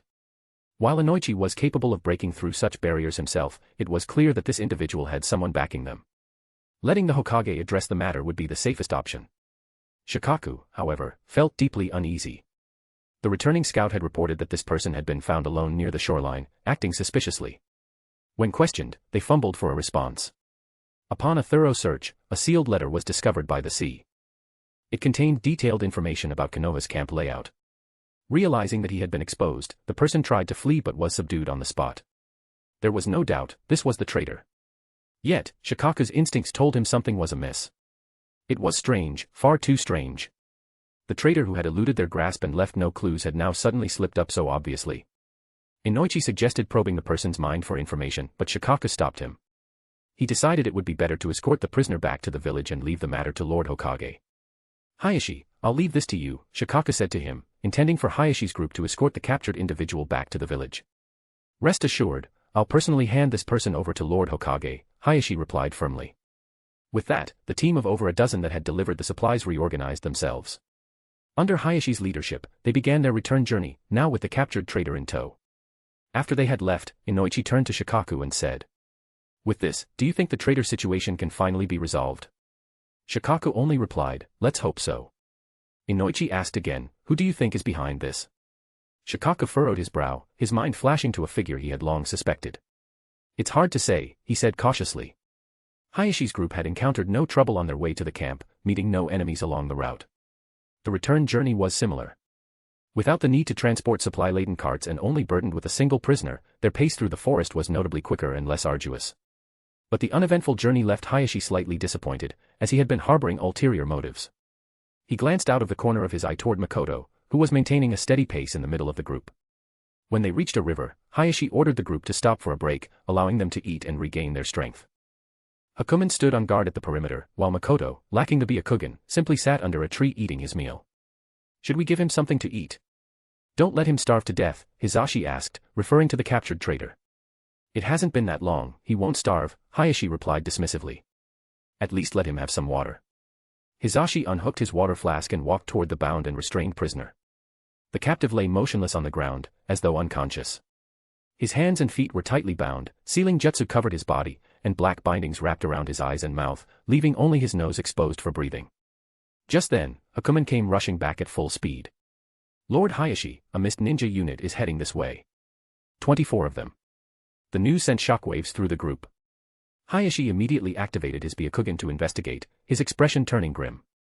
"Erase all traces and retreat quickly," he ordered. The group abandoned their rest, rising swiftly and beginning their retreat. Hizashi hoisted the captured traitor onto his back and took position at the rear of the group. However, the mist ninjas seemed to have a sixth sense, persistently tracking the Konoha group, drawing closer with each passing moment. "They've locked onto us. There must be a sensory-type ninja among them," Hakumen said to Hayashi. Hayashi's eyes narrowed as he contemplated their next move. The enemy numbered 24, they were 17. Engaging them in battle could still lead to victory, but their current mission complicated matters. As he weighed their options, a sudden fog began to rise in the forest. Though it was afternoon, the phenomenon was unnervingly unnatural. From the nearby winding river came a deafening roar. A water dragon surged along its course, racing toward them at an astonishing speed. Hayashi immediately countered with a swift 8 trigrams palm, launching it toward the water dragon. The immense shockwave shattered the creature into splashes of water. "Stay away from the river, prepare for battle," Hayashi barked, alerting the team. The fog grew thicker, and Hisashi approached Makoto's side, whispering, "Makoto, focus on your task, don't worry about me," Makoto replied calmly. Shuriken flew from behind, barely grazing Makoto's cheek as they passed by. He didn't flinch, his gaze remaining fixed ahead. Hisashi, still carrying the captured traitor, gradually disappeared into the thickening mist. End of chapter. Genshin Impact 270+CH, Naruto Birdcage 180+CH, Overlord Complete Novel. From the Apocalypse 100+CH, Fairy Tail Destiny 10+CH. Check out newest novel, Naruto Birdcage, Fairy Tail Destiny. Chapter 40, CH40, Mist. The strong wind shakes the branches of the trees, and all that can be seen now is a sea of white mist, concealing deadly dangers lurking within. Konoha shinobi attempt to use wind release to disperse the dense fog, but the mist quickly reforms, clearly not something that ordinary wind release can dispel. Swish. The sound of a weapon slicing through the air, the unmistakable sound of a kunai, shoots towards the back of Makoto's head. However, at the last moment, the kunai veers off course, seemingly pulled by some invisible force, and neatly lands in Makoto's hand. From the depths of the fog, a surprised voice murmurs, "How?" The kunai spins lightly in Makoto's hand before he suddenly freezes in place, his eyes locked onto the faint movement ahead. In an instant, his body becomes still, and the surrounding scene comes to a halt. With precise aim, Makoto shoots the kunai through the mist, striking something with a loud thud. Thud. Moments later, a muffled sound of someone hitting the ground echoes through the fog. In the thick fog, Makoto, without the Byakugan, had extremely low visibility, but he could clearly sense the positions of everyone around him. The familiar and unfamiliar chakra signatures flickered like flames in the dark, incredibly obvious despite the mist. He had long ago studied countless sensory techniques in books and had never stopped training them. Suddenly, Makoto heard a noisy sound, like rushing water. A torrent of water surged toward him from the fog, rapidly spinning like a sharp spear, aiming straight at his position. This water release was nowhere near as magnificent as the previous water dragon bullet. Makoto stood still, showing no intention to dodge. As the water reached just before his eyes, it was suddenly stopped by invisible barriers, one after another. Despite the raging force of the water, it only splashed to the sides. Makoto calmly watched the water in front of him, his body completely dry. He silently assessed the chakra consumption within him. With a sudden leap, Makoto charged toward the direction from which the water had come. A transparent shield seemed to appear in front of him, deflecting all the water's attacks. The enemy hadn't expected Makoto to find their position in this way. Seeing his water release become completely ineffective, panic surged in their heart. In the brief moment of distraction, it was already too late to escape. In the thick fog, the Kirinin barely saw a cold, indifferent face before his neck was firmly grabbed. He struggled desperately, his face turning red as he only emitted a rasping sound. What terrified him even more was that the chakra in his body started moving uncontrollably, crashing against his meridians and organs. Finally, after a dull sound, the person before him fell silent and was casually tossed to the ground. Makoto glanced at the body at his feet, his brow lightly furrowed, before shifting his gaze away. What a tragic end. He wouldn't use this move again next time. In the forest, someone used a fire release, and the intense heat began evaporating the mist, but it was quickly extinguished by water release. Weapons clashed, the sounds of metal ringing, explosive tags detonated, and cries of pain and shouts echoed. Makoto continued to run through the fog, engaging in combat with the next enemy. However, this skirmish didn't last long. The fog quickly began to dissipate, and visibility gradually improved. The strength displayed by Hayashi and Hisashi exceeded the Kirinin expectations. The mist techniques, which were supposed to be a major hindrance, had no effect on them, and instead, it was the Kirinin themselves who were paralyzed. Many of the Kirinin combined attacks not only failed to succeed but were instead all cut down by the two of them. When the sounds finally ceased, the mist finally cleared away. The forest had taken on a more chilling atmosphere. The 24 Kirinin had all turned into lifeless bodies scattered on the ground or hanging from tree branches. The area was scarred by the aftermath of ninjutsu and explosive tags, with shallow puddles of water accumulating on the ground, along with deep craters caused by earth-style jutsu. The situation on the Konoha side was also grim, with many suffering from severe injuries and receiving treatment from the medical ninjas in the group. One had even sacrificed their life, and several people were gathered around their body, paying their respects in silence. The supply team consisted of experienced and skilled ninjas, who had shown remarkable adaptability in the face of this surprise encounter. Hayashi turned his gaze to Makoto, who was unharmed and only had a few bloodstains on his clothing. His gaze shifted slightly. Logically speaking, without the Byakugan, Makoto should have been the weakest among them. Makoto, sensing Hayashi's gaze, gave a slight bow in acknowledgement. Hayashi withdrew his gaze and intended to walk toward the body of the fallen comrade. Lord Hayashi. At that moment, a desperate shout from Hisashi suddenly rang out. He was currently next to the traitor they had been escorting. Hayashi felt a sudden pang in his chest and immediately used a body flicker technique to appear by Hisashi's side. On the ground, the bound traitor lay lifeless, his body pierced with several kunai, blood pooling around him. Hayashi's face immediately darkened. How could this happen? Hisashi, hearing his words, immediately knelt down in apology. I'm sorry, Lord Hayashi. It's my fault. I was the one carrying him, but when I saw you surrounded by so many people. Hayashi's expression was as cold as water, his Byakugan eyes flashing with cold light. Hisashi was his bodyguard, and no matter what mission Hayashi was on, Hisashi would always be by his side. For Hisashi, the most important thing was to protect Hayashi. Hayashi knew this very well. Protecting him was Hisashi's duty and mission, and he couldn't bring himself to blame Hisashi for what had happened. The surrounding silence was heavy. Their temporary mission on this return trip was to escort this traitor, yet now he had died along the way. Hayashi knew full well the significance of this traitor's death. The person behind this traitor was a criminal from Konoha, one of the most notorious. The mission to escort him back to Konoha was to expose the mastermind behind him. How would he explain this to Lord Hokage, to Shikaku, and to Minato? He had even sworn an oath to Shikaku before leaving. Hayashi stood silently in place for a long time, until Hakumen hesitantly approached and softly called out, Lord Hayashi. Hayashi exhaled heavily, then turned to Hisashi. Get up. What happened is something none of us wanted to see. It's a miracle that we survived the enemy's ambush, but the failure of the mission is my responsibility as the team leader. Hisashi immediately responded. How can Lord Hayashi take all the blame? It's clearly my fault. The others nearby also spoke up, saying that the responsibility was shared by everyone, and not just Hayashi alone. Hayashi, feeling irritated, replied. Enough. Let's clean up the battlefield, take Renji's body, and head back to the village. His gaze then shifted to Makoto, who stood a short distance away, seemingly detached from the situation, quietly watching the traitor's lifeless body. End of chapter. Genshin Impact 270+CH, Naruto Birdcage 180+CH, Overlord Complete Novel. From the Apocalypse 100+CH, Fairy Tail Destiny 10+CH. Check out newest novel, Naruto Birdcage, Fairy Tail Destiny. Chapter 41, CH 41, The Truth. Root. You say Wu is dead? Danzo was quite surprised when he heard the report from his subordinate. Wu was the inner traitor that Shikaku had captured, the pawn that Danzo had pushed forward. He was someone with a clean background and no connection to them. Who killed him? Hyuga Hayashi and the others encountered an attack from the Mist Ninjas on their way back. In the chaos of battle, Wu was killed by the Mist Ninjas. Danzo furrowed his brows. This was completely unexpected. Wu had a mental barrier technique in his mind, and anyone skilled in mental intrusion would break through that barrier and trigger another genjutsu, showing fabricated information. And this false information was what Danzo wanted to pass on to the third Hokage, as well as Minato and Shikaku. Danzo knew very well how little credibility an inner traitor sending out information like this would have. When he first heard that Wu was dead, Danzo immediately thought that Shikaku and the others had killed him. If that were the case, it would be fine. He could directly tell Hiruzen that Shikaku and the others were trying to destroy evidence and had malicious intentions. Whether Hiruzen believed it or not, at least the blame would be shifted. But the truth was, Wu had died at the hands of the Mist Ninjas. That meant his entire plan was ruined. If it happened again, wouldn't it be too obvious? In the Hokage's office, Hiruzen was holding a pipe, the smoke swirling around, obscuring his face. Hayashi stood there and continued. This mission failure is my responsibility. Please, Lord Hokage, punish me.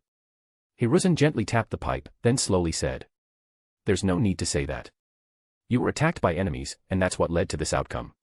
He then asked, you mentioned that when you captured the traitor, Inoichi did not extract any useful information from him, correct? Hayashi paused and then replied, Inoichi said that the traitor had a mental barrier technique in his mind. He needs to be interrogated by the torture division. Hiruzen's gaze shifted slightly at this. This was something the torture division might not be as skilled at as the Yamanaka clan. Inoichi could have easily extracted information first and then handed it over to him. Why hadn't he done so? Was Shikaku hinting at something to him? Hiruzen pondered for a long time, many thoughts swirling in his mind, yet he didn't dare to jump to conclusions. He said, you've worked hard on this mission. Your original task was simply to transport supplies. The traitor, as a criminal of the village, is dead, and that's the end of it. Go back and rest for now. Hayashi bowed and said, "Thank you, Lord Hokage, for your understanding. Our Hyuga clan also wishes to eliminate traitors for the sake of the village. If there are any tasks in the future, please be sure to call on us." Once Hayashi left, Hiruzen's face turned troubled. The lead that had appeared so promising was abruptly cut off, and the appearance of the Mist Ninjas was certainly poorly timed. Could it be that the Mist Ninjas came for this traitor? Did someone want to silence him? As Hiruzen's thoughts raced, there came another knock on the door of his office. A member of the medical team in a white coat walked in. "Lord Hokage." "What is it?" "The body has some issues." Makoto had just returned home when Ayari hurriedly came to his door. "You little brat, why didn't you tell me you were going on a mission?" Ayari questioned with an unhappy expression. "It was sudden. Lord Hayashi summoned me, and I didn't have time to tell you," Makoto replied. Ayari walked up to Makoto and carefully examined him from head to toe. "How is it? I heard you encountered enemies. Are you injured?"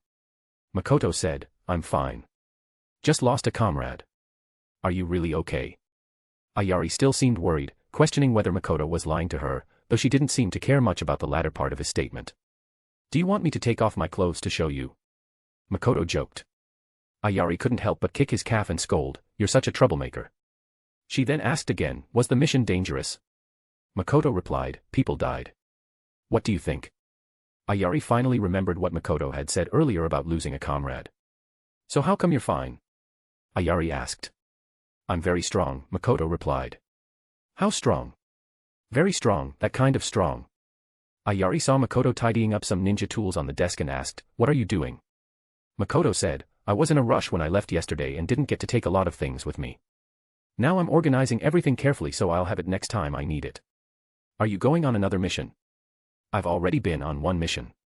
When the village needs me, I'll go on another one." Ayari nodded thoughtfully. She realized that ever since Makoto lost his Byakugan, he hadn't gone out on any missions. Spending time with him recently had made her almost forget that Makoto was still a ninja. He had changed a lot compared to before, but during this time spent together, Ayari had gotten used to the change. Makoto suddenly tossed something at her. Ayari, sitting on the sofa, quickly reached out to catch it, only to find it was a beautifully crafted short sword. "I found it on one of the Mist Ninja's bodies. Thought it looked nice, so I brought it back for you." Ayari carefully examined the sword in her hands. When she drew it from its sheath, the bright blade gleamed with a cold light. She chuckled and said, "You really know how to give gifts, giving me something from a dead person. And who gives a girl a sword? It looks nice on the table. If you don't like it, you can return it." Ayari, however, placed the sword in her arms. "A gift is something that can't be taken back. I'll reluctantly accept it." She continued to play with the sword in her hands. In the afternoon, Natsu arrived. It was Ayari who opened the door. She was quite surprised to see Natsu standing outside, and Natsu seemed just as surprised. "Natsu, are you here to see Makoto?" Ayari immediately said with a smile. She couldn't help but think to herself, "This guy, Makoto, really knows how to get girls to visit him." Natsu looked a little embarrassed. "Ayari-ne, I heard Makoto came back from a mission, so I came to check on him." Ayari smiled and said, "Well, you two chat. I was just about to leave." She turned to Makoto and said she was leaving, then picked up the short sword from the sofa and left. Makoto stood up and walked to the door, welcoming Natsu inside. It was Natsu's first time coming to Makoto's house. After a quick glance around, she noticed that it was cleaner and tidier than she had expected. After sitting on the sofa, she asked the same question Ayari had asked earlier. "I heard you ran into Mist Ninjas on your way back. How are you? Did you get hurt?" "No. The mission must have been dangerous. I heard one of your teammates sacrificed themselves." "Yeah, the mission failed on the way back. As long as you're okay." Natsu appeared a bit stiff and unnatural, quite different from her usual confident self. It was a subtle difference, but Makoto noticed it immediately. The girl visiting him might not have been entirely her own decision. The two of them chatted casually for a while, and before long, Natsu decided to take her leave. The next morning. Suddenly, Hayashi received a mysterious package. His servant had found it in the courtyard and handed it to him. Inside was a blood-stained kunai and a pair of Byakugan sealed in a glass container. This greatly shocked Hayashi. He immediately used his Byakugan to scan the entire Hyuga compound, but couldn't detect any suspicious individuals. He suddenly realized the bloodied kunai and the Byakugan were proof of Hitsuo's death and the theft of the Byakugan, weren't they? Who left this behind? Who would dare to challenge him in such a way? Furious beyond measure, Hayashi noticed that the package also contained a note with a time and place, inviting him to meet at a location outside the village that night. End of chapter. Genshin Impact 270 plus CH, Naruto Birdcage 180 plus CH, Overlord Complete Novel. From the Apocalypse 100 plus CH, Fairy Tail Destiny 10 plus CH. Check out newest novel, Naruto Birdcage, Fairy Tail Destiny. Chapter 42, CH 42, The Turmoil Doesn't End. About 10 kilometers away from Konoha, in Atafuka Street. Inside a hall, several geishas were performing a song and dance for the guests present. The musician sat nearby, playing a soft, melodious tune. The person sitting in the front seat seemed to be enjoying the performance leisurely. What's wrong, third Hokage? You look a bit down. Is the show not to your liking? My apologies, Lord Minamoto. You misunderstood. I was just thinking about some unfinished village matters, and I got distracted for a moment, Hiruzen responded. He was feeling a bit uncomfortable. The daimyo had invited him to these kinds of gatherings several times before. At first, it felt new, but after attending many times, he found it to be quite indulgent. He couldn't refuse the daimyo's invitations, and each time he had to force himself to attend, suffering yet enjoying it at the same time. Third Hokage is really dedicated. With you governing Konoha, I'm sure the village will soon return to its former glory, Lord Minamoto said with a smile. You're too kind, Lord Minamoto. Aside from the two of them, the room also hosted Mitokado Hamura, Shimura Danzo, Uchiha Fugaku, Hyuga Hayashi, and others. The 12 guardians were not in the room but were hiding elsewhere, providing covert protection. Lord Minamoto continued, but now is the time to relax, so don't bother yourself with work. Look at Mitokado, he really knows how to enjoy life. Mitokado Hamura, who had been focused on appreciating the performance, chuckled awkwardly upon hearing the daimyo mention him. He wasn't sure if he was being praised or subtly ridiculed. At that moment, Lord Minamoto suddenly waved his hand, signaling the geishas to stop. He said, "Are there any better performances? Something that could lift the spirits of the third Hokage." The geisha stepped back, and not long after, a few women entered the room, dressed provocatively and exuding charm and beauty. Hiruzen couldn't help but groan inwardly. If this scene were to reach the ears of Bawako, he would undoubtedly be scolded again. Hayashi and Fugaku, standing by, wore expressions of awkwardness and discomfort. They were ninjas from prestigious clans in the village, but they were not exactly high-ranking nobles, and they certainly weren't used to such environments. Lord Minamoto, however, found the expressions of the others amusing. At this moment, Hiruzen spoke up. Lord Minamoto, we ninjas have certain codes to follow. Please, do not put us in such an uncomfortable position. Lord Minamoto was momentarily stunned, then he remembered the 3 prohibitions that ninjas adhered to: money, lust, and alcohol, all of which were seen as things that corrupted the heart. Lord Minamoto, feeling disappointed, waved his hand dismissively. All right, you may all leave now. Everyone sighed in relief. But just then, one of the women suddenly charged forward, wielding a sharp blade aimed directly at the daimyo. Lord Minamoto. The daimyo, startled and terrified, was saved at the last moment. 2 figures moved faster than anyone could react, blocking the attack. The woman was quickly subdued by Fugaku and Hayashi. Swish, swish, swish, swish. The 12 guardians heard the commotion and rushed to the scene. Every woman in the room was forced to the ground. Some screamed, but were knocked unconscious, while half of the group quickly left to secure the area and lock down the entire hall. Lord Minamoto, are you all right? Fugaku turned to the daimyo, but before he could speak, the woman they had subdued suddenly coughed up blood, her body convulsed violently, and then she stopped breathing. He bent down to examine her and found that she had died from poison. This immediately darkened Fugaku's expression. Lord Minamoto, still shaken, scanned the room, his eyes landing on the deceased woman. He stood up in a fit of rage. Who is this person? One of the 12 guardians examined the woman's body and discovered a headband from the Kirigakure. This revelation made everyone from Konoha present stiffen in shock. How foolish could this woman be, wearing her village's headband while attempting an assassination? Konoha and Kirigakure were at war, so was she trying to frame them? Moreover, despite her agility, this woman was not a true ninja. That's why everyone had initially failed to notice something off about her. She had attempted to assassinate the daimyo and then poisoned herself, clearly targeting Konoha. Hiruzen felt a chill in his heart, the cruelty of the act was overwhelming. He turned to look at the daimyo, and their eyes met. The daimyo's gaze was cold as ice. Lord Minamoto. Hiruzen began. Lord Minamoto sneered. Third Hokage, what is this about? Hiruzen quickly replied, this is my fault, I have caused Lord Minamoto to be frightened. Lord Minamoto scoffed, oh. Does the third Hokage not know about this matter? Hiruzen felt a chill run down his spine. I do not understand what you mean, Lord Minamoto. One of the 12 guardians beside them asked, how did the Kirin know about Lord Minamoto being here? Hiruzen had no answer.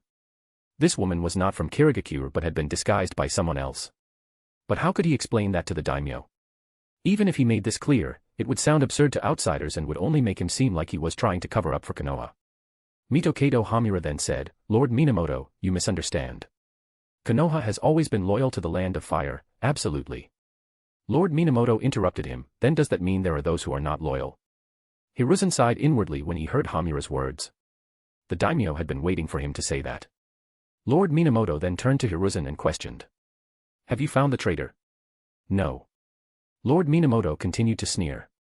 Sarutobi Hiruzen, you're doing a great job as Hokage. Do you think I'm a hindrance to you? Not at all.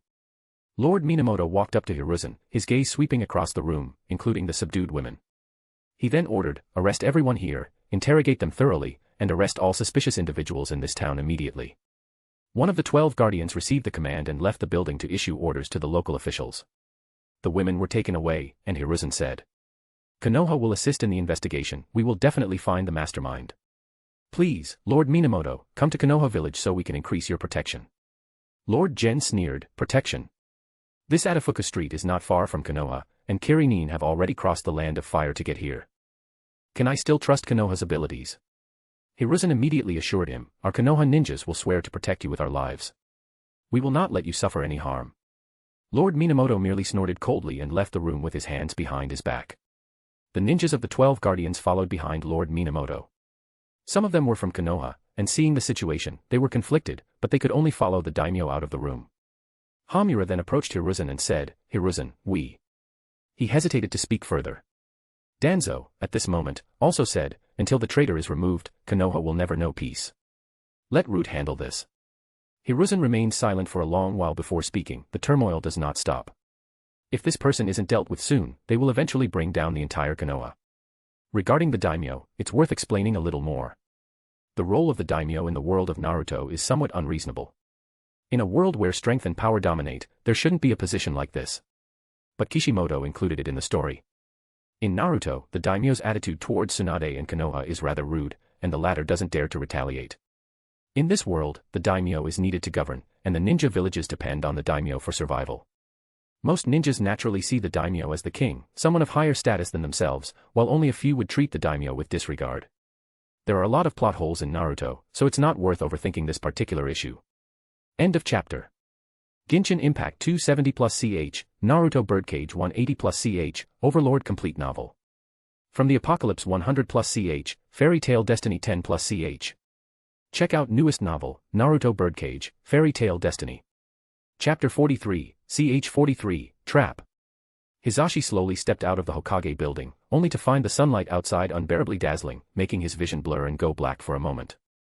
Gradually, his sight recovered, like thick, vibrant ink spreading over a piece of black cloth. He stood there motionless for a long time, his mind unable to settle. Yo, Hisashi. Someone called out to him from not far away. Turning his head, he saw it was someone familiar from the village. A flicker of unease crossed his face, but he took a deep breath and forced a smile. Ah, it's Harutaka. Harutaka walked up to him and started chatting casually. I heard you encountered enemies during your mission yesterday. Hisashi replied, yeah, we ran into some Kirin on our way back. Renji was lost in the fight.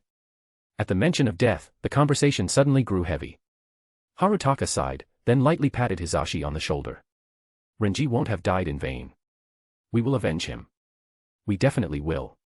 Hisashi then asked, do you have business here? Harutaka smiled and said, I came to report to Lord Hokage. Then you'd better go quickly. Don't delay. All right, see you later. After parting with Harutaka, Hisashi couldn't help but glance back in the direction of the Hokage building. It seemed like someone in the high office was watching him. Hisashi refrained from using his Byakugan to check and silently turned around to leave. But he hadn't walked far before he ran into another familiar figure. He immediately stepped forward and bowed. Lord Orochimaru. Ah, Hisashi. Hisashi's heart rippled with unease, but he forced himself to stay calm as he asked, is Lord Orochimaru here to see Lord Hokage? Orochimaru's lips curled into a faint, enigmatic smile as he said. Regarding the matter of the traitor, I seem to have found a clue. I've come to discuss it with Sarutobi-sensei. Hisashi said, this is a serious matter. Orochimaru replied, "Indeed, it's a serious matter, one that concerns the future of the village. Hisashi, are you ready?" Hisashi was momentarily stunned, not immediately understanding what Orochimaru meant by being ready. But after a brief moment of thought, he responded. "Lord Orochimaru, I have always been ready." Orochimaru chuckled faintly, said nothing more, and walked past him without another word. Hisashi felt his heart pounding in his chest. He bowed once more toward Orochimaru before quickly leaving. A somber night. Hayashi arrived as agreed in the forest 10 kilometers outside Konoha. The sound of the river rushing nearby filled the air. Hayashi's Byakugan remained activated, alert to everything around him. Suddenly, a burst of firelight flared up. Someone holding a torch emerged from the depths of the forest. This made Hayashi's expression change slightly, as his Byakugan had seen nothing before the firelight appeared. The number of abilities in the ninja world capable of concealing something from the Byakugan could be counted on one hand. "Hayashi, who are you waiting for?" The figure spoke slowly. The familiar voice and face caused Hayashi's pupils to contract sharply. "Orochimaru." In his hand, Orochimaru dragged an unmoving person, like a corpse, with a forehead protector tied to their head that bore the insignia of Iwagakure. A sense of foreboding welled up in Hayashi's heart, an instinctual feeling that something was very wrong. "Lord Orochimaru." Hayashi tried to speak. "Hayashi, why did you betray Konoha?" Orochimaru asked, his lips curling into a smile as he spoke. Whoosh. A cold wind swept through, carrying a bone-chilling chill in the silent forest. Hayashi's expression changed instantly. "Lord Orochimaru, you mustn't make such baseless accusations." Panic began to take root in his heart. He even considered turning and running back to the village immediately, but the person standing before him was Orochimaru. "Oh." Orochimaru's smile deepened. "Didn't you come here to conspire with this Iwa Nin?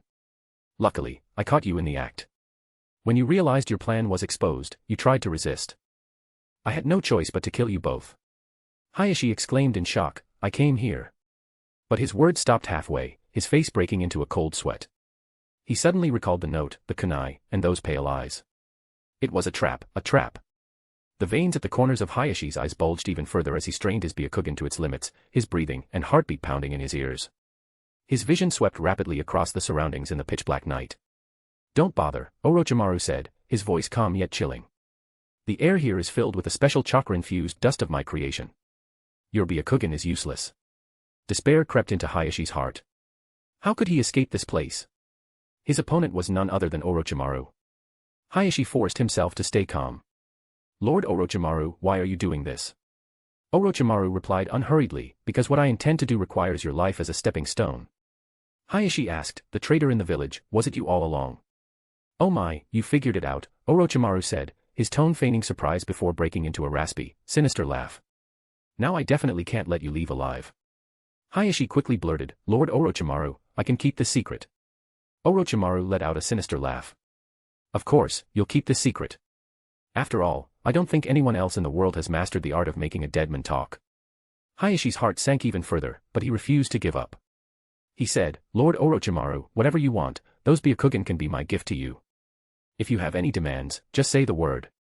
The Hyuga clan will do everything we can to fulfill them and fully support you as the next fourth Hokage." He knew he was no match for Orochimaru, and the chances of escaping were pitifully slim. His only option was to stall for time and try to strike a deal. But his words only elicited louder, more unrestrained laughter from Orochimaru. "Everyone is the same in the end, aren't they, Hayashi?" Orochimaru's voice was raspy. "Why fear death so much? Don't think of death as the end. You'll live on in my shadow. Who knows? One day, I might even bring you back from the Pure Land to walk the living world again." Listening to Orochimaru's mad ramblings, Hayashi understood one thing clearly. Orochimaru was determined to kill him. Is it really necessary to talk this much to him? As Hayashi's thoughts raced, another voice suddenly echoed through the forest. A small, thin figure emerged from the darkness. By the light of the torch in Orochimaru's hand, Hayashi finally saw the newcomer clearly. Makoto. Hyuga Makoto. Hayashi's eyes widened in despair, endless regret filling his chest. For a brief moment, he thought of activating the caged bird seal, but seeing Makoto's forehead exposed and unmarked by a forehead protector, his heart plummeted into the abyss. A wild card. This was the wild card. He should have killed him long ago. During their previous mission, he had assumed Makoto would die at the hands of the Kirin and had chosen not to act. Now, all that remained in his heart was an overwhelming sense of regret. Orochimaru let out another low, chilling laugh. Don't you have anything to say to your former clan leader? Makoto replied coldly, I have no interest in talking to the dead. He lifted his head and glanced at the moon hanging in the night sky. A cold, solitary moon. The people from the village should be arriving soon. He took the torch handed to him by Orochimaru, then turned and walked back into the darkness from which he had come. Without any further hesitation, Hayashi turned and bolted toward the village at full speed. Orochimaru's smile gradually faded, and his figure vanished into the night. The shadows of the trees stretched and twisted. The night grew deeper, the forest grew quieter, and the wind grew colder. End of chapter. Genshin Impact 270+CH, Naruto Birdcage 180+CH, Overlord Complete Novel. From the Apocalypse 100+CH, Fairy Tail Destiny 10+CH. Check out newest novel, Naruto Birdcage, Fairy Tail Destiny. Chapter 44, CH 44, Step Down. Dawn was breaking. The meeting room was filled with people, all the high-ranking officials and jonin of Konoha village had gathered. On the desk in front of Sarutobi Hiruzen lay 3 documents. The first was an autopsy report. It detailed the injuries of the traitorous ninja sent back from the front lines. Aside from wounds caused by shuriken, there was a fatal injury to the heart. The technique used was unmistakably that of the Hyuga clan's gentle fist. The second document consisted of several letters. These contained vital Konoha secrets, including information on the Kirigakure frontline troop deployments, correspondence with wealthy merchants, and details suggesting that after Konoha's destruction, the Hyuga clan would receive financial support to establish their own village. One of the letters even outlined the recent movements of the daimyo in precise detail. The final document was a death note left by Hyuga Hitsuo. In it, he accused Hayashi of conspiring with the Wagakure ninjas to overthrow Konoha. He claimed that when he tried to dissuade Hayashi, he was brutally tortured using a cursed seal. Hyuga Hitsuo was already dead. The room fell silent, with no one able to speak. The meeting room was deathly quiet. Seated around Hiruzen were Udatane Koharu, Mitokedo Hamura, Danzo Shimura, and Orochimaru. Everyone had been notified early by the Umbu to gather here. After learning that Hayashi was the traitor and had already been killed, they were all engulfed in a shock that was beyond words. The leader of the Hyuga clan, someone they had all interacted with and who had always been quite kind to others, was the traitor. And he had conspired to harm the village in so many ways. It felt utterly absurd to everyone, even Uchiha Fugaku, Udatane Koharu, and Mitokedo Hamura. But the evidence placed in front of Hiruzen, each piece of it held a crime that could justify Hayashi's death 1,000 times over. But after the shock came intense anger and resentment. During the war with the Wagakure, Konoha had truly been pushed to the brink of desperation, losing so many comrades. How could Hayashi's life possibly repay such a price? At that moment, the door to the meeting room was knocked on. Come in. Hiruzen felt confused, everyone who needed to be here had already arrived. To his surprise, it was the daimyo of the Land of Fire, Lord Minamoto, who entered, followed by the 12 guardians. Lord Minamoto. Hiruzen immediately rose when he saw him. Why was the daimyo here? Hiruzen had an unsettling feeling in his heart. All the ninjas in the room, seeing the daimyo, stood up to bow in respect along with Hiruzen. Am I interrupting your meeting? Lord Minamoto asked. No, it's just that we didn't expect you, Lord Minamoto, to come, Hiruzen replied. If you had notified us earlier, we could have made preparations to receive you. Lord Minamoto did not respond to the polite remark but went straight to the point. I heard that the traitor issue has been resolved. Hiruzen quickly scanned the room before responding, yes. Lord Minamoto then asked, would you mind if I listened in? Hiruzen immediately replied, Konoha is under your rule, and we are your subjects. Lord Minamoto, you may do whatever you wish. He moved aside to give way, and Lord Minamoto sat down without hesitation. The people on Hiruzen's left side moved one seat over to allow him to sit at the head. Last night, Hyuga Hayashi behaved suspiciously and left the village. Orochimaru discovered him and followed, only to find him conspiring with an Iwagakure ninja. Orochimaru confronted them, but the two resisted, and during the ensuing battle, he killed them both. Hiruzen once again recounted what had happened the previous night to the daimyo.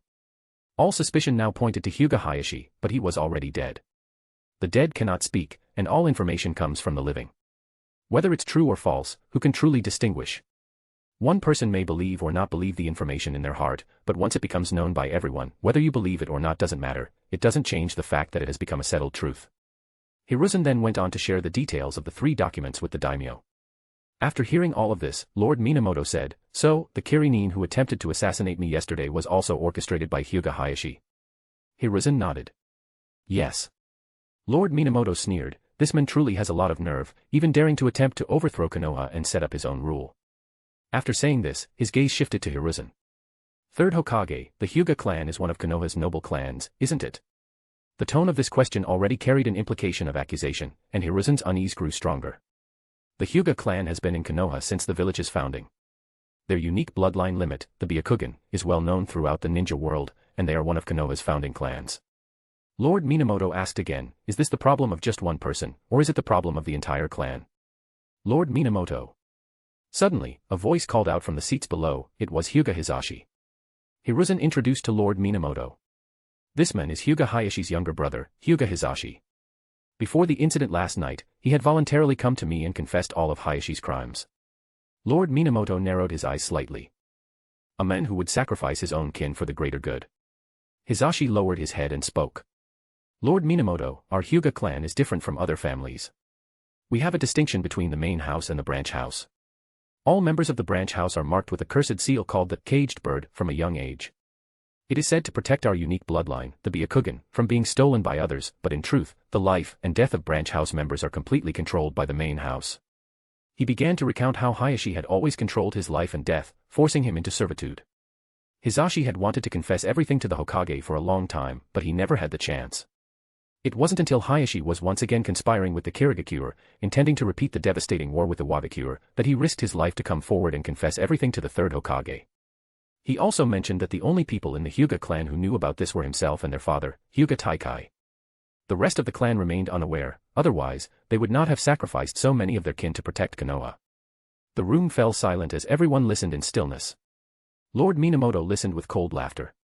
This Hyuga Hayashi truly is something else. Konoha has truly produced an extraordinary ninja. Hiruzen inwardly sighed, lowering his head as he spoke. Lord Minamoto, the fault lies with me. I failed to recognize his true nature. At this moment, Lord Minamoto's gaze swept across the room, and he spoke with emotion. When I first arrived in Konoha, the first thing I did was visit the memorial stone, the resting place of the heroes. Looking at the names on the memorial stone and the surrounding graves, I felt an immense sorrow and many emotions. I have heard how fierce the battles were between you and the IWA ninjas, how many gave their lives to protect their home. To have such loyal subjects makes me incredibly proud. I have always believed that no matter what enemy we face, we will always defeat them. But now, if I were to visit the place again, if I were to stand before the memorial stone once more, I would only feel shame. When I ask myself, were the people who died really dying for a worthy cause? Who is responsible for dishonoring their honor? Who will take responsibility for this matter? By the end, Lord Minamoto's voice was sharp and stern. Hiruzen remained calm, as he already understood the true purpose of the daimyo's visit. Seeing the sorrowful expressions on the faces of those present, Hiruzen sighed inwardly. He asked himself if he had truly let down the thousands of comrades who had died in vain. Hiruzen stood up and said, I will. I will take responsibility. Lord Minamoto's voice grew calm as he replied. Third Hokage, that is thousands of lives. How do you plan to take responsibility? Hiruzen said slowly, I will relinquish my position as Hokage. The room was instantly filled with shock. Lord Third. Lord Hokage. Some could not help but call out softly, but Hiruzen remained unmoved. The daimyo said indifferently. Third Hokage, you are old. It is time to step aside and make way for the younger generation. The younger generation. Hiruzen sighed in his heart, and an image of Namikaze Minato flashed through his mind. Minato. Minato. Minato. Suddenly, Hiruzen's eyes widened in anger as a realization struck him. Minato wasn't in the village right now.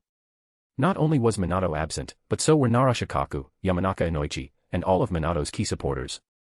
At this very moment, they were all on the front lines, fighting Kirigakure with their lives on the line. His gaze swept over the people present once more, Shimura Danzo, Orochimaru. What is going on? Why is it that only Orochimaru supporters are here? Where are Minato's supporters? Where is Jiraiya? Hiruzen thought back to the day the decision was made about the commander for the Kirigakure campaign. He recalled Orochimaru's seemingly humble words at the time. In that fleeting moment, Hiruzen had genuinely believed that Orochimaru had come to terms with things. At this moment, Lord Minamoto calmly asked. For the fourth Hokage, do you have a suitable candidate in mind? Danzo finally opened the eye he always kept closed and said. I nominate Orochimaru. The moment those words left his mouth, the meeting room erupted with voices of agreement. Hiruzen turned his gaze to Udatain Koharu and Mito Kato Hamura, his eyes filled with a burning intensity that seemed ready to devour them whole. But the two simply kept their heads lowered in silence. From beginning to end, Orochimaru had not spoken a word. Finally, the corners of his mouth curled into a faint smile. Hiruzen stared at that smile, and his heart felt as though it had plunged into an icy abyss. It's over. Everything is over.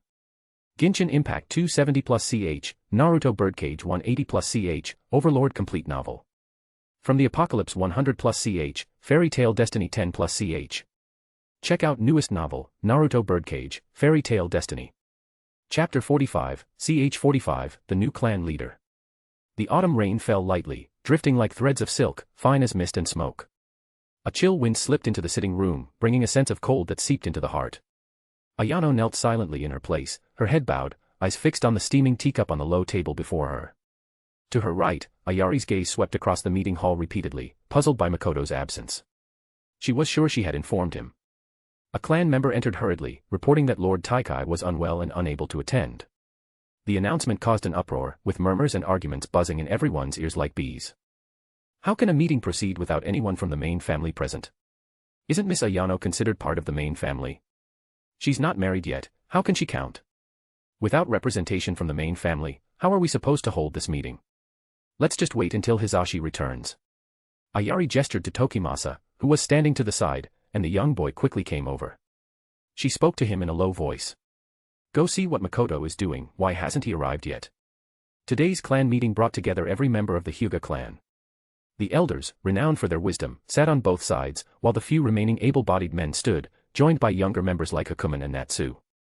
The seat at the head of the room remained conspicuously empty, reserved for Hyuga Taikai. However, he had yet to arrive, and those sent to summon him had returned unsuccessful. Aside from the empty main seat, the left-hand position, meant for Hisashi, was also vacant. In previous meetings, if Taikai was absent, Ayano would take the left-hand position, but today she sat behind Hisashi's seat instead. Not long after, Tokimasa, who had been sent by Ayari, suddenly rushed back into the room. He entered and shouted, "Lord Hisashi has returned." The noisy meeting hall instantly fell silent. Tokimasa hurriedly stepped to Ayari's side and whispered, "Makoto has also come." Everyone's gaze turned toward the doorway. The quietness of the room only made the sound of the rain outside grow louder. A figure appeared at the doorway, it was Hyuga Hisashi. Ayari's gaze shifted behind Hisashi, searching for Makoto's figure, but Makoto was nowhere to be seen. She blinked in confusion. Hisashi then spoke, "The candidate for the fourth Hokage has been decided. It will be none other than one of the Sannin, Lord Orochimaru." The room was filled with shock. Until now, they only knew that Hisashi had gone to the Hokage building for a meeting. Hisashi continued. "The criminal Hyuga Hayashi has been convicted and executed. However, in light of our Hyuga clan's past sacrifices in fighting the enemy, both the Hokage and the daimyo have decided not to pursue further actions against us regarding the Hayashi matter." Hearing this, Ayano closed her eyes. Many things had already come to light in the dead of night, keeping countless people awake until morning. She, too, had been panicked and helpless, thinking of every possible way, even going to see Hyuga Taikai. But now, everything had become an irreversible reality. An elder spoke up, asking, "Hisashi, now that Hayashi, the criminal, is dead, what will become of the Hyuga clan?" Another voice chimed in, "Yes, Hisashi, who will lead the Hyuga clan now?" Hisashi's expression remained calm as he replied, "The clan head is dead. The Hyuga clan needs a new leader." Hearing him say clan head instead of main family, the elders present all showed expressions of joy. They felt as though they were seeing a ray of hope, a hope that could change the current state of the Hyuga clan, a hope that could break their chains. Lord Taikai is advanced in age, and the main family has no heirs. I believe Hisashi should take this position. Hisashi is already part of the main family. No one is more suited to this position than him. Exactly. Hisashi should become our new clan head. Someone, overwhelmed with emotion at the prospect of such a major change, even stood up, face flushed, passionately voicing their support. Hisashi held considerable prestige within the Hyuga clan.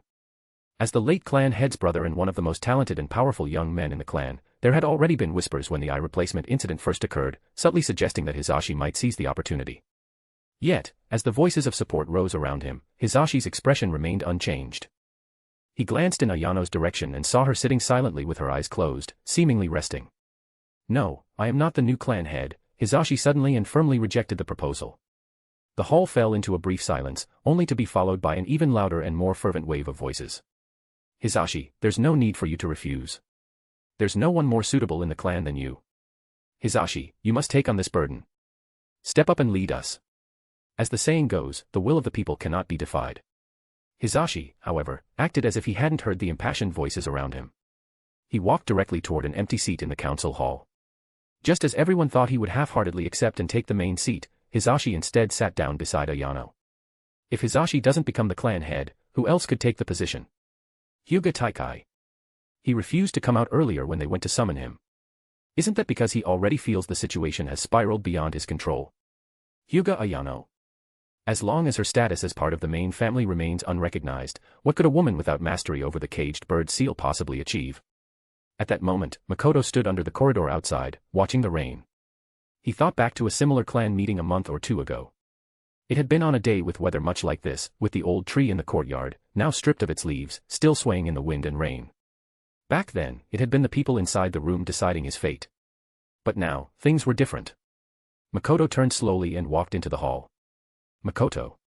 Ayari was momentarily stunned when she saw the figure appear at the doorway.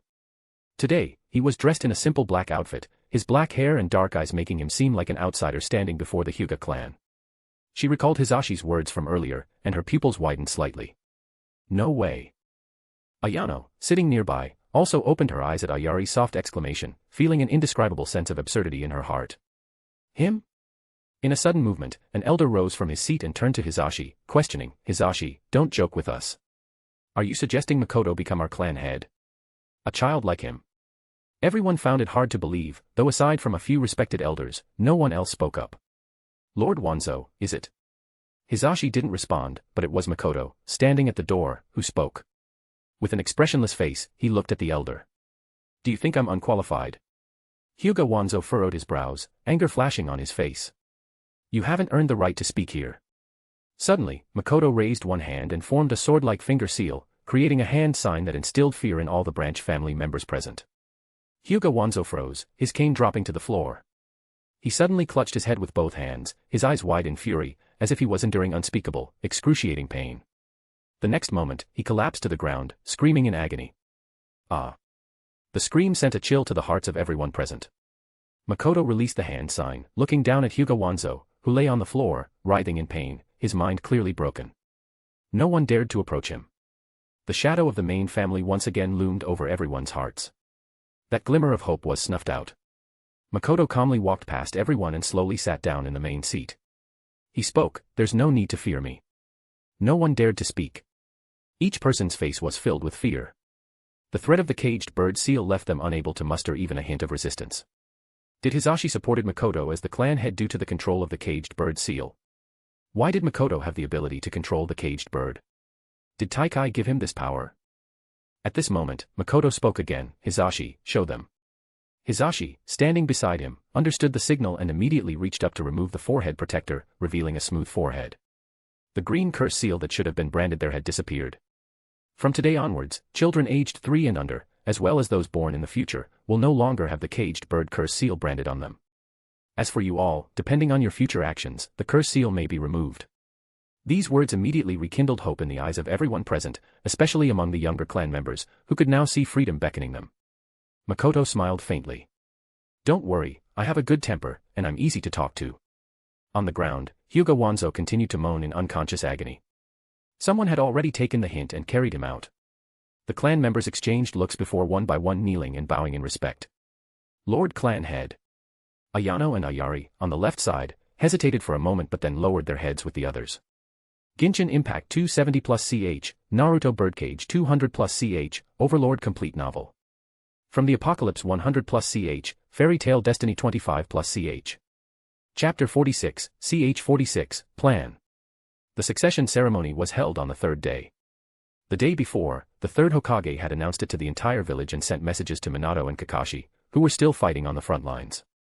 Kakashi found it difficult to understand.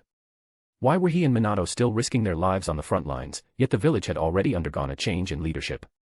And on top of that, Hyuga Hayashi had turned out to be a traitor. He wanted to return to Konoha immediately and confront the third Hokage in person. But the message from the third Hokage ordered them to stay on the front lines, stating that their presence was still needed in the current situation and urging them to focus on the battle, offering any help they might require. All hope seemed lost. At the Hokage succession ceremony, the third Hokage, Sarutobi Hiruzen, handed over the Hokage hat to his student, Orochimaru, with a complicated expression. He felt that it was all too surreal. The Orochimaru he remembered was not someone skilled in political maneuvering. But when he thought back on everything that had happened, each event seemed to be interconnected, carefully planned, and the level of scheming was terrifying. Now, he no longer had the ability to reverse the situation. He could only hope that Orochimaru would truly be worthy of the Hokage position. Otherwise, even if it cost him his life, he would eliminate this menace. "Don't look so terrifying, Sarutobi-sensei," Orochimaru said with a faint smile. "You're entrusting the future of the village to me now." Hiruzen replied quietly, "Orochimaru, Konoha is in your hands." Orochimaru gently put on the Hokage hat, turned, and walked to the edge of the Hokage building's rooftop. Looking down at the cheering villagers below and hearing his name echoing in the air, he felt an unprecedented sense of exhilaration. He could finally do as he pleased in this village. Behind Hiruzen stood members such as Mito Kado Hamura, Udatane Koharu, Shimura Danzo, and others. Jiraiya and Tsunade were also there. Tsunade was surprised that Orochimaru had actually become the fourth Hokage, but she didn't feel much resistance to the matter. Jiraiya, on the other hand, had a very complicated feeling. On the other side, standing with them was Uchiha Fugaku, the Uchiha clan leader. And the newly appointed leader of the Hyuga clan, Hyuga Makoto. Fugaku was still puzzled. Why was the Hyuga clan leader just a young boy, and without the Byakugan? But seeing there was no caged bird seal on his forehead, he guessed that Makoto must be the new head of the main family. In his eyes, the Hyuga clan was a distorted family. It wasn't just him who found this odd, everyone present, including Danzo, found it strange and even absurd. After the ceremony ended, Fugaku took the initiative to approach Makoto and strike up a conversation. "Makoto-kun. Fugaku-senpai." Fugaku smiled lightly and said, "Makoto-kun, it's truly impressive that at such a young age, you've taken on the position of the Hyuga clan head." Makoto responded, "I often feel anxious, fearing I am not up to the task. The Uchiha clan is one of the most prestigious in Konoha, and I will need to learn much from you, Fugaku-senpai." "You flatter me, Makoto-kun. I wouldn't call the Uchiha the top clan. Both the Uchiha and Hyuga are pillars of Konoha, and we must work together going forward." "You're right, Fugaku-senpai. If you have time, you're welcome to visit the Uchiha clan. My wife and I would be happy to host you." "I'll certainly visit." The two exchanged pleasantries, with the young Makoto proving to be much more tactful than Fugaku had expected. After parting ways, Makoto headed directly back to the Hyuga clan grounds. Along the way, the clan members he encountered all bowed respectfully to him. In any other family besides the Hyuga, someone in Makoto's position would never have such an intimidating presence. Only in the Hyuga clan, with the caged bird seal in place, could Makoto hold such an unshakable position. His residence had changed. He had moved from his previous home to the clan head's courtyard, which had once belonged to Hyuga Hayashi. It made sense, though, otherwise, when the clan members came to see him, there wouldn't even be a proper reception room. The house also had several servants, and the person in charge was an elderly man. Many things had been replaced with new ones, and the layout had been rearranged according to Makoto's preferences. For instance, most of the clan's collection of books had been moved to his study. The unfortunate part was that it was northwest longer as close to Ayari. Upon returning, Hakumen was waiting for him in the courtyard. "Lord Makoto. What's the matter?" Hakumen hesitated for a moment before saying, "Lord Hizashi said that I will be your personal guard from now on." The Hyuga clan did indeed have this tradition. Every head of the main family had a personal bodyguard, chosen from a young age. Hakumen, being of a similar age to Makoto, was the most suitable candidate. Hakumen was also among the top of his peers. Though he couldn't compare to Kakashi, he was likely just second to him. "I am weak and fear I won't be able to protect you well, Lord Makoto, but I will work even harder from now on, striving to be worthy of this position." Hakumen said this with a slightly awkward expression. Even after 2 days, he still hadn't fully adjusted to Makoto's new status. "You don't need to feel that much pressure," Makoto simply said. "Go back for now." "Lord Makoto, I'll leave now." The Hyuga clan had suddenly faced many challenges, and there were a lot of matters that Makoto needed to handle, including the issues left behind by Hyuga Hayashi. Makoto carefully reviewed everything, and there were two main issues. The first was the clan's assets. Many people had died in the previous war, and the assets that originally belonged to the Hyuga clan had been left unmanaged. Most of these businesses were located outside the village, and if left unchecked, they would eventually be taken over by outsiders. Hyuga Hayashi had never come up with a good solution for this. Just yesterday, some of the older clan members had approached Makoto, asking if he had any good solutions for the problem. But they were essentially waiting to see him fail, asking a young boy about such a significant issue. The second issue was the clan's reputation within the village. Hyuga Hayashi had become a traitor. Although he had claimed in front of the Hokage that there was no involvement with the clan, and despite the fact that Hisashi had nobly chosen to take responsibility, such matters inevitably changed when they spread to the public. Makoto hadn't thought much about the first issue yet, but the second one was much easier to address. The fourth Hokage, Orochimaru, could step in and clarify things publicly, subtly guiding public opinion behind the scenes. Soon, the Hyuga clan could be portrayed as a noble family that had endured humiliation and sacrificed for the protection of the village. However, Makoto had other considerations before taking such a step. Unlike before, he was now at the forefront, and there was no need to hide anything. In the evening, Hisashi came to visit him. "I am preparing to break off the engagement with Ayari," Hisashi said. "All right," Makoto replied, not surprised, and agreed without hesitation. Hisashi continued, "I need to remind you that you should also have a fiancé. Right now, Natsu is the most suitable. If you still wish to marry Ayari, no one would dare to oppose, but it wouldn't look good if it spreads outside the village." Makoto and Ayari were significantly different in age, and if such a matter were to spread outside the village, it would surely become gossip for the villagers. In Hisashi's view, it would harm both Makoto and the Hyuga clan's reputation and image. Makoto remained silent, as he had already anticipated this kind of situation. He had painted a picture for the clan that could remove the caged bird curse mark, and as a result, the direction of the clan today would surely be different from before. Many people believed that Natsu would be Makoto's fiancé, mainly because there were no other girls of the same age in the clan. Natsu would also likely be the next person to have the caged bird mark removed, and there should have been quite a few people over the past couple of days trying to form ties with her family. Makoto thought for a long while, then suddenly asked, "How is Ayano doing? Have you visited her?" Hisashi paused at the question, then looked at Makoto with a strange expression. "So, you like older women?" Ayano and Ayari were still sisters. Did Makoto really have such a preference? Such a young age. Makoto immediately rolled his eyes. "I was just asking casually. What are you imagining?" Hisashi hesitated for a moment, then said, "Not too well. She was Hayashi's fiancé, so you can probably imagine her current situation." Makoto nodded. "You don't need to worry about my marriage. I have my own plans." After Hisashi left, Makoto spent a long time alone in his house, thinking deeply. Eventually, he decided to go to Ayari's place. The door to the room next door, which had once been his, was now tightly shut. He had been busy these past couple of days and hadn't gone to visit Ayari. SPI had been left with her. As the night deepened, Ayari's house was also closed. Makoto walked up and knocked on the door. "I'm asleep." Ayari's voice came from inside.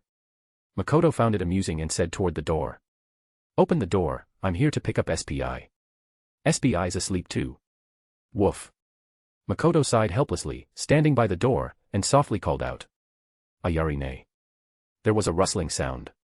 The door opened slightly, and the warm yellow light from inside spilled out, casting its glow on Makoto outside. Genshin Impact 270+CH, Naruto Birdcage 200+CH, Overlord Complete Novel. From the Apocalypse 100+CH, Fairy Tail Destiny 25+CH. Chapter 47, CH 47, Loyal to Whom? Ayari, dressed in her pajamas, was sitting on the sofa. When SPI saw Makoto, it excitedly tried to leap towards him, but she tightly held it back. Makoto sat down on the opposite side of the sofa and asked, "Aren't you asleep?" Ayari turned her gaze away. "You woke me up." "And SPI?" "SPI was also woken up by you." Woof. Ayari glanced at Makoto out of the corner of her eye, noticing that he was pouring himself water from the teapot on the coffee table. She said, "I wonder what the clan leader is doing here so late." After a pause, she added, "If there's nothing urgent, please leave. I need to rest." Makoto, being straightforward, said, "It's just that I haven't seen you in 2 days. I missed you." Ayari was startled by his words, quickly standing up. In the process, SPI took the opportunity to wriggle free from her arms and ran to Makoto's side, rubbing its body against his leg. Ayari stood frozen, her head lowered as she pressed her lips together in silence. After a long pause, she finally spoke, "Don't say things that might be misunderstood." Makoto calmly replied, "Misunderstood? Isn't what I said easy to understand?" Ayari couldn't bring herself to look at him. Slowly, she sat back down on the sofa, bringing her legs together, her posture that of someone who had done something wrong. She forced a smile and said, "Clan leader, please don't play these word games with me. I'm tired, and I need to go try on wedding dresses early tomorrow. Your engagement has been cancelled." Ayari froze for a moment. You have no right to do that." Upon hearing the news, she was shocked, but strangely, she wasn't upset. If anything, her displeasure stemmed from the fact that his actions felt too domineering and forceful. Makoto spoke indifferently, I'm the clan leader. My word is final. He then asked, and besides, weren't you the one who didn't want to get married? Ayari felt an indescribable mixture of emotions. Makoto's tone had suddenly become more aggressive, leaving her no room to retreat, almost as if he were intentionally pushing through the tension between them. This made her feel wronged. It seemed like he didn't care about her dignity at all, but she could only force herself to hold back her emotions. Taking a deep breath, she said, Makoto, don't do anything you shouldn't. There was silence from his side. After a while, Ayari thought perhaps her words had made an impact and caused him to hold back. Unable to resist, she glanced up, only to meet his gaze.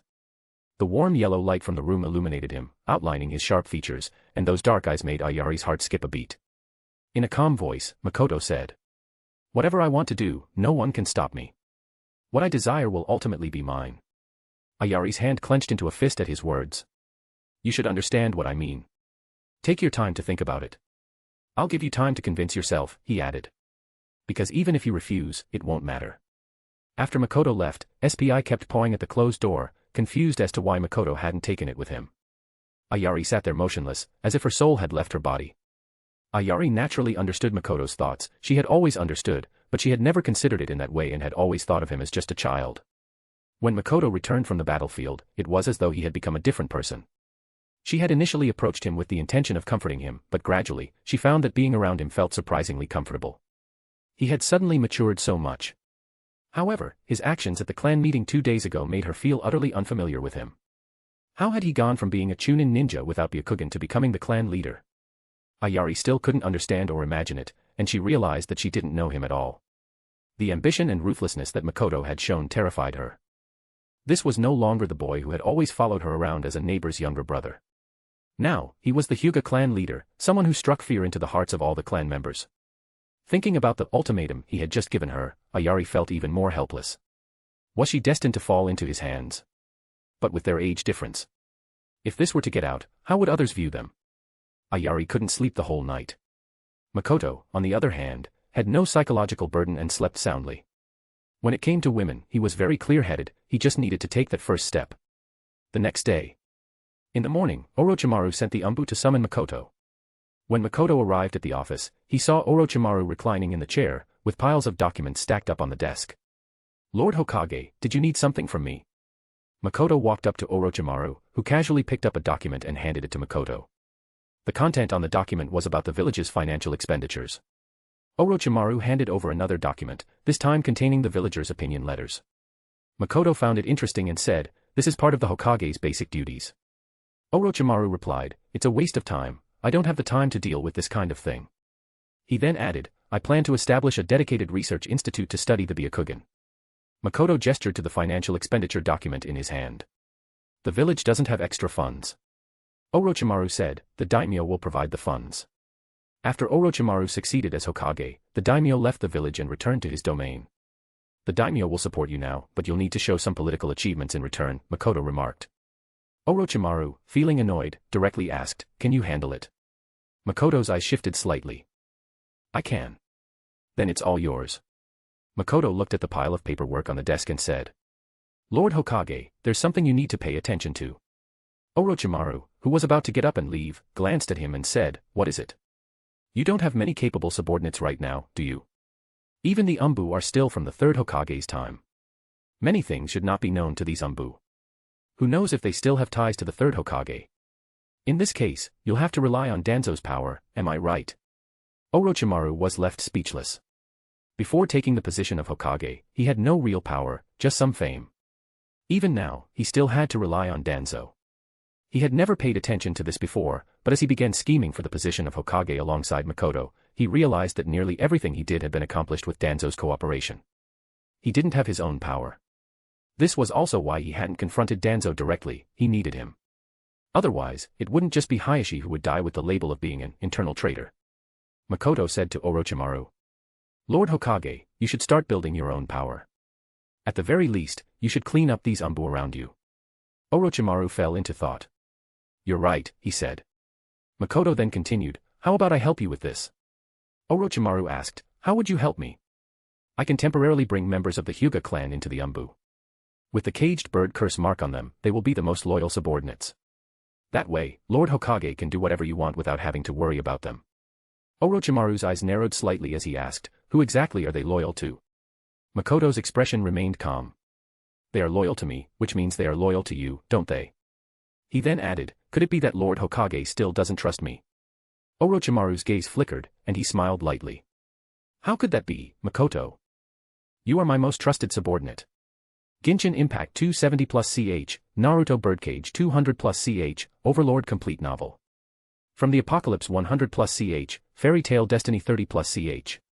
Chapter 48, CH 48, White Zetsu. Many villagers had started to take an interest in this boy named Hyuga Makoto, who had seemingly appeared out of nowhere. Inside the Hokage building, many busy ninja entering the Hokage's office no longer saw the fourth Hokage Orochimaru but instead were greeted by this young man named Makoto. Despite having only been in office for a couple of days, Orochimaru was already planning to offload his responsibilities. Makoto, however, had managed to handle the village's internal affairs with remarkable efficiency. Whether it was military matters, finances, or civil disputes, Makoto had resolved all the backlog of work Orochimaru had left behind in just 2 days. Even the third Hokage couldn't help but come to meet Makoto in person. Hiruzen recalled the Hyuga clansmen who had lost their Byakugan on the battlefield. Considering how Hyuga Hayashi's mishap had occurred not long ago, Makoto's rapid rise in status made him deeply suspicious of hidden schemes at play. The two Hokage advisors also approached Orochimaru, advising him that if he found the administrative work overwhelming, he could consider appointing a secretary or assistant. However, this position should not be filled by Makoto, who also happened to be the Hyuga clan leader. Such an unrestricted delegation of power to him could lead to significant problems. Orochimaru, however, felt that these two old advisors were worrying over nothing. In his eyes, everything Makoto had was given by him. Without his intervention, Makoto would have long been branded with the caged bird seal and still enslaved by Hyuga Hayashi. Makoto couldn't leave him, nor did he have the strength to harbor any rebellious intentions. He was simply helping Orochimaru handle matters. The advice from Mitokado Hamura and Udatane Koharu only made Orochimaru irritated, prompting him to consider when he might remove these two from their positions entirely. Makoto had selected 10 young members from his Hyuga clan and assigned them to the Umbu. Once they became familiar with Umbu operations, they would serve as Orochimaru's personal bodyguard unit within the Umbu. Of course, all of this was done under Orochimaru's direct orders. Makoto's ostentatious actions, however, began to attract some discontent. Danzo had initially believed that with Orochimaru rising to power, disinterested in administrative affairs, and lacking trustworthy people around him, he would inevitably turn to him for help. This would have allowed Danzo to infiltrate his subordinates into various positions throughout the village. Yet now, this Hyuga Makoto had completely disrupted Danzo's plans. Makoto was well aware that there would inevitably be people paying attention to him, but he was completely unafraid. With Orochimaru as the Hokage, it didn't matter what he did right now. Suddenly, good news arrived from the front lines. During a mission, Minato had finally encountered the 7 ninja swordsmen of the mist.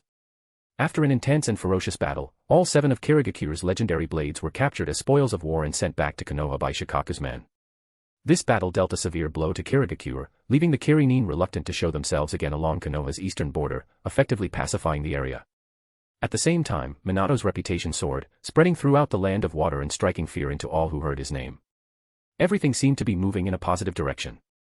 In the evening, as Makoto walked out of the Hokage building, he happened to encounter a group of injured soldiers returning from the front lines, sitting on a carriage. His gaze swept over them. Each of them was gravely wounded, otherwise, they wouldn't have been sent back to the village. He suddenly stepped forward and asked, "Are you heading to the hospital?" The leading ninja, who had just returned from the front lines, didn't recognize Makoto. Hearing Makoto's question, he simply nodded in response. At Konoha Hospital, Rin finished her work and dragged her exhausted body into the locker room. After a long and busy day, she could finally take a break. During wartime, the workload at the hospital was overwhelming.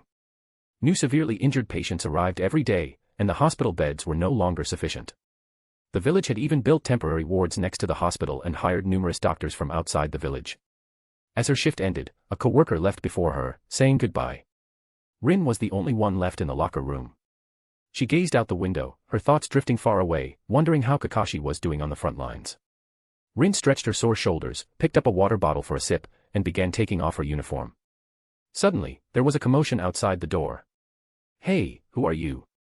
This is the women's locker room, you can't come in here." The noise outside grew louder, and then a figure burst into the room. "Ah!" Rin gasped in shock, hastily using the uniform she had just taken off to shield herself. She wasn't entirely exposed, as she was still wearing close-fitting undergarments. Why you? Makoto-kun. Makoto walked into the locker room without stopping, striding directly toward her. Suddenly, he reached out his hand toward her. Rin heard a scream near her ear and turned her head to see a pale, humanoid monster behind her, its appearance unknown until that very moment. However, the creature was already pinned by Makoto, who had gripped its neck tightly, instantly ending its life. The person outside who had tried to stop Makoto from entering saw this scene and let out a terrified cry, which drew the attention of many others who rushed toward the locker room. With a simple wave of Makoto's hand, the locker room door instantly shut tightly. He tossed the lifeless creature onto the ground, then turned to Rin and said, "Get dressed first." Still shaken, Rin only then remembered her current state. Her face flushed bright red. You. Makoto turned his back to her. Rin scrambled to put her clothes back on. At that moment, the people outside broke down the door and rushed in. What is that thing? Is it human? It's a monster. Makoto stared at the lifeless white Zetsu on the ground in silence for a long time. What was meant to happen eventually came to pass. The creature had attached itself to one of the injured returning to the village, mimicking the exact chakra of the host to bypass Konoha's sensory barriers. Makoto's sensory abilities were far more refined. He noticed a subtle difference in the vibration frequency of the injured ninja's chakra and grew suspicious, following them here. However, he couldn't be certain what it was until the white Zetsu detached itself from the injured person. Makoto-kun. Rin called out softly from the side. Did you come here specifically to save me just now? Something like that. Rin let out a sigh of relief. Thank you, Makoto-kun. She then asked, how did you even notice this thing? I didn't sense anything at all. I have some sensory abilities, Makoto replied. Makoto dispersed the onlookers, reassured the hospital administrator, and summoned the Umbu to deliver the white Zetsu corpse to Orochimaru. What was that thing? Rin couldn't help but ask Makoto again. I don't know either, Makoto replied dismissively, clearly preoccupied. Keeping Rin in the village wasn't entirely safe. Even with round-the-clock protection, Uchiha Madara would undoubtedly find another way. He needed to figure out a way to eliminate this threat at its source. Thank you, Makoto-kun, Rin said sincerely, expressing her gratitude once more. Didn't you already thank me? But you just saved my life, she insisted. You've saved me before too. Let's call it even. How can you just call something like that even? Rin couldn't help but laugh. After a moment of thought, she said, let me treat you to a meal. Makoto simply responded, another time. After leaving the hospital, he didn't return to his clan but went straight to Orochimaru. There were some ideas he needed to test. Genshin Impact 270 plus CH, Naruto Birdcage 200 plus CH, Overlord Complete Novel. From the Apocalypse 100 plus CH, Fairy Tail Destiny 30 plus CH. Chapter 49, CH 49, Rin. A mission for me?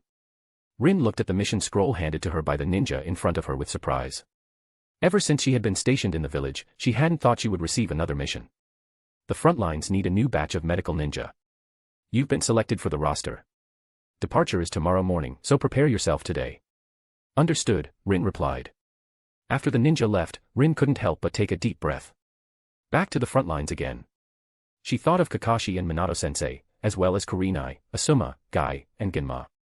Having experienced war with a Wagakure shinobi, Rin didn't feel much resistance to returning to the battlefield. She believed it was her duty as a Konoha ninja. After leaving the hospital, she changed course and headed to the Hyuga compound. It had been a while since she'd been there. She still thought the Hyuga clan's gates were quite imposing, but the area in front was eerily quiet.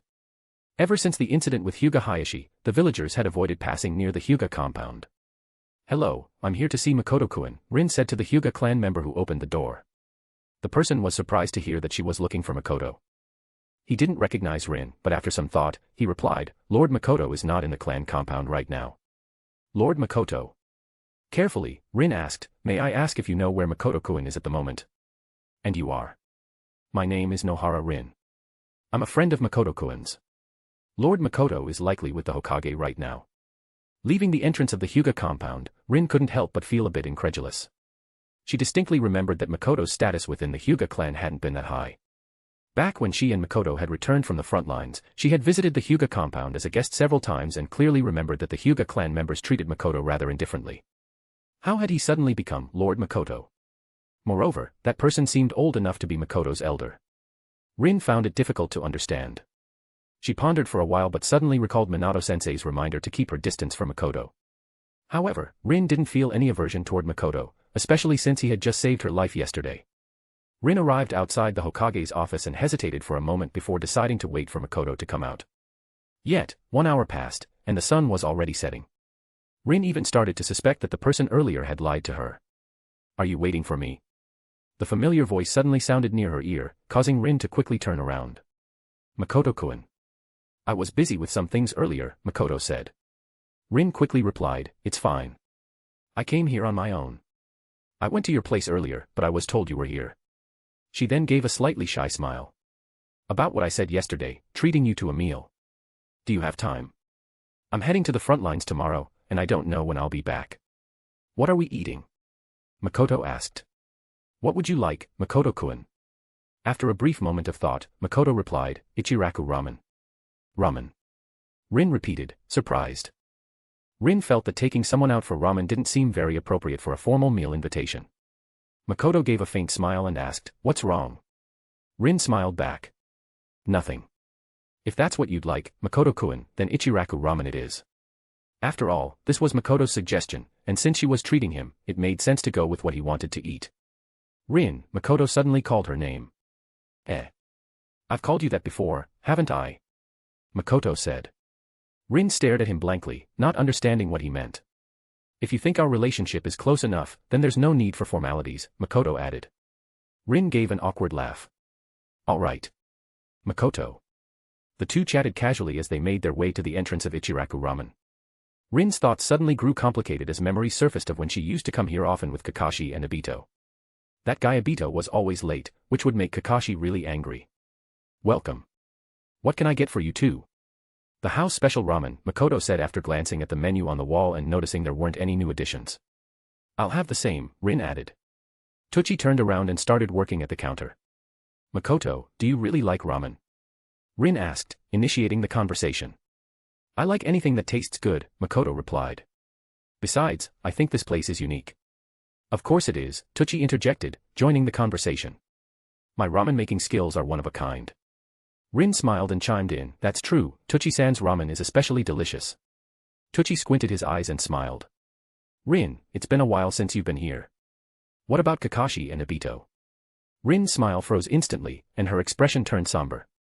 "Kakashi is on the front lines," Makoto replied on her behalf. With the constant battles plaguing the village, Tucci immediately understood the situation from Rin's reaction and sighed softly. That loudmouthed kid who always declared he'd become Hokage. Tucci had quite liked him. Before long, 2 steaming bowls of ramen were placed in front of them. The aroma was mouth-watering, and the owner had even added an extra slice of chashu for each of them. Seeing Rin still looking downcast, Makoto spoke up, "Rin." He turned slightly to look at her. "Let me show you something interesting."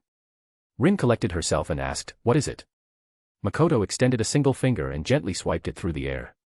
To her astonishment, the noodles in his bowl began to float on their own, slowly rising and delivering themselves into his mouth. Rin was immediately amazed. "How did you do that?"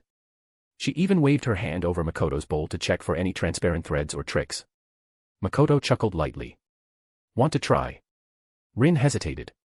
"I don't know how." Makoto then controlled the noodles again, making them float one by one toward Rin. "Open your mouth." Rin's eyes widened in disbelief, but she unconsciously opened her small mouth. The noodles floated right in, and she chewed and swallowed them. She felt a warm sensation flow through her body but assumed it was just because the ramen was hot, paying it no mind. She took a deep breath but found there were too many noodles to finish in one go, so she bit them off. Seeing the remaining noodles return to the bowl on their own, Rin didn't even have time to voice her amazement before suddenly realizing that was Makoto's bowl. And Makoto had bitten the noodles earlier, hadn't he? "How is it?"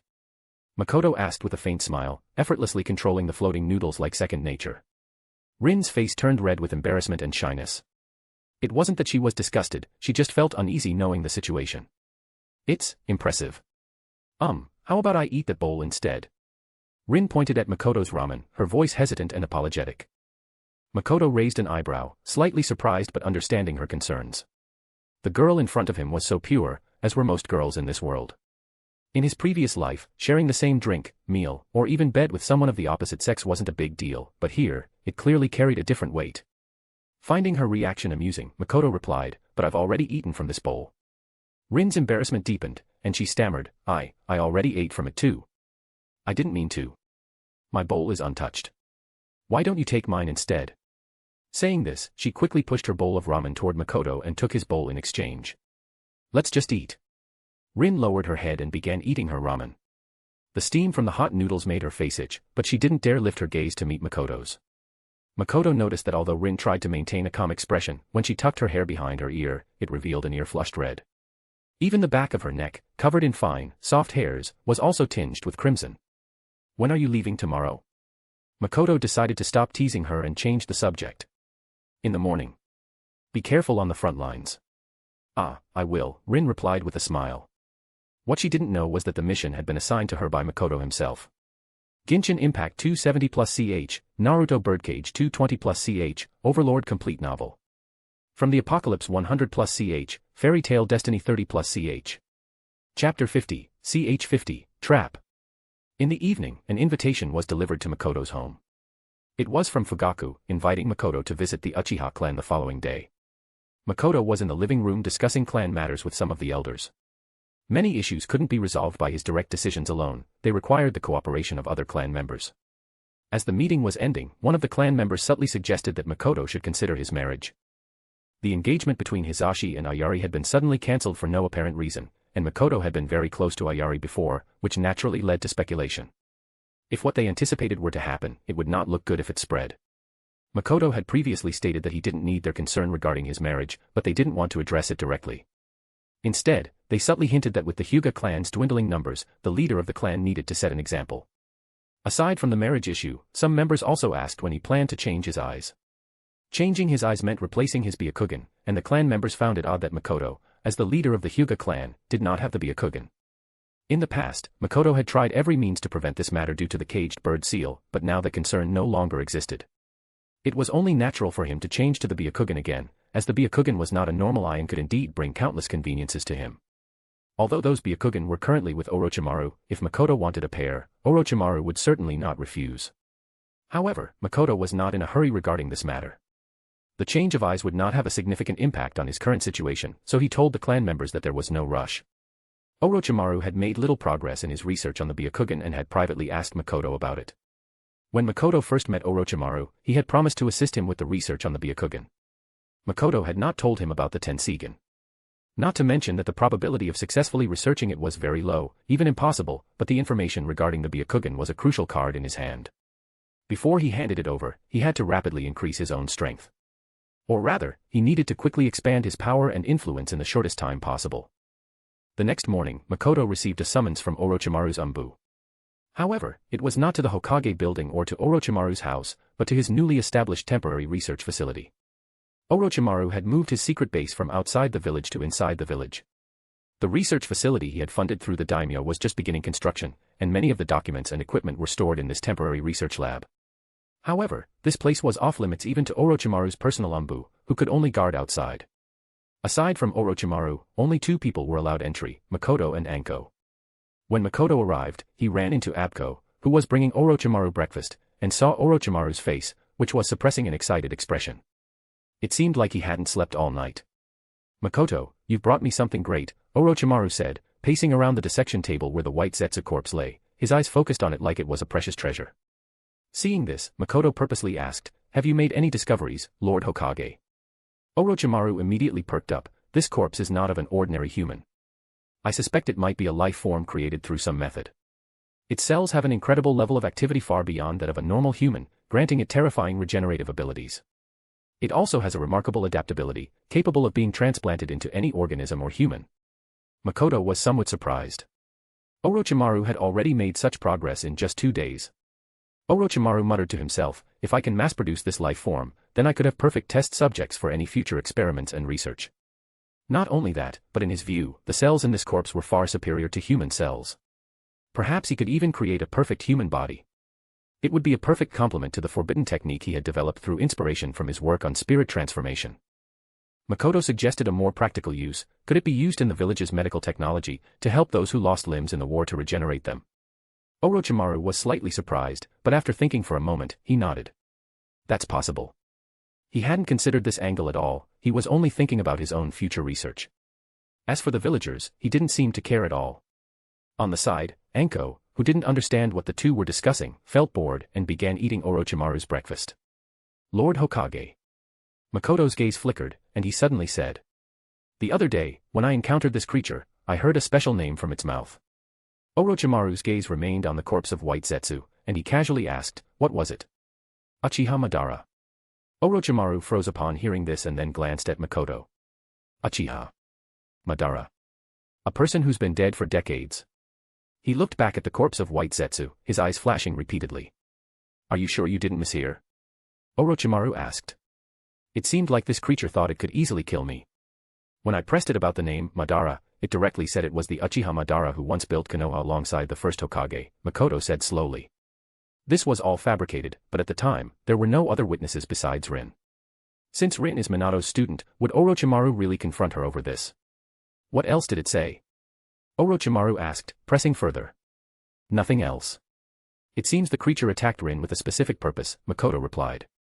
Orochimaru fell silent, deep in thought. At first, this situation seemed completely absurd. If Uchiha Madara were still alive, he would be at least 70 or 80 years old by now. An old man on the brink of death, no matter how powerful he had been in the past, could he still stand up to the passage of time? But the corpse of White Zetsu lay before him, and a brand new path for human experimentation that he hadn't explored yet was right in front of him. He thought of another possibility, one he had always been pursuing.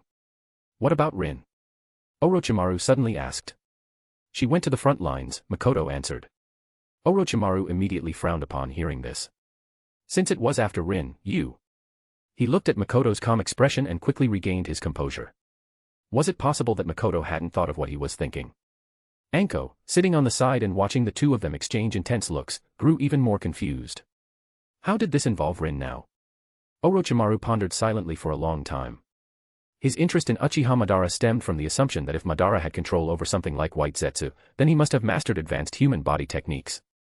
At present, Orochimaru's research on human anatomy was still in its early exploratory stages. The reason he delved into this area was due to the inspiration he gained from the soul transference technique, which gave him the idea of achieving immortality by replacing the container of his soul. In other words, the future living corpse reincarnation, Edo Tensei. What's your plan? Orochimaru asked. Lure the snake out of its hole. Makoto replied calmly. If the enemy is truly Uchiha Madara, an old monster who's lived for so many years, he'll undoubtedly be far more cunning than we can imagine. What we lure out might not be the snake itself, but it will definitely lead us to a clue. With the front lines quiet for now, Minato will intervene if necessary. Genshin Impact 270+CH, Naruto Birdcage 220+CH, Overlord Complete Novel. From the Apocalypse 100+CH, Fairy Tail Destiny 35+CH. Chapter 51, CH 51, Fugaku and his family. The Uchiha district was quite different from the Hyuga compound. The Hyuga estate resembled a massive mansion, whereas the Uchiha district felt more like a village within the village. Unlike the rigid hierarchy of the Hyuga clan, the Uchiha's atmosphere was much more relaxed. Walking down the streets, one could sense a much friendlier vibe compared to the formality of the Hyuga. At this time, the Uchiha had not yet been relocated to the outskirts of the village, nor had they reached the level of exclusivity and distrust portrayed in the original storyline. To most villagers, the Uchiha were simply seen as a slightly prideful group of people. The Uchiha clan leader's home was just an ordinary residence, with a small courtyard that appeared far less luxurious than the place where Makoto lived. Makoto, please come in, Fugaku said warmly with a smile. Thank you for having me, Fugaku-senpai, Makoto replied politely. In the living room stood a graceful and elegant woman with a refined beauty, alongside a young boy. This is my wife, Makoto, and this is Itachi, my son, Fugaku introduced them. Makoto smiled and greeted each of them in turn. After a brief round of introductions, Makoto excused herself to the kitchen, likely to tend to lunch preparations. Fugaku and Makoto sat in the living room, chatting, while Itachi, ever the polite and well-behaved child, sat quietly nearby. However, he couldn't help but steal curious glances at Makoto. His father had mentioned inviting the Hyuga clan leader to their home, but he hadn't expected someone so young. Itachi, Makoto-kun has taken on the role of the Hyuga clan leader at such a young age and serves as the Hokage's trusted right-hand man. He's truly a role model among young people, Fugaku remarked. I understand, father. I will strive to learn from Uncle Makoto, Itachi replied obediently. Uncle Makoto. Makoto's expression turned slightly awkward. He thought to himself, I'm, at most, 14 years old. Is calling me uncle really appropriate? Humbly, he said, Fugaku-senpai, you flatter me. It's only because the Hokage has entrusted me with responsibilities. Fugaku chuckled and said, I'm not exaggerating. Many people have seen your capabilities firsthand, Makoto-kun. I'd say your talent is on par with that of the third Hokage in his youth. The Hokage relies on you so much these days, Makoto-kun. He clearly sees you as an indispensable ally. I believe that under your leadership, the Hyuga clan will soon regain its former glory. In the future, we of the Uchiha may also need to rely on your support. Hearing Fugaku's high praise, Makoto put on a mix of flattered and slightly proud expressions, modestly responding that he was merely doing his duty in serving the Hokage and fulfilling his responsibilities. Fugaku noticed Makoto couldn't quite handle a few compliments without showing signs of pride. Internally, he regarded him with slightly less respect, thinking, any adult in Makoto's position could easily lose themselves, let alone a mere teenager. The conversation shifted to the ongoing battles on the front lines. While Konoha didn't have an abundance of troops, with Minato there holding the line, it seemed that Kirigakure had already lost their resolve after the defeat of the 7 ninja swordsmen. Makoto didn't offer any personal opinions, instead agreeing with Fugaku and echoing his statements. Fugaku sighed, once the war with Kirigakure ends, this shinobi world war will finally come to a complete close. However, Makoto knew better. After Kirigakure, Konoha still had one more hard battle to fight, the Battle of Orange Stem Mountain, which in the original timeline brought the war to Konoha's doorstep. The current Konoha is far weaker than in the original storyline. If a war were to truly break out as expected, it would be a battle that determines the very survival of Konoha. At this moment, Makoto had already started bringing dishes out from the kitchen, and seeing this, Itachi got up to help her. Before long, Makoto came over, smiling as she interrupted their conversation, saying it was time to eat. She was still wearing an apron, with a simple and ordinary long dress underneath. Her face carried a serene and gentle smile, making her look like a dignified and virtuous housewife. The dishes on the table were abundant, clearly prepared with care. After all, no matter what, Makoto was the head of the Hyuga clan, and Makoto understood she couldn't afford to be negligent. Makoto praised, what a feast. I didn't expect Mrs. Makoto to be such an excellent cook. Makoto smiled gently. I just threw together a few dishes. I don't know Makoto-kun's preferences or dietary restrictions. Her view of Makoto differed from Fugaku's. In her eyes, Makoto was nothing more than a 13 or 14-year-old junior. Even though he held a high position, he was still just a child. After washing their hands and sitting down, Fugaku took the main seat, while Makoto sat across from Makoto and Itachi. During the meal, Fugaku suddenly brought up the topic of the police force, asking, does the Hokage have any plans regarding this? Konoha's police force had always been fully managed by the Uchiha. However, after the battle with the Wagakure, nearly half of the Uchiha clan, similar to the Hyuga, had perished, leaving many positions in the police force vacant. The Uchiha could no longer fill these roles from within their own clan. The Hokage is troubled by this as well, Makoto replied, though he was inwardly thinking that Orochimaru likely hadn't given this matter much thought at all. He had considered the issue himself, though. What advice does Fugaku-senpai have on this matter? Fugaku sighed lightly. The Uchiha can no longer handle the village's policing duties on their own. I am planning to propose to the Hokage that we recruit talent from the village as a whole, without being confined by lineage. Makoto praised, Fugaku-senpai has a truly broad perspective. Fugaku indeed had such an idea. He had once brought it up to the clan members, but it was met with strong opposition. The Uchiha viewed the police force as a symbol of honor and were unwilling to easily hand it over to others. While the police force granted the Uchiha significant power, it also burdened them with a lot of negative reputation. As enforcers of the law in the village, the Uchiha had never had a good name in the eyes of the villagers. To judge criminals was to invite resentment. Makoto said, I can convey this matter to the Hokage on behalf of Fugaku-senpai. Fugaku nodded. Then I will trouble you with this, Makoto-kun. Makoto smiled faintly. It's all for the village. There's no trouble in it. Seeing an opening in their conversation, Makoto took the opportunity to smile and encourage Makoto to eat more. Makoto praised Makoto's cooking skills, saying they were even better than his own family's chef. He added that he envied Fugaku-senpai for having such a wife, able to enjoy such delicious meals every day. Hearing this, Makoto beamed with a smile and began serving food to Makoto. She then casually asked if he had any marriage plans. Makoto looked a bit embarrassed and replied that he hadn't given it much thought yet. At this point, Fugaku also chimed in, advising that, as a clan leader, marriage was not just a personal matter and that Makoto should give it more consideration. Both Fugaku and Makoto knew well how strictly the Hyuga controlled their bloodline and assumed that Makoto would only marry within the clan. Makoto responded by saying he would give it some thought, but his dismissive tone and casual demeanor gave them the impression that he still had the mindset of a child. After lunch, Fugaku and Makoto went off to chat, while Makoto and Itachi tidied up. When the time was right, Makoto took his leave, mentioning before he left that he would invite Fugaku's family to visit the Hyuga clan next time. Fugaku smiled and agreed. After Makoto left, Fugaku asked Makoto what she thought of him. Makoto thought for a moment and then said, mature beyond his years. Fugaku, however, remarked that Makoto's maturity was all an act. Being in that position forced him to put on a facade of maturity, but in the end, he was still just a teenager. Perhaps he had some abilities, but his mindset was still far from that of a true adult. Someone like him might become a competent or even outstanding clan leader in 10 years, Fugaku said. But sitting in this position now makes it highly likely he will stray down the wrong path. This was Fugaku's complete impression of Makoto. Just a kid who was easy to manipulate. Genshin Impact 270+CH, Naruto Birdcage 200+CH, Overlord Complete Novel. From the Apocalypse 100+CH, Fairy Tail Destiny 35+CH. Chapter 52, CH 52, Rin Rescue Plan.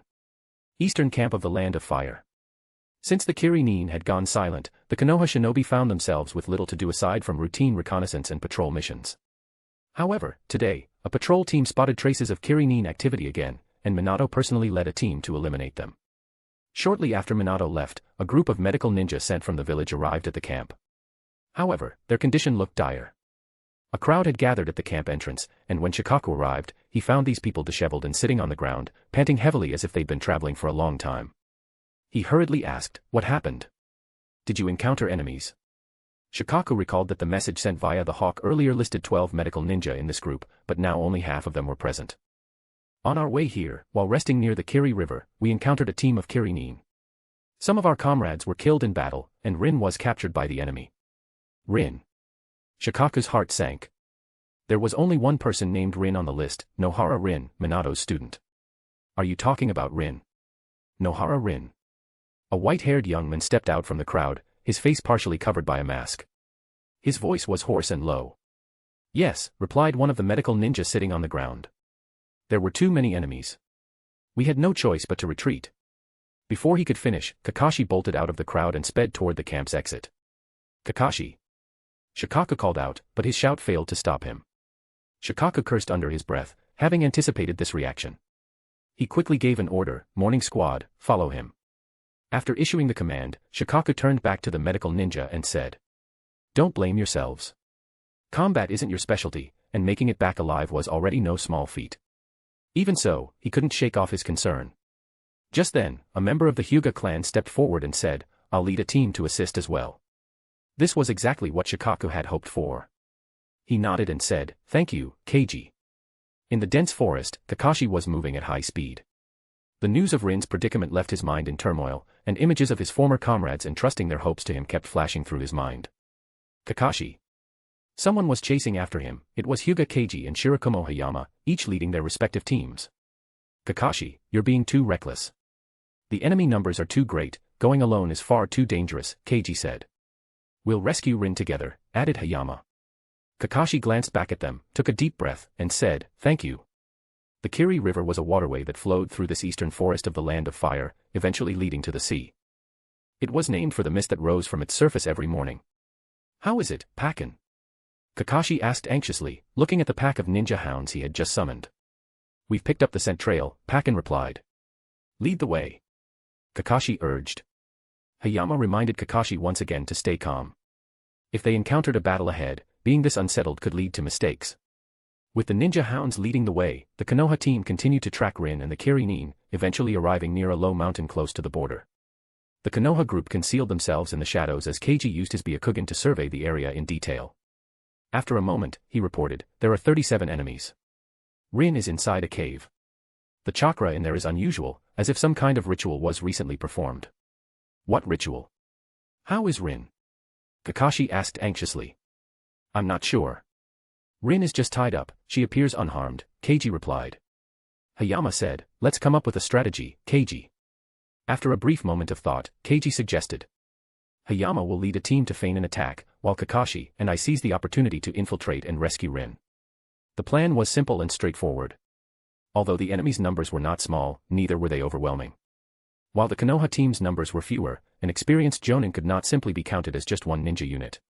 The teams were reorganized. Keiji, Kakashi, and one Chunin formed a team, while the rest followed Hayama to carry out the feigned attack and draw the enemy's attention. With Keiji's Byakugan, navigating the cave after entry wouldn't be an issue. It was agreed that once the mission was complete, they would communicate using signal flares, and the two teams began their respective actions. Hayama seized the right moment and led his team in launching a large-scale ninjutsu assault, shocking the Kirin and prompting cries of enemy attack. Taking advantage of the chaos, Kakashi and Keiji silently dispatched the guards at the cave entrance and slipped inside. Guided by Keiji's Byakugan, the three moved quickly through the winding, rugged cave passages, avoiding some enemies along the way. When they encountered one or two enemies, they dealt with them swiftly and efficiently. Finally, they reached the location where Rin was being held. Unlike the narrow, winding pathways elsewhere in the cave, this area was a vast, spacious chamber. At the center stood a massive circular platform, seemingly designed to hold something. Intricate ceiling patterns were carved all around it. "What is this for?" Keiji murmured as he observed the area. The chakra that had once filled the space had already dissipated. Kakashi dispelled the genjutsu placed on Rin. "Kakashi." Rin's eyes lit up with joy upon seeing Kakashi, but her expression soon turned puzzled as she looked down at her hands, sensing something was amiss. "It seems the enemy did something to Rin," Keiji remarked suddenly. "I can feel it, something has been placed inside me," Rin said dazedly. Kakashi responded quickly, "Let's get out of here first." "Agreed," Keiji nodded. The four of them retraced their steps and managed to exit the cave without incident. Outside, Hayama and the enemy were still locked in fierce combat. Seeing this, Keiji quickly pulled out a flare gun and fired a green signal flare into the sky. "Retreat to the camp." Rin's face was filled with worry. She had no idea what had happened to her. Ever since being captured by the Kirin, she had been unconscious. "This is troublesome," Keiji suddenly muttered with a frown. "A large number of Kirin have appeared out of nowhere. They refused to show themselves earlier, but now there are so many. I hope Soma and the others can make it out safely," he added. The four of them sprinted toward the camp. The enemies Hayama was fighting did not pursue them. Suddenly, Keiji halted in his tracks and looked up at a hawk circling high in the sky. Seeing this, Kakashi and the others also stopped. Keiji leapt swiftly onto a tree branch, and the hawk swooped down, landing on his arm. Keiji took out a message tube tied to the hawk's talon, inside which was a note. He opened it and quickly read the contents. When he landed back on the ground, Kakashi asked, "The ninja hawk's message?" Keiji nodded and his expression became calm. "The village intercepted an enemy message. Rin is carrying the three tails sealed within her. The Kirin plan to release it once Rin returns to the camp or the village." As the words fell, the expressions of the three changed dramatically. Rin finally recalled what had happened to her. The giant circular platform in the cave, that strange ritual. Kakashi clenched his fists. "Rin." Rin trembled all over, gritting her teeth. She made up her mind and turned to the three of them. "Kill me. If you kill me, there will be no problem." Kakashi angrily shouted, "What are you talking about?" Keiji glanced at the two of them and calmly said, "Don't worry. Reinforcements from the village are on the way. Genshin Impact 270 plus CH, Naruto Birdcage 200 plus CH, Overlord Complete Novel. From the Apocalypse 100 plus CH, Fairy Tail Destiny 35 plus CH. Chapter 53, CH 53, Obito. In the dense forest, a figure dressed in a black cloak was rushing forward at high speed. Beneath the hood was a head wrapped in white cloth, with one eye tightly shut and irregular scars on the right half of his face. "Damn it, why now?" he muttered to himself, as loud explosions echoed from a distance, making his heart grow more anxious. "Obito, my partner sent a message." "It's not far from here," another voice sounded from his body. Obito gazed into the distance at the massive waves of force erupting, the battle appearing extremely intense. His heart sank even further. Ever since he received the news that Kakashi and Rin were in danger, he had been rushing toward this location non-stop. And now, just like last time, his teacher Minato wasn't here. "Obito, the upcoming battle." The voice of White Zetsu came again, but just as this happened, a shadow suddenly flashed in front of him. The speed was incredibly fast, and he didn't have time to react. He couldn't even see who the attacker was, only feeling something pierce his neck. His consciousness instantly blurred. "Sleep now, good child." That was the last thing he heard. Orochimaru held a syringe and pierced it into Obito's neck. As the liquid from the syringe was injected, Obito's body instantly froze, and then two pale humanoid monsters emerged from him. Orochimaru didn't give them a chance to speak or move. Two giant serpents shot out from his body and bit down on the necks of the two white Zetsu bodies. The serpents held the two white Zetsu corpses in their mouths. Below the dense forest, a group of people slowly appeared, carrying several white Zetsu corpses. "Lord Hokage. It's all taken care of." Orochimaru leapt down from the tree branch, gently placing Obito's body on the ground. The sounds of battle in the distance slowly began to quiet down. Lord Hokage, how did you find these creatures? Our Byakugan couldn't detect them. This group of people were the Umbu members brought by Orochimaru, all of them from the Hyuga clan, including those who had been selected by Makoto for the Umbu previously. Orochimaru smiled faintly at their question and glanced at his right hand. His already pale skin was even more ghastly white on the pinky finger, identical to the color of white Zetsu. He said, as long as you become like them, you'll be able to detect them. Before coming here, Orochimaru had already grafted a part of White Zetsu's body onto his own. White Zetsu's physiology was extremely special. Orochimaru believed that if he completely transformed into White Zetsu's body, he could alter the shape of his chakra to take on any form, and even merge with the natural environment. The first thing they did upon arriving in this dense forest was to root out all the White Zetsu hiding here. Ordinary sensory ninjutsu and the Byakugan couldn't detect their presence at all, but Orochimaru could sense them. This wasn't the ability of sensory techniques, but more like he could connect with everything around him, feeling it, and easily finding their hiding places. Orochimaru bent down to look at the unconscious Obito on the ground, reaching out to trace his scarred right side of the face. His eyes showed a peculiar glint as he pulled apart Obito's left eye socket. Sure enough, it was empty inside. Orochimaru then proceeded to tear off Obito's clothes, examining his fused body with a hint of delight. He hadn't been wrong at all. This level of body modification alone made this trip worthwhile. Orochimaru couldn't suppress his desire to take Obito back and conduct thorough research on him in his lab. It wasn't long before Obito woke up, the first thing he saw being Orochimaru's cold, hard face, causing him to startle and jump. Did I see correctly? Lord Orochimaru. Obito shook his head, trying to clear his vision. It really is you, Lord Orochimaru. Orochimaru let out a cryptic laugh. It's been a while, Obito. It really was Orochimaru. Obito froze for a moment, then quickly said. Lord Orochimaru. Please, you must help save Rin. His mind couldn't even process what had just happened or why he had passed out. Don't worry, Rin is fine, Orochimaru reassured him. As one of the legendary Sannin, Orochimaru's words carried weight in Obito's mind. Obito quickly asked, where is Rin now? Has she been rescued? What about Kakashi? A member of the Hyuga Umbu spoke up, reinforcements from the village have arrived. They're all safe. Obito finally breathed a sigh of relief, muttering to himself, that's great. That's great. Rin and Kakashi were safe, and he had run into people from the village. It was undoubtedly the best outcome. Moreover, he would soon be able to see Rin again, though he wondered if his current appearance would scare her. And Kakashi, he wondered how his Sharingan was doing. Obito tried to get up, but then realized belatedly that his right arm was gone. The white zetsu that had been lying on him had also disappeared. Why had his clothes been undone? He suddenly noticed several white zetsu corpses on the ground around him, causing him to freeze in surprise. Lord Orochimaru, they. Obito's throat trembled as he asked in a shaky voice, did you kill them? They. Orochimaru responded, slightly surprised. They're not humans, just humanoid life forms. Not humans. Obito couldn't help but argue, they just look strange. How can they not be human, they have their own thoughts too. A member of the Hyuga Umbu frowned and reminded him, Uchiha Obito, the person standing before you is Arkonova's fourth Hokage. Lord Orochimaru is the fourth Hokage. What about Minato-sensei? The sudden shock of this information left Obito stunned, and he remained silent for a long while, unable to respond. Orochimaru squinted his eyes. Obito, are you saddened by their deaths? Obito remained silent. He didn't think these white zetsu were inherently bad. Although they often mocked him, it was these creatures that kept him company and entertained him during lonely times. They even helped him send messages and assisted him in escaping the situation. At this moment, Orochimaru spoke again. What if I told you that one of them infiltrated Konoha 2 days ago and attacked Rin? Obito's eyes widened in disbelief. How could that be? He suddenly felt a chill run through his body, and the image of that eerie, terrifying old man flashed in his mind. How could this happen? The information kept coming one after another, making it hard for his mind to process. Orochimaru continued, it seems you still don't realize that you are already caught in a conspiracy. Obito lowered his head, looking somewhat disoriented. Lord Orochimaru, what should I do? Orochimaru's lips curled into a smile, and a raspy laugh escaped him. Obito, come help me with something. Something very big.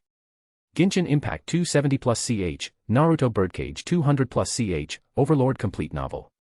From the Apocalypse 100 plus CH, Fairy Tail Destiny 40 plus CH. Chapter 54, CH 54, Fall Short. When Orochimaru, led by Obito, arrived at the hiding place of Uchiha Madara, they found nothing.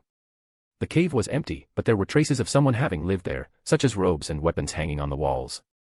Orochimaru surveyed the area and realized he was too late. The person had already sensed something was wrong and had fled.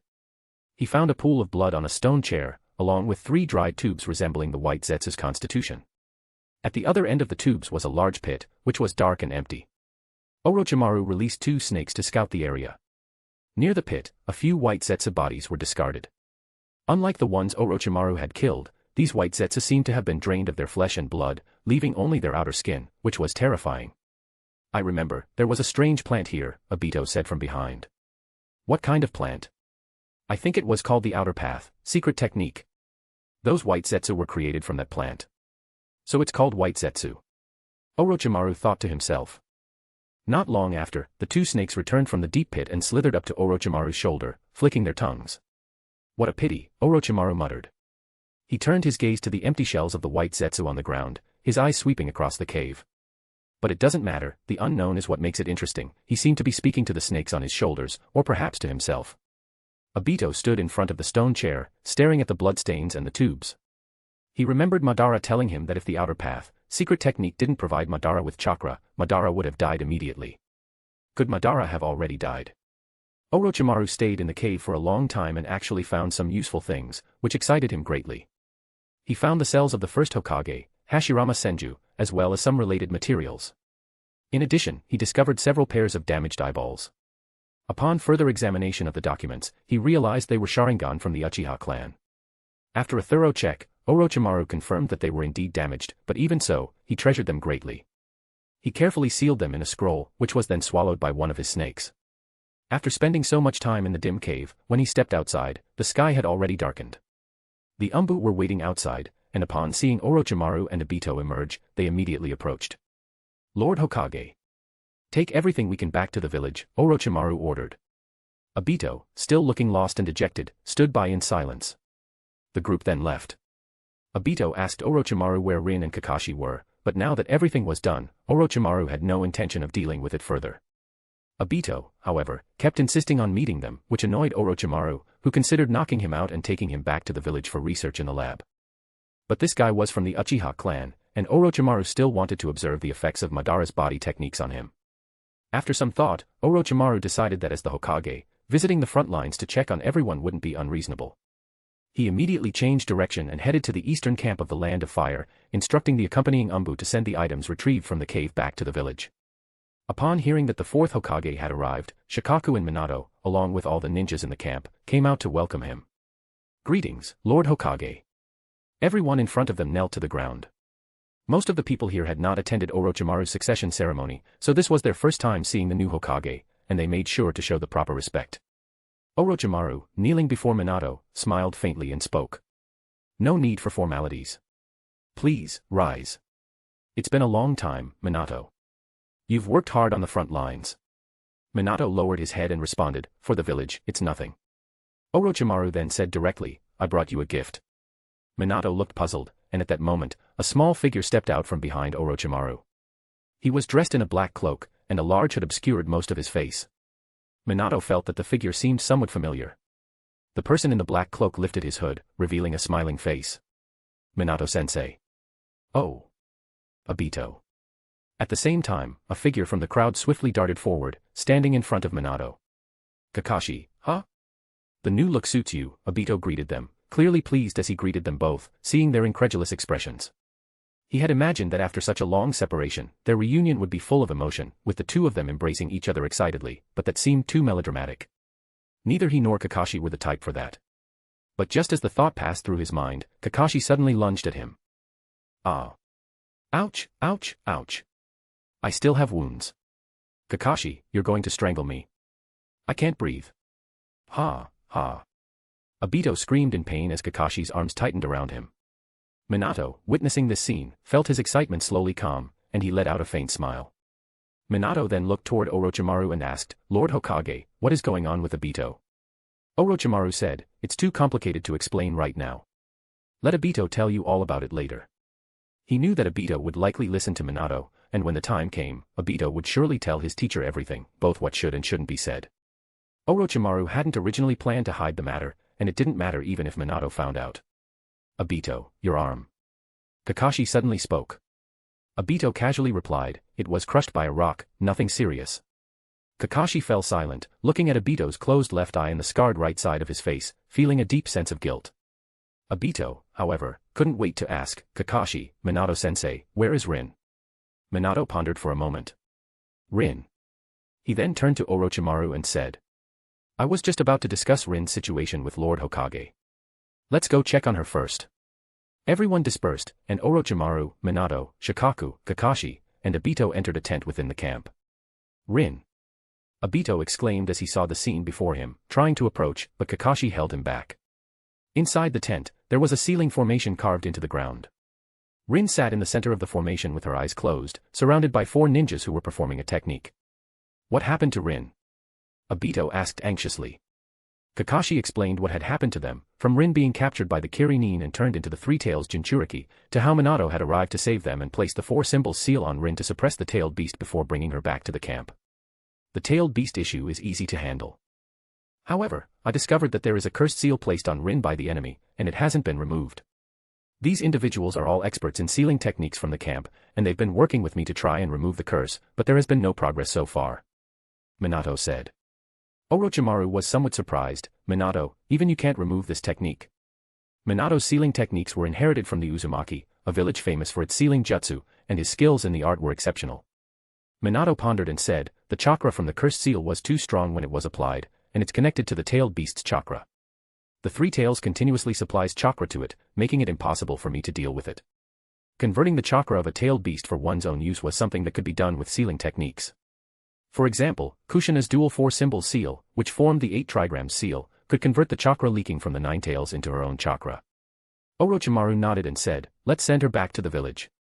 I'll find a way."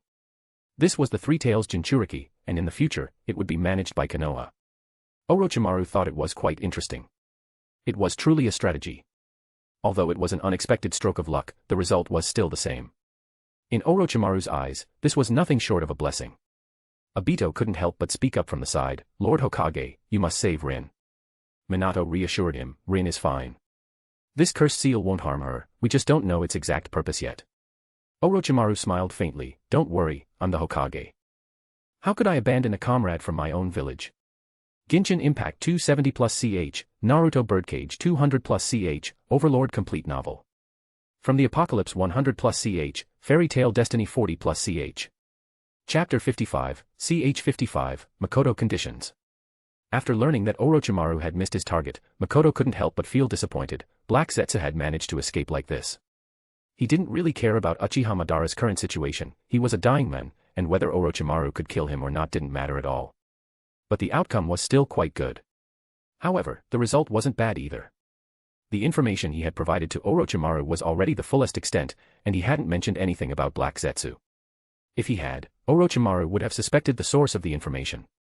Kakashi returned with Obito and Rin. Minato mentioned that the front lines would be relatively stable for the time being, so he instructed Kakashi to head back to the village directly. After this battle, Kirigakure had been greatly weakened. In addition to losing the 7 ninja swordsmen and their 7 swords in the previous battle, this time, even the Three Tails was lost. Makoto didn't think that Kirigakure had any further desire to continue fighting against Konoha, and without Madara control, they were also eager to reorganize the village. However, without Obito stirring up trouble in the future, there would no longer be a Bloody Mist era, which could be considered a good thing for Kirigakure. The 3 young ones followed Orochimaru to the Hokage building, where Makoto had a brief meeting with them. The Umbu summoned Uchiha Fugaku. "Lord Fugaku." Obito greeted him proactively upon seeing him. Fugaku was extremely shocked to see that Obito was still alive. After all, seeing someone who had been dead for several months suddenly standing before him was undeniably startling. But beyond the shock, there wasn't much joy in his heart. Originally, Obito served as a link between the Uchiha clan and Minato. However, with Orochimaru now firmly established as the 4th Hokage, Obito no longer held much importance in Fugaku's eyes. A child of average talent, now even missing an arm, was no longer worth nurturing. The only value Obito had left lay in the small amount of merit he carried, the story of how, when facing death, he entrusted his Sharingan and his will to his close friend, asking the friend to see the world clearly and protect the village on his behalf. Fugaka thought this would make for a very compelling tale, perfect for the villagers' idle conversations and ideal for improving the Uchiha clan's image among the villagers.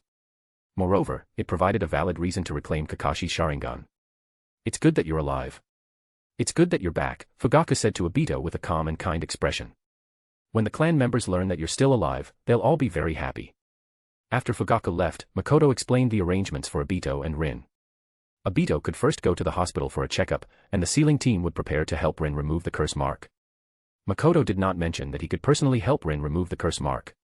Following Makoto's suggestion, Obito went to Konoha Hospital for a checkup. However, the results were grim. His bodily functions were severely weakened, and the flesh around the stump of his missing right arm was unusual. Despite the lack of any treatment, the wound hadn't bled at all, leaving the hospital staff puzzled about what it could be. The doctors ultimately concluded that Obito might no longer be able to continue as a shinobi. This news immediately cast a heavy shadow over the trio. Rin and Kakashi hadn't yet figured out how to comfort Obito when he spoke up, saying confidently that he would definitely recover.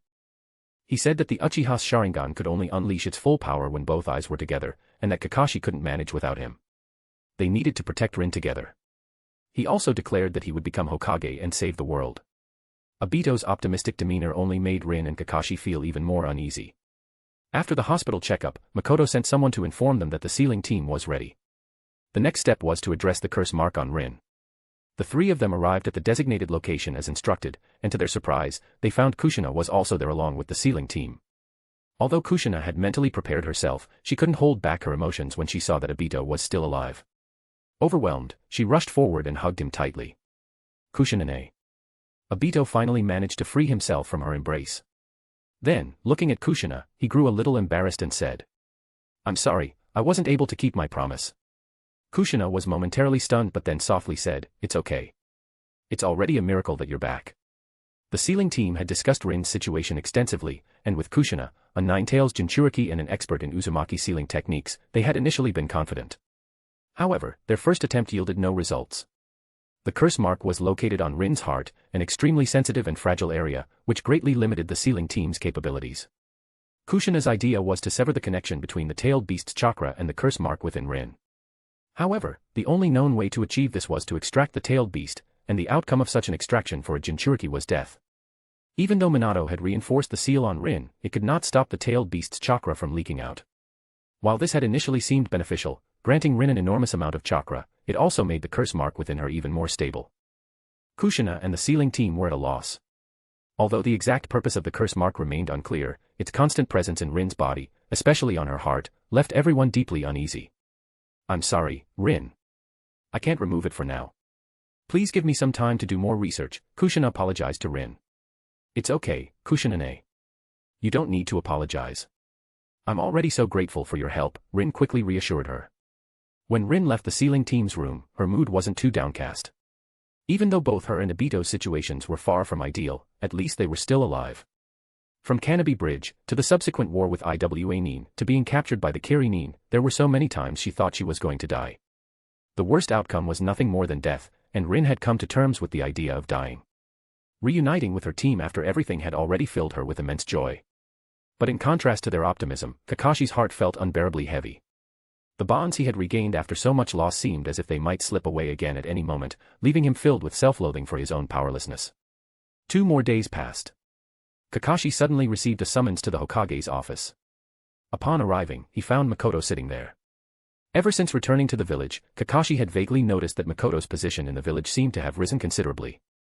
He was no longer just the ordinary Chunin Kakashi had once rescued from the battlefield. Makoto got straight to the point. "Rin's situation hasn't progressed at all, has it?" Kakashi was momentarily stunned before nodding. Makoto continued, "I can help her." Kakashi's eyes widened in shock. "What did you say?" Makoto spoke calmly, "Over the past 2 days, I've also been researching. I've found a way to remove the curse mark from her." Kakashi stood there in stunned silence for a moment before his emotions surged. "I'll go find Rin right now." But just as he turned to leave, Makoto called out to him, "Kakashi." Kakashi stopped, and Makoto's voice remained calm as he asked, "Are you interested in joining the Umbu?" Though it was phrased as a question, it was clearly a condition. Kakashi wasn't a fool. He turned to look at Makoto, who was leaning back in the Hokage's seat, gazing at him steadily. Those pitch-black eyes gave Kakashi an inexplicable sense of unease. Genshin Impact 270 plus CH, Naruto Birdcage 200 plus CH, Overlord Complete Novel. From the Apocalypse 100 plus CH, Fairy Tail Destiny 45 plus CH. Chapter 56, CH 56, Yakushi no. Inside a lounge in the Hokage building. Obito couldn't help but silently doubt Makoto as he noticed that he didn't seem to have prepared anything. Was this guy really capable of doing it? There were 5 people in the room, besides Kakashi and Rin. Kushina was also present, having been called by Kakashi to observe the process. Makoto simply had Rin sit on the sofa facing him while he sat beside her, holding her wrist with one hand. Makoto asked, "Can you feel anything?" Rin replied in surprise, "I feel, the chakra in my body is moving, and I can't control it."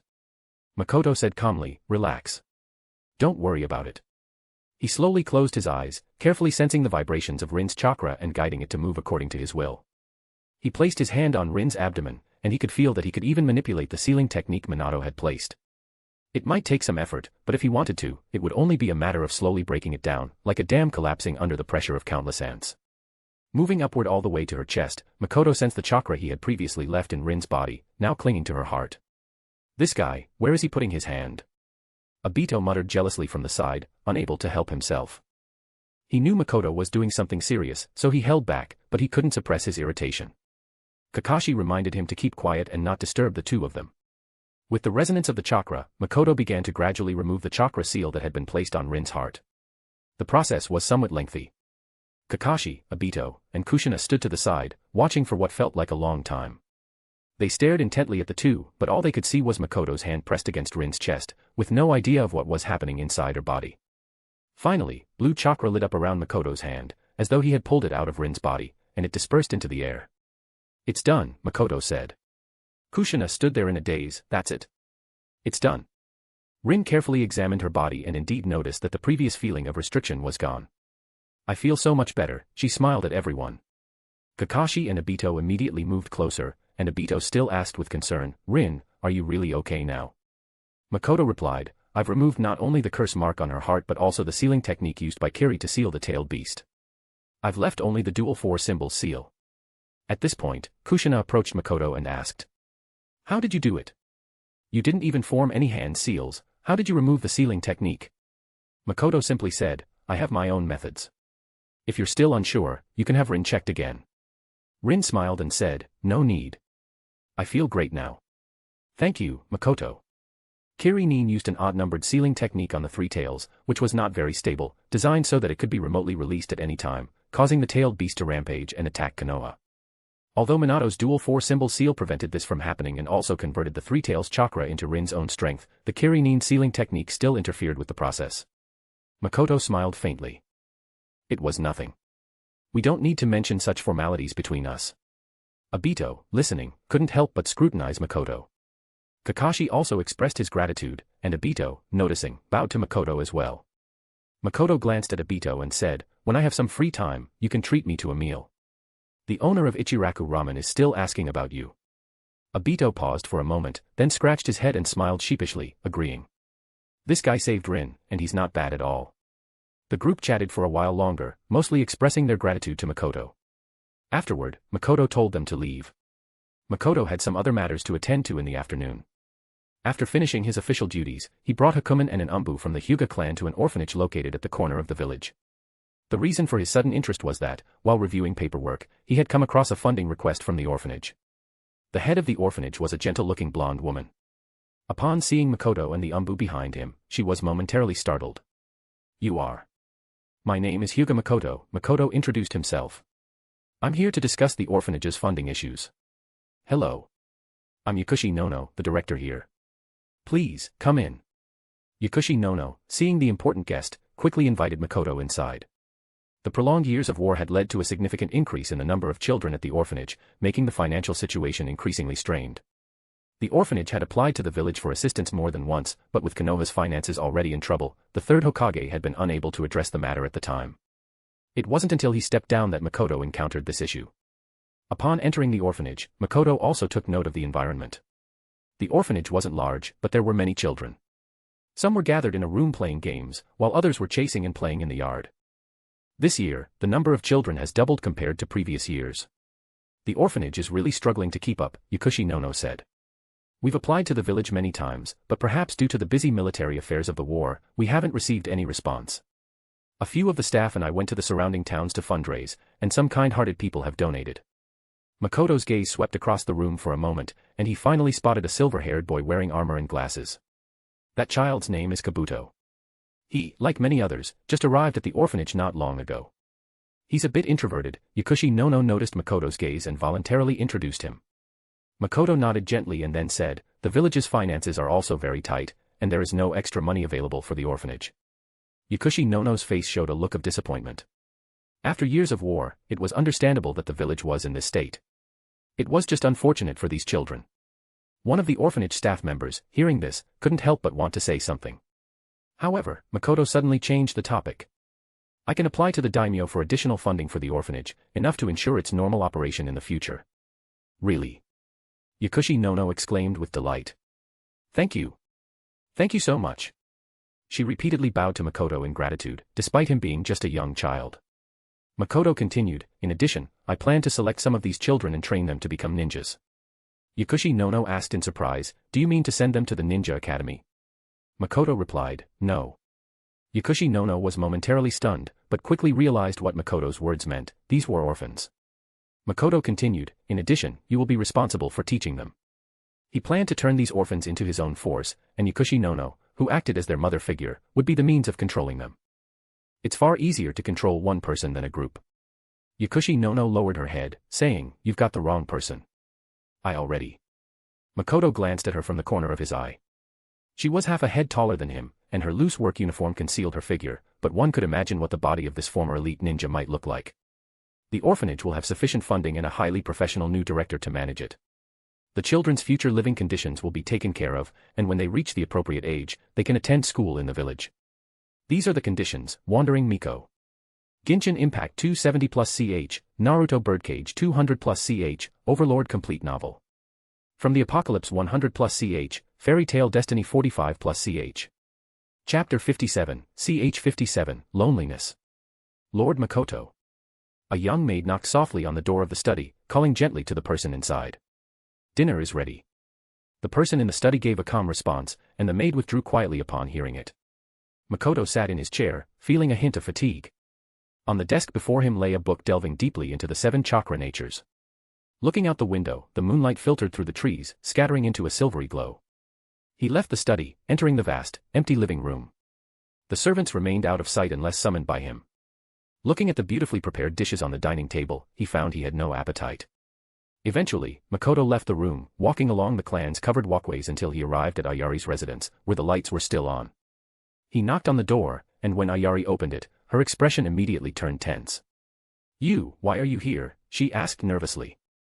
Makoto countered with a question of his own, "Am I not allowed to come?" Without waiting for Ayari to invite him in, Makoto walked directly into the room. "Have you eaten?"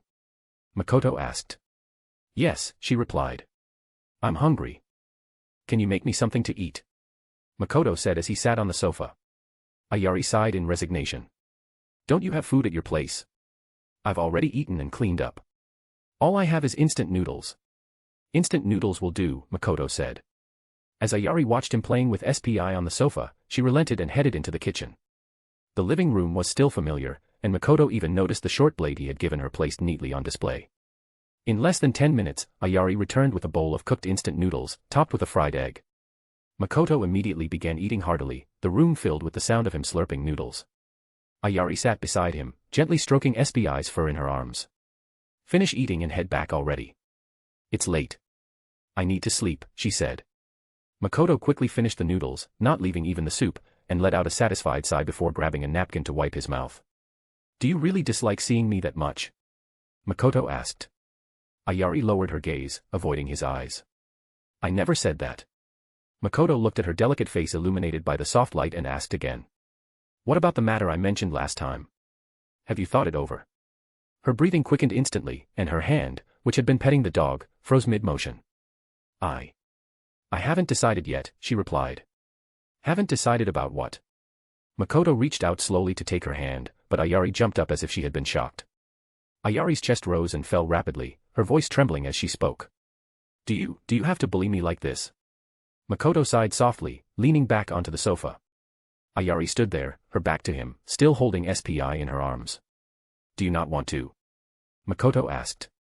Ayari stammered again, I haven't made up my mind. How much longer will you need to think about it? I don't know. Silence fell between them. SPI let out a small whimper, seemingly tired in Ayari's arms. Let me hold SPI, Makoto said. Hearing this, Ayari turned and approached him, ready to hand over the little dog. But as she got close, Makoto suddenly grabbed her arm and pulled her toward him. Ah! Ayari let out a startled cry, falling forward onto Makoto. Her face flushed red in an instant, and she struggled to get up. Don't move, Makoto murmured, holding her tightly by the waist, pressing her firmly against him. Makoto. Ayari's eyes held a trace of fear. Don't do anything rash. You're still young, this isn't right, she said, her voice trembling.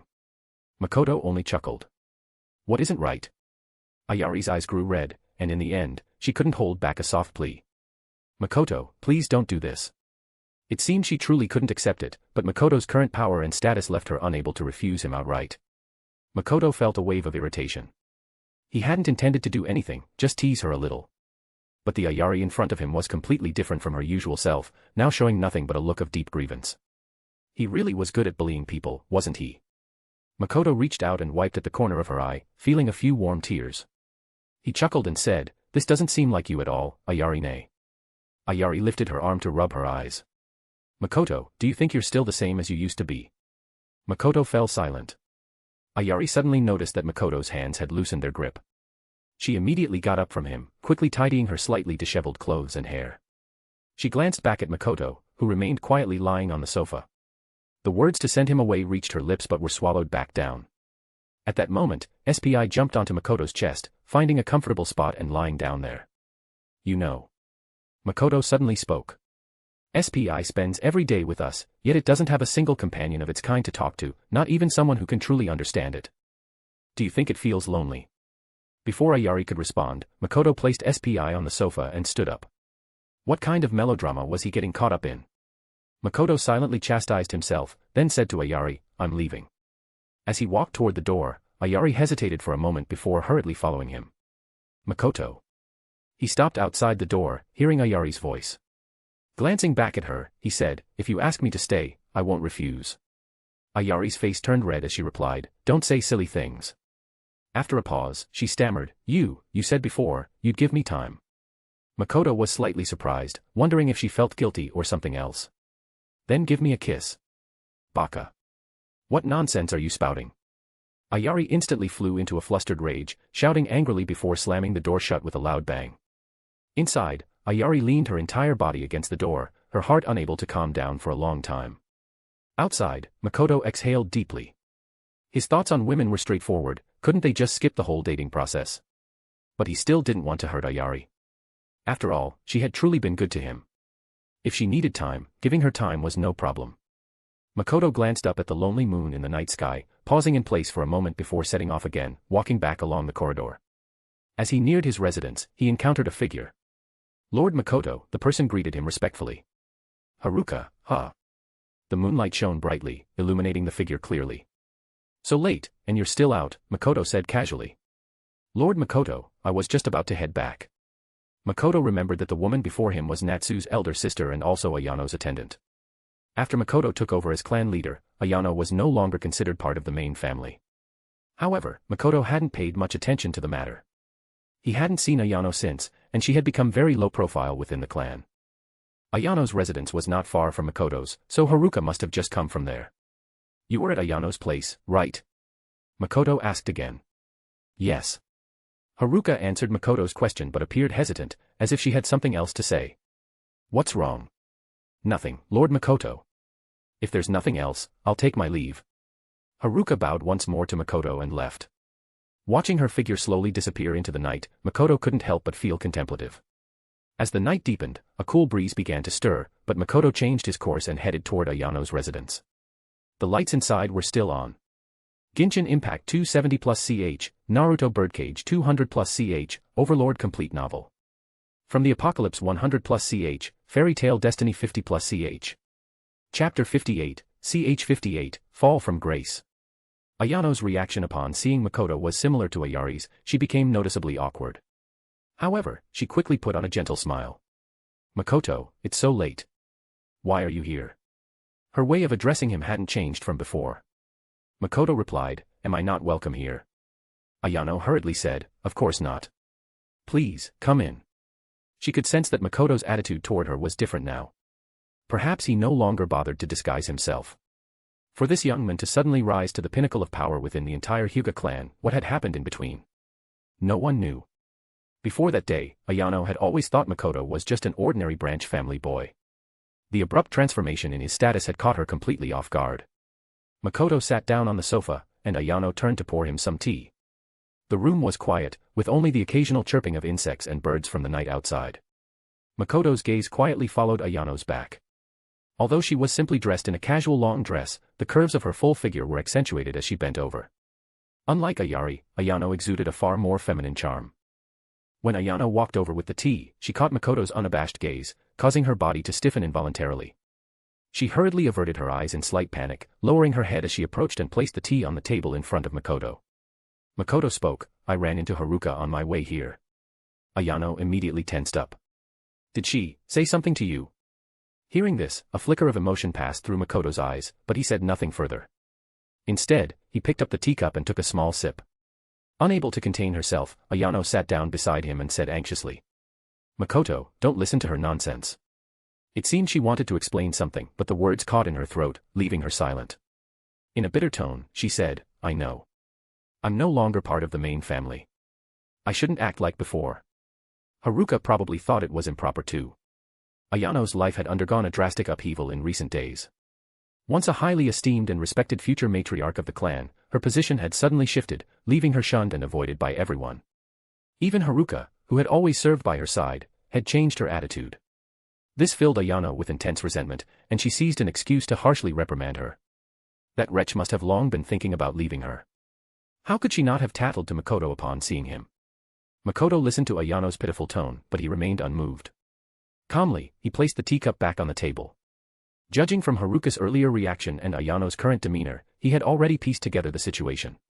This was the behavior of someone resentful and dissatisfied with her current plight, yet powerless to change it, so she had turned her servant into a scapegoat. Makoto sneered inwardly but maintained a composed expression as he said, You're right. You're no longer part of the main family, and you shouldn't continue to enjoy its privileges. Haruka doesn't need to serve you anymore. Ayano merely kept her head lowered and her lips pressed together in silence. She didn't dare defy Makoto's words, his current status and authority could easily determine her fate. And besides, Makoto added, this is the residence meant for the future matriarch of the clan, isn't it? Hearing this, Ayano took a deep breath and said in a trembling voice, I'll move out tomorrow. Makoto said indifferently, move to my place. I could use another servant for my daily life. Ayano felt as though her breath had caught in her throat. She stammered, Makoto, you want me to become a mere servant, tending to Makoto's daily needs, just like any other servant. The very thought made Ayano feel like she was going mad. How would the rest of the clan see her after this? Moreover, she was familiar with the servants at the clan leader's residence. She had often treated them with disdain in the past, was she now to work alongside them? Ever since her marriage to Hayashi had been arranged in her childhood, Ayano's life had been one of privilege and comfort. Within the clan, she was held in high esteem, and everyone who saw her would bow respectfully. She had never imagined that a day like this would come. Makoto glanced at her. What? You're unwilling. Ayano felt her heart tremble. She tried to picture a future where she lived without dignity and felt as though death might be preferable. But if she truly weren't afraid of death, she would have spoken out and refused when Lord Taikai had presented that list earlier. Makoto, does Ayari know about this? Ayano suddenly thought of something and asked. That's right, she still had her younger sister, Ayari. Ayari had such a good relationship with Makoto. Surely, he would take that into consideration, wouldn't he? What does this have to do with Ayari? Makoto replied, cutting off her hopes directly. Despair filled Ayano's heart. What terrified her even more was the consequence of refusing Makoto. She dared not face it. She forced a smile, one that looked painfully strained. I understand. It's just that I've never done this kind of thing before. I'm afraid I won't take good care of you. Makoto smiled faintly. It's fine. You can learn slowly. After all, who's born knowing how to serve others? As he spoke, he slowly lifted one leg and rested it on the table. His arm leaned against the sofa's armrest, propping up his chin as he looked at her. Ayano froze in place, completely at a loss for what to do. Makoto didn't say another word. He simply watched her quietly, as if waiting to see her next move. Lowering her head, Ayano's hair fell forward, covering most of her face. Finally, after what felt like an eternity, she slowly rose from the sofa, bent her knees, and knelt before Makoto. With trembling hands, she placed them on his leg and began gently massaging it. She probably truly had no experience serving others before. Makoto could feel no strength in her hands as she massaged his leg. It made sense, this former clan matriarch had always been on the receiving end of such treatment, enjoying massages and pampering rather than providing them. Makoto, however, didn't criticize or reprimand her. Getting this self-proclaimed noblewoman to willingly kneel before him was already an accomplishment in itself.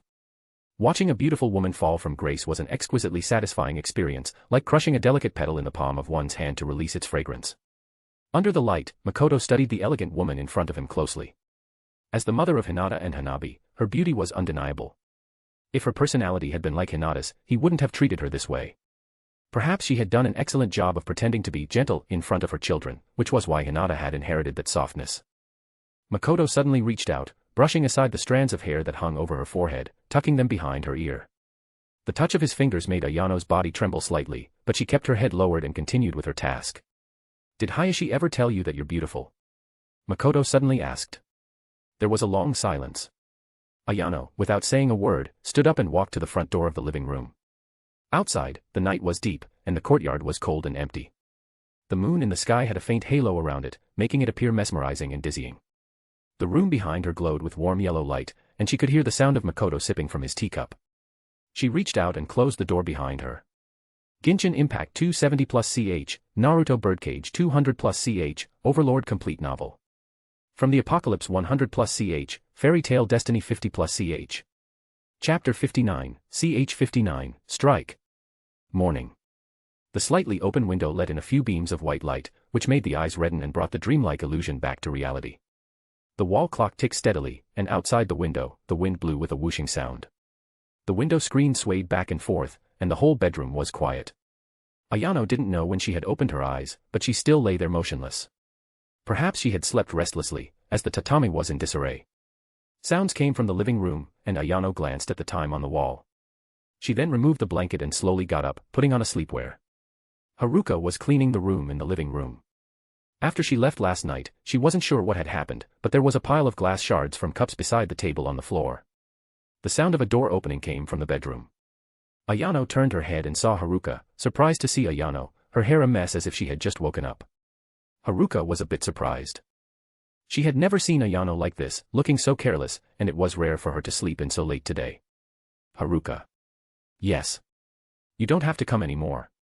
After Ayano finished speaking, she didn't look at her and directly turned to go to the bathroom, leaving Haruka standing there in a daze. When she went back last night, she had talked to her younger sister, Natsu, and asked her to find out if it was really possible for her to stop serving Ayano in the future. Had this woman come to a realization, or had she finally faced the reality? Kirigakure sent a peace proposal, delivered by Shikaku from the front lines. The general idea was that they wished to cease hostilities, sign a peace treaty, and were willing to pay Konoha a certain amount of war reparations. However, they hoped Konoha would return the 7 ninja swords and the 3 tails. After reading it, Makoto handed it over to Orochimaru for his opinion. Orochimaru appeared indifferent, simply saying that Makoto should handle it as he saw fit. Lately, Orochimaru had been spending all his time in the laboratory, immersing himself in his experiments, and had shown no interest in any village affairs, big or small. He left everything to Makoto to manage. Previously, Makoto would occasionally visit the laboratory to inform Orochimaru of important matters and ask for his decisions.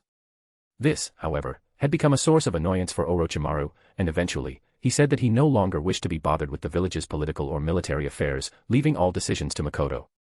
Even Makoto couldn't help but sigh at how broad Orochimaru's heart was. However, this was the result he had hoped for. Makoto immediately wrote another letter, along with the peace proposal from Kirigakure, and sent it to the daimyo. The victory over Kirigakure had been anticipated by many. Although the daimyo was not surprised, winning the war was still a good thing, and he gave Konoha official recognition. He also approved the request Makoto had subtly made in the letter and granted Konoha many additional rewards. Afterward, Makoto notified the front lines to prepare for the negotiations with Kirigakure. Such matters generally required the Hokage to be involved, but seeing Orochimaru's attitude, it was clear that wasn't going to happen. Therefore, the responsibility was given entirely to Minato and Shikaku. If the offer from the Kirigakure was reasonable, the 7 ninja swords would be returned. Reasonable was from Konoha's perspective, whether Kirigakure would accept it was another matter. As for the 3 taels, Makoto didn't mention it in the letter. Minato would never hand over his student, and the significance of the tailed beasts was far too great to be measured by money. However, shortly after Makoto sent out the letter, Mitokado Hamura and Udatain Koharu arrived together at the Hokage's office. When Makoto saw them, he immediately sensed that they might not be here with good intentions. He stood up from his seat and greeted them respectfully, "Lord Hamura, Lord Koharu." Hamura directly asked, "Did Kirigakure send a surrender letter?" Makoto answered, "It's a peace proposal, just delivered from the front lines." Koharu then asked, "What does the 4th Hokage intend to do with this?" Makoto replied, "I've already conveyed the Hokage's intentions to Minato-senpai and Shikaka-senpai at the front lines." Koharu furrowed her brow and asked, "Why didn't you come to ask us?"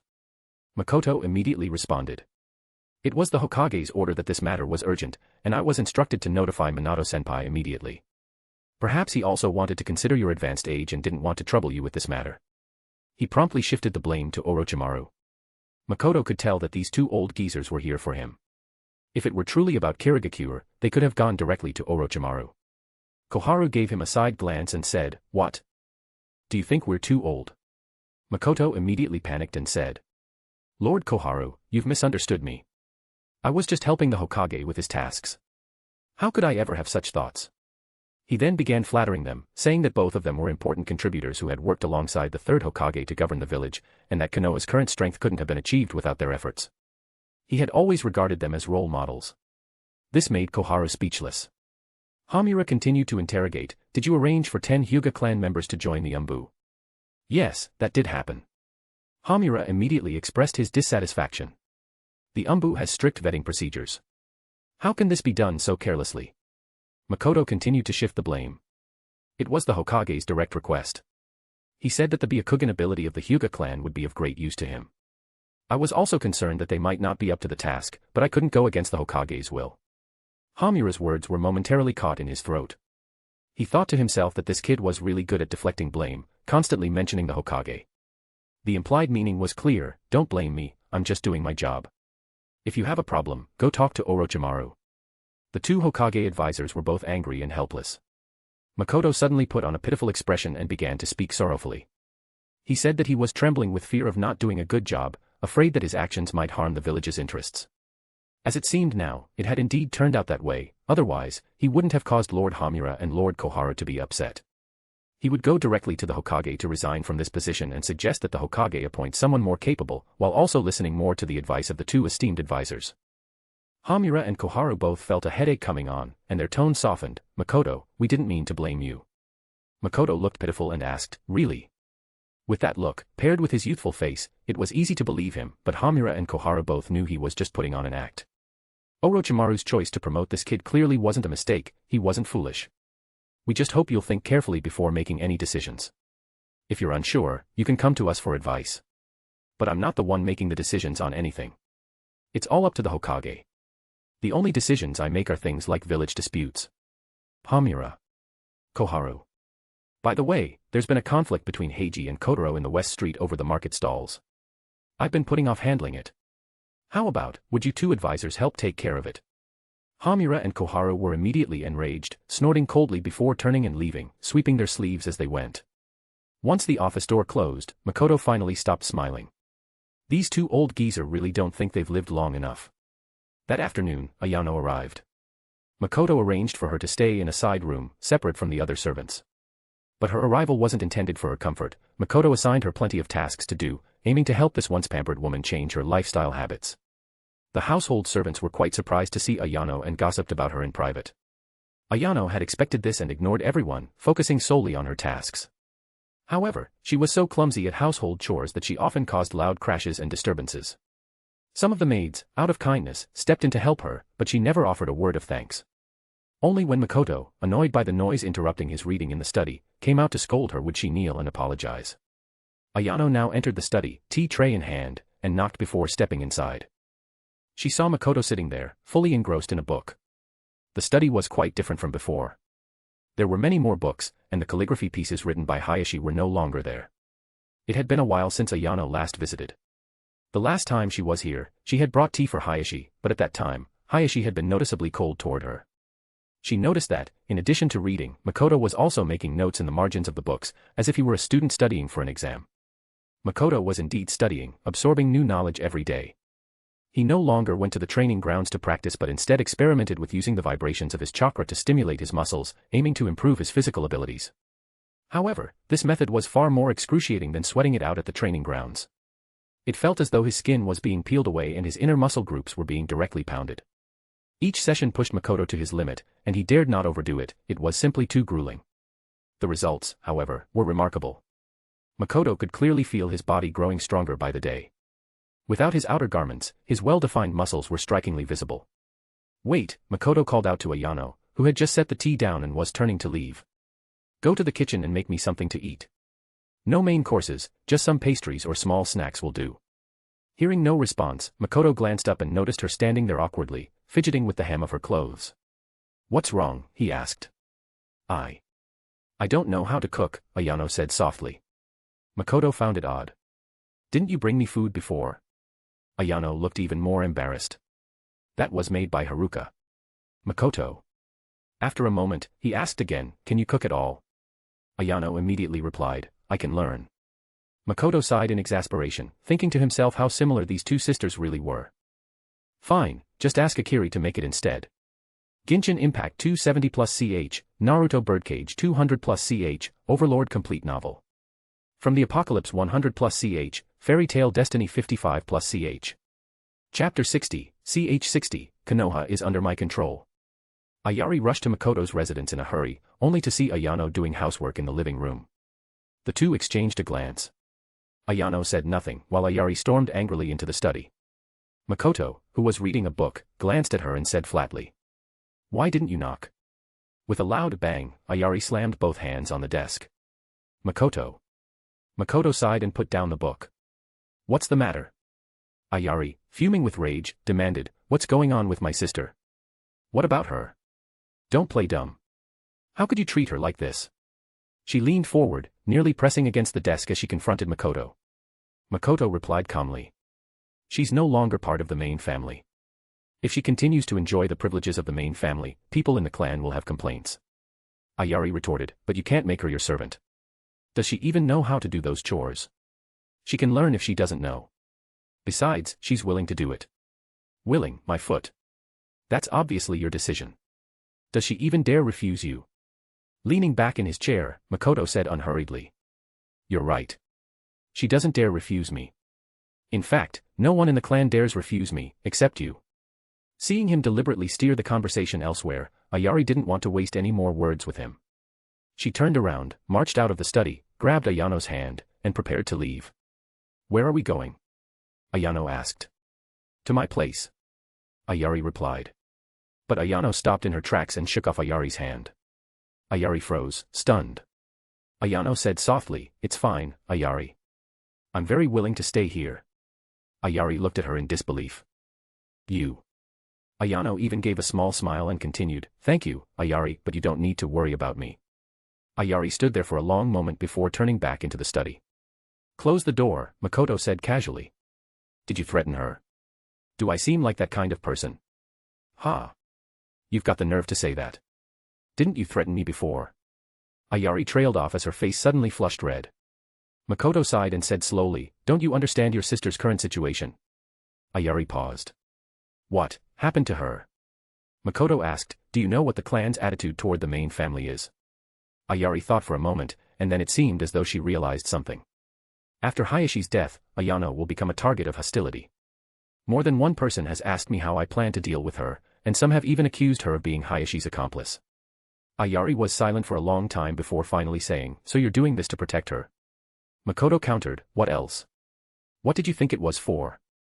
Ayari gave him a lingering glance and muttered, "I thought you were just being greedy." Nothing." She quickly shook her head and then asked, "Then can she stay at my place instead? You can move in here." "Ha! Keep dreaming." Ayari huffed. She then warned Makoto sternly, "She's my sister. You're not allowed to bully her." Makoto didn't respond and simply picked up his book and continued reading. "Close the door on your way out." Seeing his indifferent attitude, Ayari suddenly made a funny face at him before leaving the study. She approached Ayano and whispered, if you're ever mistreated, just let me know. I'll deal with him for you. Ayano felt a bit helpless inside, thinking, you handle Makoto. More like the other way around. As this thought flashed through her mind, something else seemed to occur to her, and she fell silent. Sis. Ah. It's nothing. Ayano snapped back to reality and smiled again. If there's nothing else, you should head back, don't worry about me. Ayari hesitated, then finally nodded. All right. I'll visit often. She didn't know what else to say to Ayano. If she said too much, she might hurt Ayano's pride. If she were to agree to Makoto's proposal, would Ayano's status as her sister change too? As the thought lingered, Ayari's face flushed red once more. On the way back, Ayari unexpectedly ran into Natsu. It had been a few days since they last saw each other, and both were somewhat surprised. Ayari-ne, Natsu greeted. Ayari's expression became slightly awkward. What's going on? Natsu explained, I have something to discuss with Lord Makoto. When Ayari heard her refer to Makoto as Lord Makoto, she couldn't help but comment. You two are friends, right? There's no need to address him like that. Natsu seemed a little embarrassed. Makoto is the clan leader now. Ayari replied, even if he's the clan leader, he's still Makoto. After a brief exchange, the two parted ways. As Ayari watched Natsu's figure fade into the distance, her expression grew complicated. In addition to having previously tried to bring Natsu and Makoto together, there were also many rumors in the clan saying that Natsu was the perfect match for Makoto. They were close in age, and Natsu's appearance and personality were both outstanding. This left Ayari feeling a sense of melancholy. Daytime. The money and supplies sent by the daimyo had arrived. Makoto looked at the receipts with satisfaction, feeling pleased. This amount of money would be more than enough for Konoha to indulge in. The land of fire was vast and rich, and its national strength was formidable, easily supporting a small village like Konoha. The main issue, however, was the lack of people. The battle with the Wagakure had caused significant losses in their ninja forces. If another war broke out, it likely wouldn't be on the same scale as the conflict with Kirigakure. Moreover, the mercenary organizations outside wouldn't fight with full commitment. After thinking it through, Makoto wrote a confidential letter and tasked one of his own Umbu ninjas to deliver it to Sunagakure in the Land of Wind. The contents of the letter were simple. It reported that one of Konoha's ninjas had encountered the rogue ninja Sasori from Sunagakure in a small nation. Sasori was using a puppet that resembled the third Kazekage, who had gone missing from Sunagakure. Sunagakure had recently helped Konoha, so it was only natural for Konoha to return the favor in this way. This also removed any excuse for Sunagakure to raise an army against Konoha in the future. Of course, it was just an excuse. If a war really broke out, Makoto would have no hesitation. For now, Makoto could only find ways to repair the relationship with Sunagakure. As for Kumo, there was no immediate solution. The entire Land of Lightning was a militaristic society, and suddenly showing them any goodwill might be interpreted as weakness. Makoto sent the promised funds to the orphanage, and Yukushi Nono specially came to the Hokage's office to express her thanks. I've already found a new director for the orphanage. Her management skills are very professional, so you can rest assured in the future. Thank you, Lord Makoto. I've arranged new accommodations and teachers for the children. We will notify you when the time comes. Then, Makoto suddenly asked Yukushi Nono, you used to be in Root's intelligence division, right? Yukushi Nono hesitated for a moment before replying, I've been away from Root for a long time. Makoto said, open your mouth, let me see. Yukushi Nono was momentarily stunned, but then obediently opened her mouth and stuck out her tongue. On her tongue was a black curse mark, the tongue curse root eradication seal. She knew that Makoto wanted to see this. Makoto gazed thoughtfully at the black seal and said, I can help you remove this curse mark. However, Yukushi Nono didn't immediately agree. After a brief silence, she replied, this curse mark doesn't affect me. Whether it's removed or not doesn't matter. It's not important, and you don't need to go through the trouble. Makoto narrowed his eyes. This woman seemed very clever. The curse mark protected many secrets, and she was aware that exposing those secrets would put her in danger. These secrets involved many of the unspeakable actions that Danzo had carried out. Makoto directly laid it out, no, the things that curse mark is protecting, I need you to tell me about them. Yukushi Nono, you need to understand your position. Do you know whose side you're on right now? Yukushi Nono took a deep breath, realizing she couldn't avoid this, and softly replied, I understand. If there's nothing else, I'll take my leave. Makoto continued, in the coming days, someone might approach you. My advice to you is, no matter what they threaten you with, I can protect you. No matter what they promise you, I can destroy it. I hope you understand. Right now, Konoha is under my control. Genshin Impact 270 plus CH, Naruto Birdcage 200 plus CH, Overlord Complete Novel. From the Apocalypse 100 plus CH, Fairy Tail Destiny 60 plus CH. Chapter 61, CH 61, Bait. The Tongue Curse Root Eradication Seal was one of the methods used by Root to control its subordinates. It forced the person under the seal to keep all information and intelligence about Danzo's secret. However, all sealing techniques operate on the same principle, using the caster's chakra to influence the target's chakra. For Makoto, it was as simple as peeling tape off a seal, the only difference was how firmly the sealing technique stuck. The process of removing the curse mark was somewhat torturous for Yakushi Nono. She had to keep her mouth open and her tongue out, with Makoto pinning it between his fingers. After a long time in this position, her mouth involuntarily produced saliva, and she could feel her tongue growing sore and numb. Nono could also sense a subtle chakra swirling around her tongue.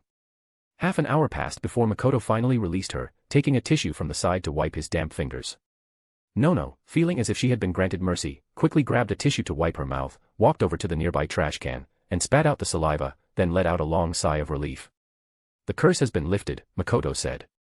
Nono didn't feel any significant difference.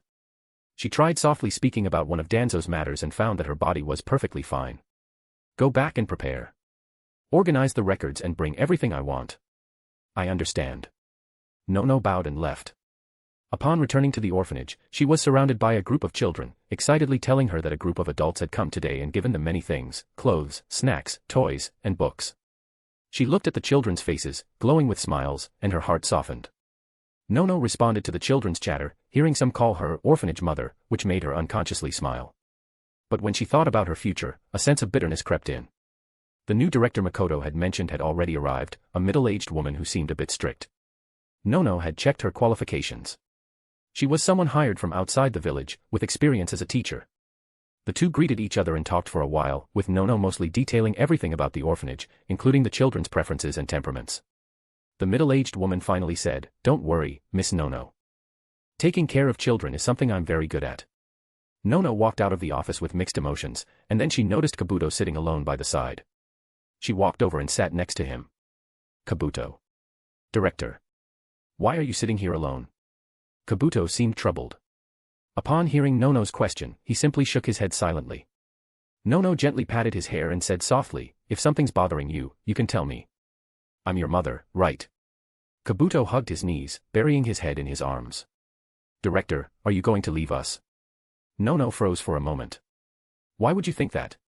I've noticed that every time you come back from outside, you look unhappy, and a strict-looking woman has come to the orphanage. Grandpa Shoji and Aunt Haru are both afraid of her." Nono was surprised by Kabuto's sharp observation. After a brief pause, she gently replied, "Don't worry, Kabuto. I'm not going to leave you." Kabuto lifted his head, looking at her with hopeful eyes. "Really?" Nono smiled and nodded. "At least, I won't leave you." She then glanced at the other children, a shadow of sadness crossing her face.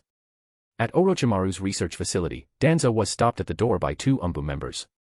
He scrutinized the two in front of him. They must be from the Hyuga clan.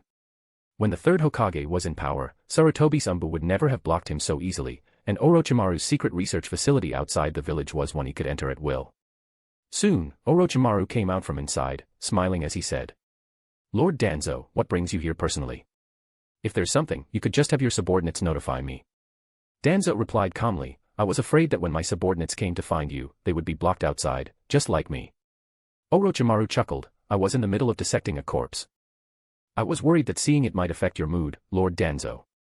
Orochimaru then said, "Lord Danzo, why don't we move to my place?" Danzo replied, "I came to see you on business. Why not go to the Hokage building? Does the fourth Hokage no longer have a place to discuss official matters?" Hearing this, Orochimaru's gaze shifted slightly, but his smile remained unchanged. "Whether it's official or private, as long as it concerns you, Lord Danzo, it's all equally important to me. Wouldn't it seem more intimate if we went to my place? If you don't think so, then the meeting room at the Hokage building will do." Danzo gave Orochimaru a deep look. This guy really had grown, now resorting to moral manipulation. "I was just joking with you." He, wasn't I joking with Lord Danzo as well?" The two of them, each accompanied by two guards, headed to Orochimaru's residence. "These two are new members of the Umbu, right?" Danzo said, referring to the two behind Orochimaru. "Yes, they are from the Hyuga clan." Orochimaru didn't hide it, knowing that it was something Danzo would figure out anyway. Danzo replied, if you're short on manpower, just let me know. The route has plenty of elite ninjas. It's hard for regular ninjas to quickly adapt to the Umbu's work. Orochimaru smiled, one must give the younger generation a chance. I see potential in them, so I placed them in the Umbu for some practical experience. The two of them entered the Hokage residence and made their way to the living room. Danzo asked, Fourth Hokage, why did you suddenly send an envoy to Tsunagakure? Orochimaru paused for a moment upon hearing this. Danzo, seeing his reaction, calmly said, What, Fourth Hokage, don't you know about this? Orochimaru's expression quickly returned to normal, and he smiled faintly. Tsunagakure has helped us greatly in the past, and they've done us a favor. It's only normal for us to have correspondence. I had Makoto do this to maintain the relationship between Konoha and Tsunagakure. Orochimaru had already understood why Danzo had come. It was because he found the person sitting in the Hokage office to be an eyesore. Danzo said, I didn't expect that while the fourth Hokage is focused on his research, he can still manage the village's affairs. Orochimaru replied, Makoto only helps me deal with trivial matters like disputes among villagers. For important political and military affairs, he always seeks my opinion. Is that so? Danzo glanced sideways. I'm afraid there are some decisions he's made that you haven't seen. Orochimaru chuckled lightly, Lord Danzo, are you dissatisfied with Makoto? Danzo said, as Hokage, it's one thing for you to neglect your duties, but having a child sit in the Hokage's seat and meet with various people on your behalf, don't you think that's somewhat absurd? If this goes on for too long, the villagers might start to think that Makoto is the real Hokage. Orochimaru couldn't help but sneer inwardly. If it was not using Makoto. Don't tell me to using you. He kept the smile on his face while suddenly recalling something Makoto had once said to him. Lord Danzo, you overestimate it. Makoto doesn't have that kind of courage. I just remembered something that I had planned to discuss with you, Orochimaru said. Danzo raised an eyebrow as Orochimaru shifted the topic. What is it? It's about the Konoha police force, Orochimaru said slowly. Danzo paused for a moment. The Uchiha clan.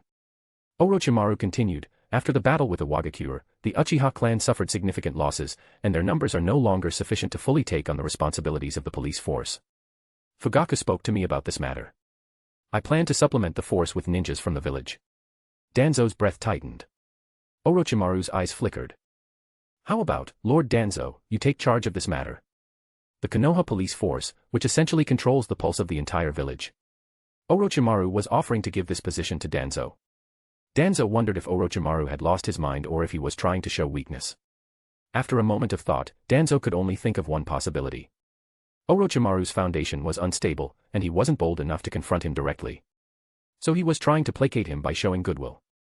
In that case, if he refused this offer, it would be a waste of Orochimaru's good intentions. This was an unexpected delight for Danzo, and it lifted his spirits. Orochimaru smiled and said, Lord Danzo, the village will still need to rely on you in the future. I hope you can be more tolerant of the younger generation. Danzo nodded in agreement. I think Makoto is also a good young person. With some proper sharpening, he will become a pillar of the village in the future. Genshin Impact 270+CH, Naruto Birdcage 200+CH, Overlord Complete Novel. From the Apocalypse 100+CH, Fairy Tail Destiny 60+CH. Chapter 62, CH 62, Anything. The cold morning breeze swept through the empty courtyard, and a layer of frost had settled on the grass and tree leaves, signaling the arrival of winter. When Ayano got up, she wore an extra layer of clothing. She hadn't slept soundly through the night, leaving her feeling uncomfortable all over. Just as she picked up the broom leaning against the side, she saw a figure quickly walking toward her. It was Hisashi. When Hisashi saw Ayano, his steps paused, and then he said, I came to find Makoto. He had rushed over early in the morning, so it must have been something urgent. Ayano said, Lord Makoto hasn't woken up yet. He went to bed quite late last night. Hisashi responded, Go wake him up. I have something important to discuss. Neither of them exchanged any idle words. After the death of Hayashi, when the clanspeople had distanced themselves from Ayano, Hisashi had been one of the few to visit her. But now, their relationship seemed even more distant. Hisashi silently watched Ayano's back as she walked into the living room, and then followed her inside. Ayano reached Makoto's bedroom and gently knocked on the door. Lord Makoto, Hisashi is here. After a moment, a voice from inside responded, Come in. Hisashi stood in the living room, watching Ayano walk into Makoto's bedroom. This bedroom was different from when Hayashi had stayed here. There were now aromatherapy scents in the air, filling the room with a subtle fragrance. Makoto didn't like sleeping on tatami mats, so he had replaced it with a large bed. The room was simple, with only a wardrobe and a bookshelf aside from the bed. Ayano realized that he really loved reading. Although the bed was large, Makoto was the only one lying on it. He wasn't used to having anyone sleep beside him in this world. What did he come for? Makoto had already sat up on the bed and rubbed his eyes as he asked. I'm not sure. He just said it was something important. Ayano took out Makoto's clothes from the wardrobe and began to help him get dressed. Only she did this kind of thing, even the previous maid, Akiri, had never done this for him. Makoto yawned and stretched lazily. Are you very tired? Ayano suddenly asked softly. Makoto looked up at her. What do you think? Ayano lowered her head, standing close to him as she fastened the buttons on his shirt. If you're tired, then you should go to bed earlier. You're still young, it's not good for your health. She seemed to sense Makoto's gaze on her, so her head lowered even further. Finally, she said, sorry, I spoke too much. Makoto walked out of the room and spoke to Hisashi in the living room. Let's go to the study. The two of them sat down in the study, and Hisashi even closed the door. He handed Makoto a small booklet. Makoto opened it and glanced at the contents, which were filled with detailed notes. Hisashi slowly spoke, the mercenary group Akatsuki from the Land of Rain is now employed by the Land of Earth's Awadakure. They have a small reputation in both the Land of Rain and the Land of Earth, and their leader, Yahiko, is well liked. Makoto quietly looked at the booklet he was handed without saying anything. Hisashi continued, the Akatsuki group has been developing very quickly. The relationships within the group are not just based on games, but rather it's as if a group of like-minded people gathered together. These individuals are all willing to follow their leader, Yahiko. Makoto suddenly asked, what do you think the attitude of a Megakure is toward Akatsuki? Hisashi froze for a moment upon hearing this, then lowered his head and said. Sorry, I didn't think of that. It's my oversight. Makoto responded, it's fine. This can be guessed easily. With a group like that appearing under their noses, how could a Megakure just sit by and watch? He nodded at Hisashi and said, you've worked hard, Hisashi. Hisashi replied, it's part of the job. It's not hard work. Makoto then said, you should rest for a while. I'll assign you an important position soon. Hisashi was surprised and asked, what position? You'll know when the time comes. Hisashi appeared thoughtful, but seemed to want to say something but hesitated. Makoto noticed and asked, what's wrong? Hisashi pondered for a moment before speaking, what about Ayano now? Makoto immediately took over the conversation, saying, she is now a servant in my household. Then he asked, what, are you feeling sorry for her? Hisashi smiled and replied, what is there to feel sorry for? It's fine this way, it can also protect her.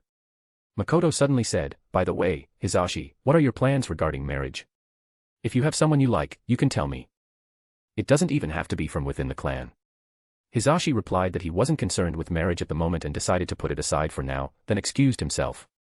After leaving the study, he saw Ayano cleaning the courtyard. It was clear she wasn't used to doing such tasks, and her movements were somewhat awkward. Hisashi stood in the living room for a while until Ayano noticed him.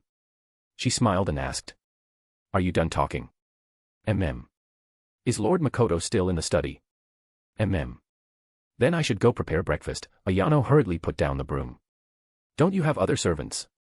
Hisashi couldn't help but ask.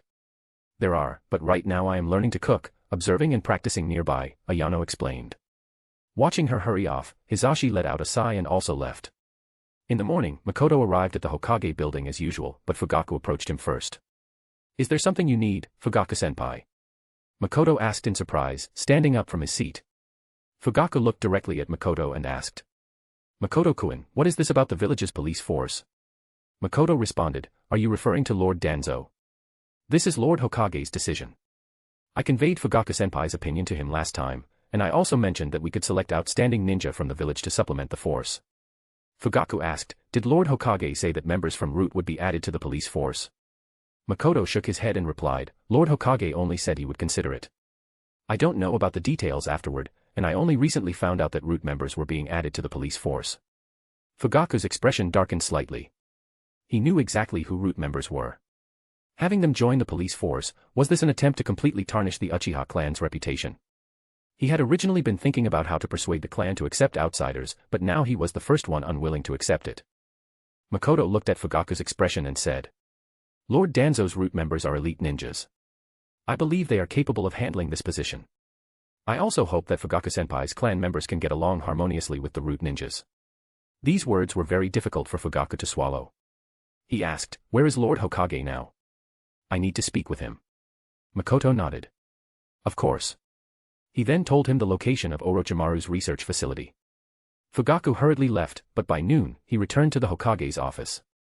Makoto smiled and asked, "Did you manage to speak with Lord Hokage, Fugaku-senpai?" Fugaku's expression was calm. He had seen the men, but the matter had not been resolved.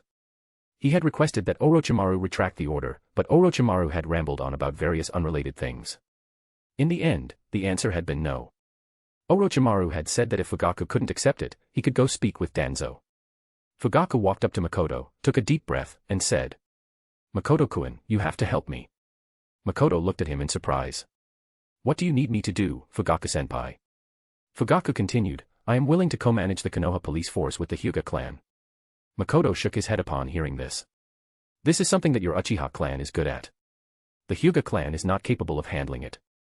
Fugaku laid his cards on the table. "Makoto-kun, just name your terms. As long as it's within my ability, I'll do anything you ask." Genshin Impact 270 plus CH, Naruto Birdcage 200 plus CH, Overlord Complete Novel. From the Apocalypse 100 plus CH, Fairy Tail Destiny 70 plus CH. Chapter 63, CH 63, Orochimaru's Achievements. The sky darkened gradually. Fugaku walked out of the Hokage building, his mind unsettled as he gazed at the reddening horizon. Captain Hakadai and Inaka, who had been waiting outside, immediately approached. "Captain, how did it go?"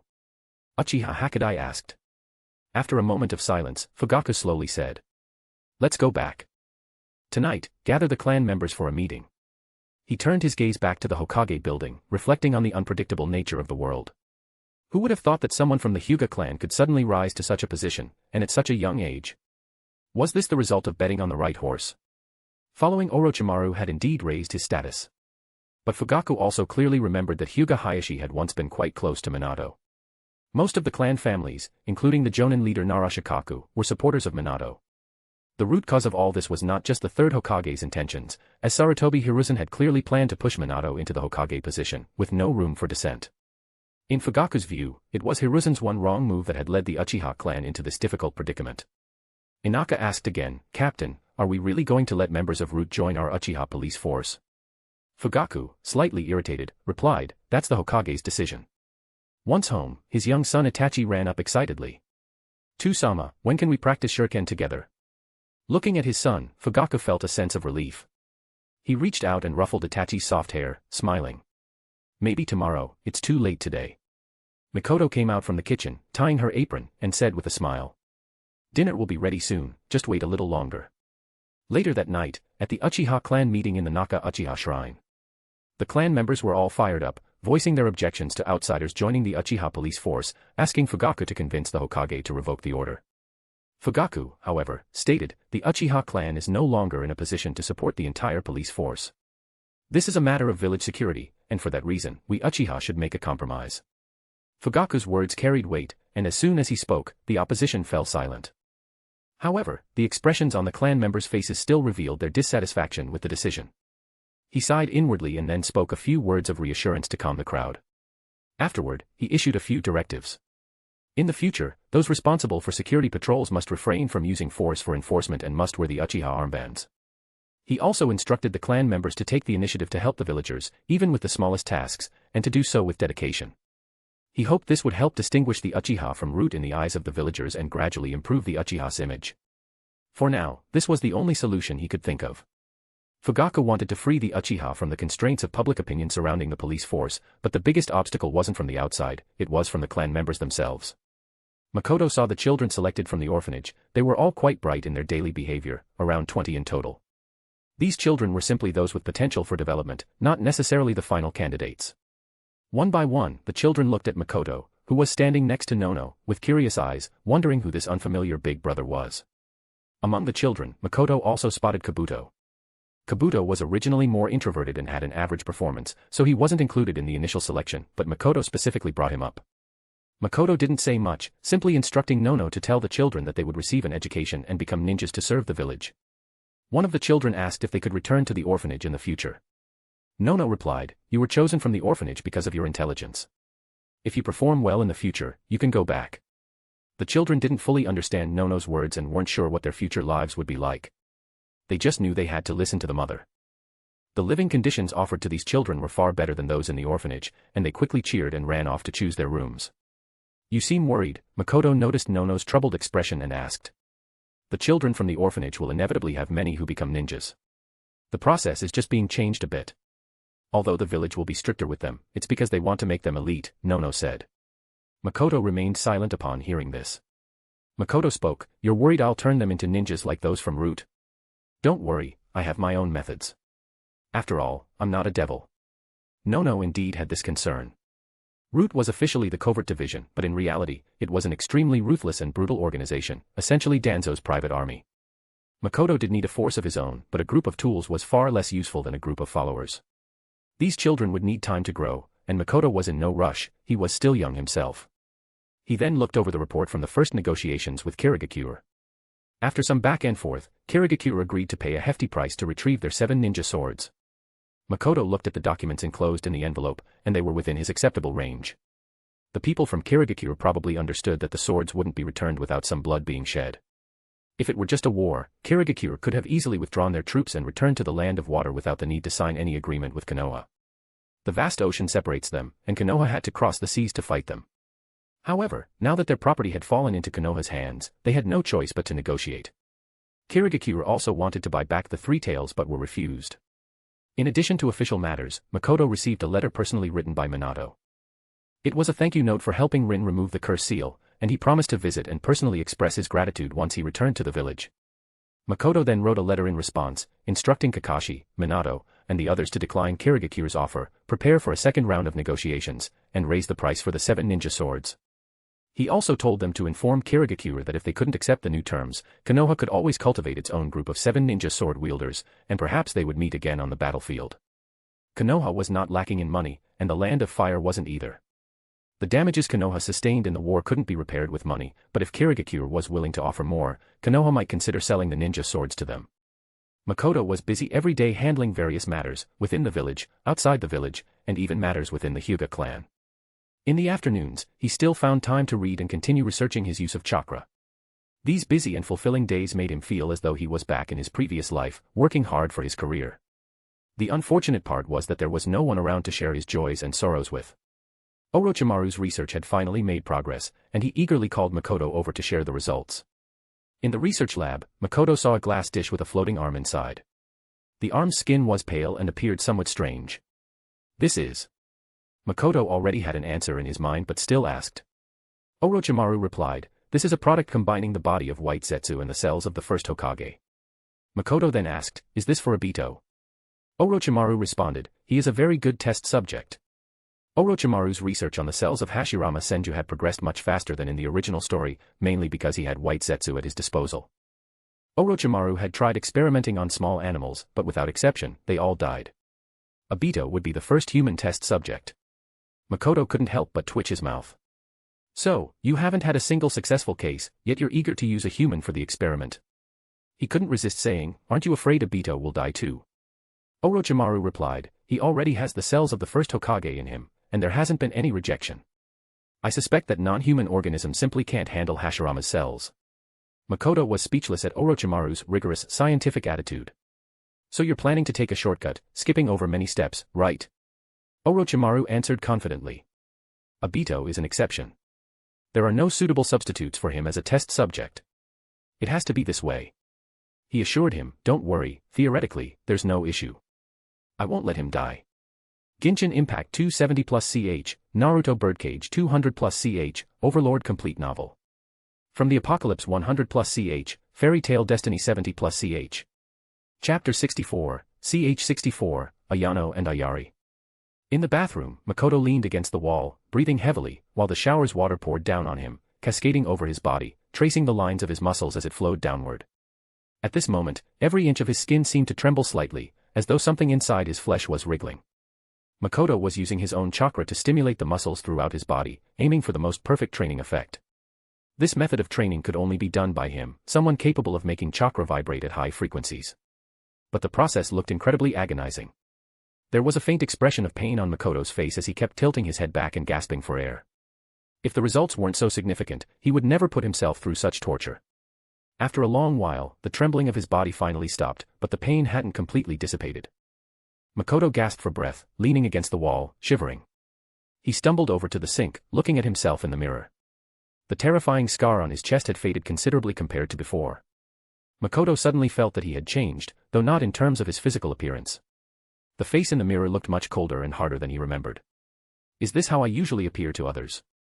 He tugged at the corner of his mouth and suddenly flashed a gentle, sunny smile, looking like the kind of boy who would easily win the affection of others. But as the smile faded, it was as if he had become a different person. His black eyes lost all gleam, giving off a sense of unease that made people feel inexplicably unsettled. It's a pity I didn't become an actor in my previous life, Makoto thought to himself. Towel. He called out toward the outside. As soon as his words fell, the bathroom door was pushed open, and Ayano entered holding a white towel. Upon seeing Makoto in this state, her eyes shifted slightly, and she instinctively lowered her head. Makoto stretched his body and let out a satisfied sound. Ayano began to wipe off the water from his body with the towel. But as she looked at Makoto, whose physique didn't resemble that of an ordinary teenage boy, she suddenly, without thinking, reached out and touched the skin on his back. What she felt was warm and firm. What are you touching? Makoto suddenly asked. Ayano hurriedly pulled her hand back and continued wiping his body. The dinner is ready, Ayano suddenly said softly. I also made a dish. It's something I just learned. Seeing that Makoto didn't respond, Ayano felt a little disappointed. She then knelt on the bathroom floor and continued her task with the towel. Makoto put on loose clothes and walked out of the bathroom feeling refreshed. Akiri had already set the table. Upon seeing Makoto, she quickly bowed. Makoto glanced at the dishes on the table and immediately recognized which one Ayano had made. The fish, which looked a little sad, was lying on the plate, standing out against the other delicate dishes. Seeing Makoto staring at the fish without saying anything, Akiri quickly explained. This was made by Ayano. She's only just started learning to cook, but she's improving quickly. Makoto asked, why didn't she start with something simple? Akiri felt a bit awkward. It was her choice to make fish, so I taught her how. Makoto picked up his chopsticks and took a bite. The next second, he spat it out. Akiri, noticing his reaction, hurriedly stepped forward and took the fish away. I'm sorry, Lord Makoto. I'll make sure to properly teach Ayano how to cook next time. Makoto sighed helplessly, just take it away. He couldn't help but think, in the original story, Hinata came across as the perfect homemaker, but why are both Ayano and Ayari so talentless when it comes to cooking? Akiri removed the fish, leaving Makoto alone at the table to eat. His appetite was massive, he could finish 3 to 4 bowls of rice by himself. Ayano emerged from the bathroom, still wiping the corner of her mouth with her hand to remove some lingering moisture. When she saw the dining table, she froze for a moment. Makoto stated directly, the fish was terrible, so it was taken away. Ayano lowered her head and bowed. I'm sorry. I'll work harder from now on. Makoto understood that Ayano was trying to win his favor. She was fully aware that he was the only person she could rely on at this point. Start with simpler dishes, Makoto suggested. But Ayano kept apologizing. After Makoto finished his meal, Ayano took the initiative to clean up. Compared to when she first arrived, she had become much more conscientious, fully aware of her situation and status. However, aside from Makoto and Akiri, she refused to speak to anyone else. The other servants in the house often looked at her with strange, mocking expressions.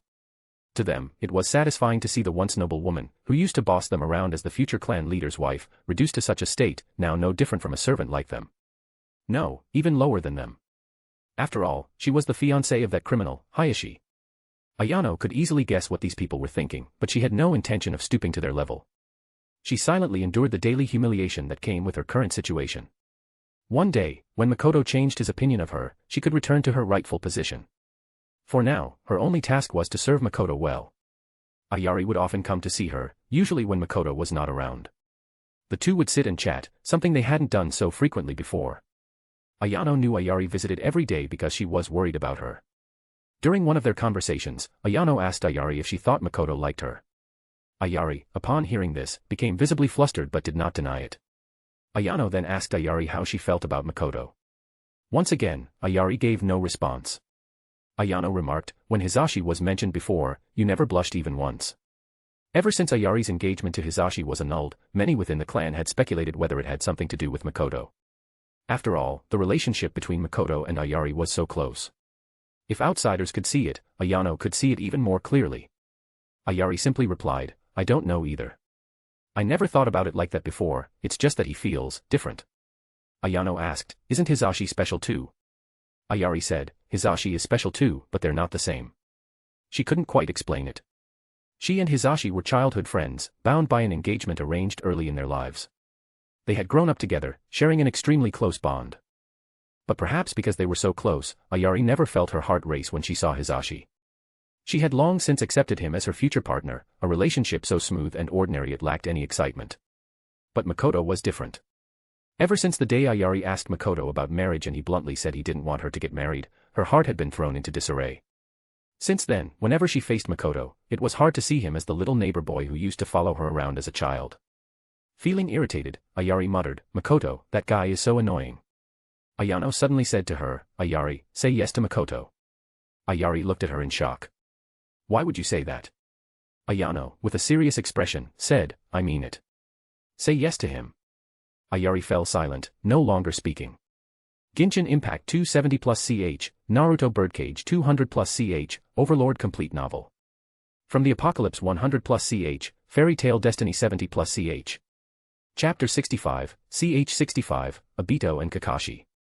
The effects of the anesthesia were gradually wearing off. Obito felt as if he had just enjoyed a particularly restful sleep. When he awoke, he was still lying on Orochimaru's operating table. The difference was that he could once again feel the presence of his right arm. Orochimaru was nearby, mixing some kind of solution. Obito attempted to sit up, carefully examining his right arm. Unlike the arm he'd had under Madara's care, this one felt brimming with power.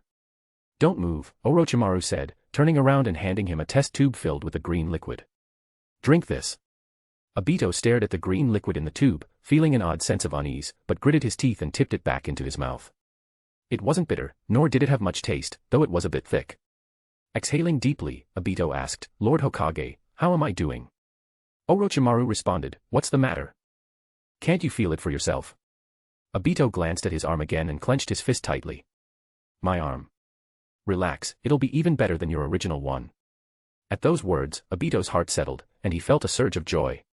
He swung his fist powerfully through the air, producing a sharp whooshing sound. He then asked, does this mean I can train and be a ninja again, just like before? Orochimaru replied with a sly question of his own. Who's stopping you from being a ninja? Obito chuckled awkwardly, scratching the back of his head. He climbed down from the operating table and bowed deeply to Orochimaru. Thank you, Lord Hokage.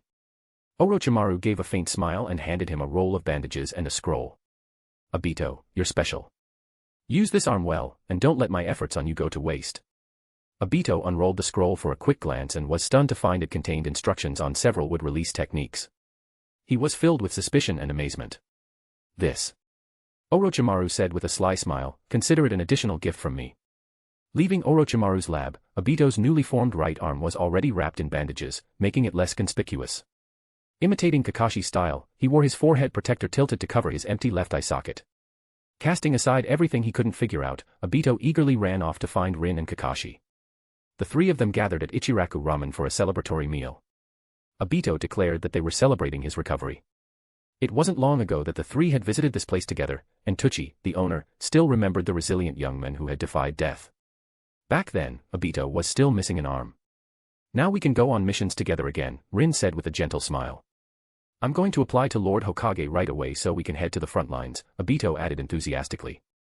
Obito, the battles on the front lines are already over.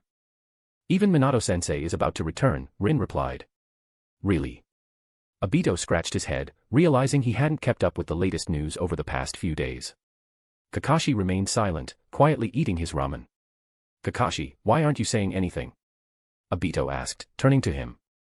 Then, his eyes darted around mischievously before he grinned. Kakashi, are you feeling threatened? Afraid I'll surpass you soon.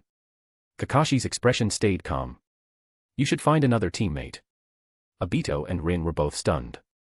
Obito couldn't help but question, Kakashi, what do you mean by that? Kakashi replied flatly, I'm joining the Umbu. I won't be doing missions with you two anymore. Obito and Rin exchanged puzzled looks. Obito asked in confusion, Kakashi, why would you suddenly want to join a place like that? Kakashi simply said, the Umbu is a place where one can really hone their skills. I want to become stronger. He then turned to Obito and added. Obito, if you want to protect the people around you, you'd better work hard and grow stronger. Right now, you're incapable of doing anything. Obito immediately became agitated. I don't need you to lecture me about that. I already know. He had been looking forward to fighting alongside Kakashi in the future, imagining the two of them carving out a name for themselves with their Sharingan. He even fantasized about what their legendary titles might be, something as cool and renowned as their teacher Minato's. But Kakashi's sudden decision to join the Umbu shattered those dreams in an instant. Kakashi, does Minato-sensei know about you joining the Umbu? Rin hesitated and asked. This is my own decision. It has nothing to do with Minato-sensei, Kakashi replied. I'm already a Jonin, I know what I'm doing. Maybe, Kakashi, you should wait for Minato-sensei to return before. I've said it already, this has nothing to do with Minato-sensei. Rin wanted to persuade Kakashi further but was coldly interrupted by him. Obito, a little angry, said, what's with your attitude? Rin's just trying to look out for you. Kakashi responded, Obito, if you want to lecture me, become a Jonin first. Kakashi left alone, and Obito, fuming in his seat, muttered. Did this guy take the wrong medicine or something? Rin watched Kakashi's retreating figure, a worried look in her eyes. Her intuition told her that Kakashi seemed to be facing something on his own. Though Obito was angry on the surface, he couldn't stop thinking about what Kakashi had just said. Get stronger. Did Kakashi think he was too weak? Could he, someone weaker than him, really protect Rin well? Obito felt like he understood Kakashi. Maybe it was all the recent events that had shaken him. He looked down at his right arm, now wrapped in bandages, and clenched his fist tightly. Get stronger. I must get stronger. Kakashi arrived at the Hokage's office. At this time, Makoto was handling village affairs. I'm here to report. Makoto glanced up briefly and spoke, Hakumen. Suddenly, a figure in Umbu attire appeared in the office. Makoto told Kakashi, follow Hakumen and report to him. Kakashi nodded, then left with the Umbu. The two of them descended the stairs and entered a room on the second floor. Hakumen. It appeared to be a lounge, and 3 people were already there. As they entered, the others greeted them. Hakumen removed his mask, revealing a face similar in age to Kakashi's. This is the new member, Hatake Kakashi, who has been assigned to our squad by Lord Makoto. Kakashi then noticed that the people in front of him were all from the Hyuga clan, each with Byakugan eyes. So, this is the famous Kakashi, someone spoke up, and all eyes turned to Kakashi, scrutinizing him closely. Hakumen opened a nearby storage cabinet and took out a uniform and mask. Your registration has already been processed, and these have been prepared for you in advance. Hakumen then introduced the 3 people present, explaining that their squad, including Kakashi, had 12 members in total. Some of them served beside the Hokage, while others were assigned to duties within the Hokage building. Besides Kakashi, all of them were members of the Hyuga clan. Kakashi felt a bit incredulous, this Umbu squad seemed rather unique. Hakumen then said, our squad is a bit special, different from other Umbu squads. We don't need any code names, we just call each other by our real names. Kakashi pondered for a moment before asking his first question. What kind of missions do we usually take? Hakumen replied, the missions are personally assigned by Lord Makoto and Lord Hokage. When there are no missions, we serve as their personal bodyguards, and the 12 of us take turns on duty. Personal bodyguards. Hakumen chuckled, what's wrong? Are you disappointed? Kakashi didn't deny it and nodded. I thought Umbu work would be much more dangerous than that of regular ninjas. At that moment, one of the Hyuga clan members laughed aloud. Why the rush? Your wish will soon be fulfilled. Hakumen added, when you're with Lord Makoto, there's not much to do besides running errands and delivering messages.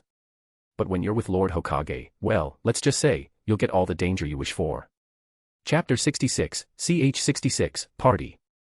Minato and Shikaku returned, accompanied by hundreds of ninjas who had been out on missions. Villagers gathered in the main street to welcome their triumphant return. Everyone was present for the occasion, including Orochimaru, who wore the Hokage cloak and the Hokage hat, standing at the front of the crowd. The scene was grand and festive, with the streets decorated with lanterns and many banners hanging from the sides. People on both sides cheered enthusiastically. Lord Hokage, Minato stood beside Shikaku and Inoichi, greeting Orochimaru with a bow. Orochimaru smiled, stepped forward to help Minato up, and exchanged some words of comfort. Shikaku quickly scanned the people behind Orochimaru. Both Hokage advisors were present, and so was Jiraiya, but there was no sign of the third Hokage. Minato also brought the war payment from the Kirigakure, which was very generous and essentially paid for the 7 ninja swordsmen. Orochimaru, after reviewing it, felt very satisfied, thinking that his research lab could now be expanded. The celebration continued for quite some time, and eventually, the senior officials arrived at the Hokage building. Orochimaru publicly praised Minato, Shikaku, and the others, offering them generous rewards. Afterward, he delivered many formal speeches, with Makoto present throughout. Shikaku occasionally glanced at the unusually young-looking boy among the crowd. He had heard many things about him. He was the new head of the Hyuga clan and was currently managing the village. Orochimaru then told everyone that they could head home to rest after their long journey, as a celebration banquet was prepared for the evening. Minato left the Hokage building, said his farewells to everyone, and as he made his way back to the village, his thoughts became somewhat complicated. He had once thought the position of Hokage was just a step away, but to his surprise, someone had claimed the position before him. Rin, Obito, and Kushina, who had been waiting outside, immediately approached him. After chatting for a while, Minato noticed Obito's new right arm, which surprised him. Obito mentioned that Lord Hokage had helped him attach it and spoke about the use of Hashirama's cells and would release techniques. Minato pondered for a moment. He wasn't familiar with such matters, but he simply said, "Since Lord Hokage has said so, you should work hard and not let the reputation of wood release go to waste." Obito smiled upon hearing this. Of course, after all, I'm going to become Hokage in the future. Minato only smiled and gently patted his shoulder. "Where's Kakashi?" he then asked. "Kakashi?" Rin and Obito exchanged a glance, hesitating to speak. "What's going on with Kakashi?" "Kakashi joined the Anbu, he should be on duty right now," Rin said. Minato was quite surprised and looked at Kushina. Kushina then said, "Kakashi said it was his decision. He believes he'll get better training in the Anbu."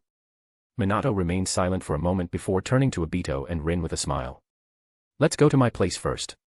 On the way back, Minato hesitated for a moment, wondering whether he should visit the third Hokage, but after some thought, he realized that the absence of the third Hokage today had already conveyed a lot of meaning. The evening banquet wasn't just for the Hokage and the higher-ups, all the ninjas of the village were invited. The venue was set up on the open ground above the Hokage rock and had been arranged before the return of those who had been on the front lines. Makoto arrived a little late. Every table was already full. The younger people sat together, and the adults sat together. There was drinking and chatting, with older generations boasting of their bravery on the battlefield, painting the Kirigakure and Iwagakure as defeated village.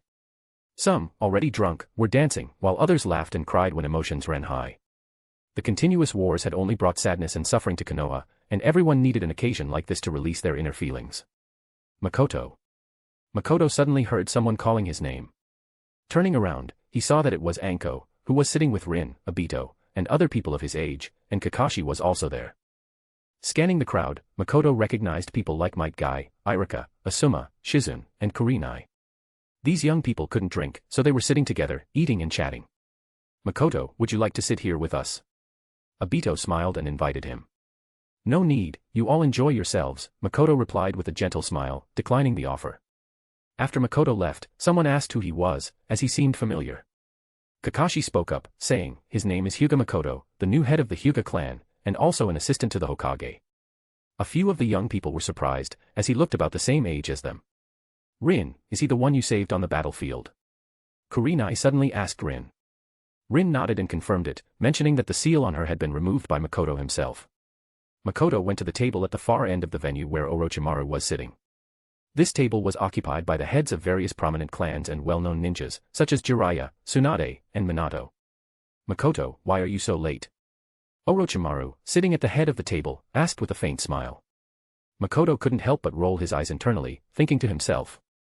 "You left all the work to me, and now you're asking why I'm late." "Sorry, Lord Hokage, something came up," Makoto replied. "This must be Lord Makoto," Shikaka said with a smile. "Shikaka-senpai," Makoto greeted. "Lord Makoto is the Hokage's most capable assistant," Fugaku also said with a smile. "You're too kind, Fugaku-senpai." The people at the table were all adults with high status in the village, making Makoto feel somewhat out of place, attracting quite a few curious glances. Makoto greeted everyone courteously, maintaining the demeanor of a respectful junior. Unlike elsewhere, there was no real emotional outpouring at this table, but the conversation wasn't about official matters either, it was more about reminiscing past events. Although some of these people might have different political views within the village, on the battlefield, they were comrades who trusted each other with their lives. Aside from Makoto, most of them were of similar age, and the atmosphere at the table was quite harmonious. Jiraiya had a bit too much to drink and suddenly began recounting some of his youthful romantic escapades, which made the only woman present, Tsunade, extremely angry. She grabbed his collar and was about to punch him. Seeing this, Minato quickly stepped in to stop the two. The others couldn't help but chuckle. Such behavior would be impossible for them, but only people like Tsunade and Jiraiya could be so carefree, or perhaps unconventional was the right word. Makoto didn't have much to contribute to the conversation, so he just listened attentively while eating. After dealing with the day's work, he was genuinely hungry. Watching others drink and enjoy their time, he couldn't help but feel a bit envious, though he was still a minor. In the world of anime, minors can destroy worlds and kill without hesitation, but they can't drink alcohol. Halfway through the meal, Jiraiya left the table, repeatedly showing signs that he was about to vomit. Minato, seeing this, quickly dragged him to the edge of the mountain to let him puke. Tsunade expressed her disdain for Jiraiya, saying that he didn't act at all like a sensei, and remarked that he was truly fortunate to have such a disciple like Minato. The banquet continued late into the night, until some villagers came to call their families home to rest. The area was thick with the smell of alcohol. Some people had already collapsed onto the tables, fast asleep, while others were rambling incoherently. The lively atmosphere gradually quieted down, and the area near the hidden stone monument became empty, leaving behind a mess. Makoto didn't leave. Instead, he sat alone on top of the stone monument of Orochimaru, enjoying the cool evening breeze. Under the streetlights, the groups of people slowly wandered off, swaying as they walked, humming rhythmic tunes, their laughter and curses fading into the stillness of the night. The waning moon hung high, kissing the peaceful village below, and from time to time, the sound of distant dogs barking could be heard, as if it were a faint, distant dream. Genshin Impact 270+CH, Naruto Birdcage 200+CH, Overlord Complete Novel. From the Apocalypse 100+CH, Fairy Tail Destiny 80+CH. Chapter 67, CH 67, Friend. In the Hokage's office, Makoto glanced at the documents in his hand, then looked at the middle-aged man standing before him. The green bodysuit he was wearing was particularly eye-catching. "You're Might Dewey, right?" "Yes, Lord Makoto," the man smiled, revealing 2 rows of white teeth, his thick eyebrows twitching. Makoto felt a bit speechless. Facing such a peculiar person, he felt his sense of aesthetics resisting the men before him. The man's profile was quite simple. He was still a genin, with no talents aside from his taijutsu. He had participated in several chunin exams when he was younger, but his lack of versatility had caused him to be eliminated each time. Makoto asked, "You want to apply for a B-rank mission?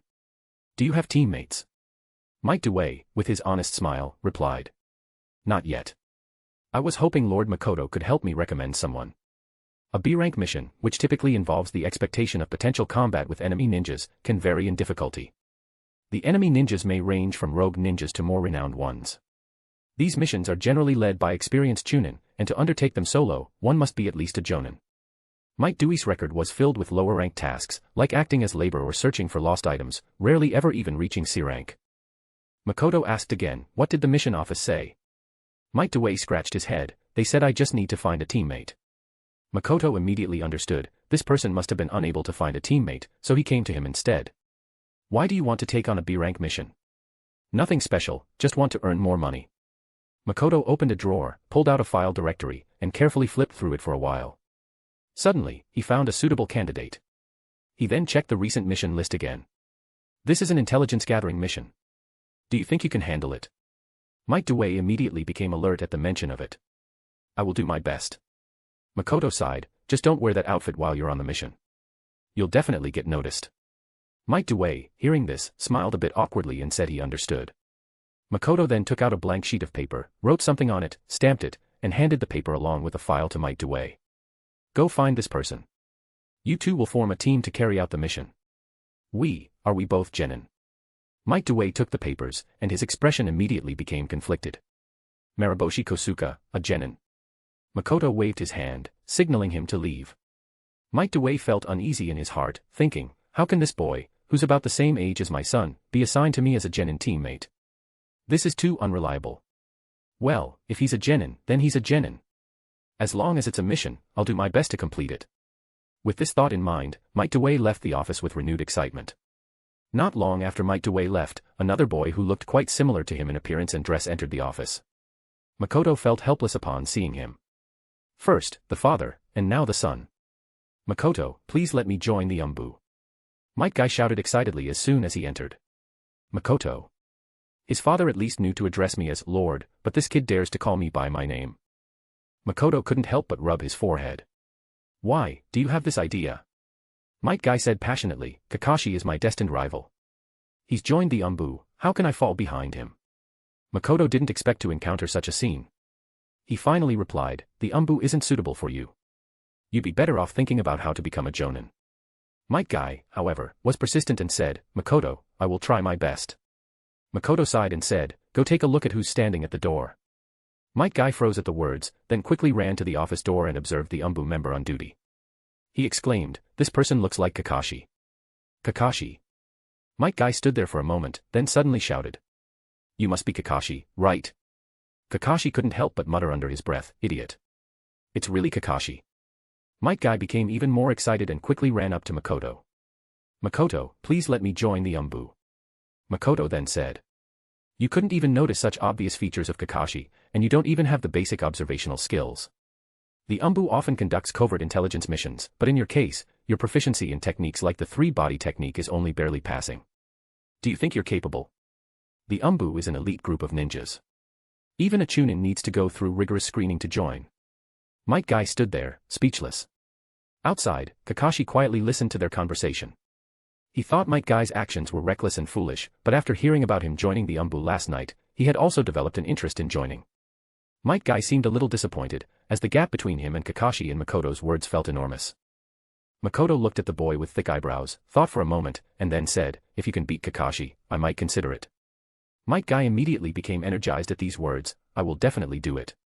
Makoto then called out, "Kakashi." Kakashi, dressed in full Umbu attire and wearing his mask, walked in and stood coolly to the side. "You heard everything." Kakashi responded briefly. Makoto said, "I'll give you half a day off. Just let me know the result later." Kakashi walked out of the Hokage building with Guy, his mask now removed and dressed in a sharp vest. Guy, brimming with confidence, smiled widely. "Kakashi, let's begin our duel. This is a battle of youthful passion." Kakashi responded indifferently, perhaps already used to it. He glanced at the sky and, seeing that it was still early, said, "Let's go eat something." Guy paused for a moment, then quickly followed Kakashi. "Why do we suddenly need to eat? Are you hungry?" My stomach's empty.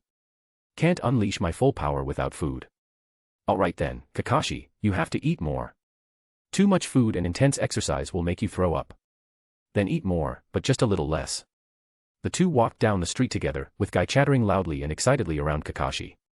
Makoto stood by the office's floor-to-ceiling window, quietly watching their figures fade into the distance, feeling inexplicably sentimental. He didn't even have a single friend.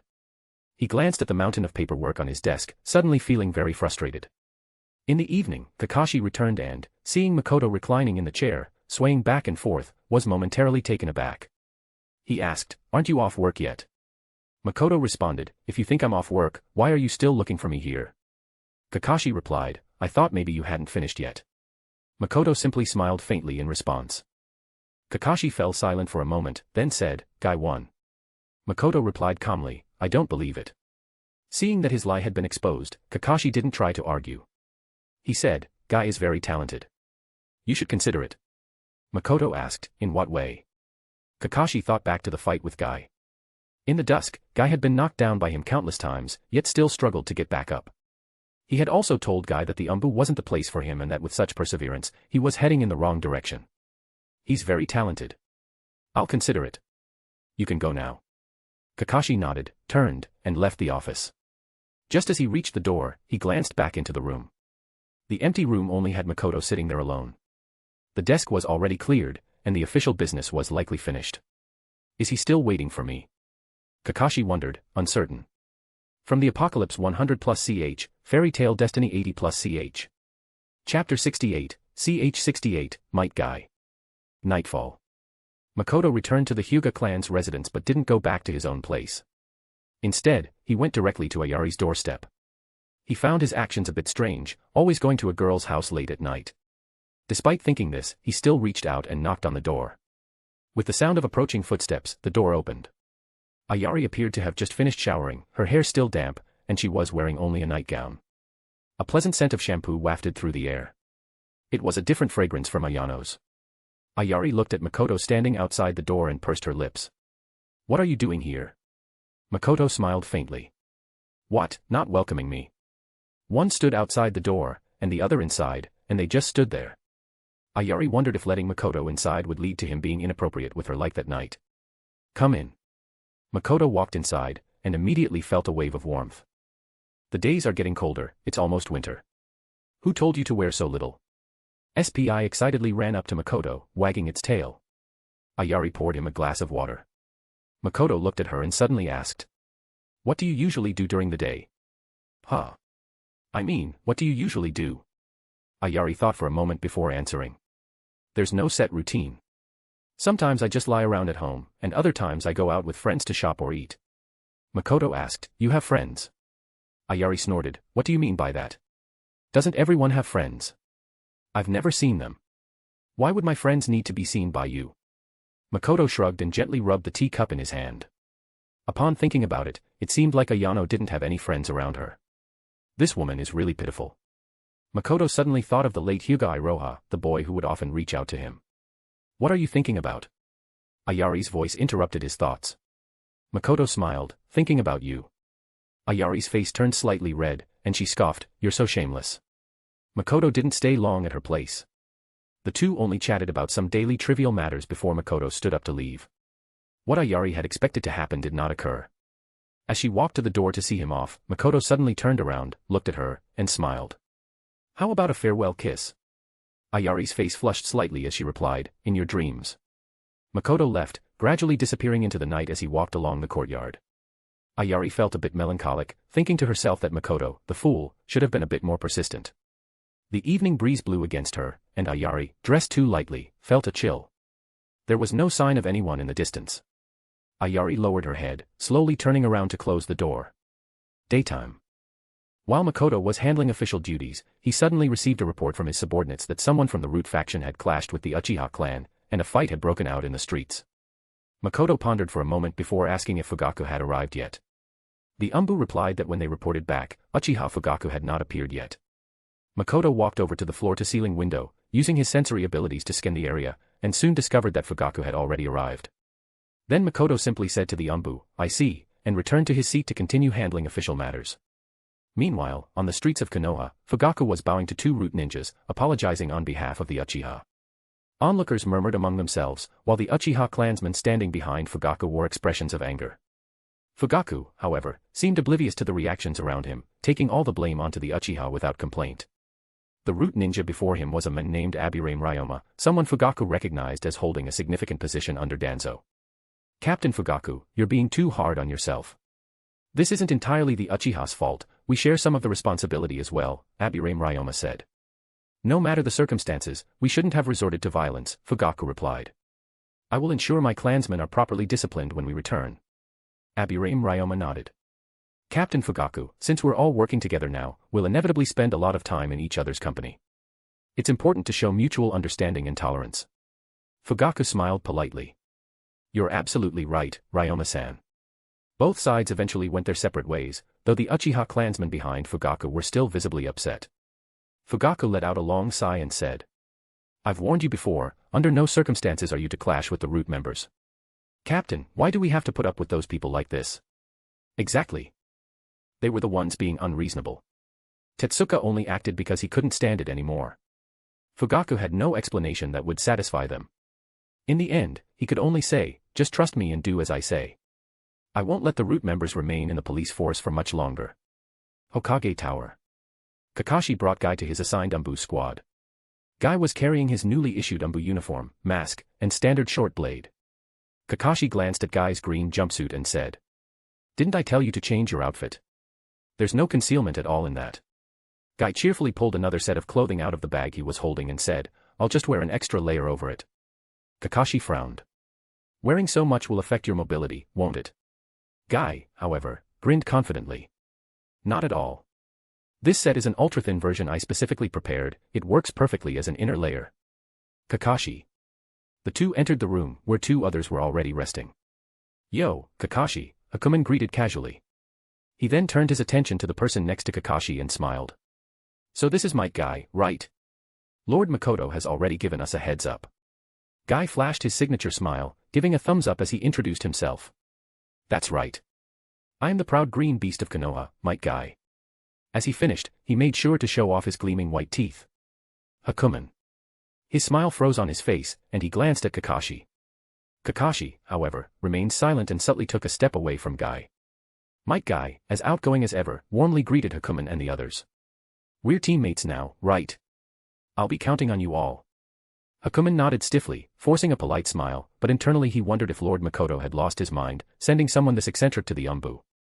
Kakashi introduced them, this is Hyuga Hakumen, and that's Hyuga Kiyomi. Guy beamed, Nice to meet you both. Kakashi sighed and said, get changed first. We're on duty at the Hokage's office today.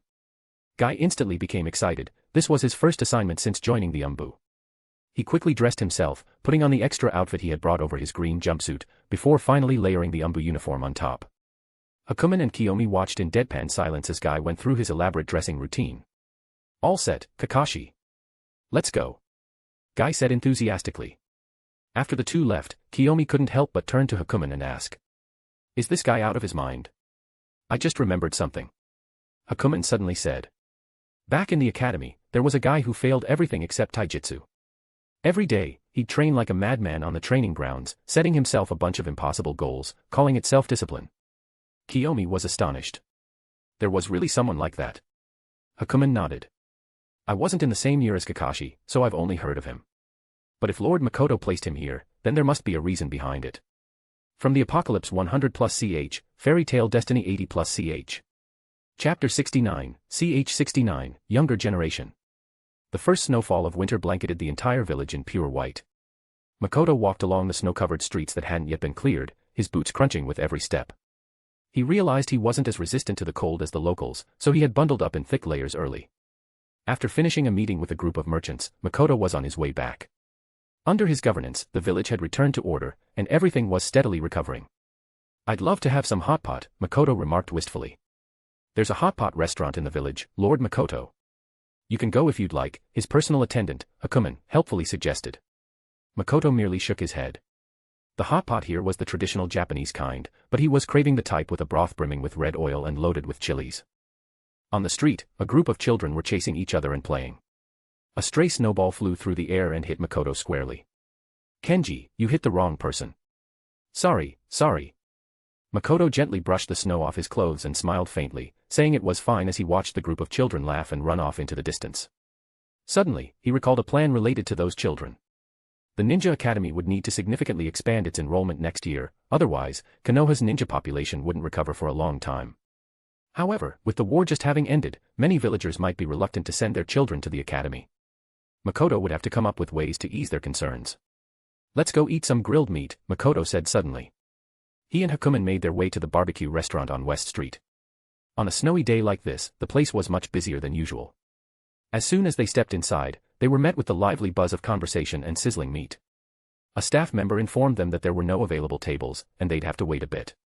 Makoto didn't mind and replied, that's fine, we'll wait. Hakumen leaned in and whispered. Lord Makoto, with your status, you could easily ask the owner to clear a table for you. Makoto shot him a look and said. What, do you want me to be the village tyrant? Waiting for a table is perfectly normal. Besides, waiting a little can even make the food taste better when it finally arrives. There were already quite a few people sitting on the benches outside, and it was unclear how long they would have to wait. At that moment, a figure suddenly leaned out from inside the restaurant. Makoto. Makoto turned and couldn't help but laugh. Anko, you're here too. Anko smiled with her eyes curving into crescent moons. I saw someone outside who looked a bit like you, so I came out to take a look. We're having a gathering inside, would you like to join us? Makoto asked, you all. Without waiting for a reply, Anko grabbed Makoto's arm and started walking toward the restaurant. I can introduce you to everyone. Hakumen quickly followed. Anko led them to a private booth inside, and when the curtain was lifted, they found that quite a few people were already seated. Lord Makoto.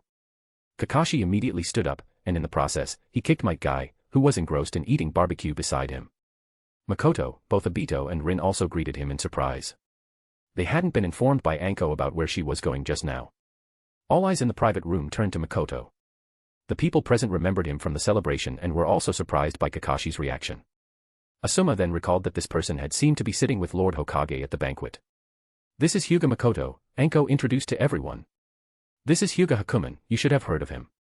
Hakumen, as Orochimaru's personal umbu, was frequently encountered by Anko when delivering food to Orochimaru. Moreover, Hakumen, as a talented ninja from the Hyuga clan, wasn't as famous as Kakashi among his peers, but he still had a certain level of recognition. Hello, Makoto greeted everyone with a gentle smile and casually gestured for Kakashi and Guy to take a seat. Besides Kakashi, Obito, Rin, and Anko, those present included the third Hokage's youngest son, Sarutobi Asuma, a cute girl with red eyes, Yuhi Kurinai, another short-haired girl, Shizun, the man with a toothpick in his mouth was probably Genma Shiranui, and the one wearing sunglasses might be Aoba Yamashiro or Ebisu. The people present were all from the younger generation of the village, the future pillars of the village, making it a good opportunity to get closer to them. Makoto thought to himself. This person looks a bit familiar, I feel like I've seen him somewhere, Shizen whispered to Anko beside her. However, she noticed that Anko had a strange look on her face. Shizen immediately realized what she was thinking and quickly said. I mean it, don't get the wrong idea. Anko smiled and whispered, I haven't said anything yet. Anko then proceeded to introduce the people present to Makoto and Hakumen, and shortly after, she asked the owner to add a few more seats. It was clear to everyone that Makoto, Anko, and Kakashi seemed to be quite familiar with each other. After everyone sat down, Yuhi Kurenai suddenly smiled and spoke up. Makoto-kun, Shizen says you look very familiar, like she's seen you somewhere. Having such a comment made directly in front of her caused Shizen to blush deeply, and she subtly shook her hand under the table, signaling Anko. Makoto, however, just smiled and said, we've met before. It was at the hospital, we were both in a hurry and almost bumped into each other. Shizen then realized why Makoto seemed so familiar to her. Anko added, I also met Makoto at the hospital, pretty much the same situation as Shizen. Then Anko went on to mention how Makoto had tricked her into paying for a whole round of barbecue, though she omitted the part about Orochimaru. The others couldn't help but chuckle.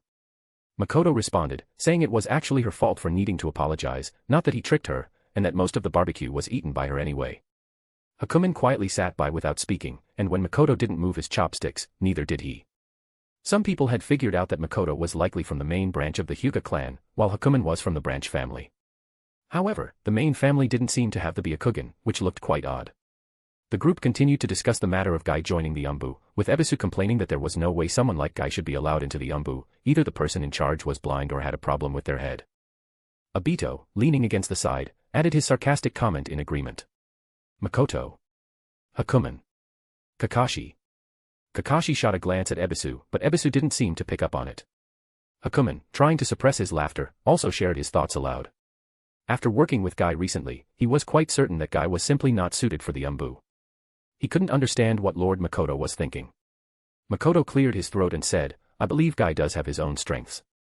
Guy immediately perked up and flashed a big smile at Makoto, you really understand me. Kakashi also chimed in, Guy is improving, he's learning every day. His words were officially defending Guy, but in reality, he was supporting his superior, Makoto. Guy nodded vigorously in agreement. Asuma asked how the work in the Umbu was going for the two of them. Kakashi replied, it's all right, sometimes it's busy, sometimes it's quiet. The busy times referred to working with Orochimaru, and the quiet times meant being with Makoto. He didn't go into specifics. Guy, sitting nearby, was also venting about the Hokage's strange and bizarre tasks, to which Hakumen nodded in agreement. This remark drew Anko's displeasure, as she responded. Being able to work for Lord Orochimaru is an honor for you. Obito, observing Kakashi and Guy as the center of attention, started to wonder if he should join the Umbu as well. He had originally thought that once Kakashi joined the Umbu, they would be separated, but it seemed that wasn't the case. The main reason was that Makoto's Umbu was quite unique, they didn't even have code names, and they were usually called by their real names. Makoto didn't want nameless tools, what he wanted were elite ninjas who would have a certain influence on the village in the future. As everyone chatted, they also mentioned the recent wars with the Iwagakure and Kirigakure, as most of them had been on the battlefield. Obito then began talking extensively about his Hokage dream, saying he was different now and was undergoing special secret training, promising to surprise everyone later. Genma mocked him for being all mysterious, just like during the Chunin exams, where he had been easily knocked down by Guy with a single kick. This comment sent Obito into a fit of rage, while the rest of the group laughed heartily. Makoto actually quite enjoyed this atmosphere, though he didn't take the initiative to speak much during the meal. When everyone had nearly finished eating, they began to disperse. The meal was paid for by splitting the cost evenly, and Makoto had Hakumen pay for both of them. Makoto had some official business to attend to in the afternoon, so he left with Hakumen. As the two left, Asuma asked Kakashi, is this Hyuga Makoto your and Guy's direct superior? Kakashi reluctantly nodded, I was planning to warn Ebisu not to speak carelessly. Everyone was stunned, and Ebisu was left dumbfounded. Guy, unfazed, chuckled lightly, it's fine, Makoto has a great temperament, he won't mind such small things. Kurenai couldn't help but comment, he looks like he's around our age. Asuma then said, during the last celebration, I saw him sitting at the same table as the Hokage, surrounded by the heads of various clans, and even Lord Jiraiya was there. Anko also looked puzzled and said, I thought you all knew. Makoto is Lord Orochimaru's assistant. He handles most of the village's administrative tasks, and whenever you're on special missions, you can find him in the Hokage's office. Everyone was left astonished.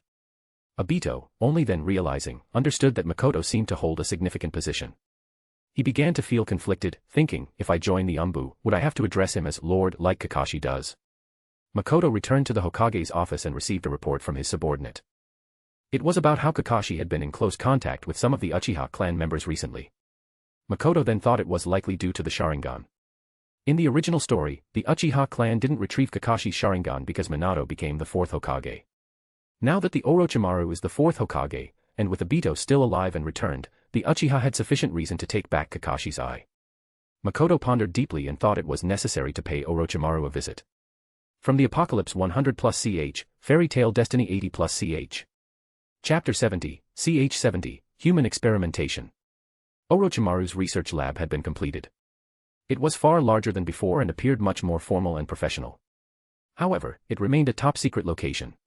Without Orochimaru's permission, no one could enter. The only ones allowed free access were Anko and Makoto. Orochimaru brought out a cage containing a small white mouse. This is the latest progress, this is a surviving test subject, Orochimaru said. You transplanted Hashirama cells into it? Makoto asked in surprise. Not just that. Orochimaru explained, Hashirama cells are incredibly active, capable of infinite division and proliferation, granting remarkable regenerative abilities. However, the prerequisite is being able to suppress them. Recklessly transplanting them into another organism would only destroy the host's original cellular structure. As Makoto listened to Orochimaru's explanation, he thought these cells sounded somewhat like cancer cells. Makoto asked, how do you suppress them? Orochimaru took out a vial of reagent and handed it over. These are white Zetsu cells. They're somewhat similar to Hashirama's cells and can completely contain them. He continued, I have many hypotheses that need to be verified, so I'm preparing to experiment with Hashirama's cells on human subjects. Makoto's heart stirred slightly. Adults. Orochimaru, however, dismissed the idea. The physical development of adults has already ceased, so the observations wouldn't hold much significance. They might be useful in the later stages of experimentation. Makoto fell silent, and Orochimaru said no more, simply watching him. The lab fell into a long silence before Makoto slowly spoke. Lord Hokage, are you aware of your position? Orochimaru narrowed his eyes slightly and countered. Makoto, do you know why I took this position? The village orphanage has taken in quite a number of children again this year, hasn't it?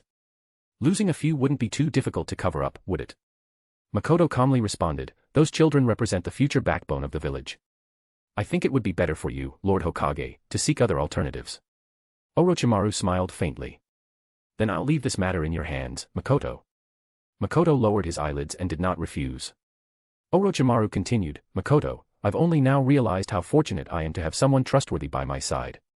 You can make decisions on anything concerning the village, and if you encounter any difficulties, feel free to come to me. He reached out and gently patted Makoto on the shoulder. Makoto, don't let me down in the trust I've placed in you. When Makoto walked out of the research lab, he felt a hint of chill in the air.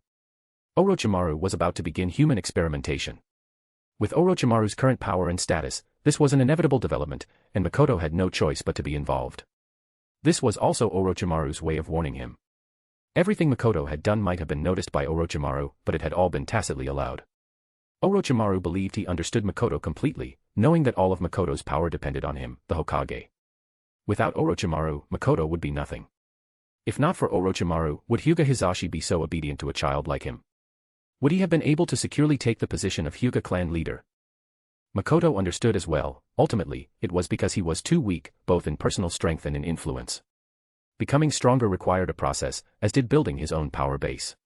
Until he became powerful enough, he could only be Orochimaru's most loyal subordinate, doing all the dirty and thankless tasks for him. In the afternoon. While Kakashi was on duty, Makoto called him into the office. The Uchiha came to you because of the Sharingan, didn't they? Makoto got straight to the point. Kakashi nodded silently. You're thinking about returning the eye to Obito? Kakashi continued to nod. Obito doesn't know about this, does he? Why don't you tell Obito? Are you afraid he'll refuse?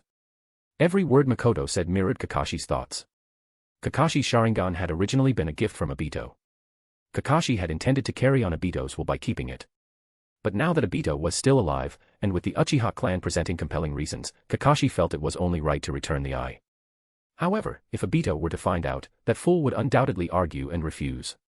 If it caused a conflict between Obito and his family, it wouldn't be worth it. Makoto asked again, why do you think Obito would refuse? Kakashi was silent for a moment before replying. This kind of decision is my freedom, isn't it? He thought Makoto was trying to persuade him, but Kakashi had already made up his mind. Makoto nodded and said, then let Obito persuade you. Kakashi immediately frowned.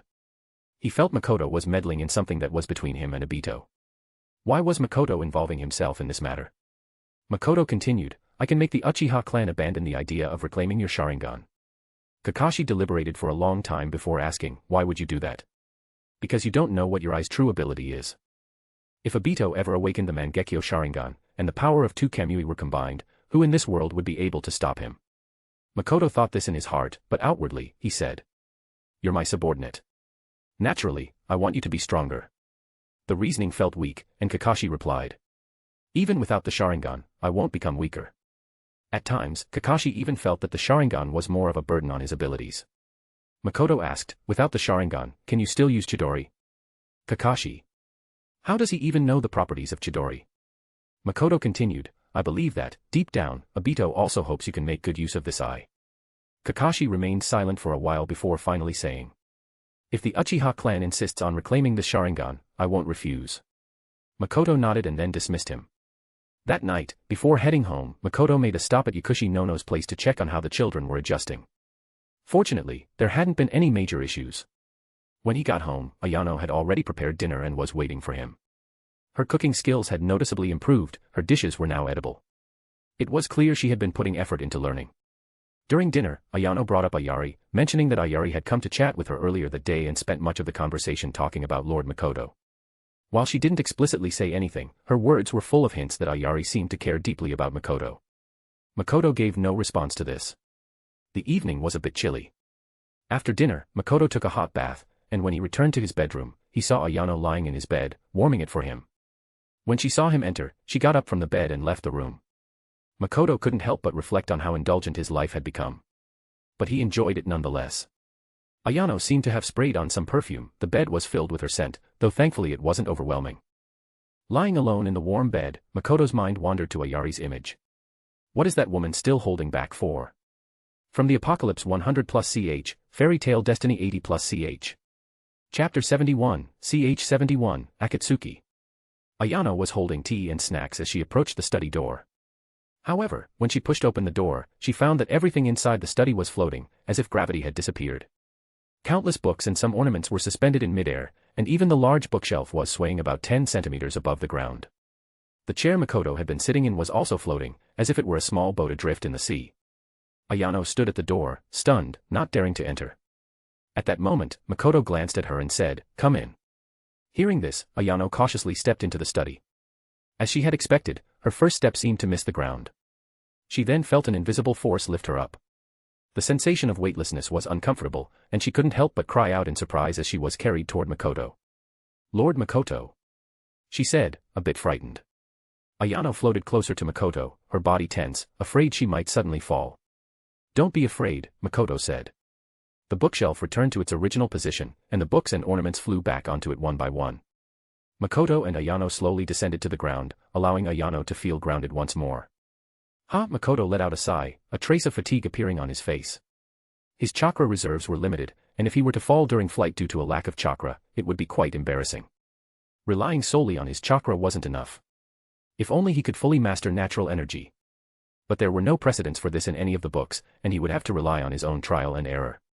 With his growing sensory abilities, Makoto was now able to clearly sense the vast sea of natural energy around him. According to the original work, chakra is the product of an equal mixture of physical and mental energy. However, if one could mix physical energy, mental energy, and natural energy in equal parts, it would result in Senjutsu chakra. But Makoto estimated that the training for this would carry significant risks. The original work showed how Naruto turned into a frog statue when he couldn't properly control the balance of the energies during his training. What if he couldn't control the balance of natural energy entering his body? Would he be able to expel it? He had never dared to try lightly. Makoto picked up a piece of cake and put it in his mouth, saying, "I'm hungry. Go make something to eat." "Oh. Okay." Ayano snapped back to reality and quickly agreed. As she walked out of the living room, she realized it was only a little past 10 a.m., and hadn't they just had breakfast not long ago? Why was she so hungry so soon? After eating, Makoto felt that most of his energy had been restored. Ayari arrived, and upon seeing Makoto still at home, she was surprised and said, "What are you doing here?" Makoto sighed and replied, "This is my home." Ayari asked, "Aren't you going to work?" "I'll go later." Ayari then pouted and said, "If I had known you were here, I wouldn't have come."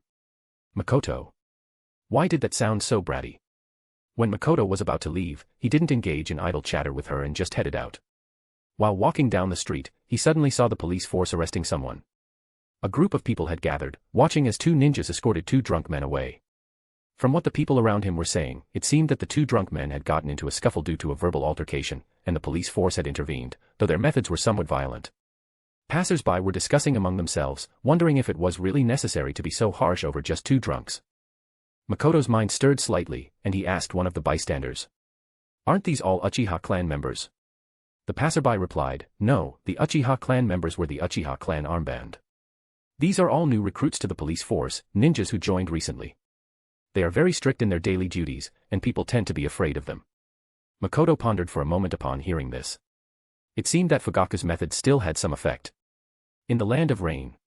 Within the rapidly rising mercenary group, the Akatsuki, the atmosphere was relaxed. "Is this another letter from Iwagakure?" Yahiko looked at the letter Konan had brought and frowned. "Tell them that if they want to establish a stable partnership, they must follow our principles.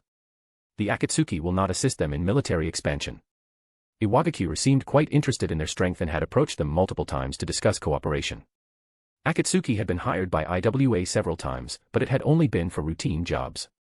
Gradually, the tasks IWA entrusted to them became more extreme, including invading other countries. Although the pay was generous, Yahiko had turned them down every time. Yahiko sighed. "These great nations only think about themselves. It's not easy to make them experience the same suffering we've been through and come to understand each other." Konan, standing beside him, said, "We will succeed." Yahiko chuckled lightly at her words. He naturally believed in that too. Everyone in the Akatsuki had suffered through the horrors of war, and it was because of this shared conviction that they followed him. "Lord Yahiko." A member suddenly entered from outside. "What's the matter?" "Some Konoha ninjas have arrived. They say they want to meet you." "Konoha?" Yahiko and Konan exchanged a glance, both surprised by the unexpected visitor. Yahiko chuckled. "It seems our reputation has grown quite a bit if even Konoha is seeking us out." He and Konan walked outside and saw a young boy standing outside their base, wearing Konoha's Umbu uniform. However, his pale white eyes made it clear that his age shouldn't be underestimated. The Byakugan of the Hyuga clan. Yahiko froze for a moment, as this was the first time he had seen someone with the Byakugan. He was curious about how the boy's eyes compared to Nagato's. As Yahiko approached, Nagato stepped aside, allowing him to pass. However, Nagato's gaze towards the Konoha ninja was far from friendly. "Are you the leader of the Akatsuki, Yahiko?" the Byakugan boy asked. Yahiko nodded. "Yes, what is it that you need?" Hyuga Hakumen handed him a scroll, tossing it directly toward him. Yahiko caught it steadily in his hand. The scroll had no seals, and could be opened immediately. After reading its contents, Yahiko's expression immediately darkened. He casually handed the scroll to Nagato beside him. Yahiko asked Hakumen, "Is this the only reason you came?" Hakumen calmly replied, "This is the will of our Hokage. If you have no further message for me, I will take my leave." Yahiko paused for a moment before responding, "Tell your Hokage I will consider it." Hakumen nodded and immediately turned to leave. Only then did Nagato and Konan move closer, both having read the contents of the scroll. Nagato furrowed his brows and asked, "Yahiko, do you think this is trustworthy?" Yahiko replied, "We have no conflicts of interest with Konoha. They wouldn't go so far as to come all this way just to deceive us." Konan expressed her concern, "What about Hanzo?" Yahiko took a deep breath, removed the forehead protector from his head, and stared at it in his hand for a long time. Nagato said, "Yahiko, we don't need to rely on anyone's power. These great nations are all untrustworthy." Yahiko remained silent, fully aware of Nagato's hatred for Konoha. He finally said, "I need to think this through carefully." From the Apocalypse 100+CH, Fairy Tale Destiny 90+CH. Chapter 72, CH 72, Solution.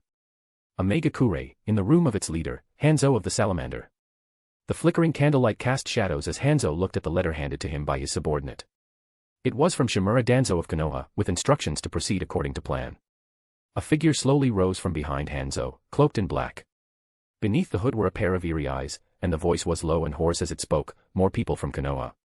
Hanzo replied, Shimura Danzo wants me to join him in wiping out the Akatsuki organization. The cloaked figure slowly said, Danzo is a sly and treacherous man, he's surely plotting something. Hanzo lowered his head, thinking deeply. The cloaked figure continued, but for now, cooperating with them wouldn't hurt. It will help us destroy the Rinnegan. Hanzo responded, have you never considered that Danzo might be after the Rinnegan as well? The cloaked figure said, Danzo isn't the Hokage, and how many ninjas can he bring? This is the land of rain, after all. It's up to you how things play out here. If Danzo turns against us, Omega Kure can use Konoha's unauthorized military actions in the land of rain as an excuse to point the finger at Konoha. Konoha is currently weak, and surely won't dare to go to war with Omega Kure. They will have no choice but to accept the conditions set by Omega Kure. Hanzo remained silent, and the cloaked figure timed his words again. The Rinnegan is a sign of world destruction, Lord Hanzo. You must stop its wielder and save the world.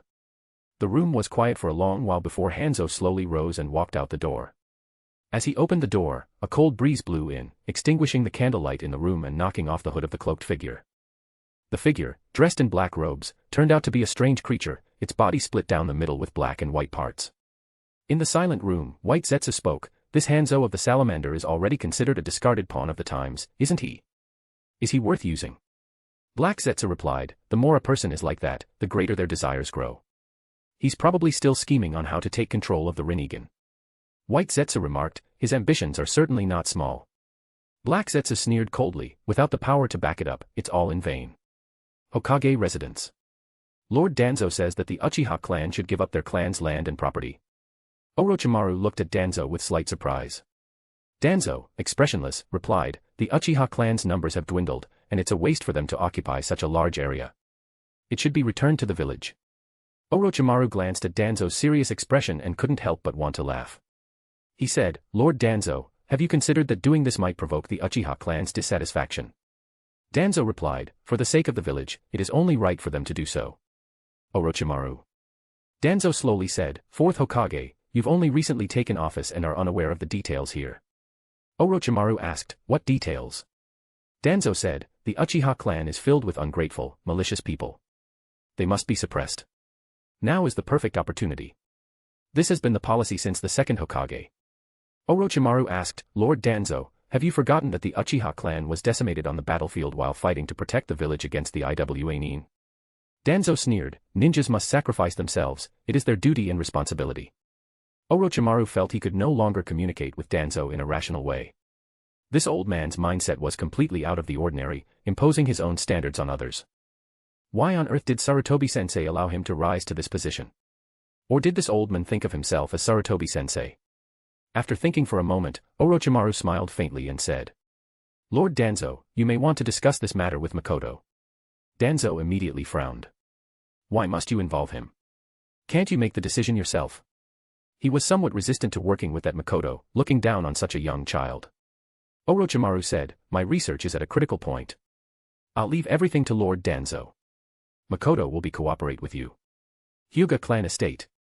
Fugaku came for a visit, and Makoto met with him in the living room. Fugaku's main purpose was still related to Root. The opposition voices within the clan were growing louder, and it had become increasingly difficult for Fugaku to suppress them. He feared that one day, things would escalate to a point where he could no longer control them. He went to Orochimaru for help, but this time, he wasn't even able to meet him in person and was directly sent to Makoto. Makoto sighed and said, Fugaku-senpai, this is also difficult for me to handle. Fugaku said, Makoto-kun, since Root members joined the police force, their conduct has been aggressive and domineering. I don't believe you haven't received complaints from the villagers. Makoto looked troubled and replied, I am also troubled by this. Fugaku continued, Makoto-kun, many things can be resolved with just your approval. The Hokage trusts you so much that he entrusted you with this power.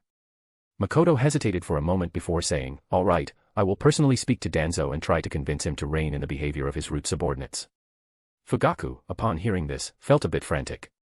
He had spent so much time and effort here, and in the end, Makoto gave such a perfunctory answer. He forced a smile on his face and said, Makoto-kun, if that's truly the case, the Uchiha clan may have to go on strike. We simply can't tolerate Root's current actions, and we no longer wish to work with them. To his surprise, Makoto nodded and replied, if you all can leave the police force, that would be fine. This way, there would be no conflict with Lord Danzo. As for the villagers' complaints, don't worry, I'll take the responsibility. Makoto even adopted a righteous tone. Fugaku, upon hearing this, barely held back the urge to punch Makoto. Of course, he wanted to leave the police force too, but doing so would lead to a fallout with his clan. At such a critical moment, voluntarily resigning from the police force would be seen as an act of cowardice. In a clan like the Uchiha, which held honor above all else, this was absolutely intolerable. Fugaku gritted his teeth and asked, "Makoto-kun, is this really how you're going to treat the Uchiha?" Makoto sighed again and said, "You know well that the Hokage used to work under Lord Danzo. Even the Hokage himself finds it difficult to directly confront Lord Danzo, and the intricate relationships involved are something I can't fully grasp either. Fugaku-senpai, I truly can't make any promises to you." Fugaku let out a heavy grunt, his patience completely worn thin. He stood up, ready to leave, as he could tell that this Hyuga Makoto had no intention of helping him. "Fugaku-senpai, please don't rush off," Makoto called out to him just as he was about to leave. "Is there something else, Makoto-kun?" Fugaku said indifferently. Makoto gave a bitter smile. "Fugaku-senpai, you have to understand my predicament. I really am powerless, but..." He suddenly changed the subject. "I can point you toward a possible solution." Fugaku felt a stir in his heart upon hearing this, glancing over at Makoto, who was still seated, curious about what this young man had been building up to. Since the Hokage himself cannot face Lord Danzo, why not find someone who can suppress Lord Danzo, Fugaku-senpai? Fugaku stood still for a moment, his gaze flickering. Finally, he took a deep breath and bowed to Makoto. "Farewell, Makoto-kun. From the Apocalypse 100+ch, Fairy Tale Destiny 90+ch. Chapter 73, ch 73, Entering the Game. Sarutobi Residence. Sarutobi Hiruzen was somewhat surprised by Fugaku's visit but quickly understood that he had come with a purpose. "Fugaku, what brings you here to visit an old man like me?" Hiruzen said with a warm smile. "You're joking, Lord Third Hokage," Fugaku responded respectfully. "Since the war ended, there's been a mess in the clan that I've had to handle. I've only just managed to free up some time to come see you." Hiruzen sighed in agreement. "The war has caused great harm to Konoha. The village will need a long period of recovery and rebuilding. Still, with the fourth Hokage in charge now, I don't need to worry as much anymore," he added. Fugaku replied, "The fourth Hokage has indeed managed the village quite well, but there are still many matters that require your wisdom and guidance, Lord Third Hokage." The two moved to the living room to sit down, where Fugaku also saw Hiruzen's wife, Biwako. Fugaku exchanged pleasantries with Hiruzen for a while before reminiscing with the third Hokage about old times. They spoke of past events, and Hiruzen, reflecting on his life of service and battle, couldn't help but sigh wistfully. Eventually, Fugaku brought up the bloody battle against the Iwa Nin, and Hiruzen remarked that Konoha's victory owed much to Fugaku and the Uchiha clan's contributions. Fugaku responded humbly, saying, "The Uchiha have been part of Konoha since its founding. This village has always been the Uchiha's home, and it is only natural for us to fulfill our duty to protect it." Hiruzen didn't dwell on Fugaku's comment and decided to cut to the chase. He asked directly, "I've heard that the current police force has recently added many members from outside the Uchiha clan." Fugaku nodded. "The village is facing a manpower shortage, and the Uchiha alone can no longer shoulder the entire responsibility of the police force. The fourth Hokage entrusted Lord Danzo's root members to join the force to help." Hiruzen remarked, "The fourth Hokage does seem to have some unique ideas." Fugaku spoke with a bitter expression, "It's just that Lord Danzo's subordinates have a vastly different style of operating. Not only is it difficult for us to work alongside them, but even the villagers have voiced many complaints about their conduct." Hiruzen replied, "Those individuals were trained in the Umbu. Their methods might indeed be harsher than what most are used to." Fugaku couldn't help but add, "Lord Third Hokage, we also wish to consider the bigger picture and act for the sake of the village, but I truly believe that the fourth Hokage's decision to involve root members in the police force was ill-advised." Hiruzen's expression became calm, and he said, "Fugaku, such matters should be discussed with the fourth Hokage. If the fourth Hokage were willing to listen, why would I come to you?" Fugaku pressed on, "Lord Third Hokage, are you really planning to turn a blind eye to this?" Hiruzen sighed, "I am no longer the Hokage. If war were to break out, these old bones of mine could still march to the front lines, but when it comes to the village's internal affairs, it's not my place to intervene anymore." Fugaku responded, "Lord Third Hokage, many in the village still remember the kindness and leadership you've shown them. No one would dare criticize you for stepping in. Furthermore, this is a situation where the fourth Hokage, out of respect for his past relationship with Lord Danzo, feels it's inappropriate to act himself. That's why he directed me to seek your help. Orochimaru sent you." Hiruzen was inwardly surprised. The matter of Root joining the police force had clearly been approved by Orochimaru, yet now he was sending Fugaku to ask him to intervene. What kind of game is he playing? Hiruzen pondered for a long while, recalling Orochimaru's actions over the years. He couldn't help but feel that things weren't as simple as they seemed. His student was no fool, far from it. Orochimaru wouldn't have risen to the position of Hokage in a village where nearly everyone supported Minato unless he had extraordinary cunning. Was this aimed at the Uchiha, or at Danzo? The Uchiha were already in decline, and Orochimaru had no reason to suppress them. Could it be, he's targeting Danzo? Hiruzen's thoughts raced. Danzo had been a staunch supporter of Orochimaru, playing a pivotal role in his ascent to the position of Hokage. Because of this, even as Hokage, Orochimaru likely still relied heavily on Danzo for many matters. Orochimaru is trying to consolidate power. Hiruzen contemplated for a long time, hesitating over whether to assist Orochimaru in this matter. His actions were understandable, but as for Danzo... Fugaku, growing increasingly impatient, spoke up again. Lord Third Hokage. Hiruzen glanced at Fugaku with a calm expression. Fugaku said in a serious tone, if this issue cannot be resolved, then the Uchiha have no choice but to withdraw from the police force. I am also prepared to resign from my position as the captain of the police force. Hiruzen's expression remained unchanged upon hearing this. He replied, Fugaku, do you truly hold such disdain for Danzo's root members? Fugaku countered, Lord Third Hokage, why not personally visit the village and ask the villagers what they think of the police force today? Or visit the Hokage's office and see how many complaints about the police force are piling up. Hiruzen sighed and said, are you planning to go head-to-head with Danzo? Fugaku's heart tightened, and he instinctively clenched his fists. He understood that this matter was something the Uchiha had to resolve. If only the clansmen were willing to withdraw from the police force on their own. But if everything could be left to the clansmen to decide, what was the point of having a clan leader? Lowering his head, Fugaku slowly said, at the start of the war with the Wagakure, we Uchiha sent all of our able-bodied men to the battlefield, a force of over 200. By the time it was over, only 36 returned. The day I returned to the clan compound, I don't know how many people surrounded me, asking where their family members were. That feeling, I imagine you, Lord Third Hokage, can also understand. Lord Third Hokage, they were heroes, weren't they? Of course they were, Hiruzen said softly. Our Uchiha clan may not have the best reputation in the village, but it hasn't reached the point where everyone is calling for our downfall. We've never cared much about that. The Uchiha have always given everything we have for the village. But if, because of those en route, we end up being vilified as hated villains, and the families of those heroes have to endure strange looks or pointing fingers from villagers as they walk the streets. At this point, Fugaku's gaze locked firmly onto Sarutobi Hiruzen. Lord Third Hokage, when I die, when you one day pass on as well, and our souls return to the Pure Land, how will we face those comrades from the past? What will we tell them? That their sacrifices were worthwhile. That they successfully protected their families. That their loved ones are living happily in the present world. These words left Hiruzen silent. After a long pause, he lifted his head and let out a heavy sigh. Every power struggle within the village had been so dirty, so loathsome. Yet when he sat in that seat, how many similar actions had he himself taken?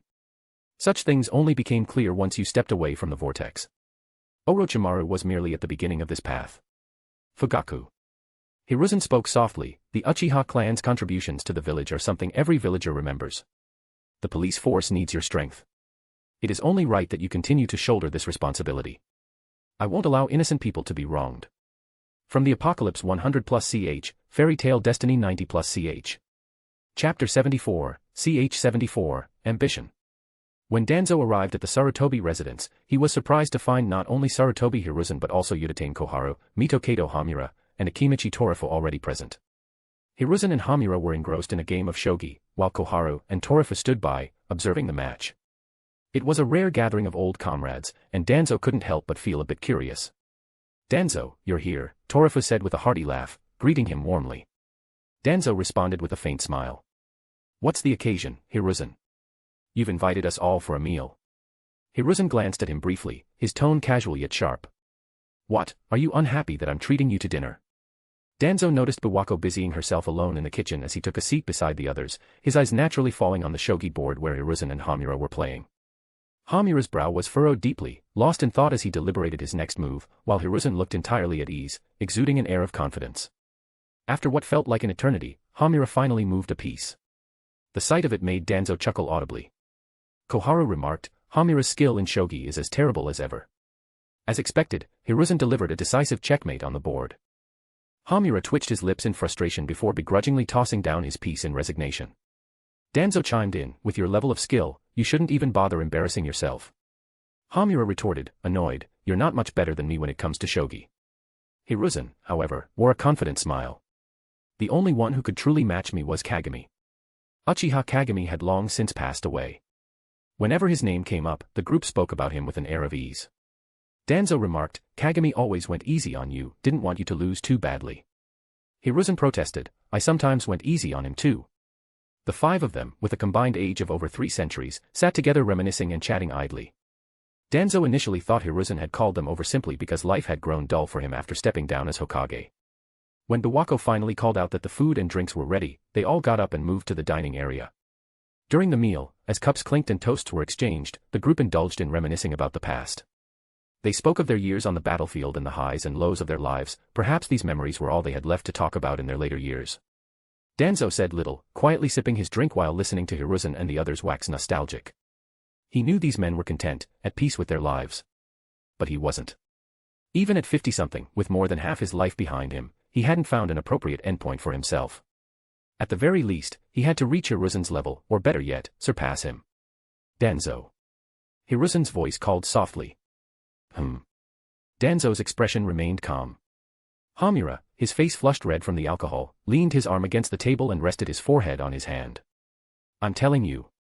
Hiruzen slurred slightly, his words thick with the influence of drink. It's time to let go. Why cling so tightly to things you don't need? Danzo rubbed the rim of his sake cup, his mind remarkably clear. He glanced at Hiruzen, who was clearly intoxicated, though it was hard to tell if it was genuine or feigned. Hiruzen, you and I are different, Danzo said slowly. You are admired by everyone. Even after stepping down as Hokage, you remain beloved by the villagers. But the shinobi in the village, one after another, avoid me as if I were a plague. You are the radiant light, I am the shadow shrouded in darkness. You've now achieved all you set out to do and let go of everything. But for me, I haven't yet lived the life I want. The third Hokage, Sarutobi Hiruzen, lightly patted his forehead and exhaled deeply. He glanced at the others in the room. Torifu had already slumped over the table, snoring loudly in his sleep. Hamura and Koharu seemed to be on the verge of losing their awareness as well. Hiruzen asked, what is it that you want? The position of Hokage. Danzo countered, Hiruzen, what does the position of Hokage mean to you? A responsibility. An honor. Hiruzen did not answer the question. Danzo continued, do you still remember our teacher's dying wish? Danzo said, I know you haven't forgotten it, but you're powerless now. In this vast shinobi world, being a mere caretaker of stability is the limit of what you can achieve. Just a few wars have eroded all your resolve and fighting spirit. Hiruzen took a deep breath and said, our teacher's wish was for Konoha to prosper and for the villagers to live in harmony and stability. Danzo sneered, the people under the daimyo's rule, are they starving or freezing? Do they need you to give them stable lives? Hiruzen, you've already forgotten the true meaning of being a ninja. Under the leadership of the first and second Hokage, when was Konoha ever so humiliated? At this moment, Biwako walked over, carrying a tray with several cups of tea. She said calmly, have some tea. It'll sober you up. Torifu groggily lifted his head, rubbing his eyes as he asked in confusion. Did I fall asleep? What time is it? Danzo finished the tea in his cup and said, the meal's done, the drinks are finished, time to leave. Torifu wobbled to his feet, grinning at Biwako as he said. Biwako, your cooking's improved again. It's been a long time since I've had food like yours. Biwako smiled faintly and said, you're welcome to come by any time if you want more. Koharu helped Hamura to his feet, both of them swaying slightly. Biwako stepped forward to steady them and said with exasperation. Why drink so much? It's not like this is your last chance. One by one, the group dispersed, and Danzo also left. Biwako began cleaning up the aftermath, removing the leftover dishes one by one. She nudged Hiruzen, who was sitting there motionless. How long are you planning to play dead? Hiruzen reluctantly moved aside. He went to sit by the doorway of the living room, leaning against the doorframe as he gazed up at the sky. Memories of past arguments with Danzo surfaced in his mind. At that moment, Asuma returned home. As he approached his father, he caught a strong whiff of alcohol and wrinkled his nose in distaste. You've been drinking, he said, sounding slightly exasperated. Yeah. Asuma. Just as Asuma was about to head inside, Hiruzen called out to him again. Huh. Go to my study and bring me the envelope with the red seal from the left drawer. Oh. Soon, Asuma returned holding a letter and handed it to Hiruzen. As he got closer to his father, he instinctively held his breath. Hiruzen opened the letter. It was an invitation from the royal family of the Land of Fire. The contents were simple, it was an invitation to visit. Some of the prominent families in the village had ties with the royal officials of the Land of Fire, and that was inevitable. He had originally planned to step back from such political matters now that he had retired as Hokage, letting go of one thing after another. But now, as he found himself at this point, he realized that when he had truly abandoned everything, trying to stop some things he didn't want to happen might now be beyond his ability. He shouldn't have given up power. At least, not yet. From the Apocalypse 100+ch, Fairy Tale Destiny 90+ch. Chapter 75, ch 75, Conspiracy. In the Hokage office.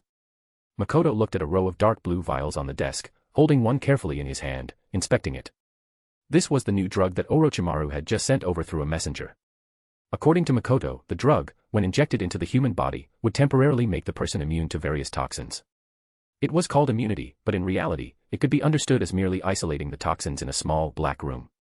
The side effect was that once the drug's effect wore off, the accumulated toxins would all explode at once. At that moment, Hakumen also brought a letter, sent from the Land of Rain. Makoto glanced at the contents. Essentially, the Akatsuki organization, after receiving his warning, had also noticed the conspiracy of Hanzo of the Salamander from the Omega Kure against them, and they were willing to cooperate with Konoha. However, the letter didn't stop there. It went on and on with the Akatsuki's principles, stating that they would remember Konoha's favor, but would not assist Konoha in any future military actions. If Konoha couldn't accept this, the Akatsuki would try to repay the favor with money and resources in the future. Makoto couldn't help but chuckle inwardly. The leader of the Akatsuki, Yahiko, was quite straightforward. Such an overly idealistic organization is destined to not last long. Up until now, they have only saved the lower class, gaining many followers and supporters, making their journey seem smooth. But how could such actions be tolerated by the higher-ups of this country? Once they become strong enough, and attract the attention of the rulers, their downfall is inevitable. No king would want a savior who is loved by the people to emerge under their rule. The original Akatsuki organization's fate in the source material reflected this. Under Hanzo's tactics, it was stillborn. However, with Makoto's help now, at least they can go a little farther. Makoto immediately wrote another letter, asking Hakumen to deliver it along with the blue vials to the Akatsuki in the Land of Rain. The guard ninjas at the main gate of Konoha sent word that the third Hokage had left the village. Makoto, upon hearing this, was not surprised. He simply instructed a few Umbu to go and protect the third Hokage's safety. Everything was developing in the direction he had anticipated. Chunin exam. Why are they suddenly holding the Chunin exam? In the dango shop, several young boys and girls sat together. Anko, with a bamboo skewer still in her mouth, said. I also heard it from Lord Orochimaru. The exam will be in about a week, and it's going to be a large-scale event. They want everyone in the village to come and watch. On the opposite side, Shiranui Genma, without thinking, laughed. Seems like you're the only one here who hasn't become a Chunin yet, Anko. Anko shot him a glare, feeling like he was mocking her. Kurenai then said, Anko wasn't in our batch, so it's normal for her to be a year or two behind. Asuma thought for a moment and said, it's actually a good time for the village to hold the Chunin exam. I think they're trying to heal the wounds from the war and, at the same time, screen some talented ninjas. Everyone had not considered this aspect before, and upon hearing Asuma's words, they fell into thought. The Chunin exam during wartime had a simpler process, mainly focused on individual assessments. A large-scale Chunin exam like this one only happens in times of peace. Ebisu asked, besides Anko, who else is participating in the Chunin exam? Anko replied, Gekko Hyate and Yuzuki Yugao, they are from my batch. You've met them before. Genma nodded in understanding, oh, those two sword-wielding lovebirds. Anko's circle of friends was slightly older than her, mostly people she got to know through Kurenai, and they all got along well. These people had all been on the battlefield and were already Chunin. Only she had never been to the battlefield since the war began. She knew it was because of Orochimaru's influence, and she felt indifferent about it. Whether or not she went to the battlefield didn't matter to her. Asuma smiled and said, you better prepare well during this time, or it would be quite embarrassing to be eliminated in front of so many people. Yamashiro Aoba nodded in agreement, good thing I didn't have to deal with this kind of start. Anko, however, looked disdainful. I'm Lord Orochimaru's student. How could I be intimidated by such a small event? The Chunin exam will be a piece of cake for me. The news of the Chunin exams quickly spread throughout the village after being announced by Makoto. This time, the exams would also invite participants from the neighboring Sunagakure and some smaller villages from surrounding nations. This event instantly sparked the enthusiasm of many villagers. Given that the war had only recently ended, this would undoubtedly be a grand event that everyone looked forward to. Although the Chunin exams seemed to be happening soon, the preparations had actually begun long in advance. Such events, beneficial to both the country and the village, naturally received the support of the daimyo. Officials from within the country and nobles from foreign lands would also be invited, as per tradition. The primary person in charge of the Chunin exams was Narashikaku, the head of the Jonin class. The responsibility for maintaining law and order during the event would fall to the head of the police force, Uchiha Fugaku. Makoto met with Fugaku again to discuss matters related to the Chunin exams. He advised Fugaku that if the root personnel were removed from the police force now, there would inevitably be insufficient law enforcement resources during the exams. Fugaku said, "Do you think the Uchiha clan would be so irresponsible?" Makoto smiled, "Please rest assured, Fugaku-senpai. I will make sure to talk to Lord Danzo beforehand. All members of the police force, including Root, can be freely dispatched by Fugaku-senpai during the exams." Fugaku scoffed, "Do you really think I need anyone's permission to mobilize the police force?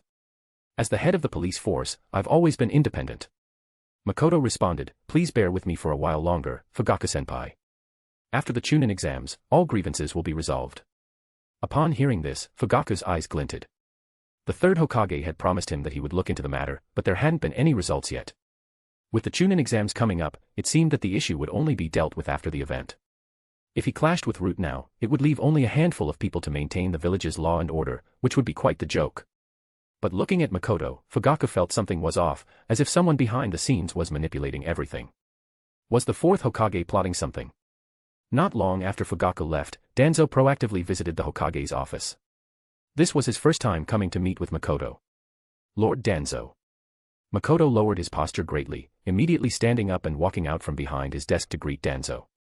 Danzo, however, did not show him much courtesy, and as soon as they met, he asked directly about the preparations for the Chunin exams. Makoto replied that everything was progressing smoothly and that the event would be held as scheduled. Danzo continued to ask several questions regarding the Chunin exams, and Makoto answered each one, but he felt that the true purpose of Danzo's visit wasn't about the exams. Seizing the opportunity, Makoto mentioned that there would be many external guests attending and hoped that Danzo's root organization would fully cooperate with Fugaku in maintaining law and order during the event. The timing of the Chunin exams was perfect, and it would greatly benefit the village. After a brief moment of thought, Danzo nodded in agreement. He wasn't particularly concerned with the Chunin exams, as his mind was currently occupied with matters concerning the Land of Rain. However, with the exams approaching, he feared he wouldn't have time to attend to the situation in the Land of Rain. Then, Danzo revealed the true purpose of his visit. It was about the land ownership and property issues concerning the Uchiha clan. Makoto was indeed surprised upon hearing this, and he couldn't help but marvel at how bold this old man was. "Lord Danzo, you make a valid point, but with so many matters surrounding the Chunin exams right now, it's difficult for me to split my focus. Could we discuss this after the exams are concluded?" Danzo nodded in agreement. He hadn't expected an immediate answer from Makoto, he just wanted to bring it up early so that Makoto could mentally prepare. Danzo then left. Now, Makoto was alone in the Hokage office. He returned to his seat and looked at the letters on his desk. If nothing significant were to happen during the Chunin exams, it would be a disappointment to the Konoha tradition. From the Apocalypse 100+CH, Fairy Tale Destiny 100+CH. Chapter 76, CH 76, Sent. Makoto stood on the second-floor loft, watching the children below in the hall practicing taijutsu under their teacher's guidance. At this moment, Nono approached, holding a file in her hand. These children were selected from the orphanage. They adapted quickly, and their training and learning progress were much faster than that of the ninja academy. Reality didn't allow them to take their time. Nono wasn't sure what would happen to these children once they were eliminated from here, but she cared deeply for them. However, she could only be as strict as possible, ensuring that each one of them met the standard. Coming from Root, she was very skilled in training ninjas. Makoto took the file from her and glanced through it. It recorded the children's performances, their strengths, personalities, and so on. He saw the information about Yakushi Kabuto. The notes mentioned that he had performed quite well. Makoto looked through the file and said, "It seems like the progress is going smoothly." Nono replied, "The children are working very hard." Makoto, however, said, "I think the standards I've set are too low. Since they're progressing so easily, we should make it more stringent. Otherwise, some of their potential won't be fully realized." Nono wanted to argue in response but, facing Makoto, she didn't have the courage to refute him. She worried that if she angered him, he might take it out on the children. Makoto then asked, "Have you been back to the orphanage?" Nono nodded. Makoto continued, "The children there really like you. You should visit them more often. Next spring, the Ninja Academy will expand its enrollment. Let those children give it a try." Nono replied, "I understand." Seeing her in this manner, Makoto said, "It's just becoming a ninja. Why resist so much? Most of those children's parents sacrificed themselves to protect the village. Isn't it better for the children to inherit their parents' will? Plus, the peaceful era has already arrived. Nono simply lowered her head and remained silent. Makoto turned to glance at her again. After changing out of her oversized orphanage uniform, Nono was now dressed in a pale yellow knitted sweater and long pants. Though her outfit was plain, it highlighted her curvaceous figure even more. She was a woman with a lot of charm. In the evening, Makoto returned to the Hyuga clan's grounds and went straight to Ayari's place. Ayari had grown accustomed to Makoto visiting her place in the evenings, and sometimes she would even prepare a meal for him. Of course, she always claimed it was because she accidentally made too much, never admitting that she was making it for Makoto. However, Ayari's cooking skills had not improved much, and in this area, she was already not as good as her sister. The two chatted for a while at the dinner table, with Ayari sharing some daily trivialities. They laughed and spoke, no longer feeling as awkward as before. After dinner, Makoto lay down on the sofa to rest, and Ayari didn't make him wash the dishes this time. When Ayari finished in the kitchen and came back, she found that Makoto had actually fallen asleep on the sofa, with SPI quietly lying on his chest, completely still. This guy, how did he fall asleep so fast? She was worried he might get cold, so she ran to the bedroom and brought out her own blanket, covering him with it. With nothing else to do, Ayari took the sofa cushion, placed it on the floor, and sat beside the sofa. She rested her chin on her hand and quietly watched Makoto. When he was asleep, his facial features looked much softer, and the childishness in his brows had long faded away. Ayari didn't know how long she had been watching him, but suddenly, she muttered to herself. "Do you like me that much?" "Of course I do." To her surprise, Makoto, who had been asleep, softly replied. Ayari froze for a moment, then saw his eyes slowly open, his face breaking into a smile as he looked at her. Her face visibly flushed with embarrassment. "Why you?" Makoto pulled the blanket that had been covering him up to his nose and took a deep sniff. "It smells so good." After the initial shyness, Ayari's face turned to one of anger. "You pervert." She reached out with both hands, intending to scratch Makoto's face, but he tightly restrained her with his hand. Flustered and angry, she exclaimed. "Bastard. You were pretending to be asleep." Makoto calmly responded, "I wasn't pretending. I really fell asleep just now." Ayari retorted angrily, "Bullshit. I don't believe you." As Makoto defended himself against her erratic attacks, he said, "I'm telling the truth, everything I said earlier was sincere." Hearing this, Ayari remembered Makoto's words of liking her, and the anger in her heart faded significantly. However, she still felt incredibly shy, as if all the dignity she had maintained up until now had been shattered in that moment. How could I have said something like that? Makoto laid sideways on the couch, propping his head up with his hand as he looked at Ayari with a smile and said, "Don't you like me too?" Ayari huffed angrily, "Only a dog would like you." Makoto responded, "Then call out a couple of times, I'll have SPI translate for you." Ayari, frustrated and helpless, realized she couldn't win against this bastard. So, she stood up, yanked the blanket off of him, and carried it back to the room. Seeing this, Makoto couldn't help but say, "I'm cold." "Serve you right, freeze to death. Now get the hell out." Ayari came out of the bedroom, her anger slightly calming down. She looked at Makoto sitting on the sofa and said, "Why aren't you leaving yet?" Makoto sighed, "It's so cold outside, and I fell asleep. It's too uncomfortable to get out of the blankets." Ayari sneered, "What, do you want to stay here overnight?" Makoto even pretended to think for a moment, "Well, it's not impossible." Ayari, growing even more irritated, quickly walked over and grabbed Makoto, intending to drag him outside. "Don't pull me, you're going to rip my clothes." "Wait a minute." Makoto was pushed to the door, and he blocked it with his foot before it could be closed. Ayari thought he had something to say and stopped her actions, looking at him. Makoto gazed into her eyes, and suddenly smiled, "How about a goodbye kiss?" Bang. The door was slammed shut. The evening wind outside began to pick up, and Makoto, just waking up, felt a chill. He tightened his thin clothing and knocked on the door. "My coat is still inside." After a moment, Ayari's impatient voice came from within. "So annoying, come get it tomorrow." "Tomorrow." Makoto chuckled silently, then slowly turned around and left. By the time he returned to his own place, the cold wind had him shivering. The bedroom light was still on. He opened the door and saw Ayano lying on his bed, warming his blankets. Upon seeing him, Ayano pulled the blanket up slightly and gazed at him with bright eyes, her lips pressed together, softly saying, "You're back." The chill from his body melted away instantly. He casually closed the door behind him.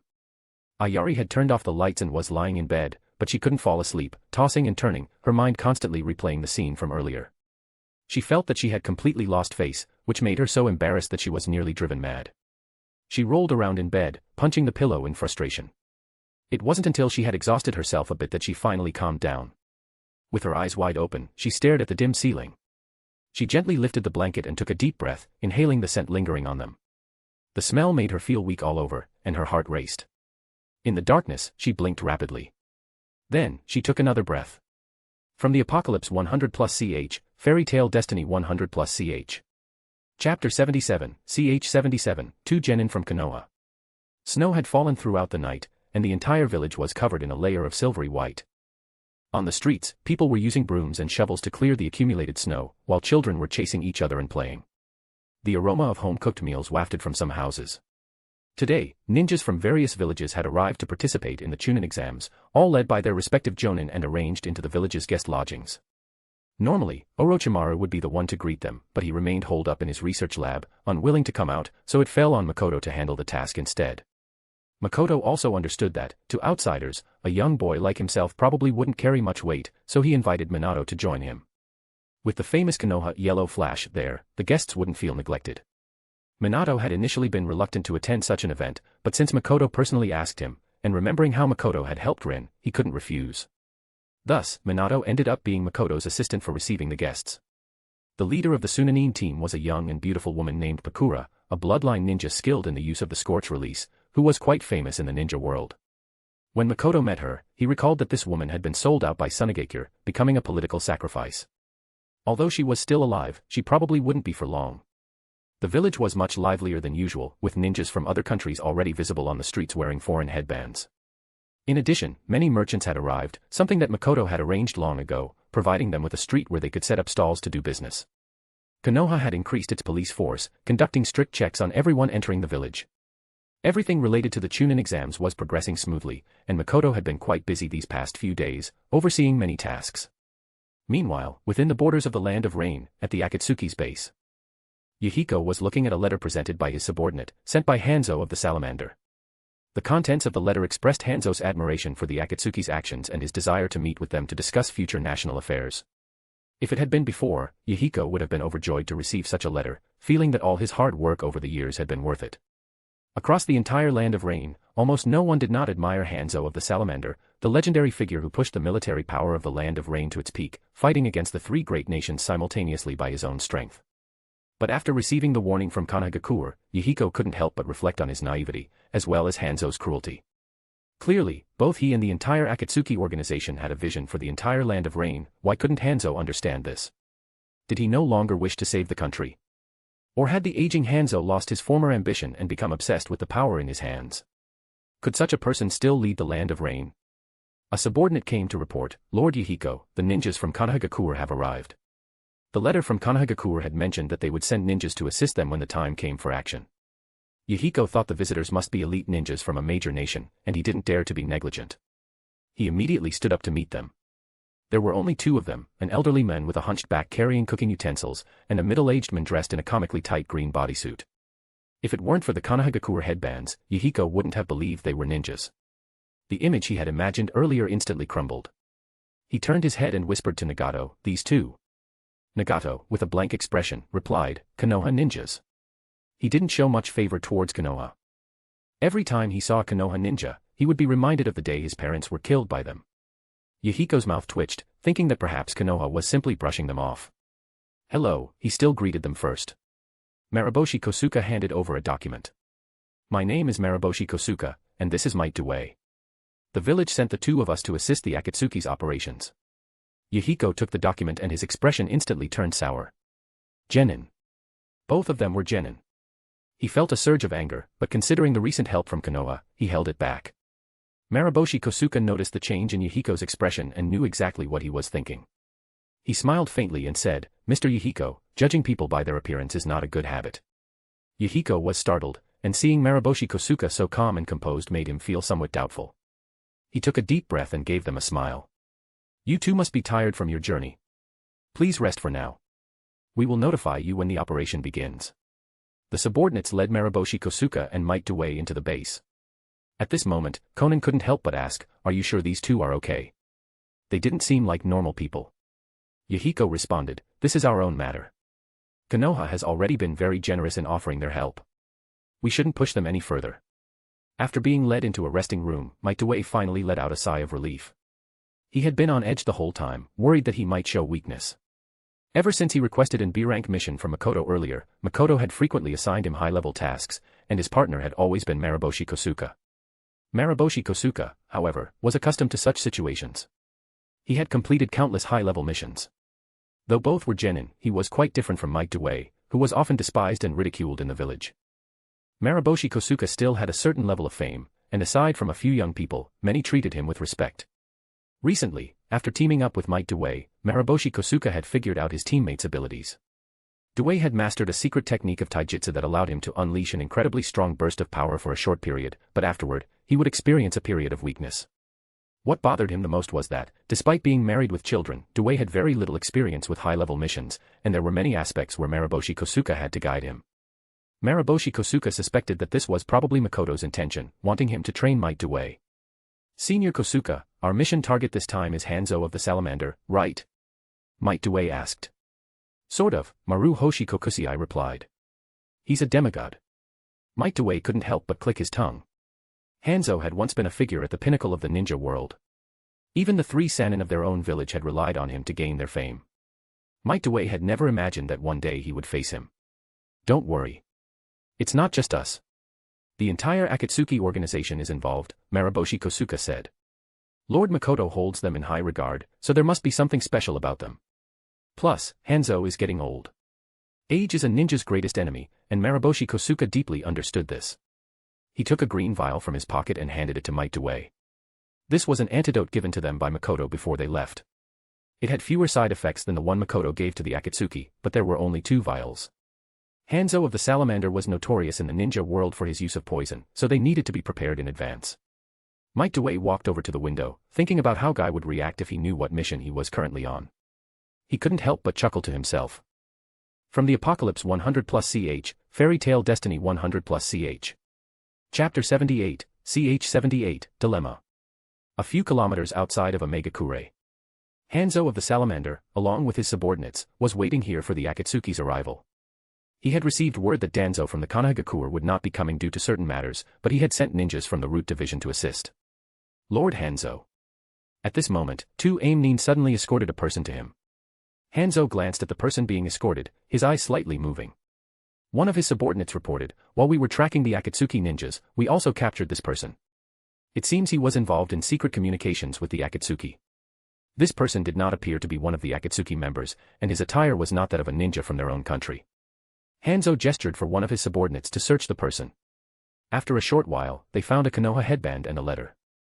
Hanzo's brow furrowed instantly when he saw the Konoha headband. He took the letter and read it carefully, his expression darkening even further. To Mr. Yahiko, our village's ninja has gained Hanzo of the Salamander's trust. The overthrow of Omegakure and the control of the Land of Rain is imminent. Please proceed with the plan, 4th Hokage, Orochimaru. His fingers gently traced over the Hokage seal on the letter, then he crumpled the paper into a ball. Hanzo stepped forward and ripped open the black mouth-covering bag of the person, asking, "So you think so highly of Yahiko's Akatsuki?" The person only sneered and remained silent. How long until the Root ninjas arrive? Hanzo asked his subordinate. The subordinate looked at the sky and replied, "It's almost the agreed time." Hanzo rubbed the crumpled paper in his hand, his eyes gleaming with a cold light.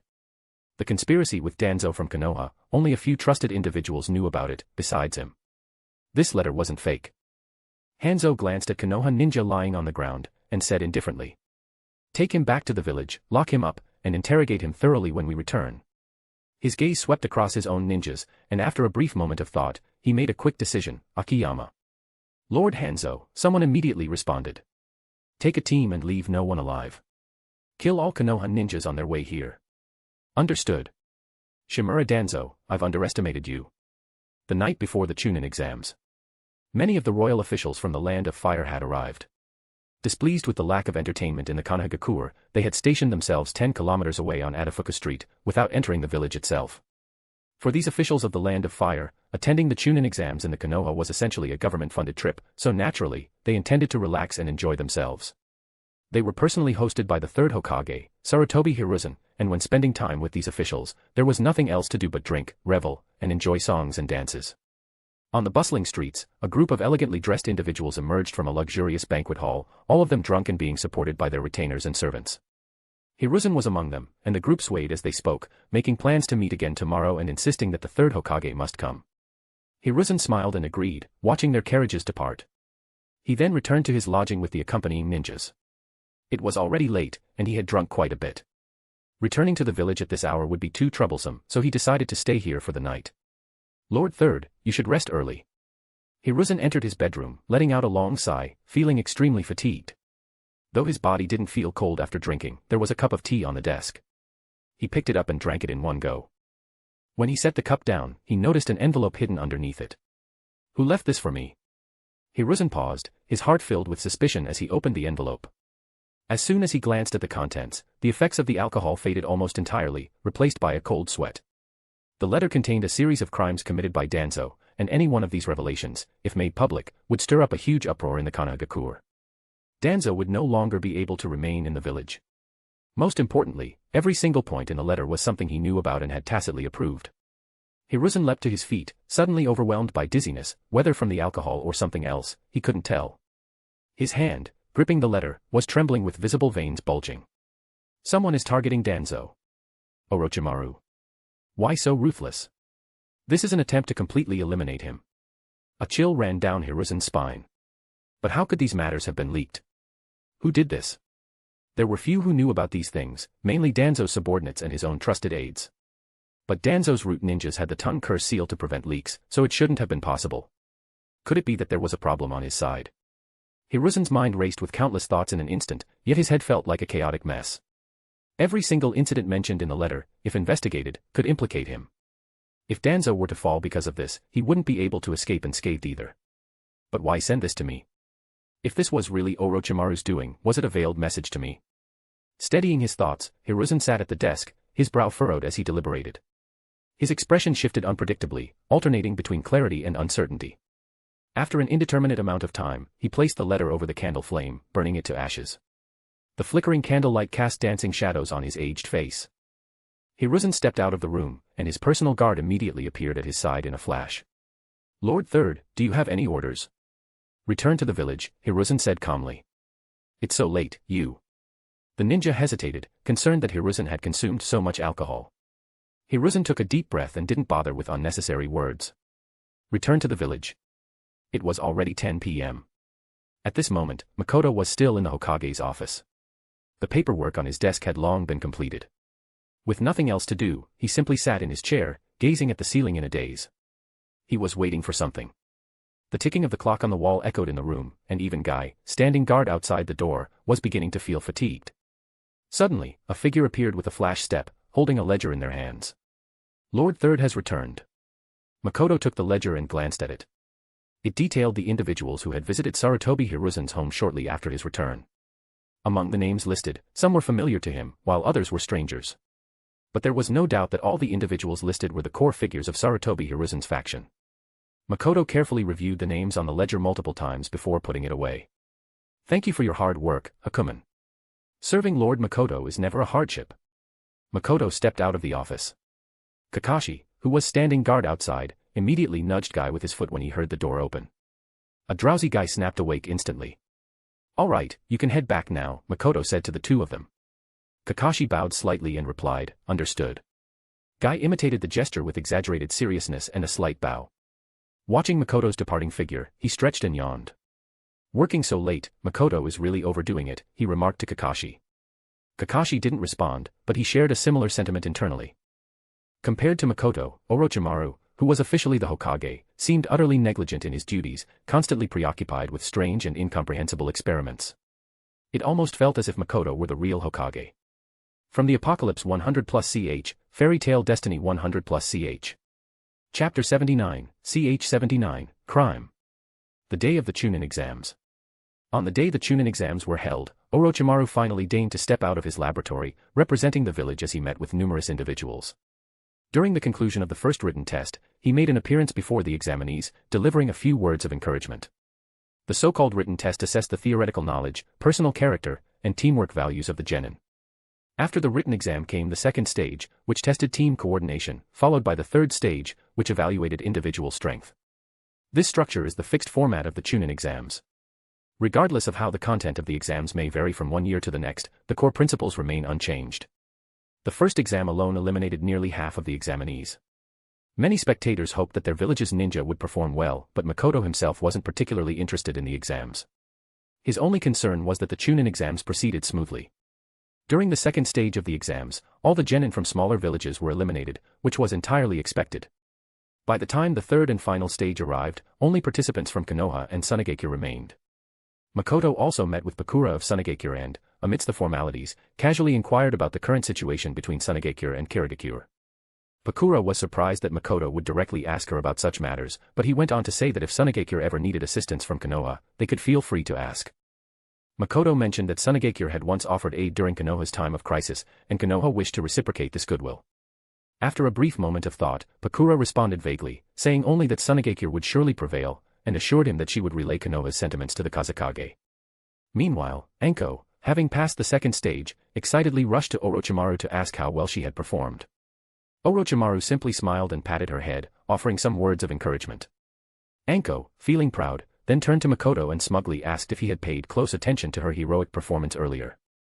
Makoto gave a perfunctory reply, saying, "Very impressive," which left Anko somewhat dissatisfied. She kicked him lightly on the shin in protest. Root base. Humph.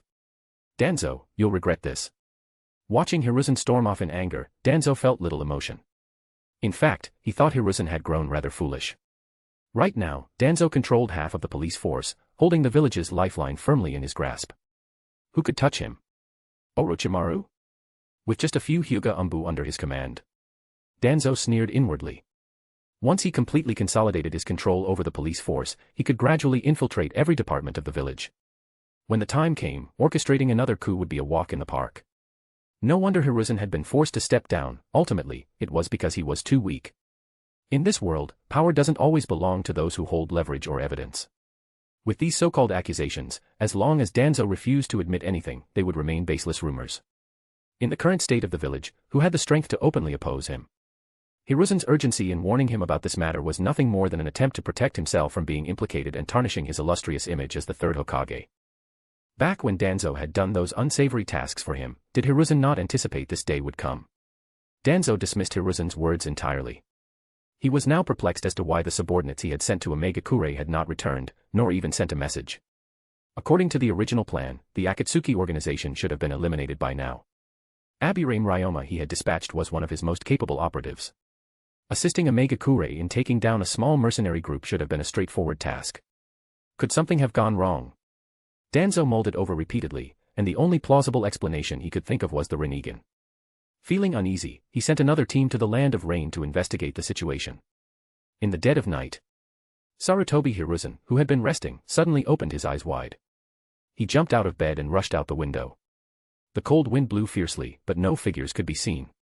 On the windowsill, a white note was pressed under a stone. Hiruzen scanned the area for a long time, before furrowing his brow and picking up the note. Shimura Danzo is conspiring with Omegakure to rebel. The words exploded in Hiruzen's mind like a thunderclap, leaving him frozen in place, his scalp tingling. What's wrong? Biwako, who was inside the house, asked as she walked over to the window. Hiruzen took a deep breath, quickly calming himself. This couldn't be true. Danzo would never do such a thing. He returned to the room, his mind in a state of confusion. What happened? Biwako closed the window and noticed the note in Hiruzen's hand. She reached out to take it, but he immediately clenched it in his palm. Accuse a crime, accuse a crime. Hiruzen muttered to himself. Hi. Hiruzen. Biwako furrowed her brow slightly. Hiruzen ignored her gentle call, his thoughts rapidly spinning. No matter how extreme Danzo might be, he wouldn't conspire with outsiders to rebel. But if someone was trying to move against Danzo, why had they come to warn him over and over again? What were they after? What were they after? I need to go out for a moment, Hiruzen said to Biwako. Biwako nodded. Seeing Hiruzen's reaction, she could guess that something important had occurred. She picked up a coat and draped it over his shoulders. The winter night was especially cold. Hiruzen stepped out of the room but paused in his tracks. In the distance, he could see the 4 massive stone statues on the cliffside. After a moment, he began walking toward the Hokage residence. The street was eerily quiet.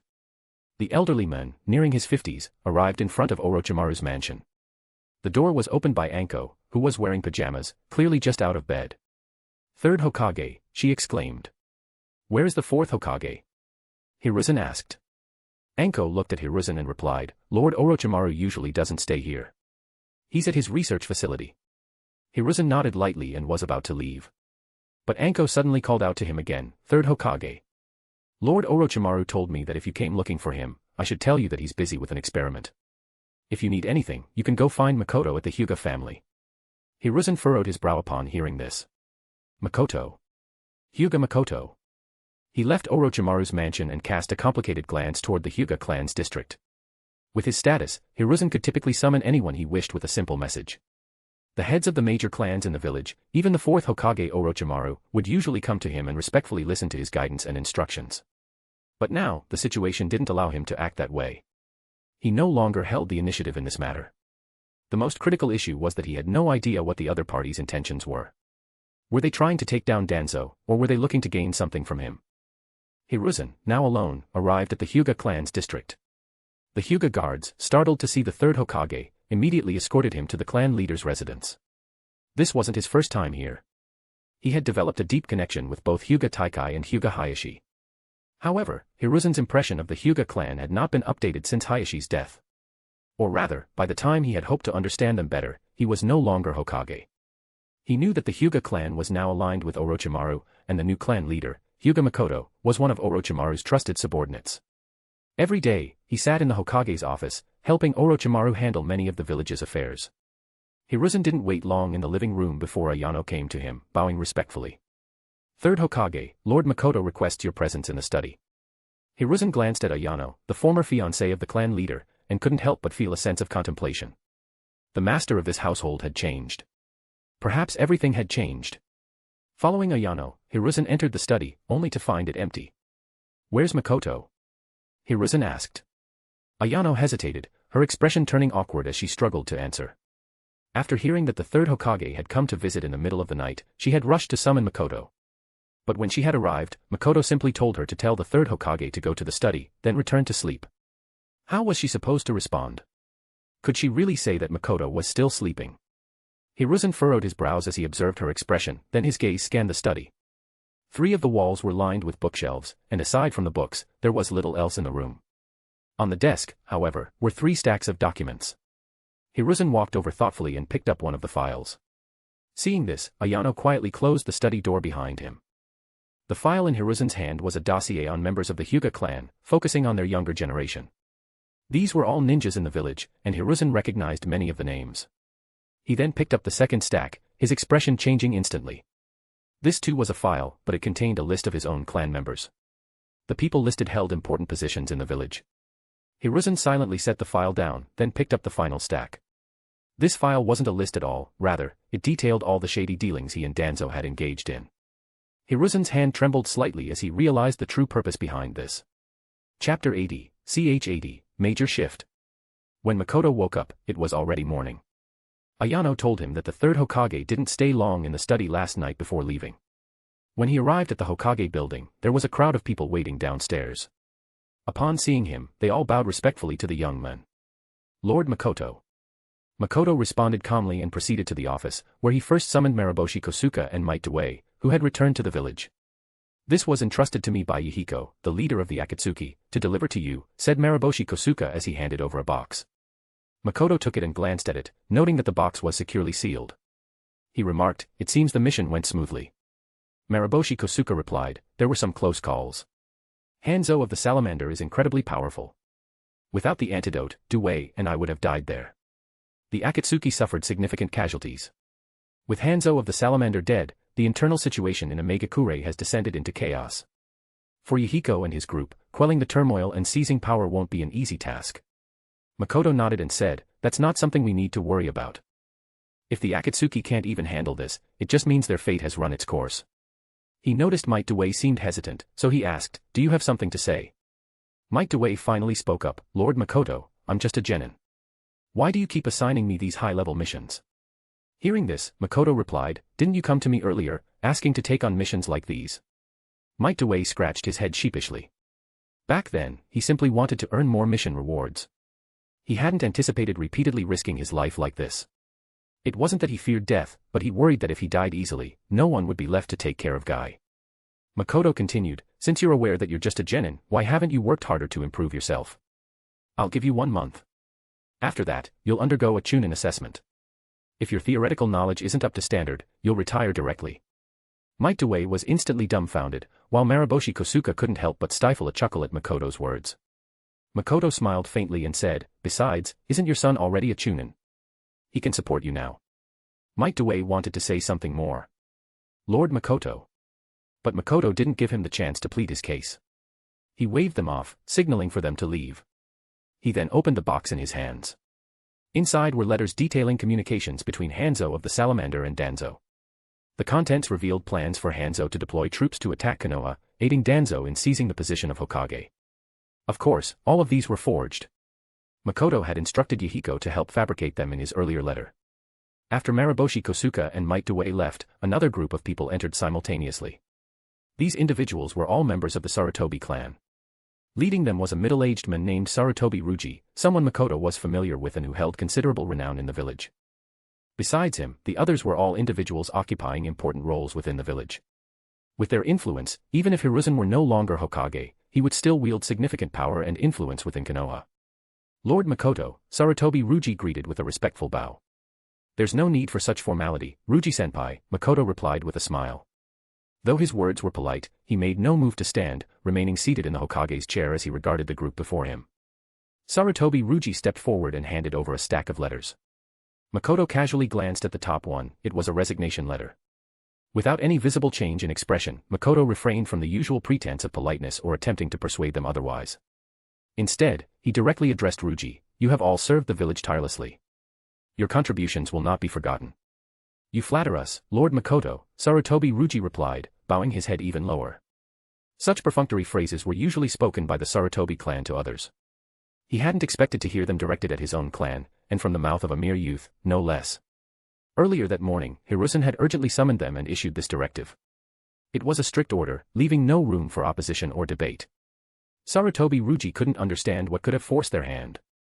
What force in the village could outweigh the influence of the Sarutobi clan? Not even the fourth Hokage had the power to challenge them like this. What were the Uchiha and Hyuga clans? They were famous in the shinobi world merely because of their inherited dojutsu. The Sarutobi clan, however, were the ones truly pulling the strings behind the scenes in Konoha. In the past, it wouldn't have been an exaggeration to say that Konoha was essentially the private domain of the Sarutobi clan. How could the third Hokage willingly hand all of this over? Was it because of lingering feelings of camaraderie between master and student? After the members of the Sarutobi clan withdrew, Makoto instructed the Umbu to summon Uchiha Fugaku to his office. He glanced through each resignation letter, confirming they matched his expectations, every position, without exception. The third Hokage's efficiency was indeed impressive. Accomplishing all of this was largely due to Orochimaru's position as Hokage. If he were merely the head of the Hyuga clan, there was no way he could have forced Hiruzen to comply. Unfortunately, the Hyuga clan's numbers were far too few these days.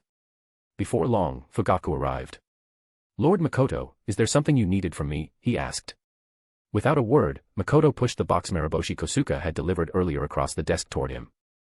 Fugaku, with some hesitation, opened the box and pulled out the confidential letters inside. After reading through them briefly, his eyes widened in shock. This. He was genuinely stunned, unable to believe the situation. Were these letters real or fake? The crime of betraying the village and conspiring in rebellion, once exposed, leaves no room for pardon. It is an unforgivable offense, deserving death 1,000 times over. Fugaku suddenly looked up at Makoto, only to see him gazing back with an eerily calm expression. A chill ran down Fugaku's spine. This method was far too ruthless. Makoto slowly asked, Fugaku-senpai, how do you think this matter should be handled? Fugaku didn't respond. He didn't dare to. His mind flashed back to the day the third Hokage announced his resignation, to the death of Hyuga Hayashi. All the blame had been pinned on a dead man. Makoto called out again softly, Fugaku-senpai. Fugaku swallowed hard, his throat moving as he asked, Lord Makoto, where did these come from? In that moment, many things suddenly became clear to him, the actions of his police force, the past few days of the Chunin exams. Makoto smiled faintly. What's this? Does Fugaku-senpai think I fabricated something just to amuse myself with you? I wouldn't dare, Fugaku replied cautiously. Fugaku-senpai, Makoto continued, how do you think such a criminal should be dealt with? Fugaku's grip on the letter tightened suddenly. If these crimes are indeed true, then naturally, the punishment would be death. Makoto smiled faintly. It seems Fugaku-senpai and I think alike. Then, with a sudden shift in tone, Makoto added, however, this person commands an elite force of ninja. If they were to stir up trouble in the village, it could endanger innocent civilians. Would Fugaku-senpai be willing to assist me in removing this great threat to Konoha? Fugaku's breathing grew inexplicably heavier. The elite force Makoto referred to was now under his command, having been assigned to maintain security during the Chunin exams at his direction. From the very beginning, he had been dragged into this scheme. There was no escape. The office fell into a deathly silence, broken only by the sound of Fugaku's own breathing. Naturally. I am at your service, Lord Makoto, Fugaku finally replied. Makoto nodded in satisfaction. In that case, I'll have to trouble you, Fugaku-senpai. What I previously promised you, Fugaku-senpai, will still hold true once this matter is resolved. The village will not mistreat the Uchiha, Makoto said calmly. Fugaku forced a smile. The Uchiha seek no reward for serving the village. As he looked at the smiling youth before him, a chill ran through his heart, followed by a thought so absurd even he found it hard to believe. Was it this boy who relied on Orochimaru to rise to power, or was it Orochimaru who became Hokage thanks to him? Chapter 81, Ch 81, Kumo Movement. In the morning, many carriages slowly entered Konoha, carrying royal ministers and nobles from other countries. They had traveled a great distance to witness the rare Chunin exams. The gate ninjas were diligently verifying the identities of these foreign visitors. Afterward, specialized ninjas guided them to the Chunin exams venue. Under Fugaku's command, the police force maintained order in the village. Fugaku had instructed the members of Root to blend in with his own clan members, forming small teams to be spread throughout the village. In the Hokage building, Hakumen delivered the Hokage's robe and hat. Lord Makoto, everything is almost ready. Makoto put on the oversized robe, and when he exited the room, he had already transformed into Orochimaru's appearance. Kakashi, standing guard outside the door, immediately bowed upon seeing this.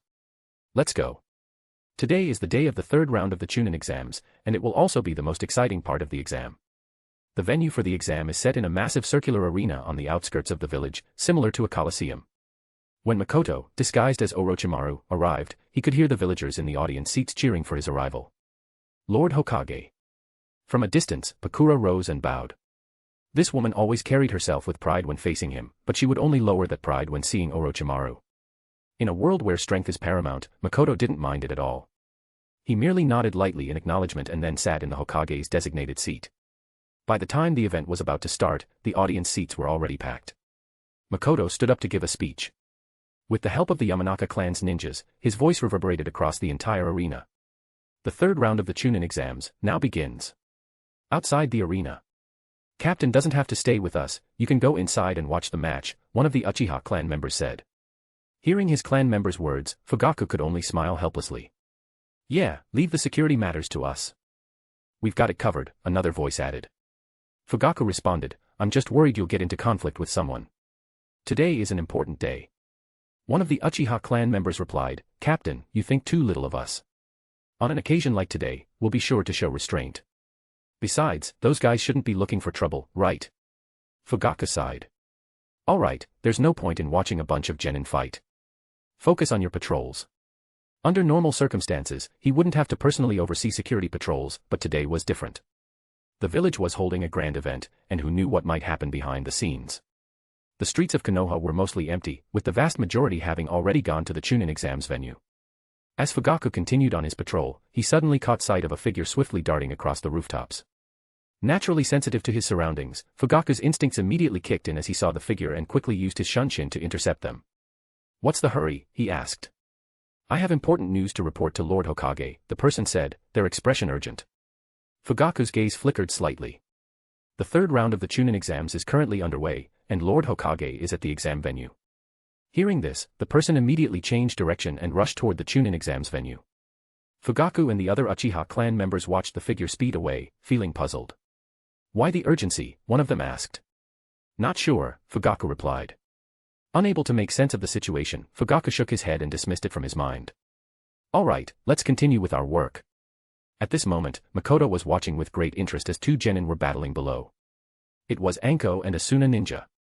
Both of them were highly skilled, and the fight was nothing short of thrilling. Suddenly, a Hyuga ninja disguised as a member of the Umbu appeared at his side and whispered a few words into his ear. Makoto initially thought it was a report from Orochimaru's side, admiring how quickly Orochimaru worked. He slowly stood up, preparing to leave. Such an exciting match, Lord Hokage. Where are you going? Pakura, sitting not far away, asked when she saw him stand. To the restroom, Makoto replied. Pakura. With that, Makoto left under Pakura's curious gaze, followed by 2 Umbu guards. They made their way to a room at the back. Lord Hokage. There were already ninjas waiting inside, looking travel-worn. Upon seeing Makoto, they immediately knelt and paid their respects. Makoto looked at them thoughtfully for a moment and asked, "What's going on?" One of the ninjas presented a scroll to him. "Our northeastern border has detected signs of troop movements from Kyomogakure." Makoto's heart skipped a beat. It came so quickly. He took the scroll, unsealed it, and examined its contents carefully. His brows furrowed as he read. In the original story, Kyomogakure and Sunagakure had joined forces to attack the Land of Fire, but now it was just Kyomogakure acting alone. It could be considered a small blessing in disguise.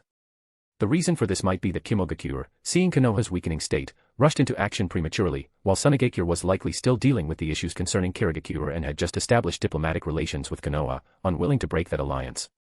Holding the scroll, Makoto paced back and forth, quickly calming himself down. "Thank you for delivering this message. Go and rest for now," Makoto said to the ninja. "Thank you, Lord Hokage." The ninja seemed surprised to hear the words, "Thank you for your hard work," from Orochimaru's mouth, and couldn't help but feel a bit emotional. Makoto returned to the venue, and Hakumen was nowhere to be seen beside him. The battle between Anko had already concluded, and now a genin named Yusuke Yugao had stepped up to fight another Suna ninja. "Such a pity, Lord Hokage didn't get to see your student win," Pakura remarked. Makoto only smiled faintly in response. Meanwhile, Hakumen left the Chunin exams venue alone and headed towards the route base. When he pushed open the massive iron door, the first thing that came into view were 2 bloodied corpses. He felt a jolt of unease but continued walking forward. Fortunately, he didn't encounter a scene of bodies scattered everywhere.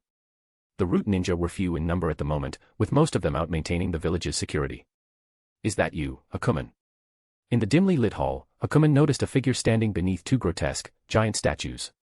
He didn't bother studying the person's face carefully and immediately bowed in greeting. "Lord Hokage. Did Makoto send you here?" Hakumen took out the scroll and held it in both hands.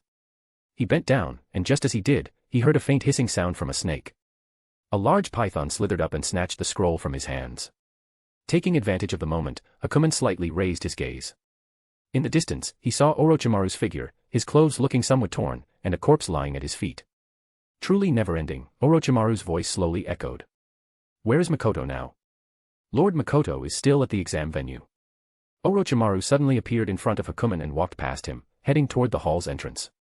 It was then that Hakumen clearly saw the body on the ground, its right eye wrapped in bandages, and the elderly face now soaked in blood. Hakumen. "Here, Lord Hokage. Send the body to my laboratory." "Yes." Chapter 82, Ch 82, Strong. At the exam venue. Lord Third Hokage. A member of the Sarutobi clan quietly approached Sarutobi Hiruzen and whispered something in his ear. "Is that true?" Hiruzen's expression changed dramatically upon hearing the news. The clan member simply nodded silently. Hiruzen's face shifted between green and white. He gazed toward the position of the 4th Hokage from afar, his eyes filled with anger and frustration. "Third Hokage, what's going on?" a minister seated next to Hiruzen asked. Hiruzen slowly stood up and forced a smile as he excused himself. He made his way from the back of the venue toward the 4th Hokage's location, but on his way, he happened to encounter Orochimaru. Orochimaru's clothes were slightly torn, looking as though he had just been through a battle. "Sarutobi-sensei," Orochimaru called out. Hiruzen scoffed coldly. "I don't dare to claim that title." "Orochimaru, am I next?" Orochimaru narrowed his eyes slightly. "What do you mean by that, Sarutobi-sensei?" Aside from the 2 of them, the only ones present were Orochimaru's personal Umbu and Hiruzen's attendants, each loyal to their respective masters. Hiruzen's face darkened as he spoke directly. "Orochimaru, I've given you what you wanted. Even then, are you still unwilling to spare Danzo? Why be so ruthless? He has watched you grow all this time." Orochimaru's expression remained calm. "Danzo colluded with foreign enemies and plotted rebellion. I have undeniable evidence. I plan to address this matter in the upcoming meeting. Sarutobi-sensei, you're welcome to join." Upon hearing this, Hiruzen felt a chill run through him. After Orochimaru took the Hokage position, he had once believed the men would work hard to hold it. For that reason, he had made concessions and never sabotaged him. After all, Orochimaru had once been his beloved disciple. If he truly succeeded in achieving greatness for Konoha, Hiruzen would have been happy for him. Orochimaru. Sarutobi-sensei, Orochimaru suddenly interrupted him. I actually have a question, he continued. Hiruzen coldly stared at him. Orochimaru then asked, if Minato had succeeded as the fourth Hokage, how would things be different between us? Hiruzen sneered and immediately showed no mercy, saying, Minato would have loved the people as his own children and devoted everything to Konoha. Orochimaru looked puzzled and asked, is there anything wrong with Konoha under my leadership? Hiruzen was momentarily speechless. If he had to admit it, Konoha had recovered even faster than he had anticipated, largely due to the support of the feudal lords behind them. But there was no denying that the village was being governed with meticulous care. Orochimaru pressed on, is there something wrong with the way I've treated the villagers? Hiruzen growled, you harm your own comrades, and you're still talking. Orochimaru calmly replied, Sarutobi-sensei, I've already told you. Danzo plotted a rebellion. I have undeniable evidence. Can he still be considered a comrade? Or are you going to cover for him? Hiruzen stood there, trembling with anger. Orochimaru had spun Danzo's death into such a righteous narrative, but Hiruzen would never believe the absurd reasoning Orochimaru provided. Having dealt with Danzo for a lifetime, Hiruzen knew the man's nature all too well. Orochimaru continued, if Minato had succeeded as Hokage, and someone tried to wrest power from him, what would you have done, Sarutobi-sensei? He grinned and said, I suppose you would have cleared those obstacles for him, wouldn't you? After all, you adored him so much, didn't you? And what did you leave me, aside from the Hokage title? A broken village? People trying to put me to death. Am I supposed to just sit there and let them slaughter me without fighting back? After all, there's no one helping me clear obstacles. Hiruzen looked at Orochimaru with a blank expression. So, is that what you think, Orochimaru? You resent me, don't you? But Orochimaru suddenly shook his head. No, I misspoke. Then, under Hiruzen's gaze, he said, enunciating each word. The Hokage title wasn't something you left for me. It's something I fought for myself. He curled his lips into a cold smile. I don't care for anything handed to me by others. I will clear every obstacle myself. From now on, this is my Konoha, and no one will be allowed to interfere. After saying this, he stepped past Sarutobi Hiruzen. The entire time, Hakumen, who had been listening with growing unease, hurried to follow. The sound of their footsteps gradually faded into the distance. Hiruzen remained standing there, motionless. One of the Sarutobi clan attendants, standing nearby, cautiously called out, Lord Third Hokage. Hiruzen, who had kept his expression cold and rigid, suddenly stumbled. The attendant was startled and rushed forward to support him. Lord Third Hokage. Hiruzen steadied himself, exhaling a long breath. His old and weathered face relaxed, revealing a faintly eerie calm. Dead, he's dead. Good riddance. Danzo, you should have died long ago. He muttered as if speaking to himself. Suddenly, a burst of cheers erupted from within the high walls. A match in the Chunin exams had just concluded. But Hiruzen's face twisted with pain. His hunched figure swayed as he walked away, step by step, disappearing into the distance. The Chunin exams concluded successfully. Under the gaze of countless spectators, both Konoha and Tsunagakure saw groups of genin successfully promoted to Chunin, with outstanding performances from both sides. The results left both villages delighted. Makoto exchanged a few polite words with Bakura. Seeing the villagers in the audience gradually dispersing, he instructed the Umbu to notify the heads of the major clans, as well as some high-ranking jonin, to convene in the Hokage building's conference room. Returning alone to the lounge behind the arena, Makoto saw Hakumen standing at the door. Makoto knocked lightly. Come in. He pushed the door open and entered, finding Orochimaru sitting alone on the sofa, holding a teacup. Lord Hokage seems to have plenty of leisure time, Makoto said as he closed the door. He dispelled his transformation jutsu and removed the Hokage robe. With Kimogakure about to attack our doorstep, you still have the leisure to drink tea. Orochimaru chuckled softly at this. Aren't you even more relaxed than I am? You still had time to watch a bunch of genin fight. Makoto sat down on the sofa opposite him and replied, this is a necessary way to strengthen ties between Konoha and Tsunagakure. Who knows, in the upcoming battle with Kimogakure, we might even need Tsunaгаkure's help. Orochimaru didn't respond, his gaze lowered to the teacup in his hands, seemingly distracted. Seeing him in this state, Makoto thought for a moment and decided to bring up the matter at hand. Lord Hokage, preparations for this war need to begin soon.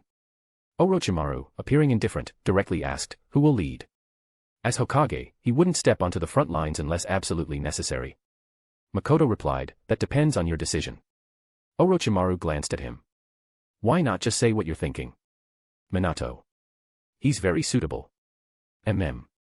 I also want to go. All right. Orochimaru continued to rub the teacup in his hands, nodding to everything Makoto said without hesitation. Makoto finally asked, Lord Hokage, is something on your mind?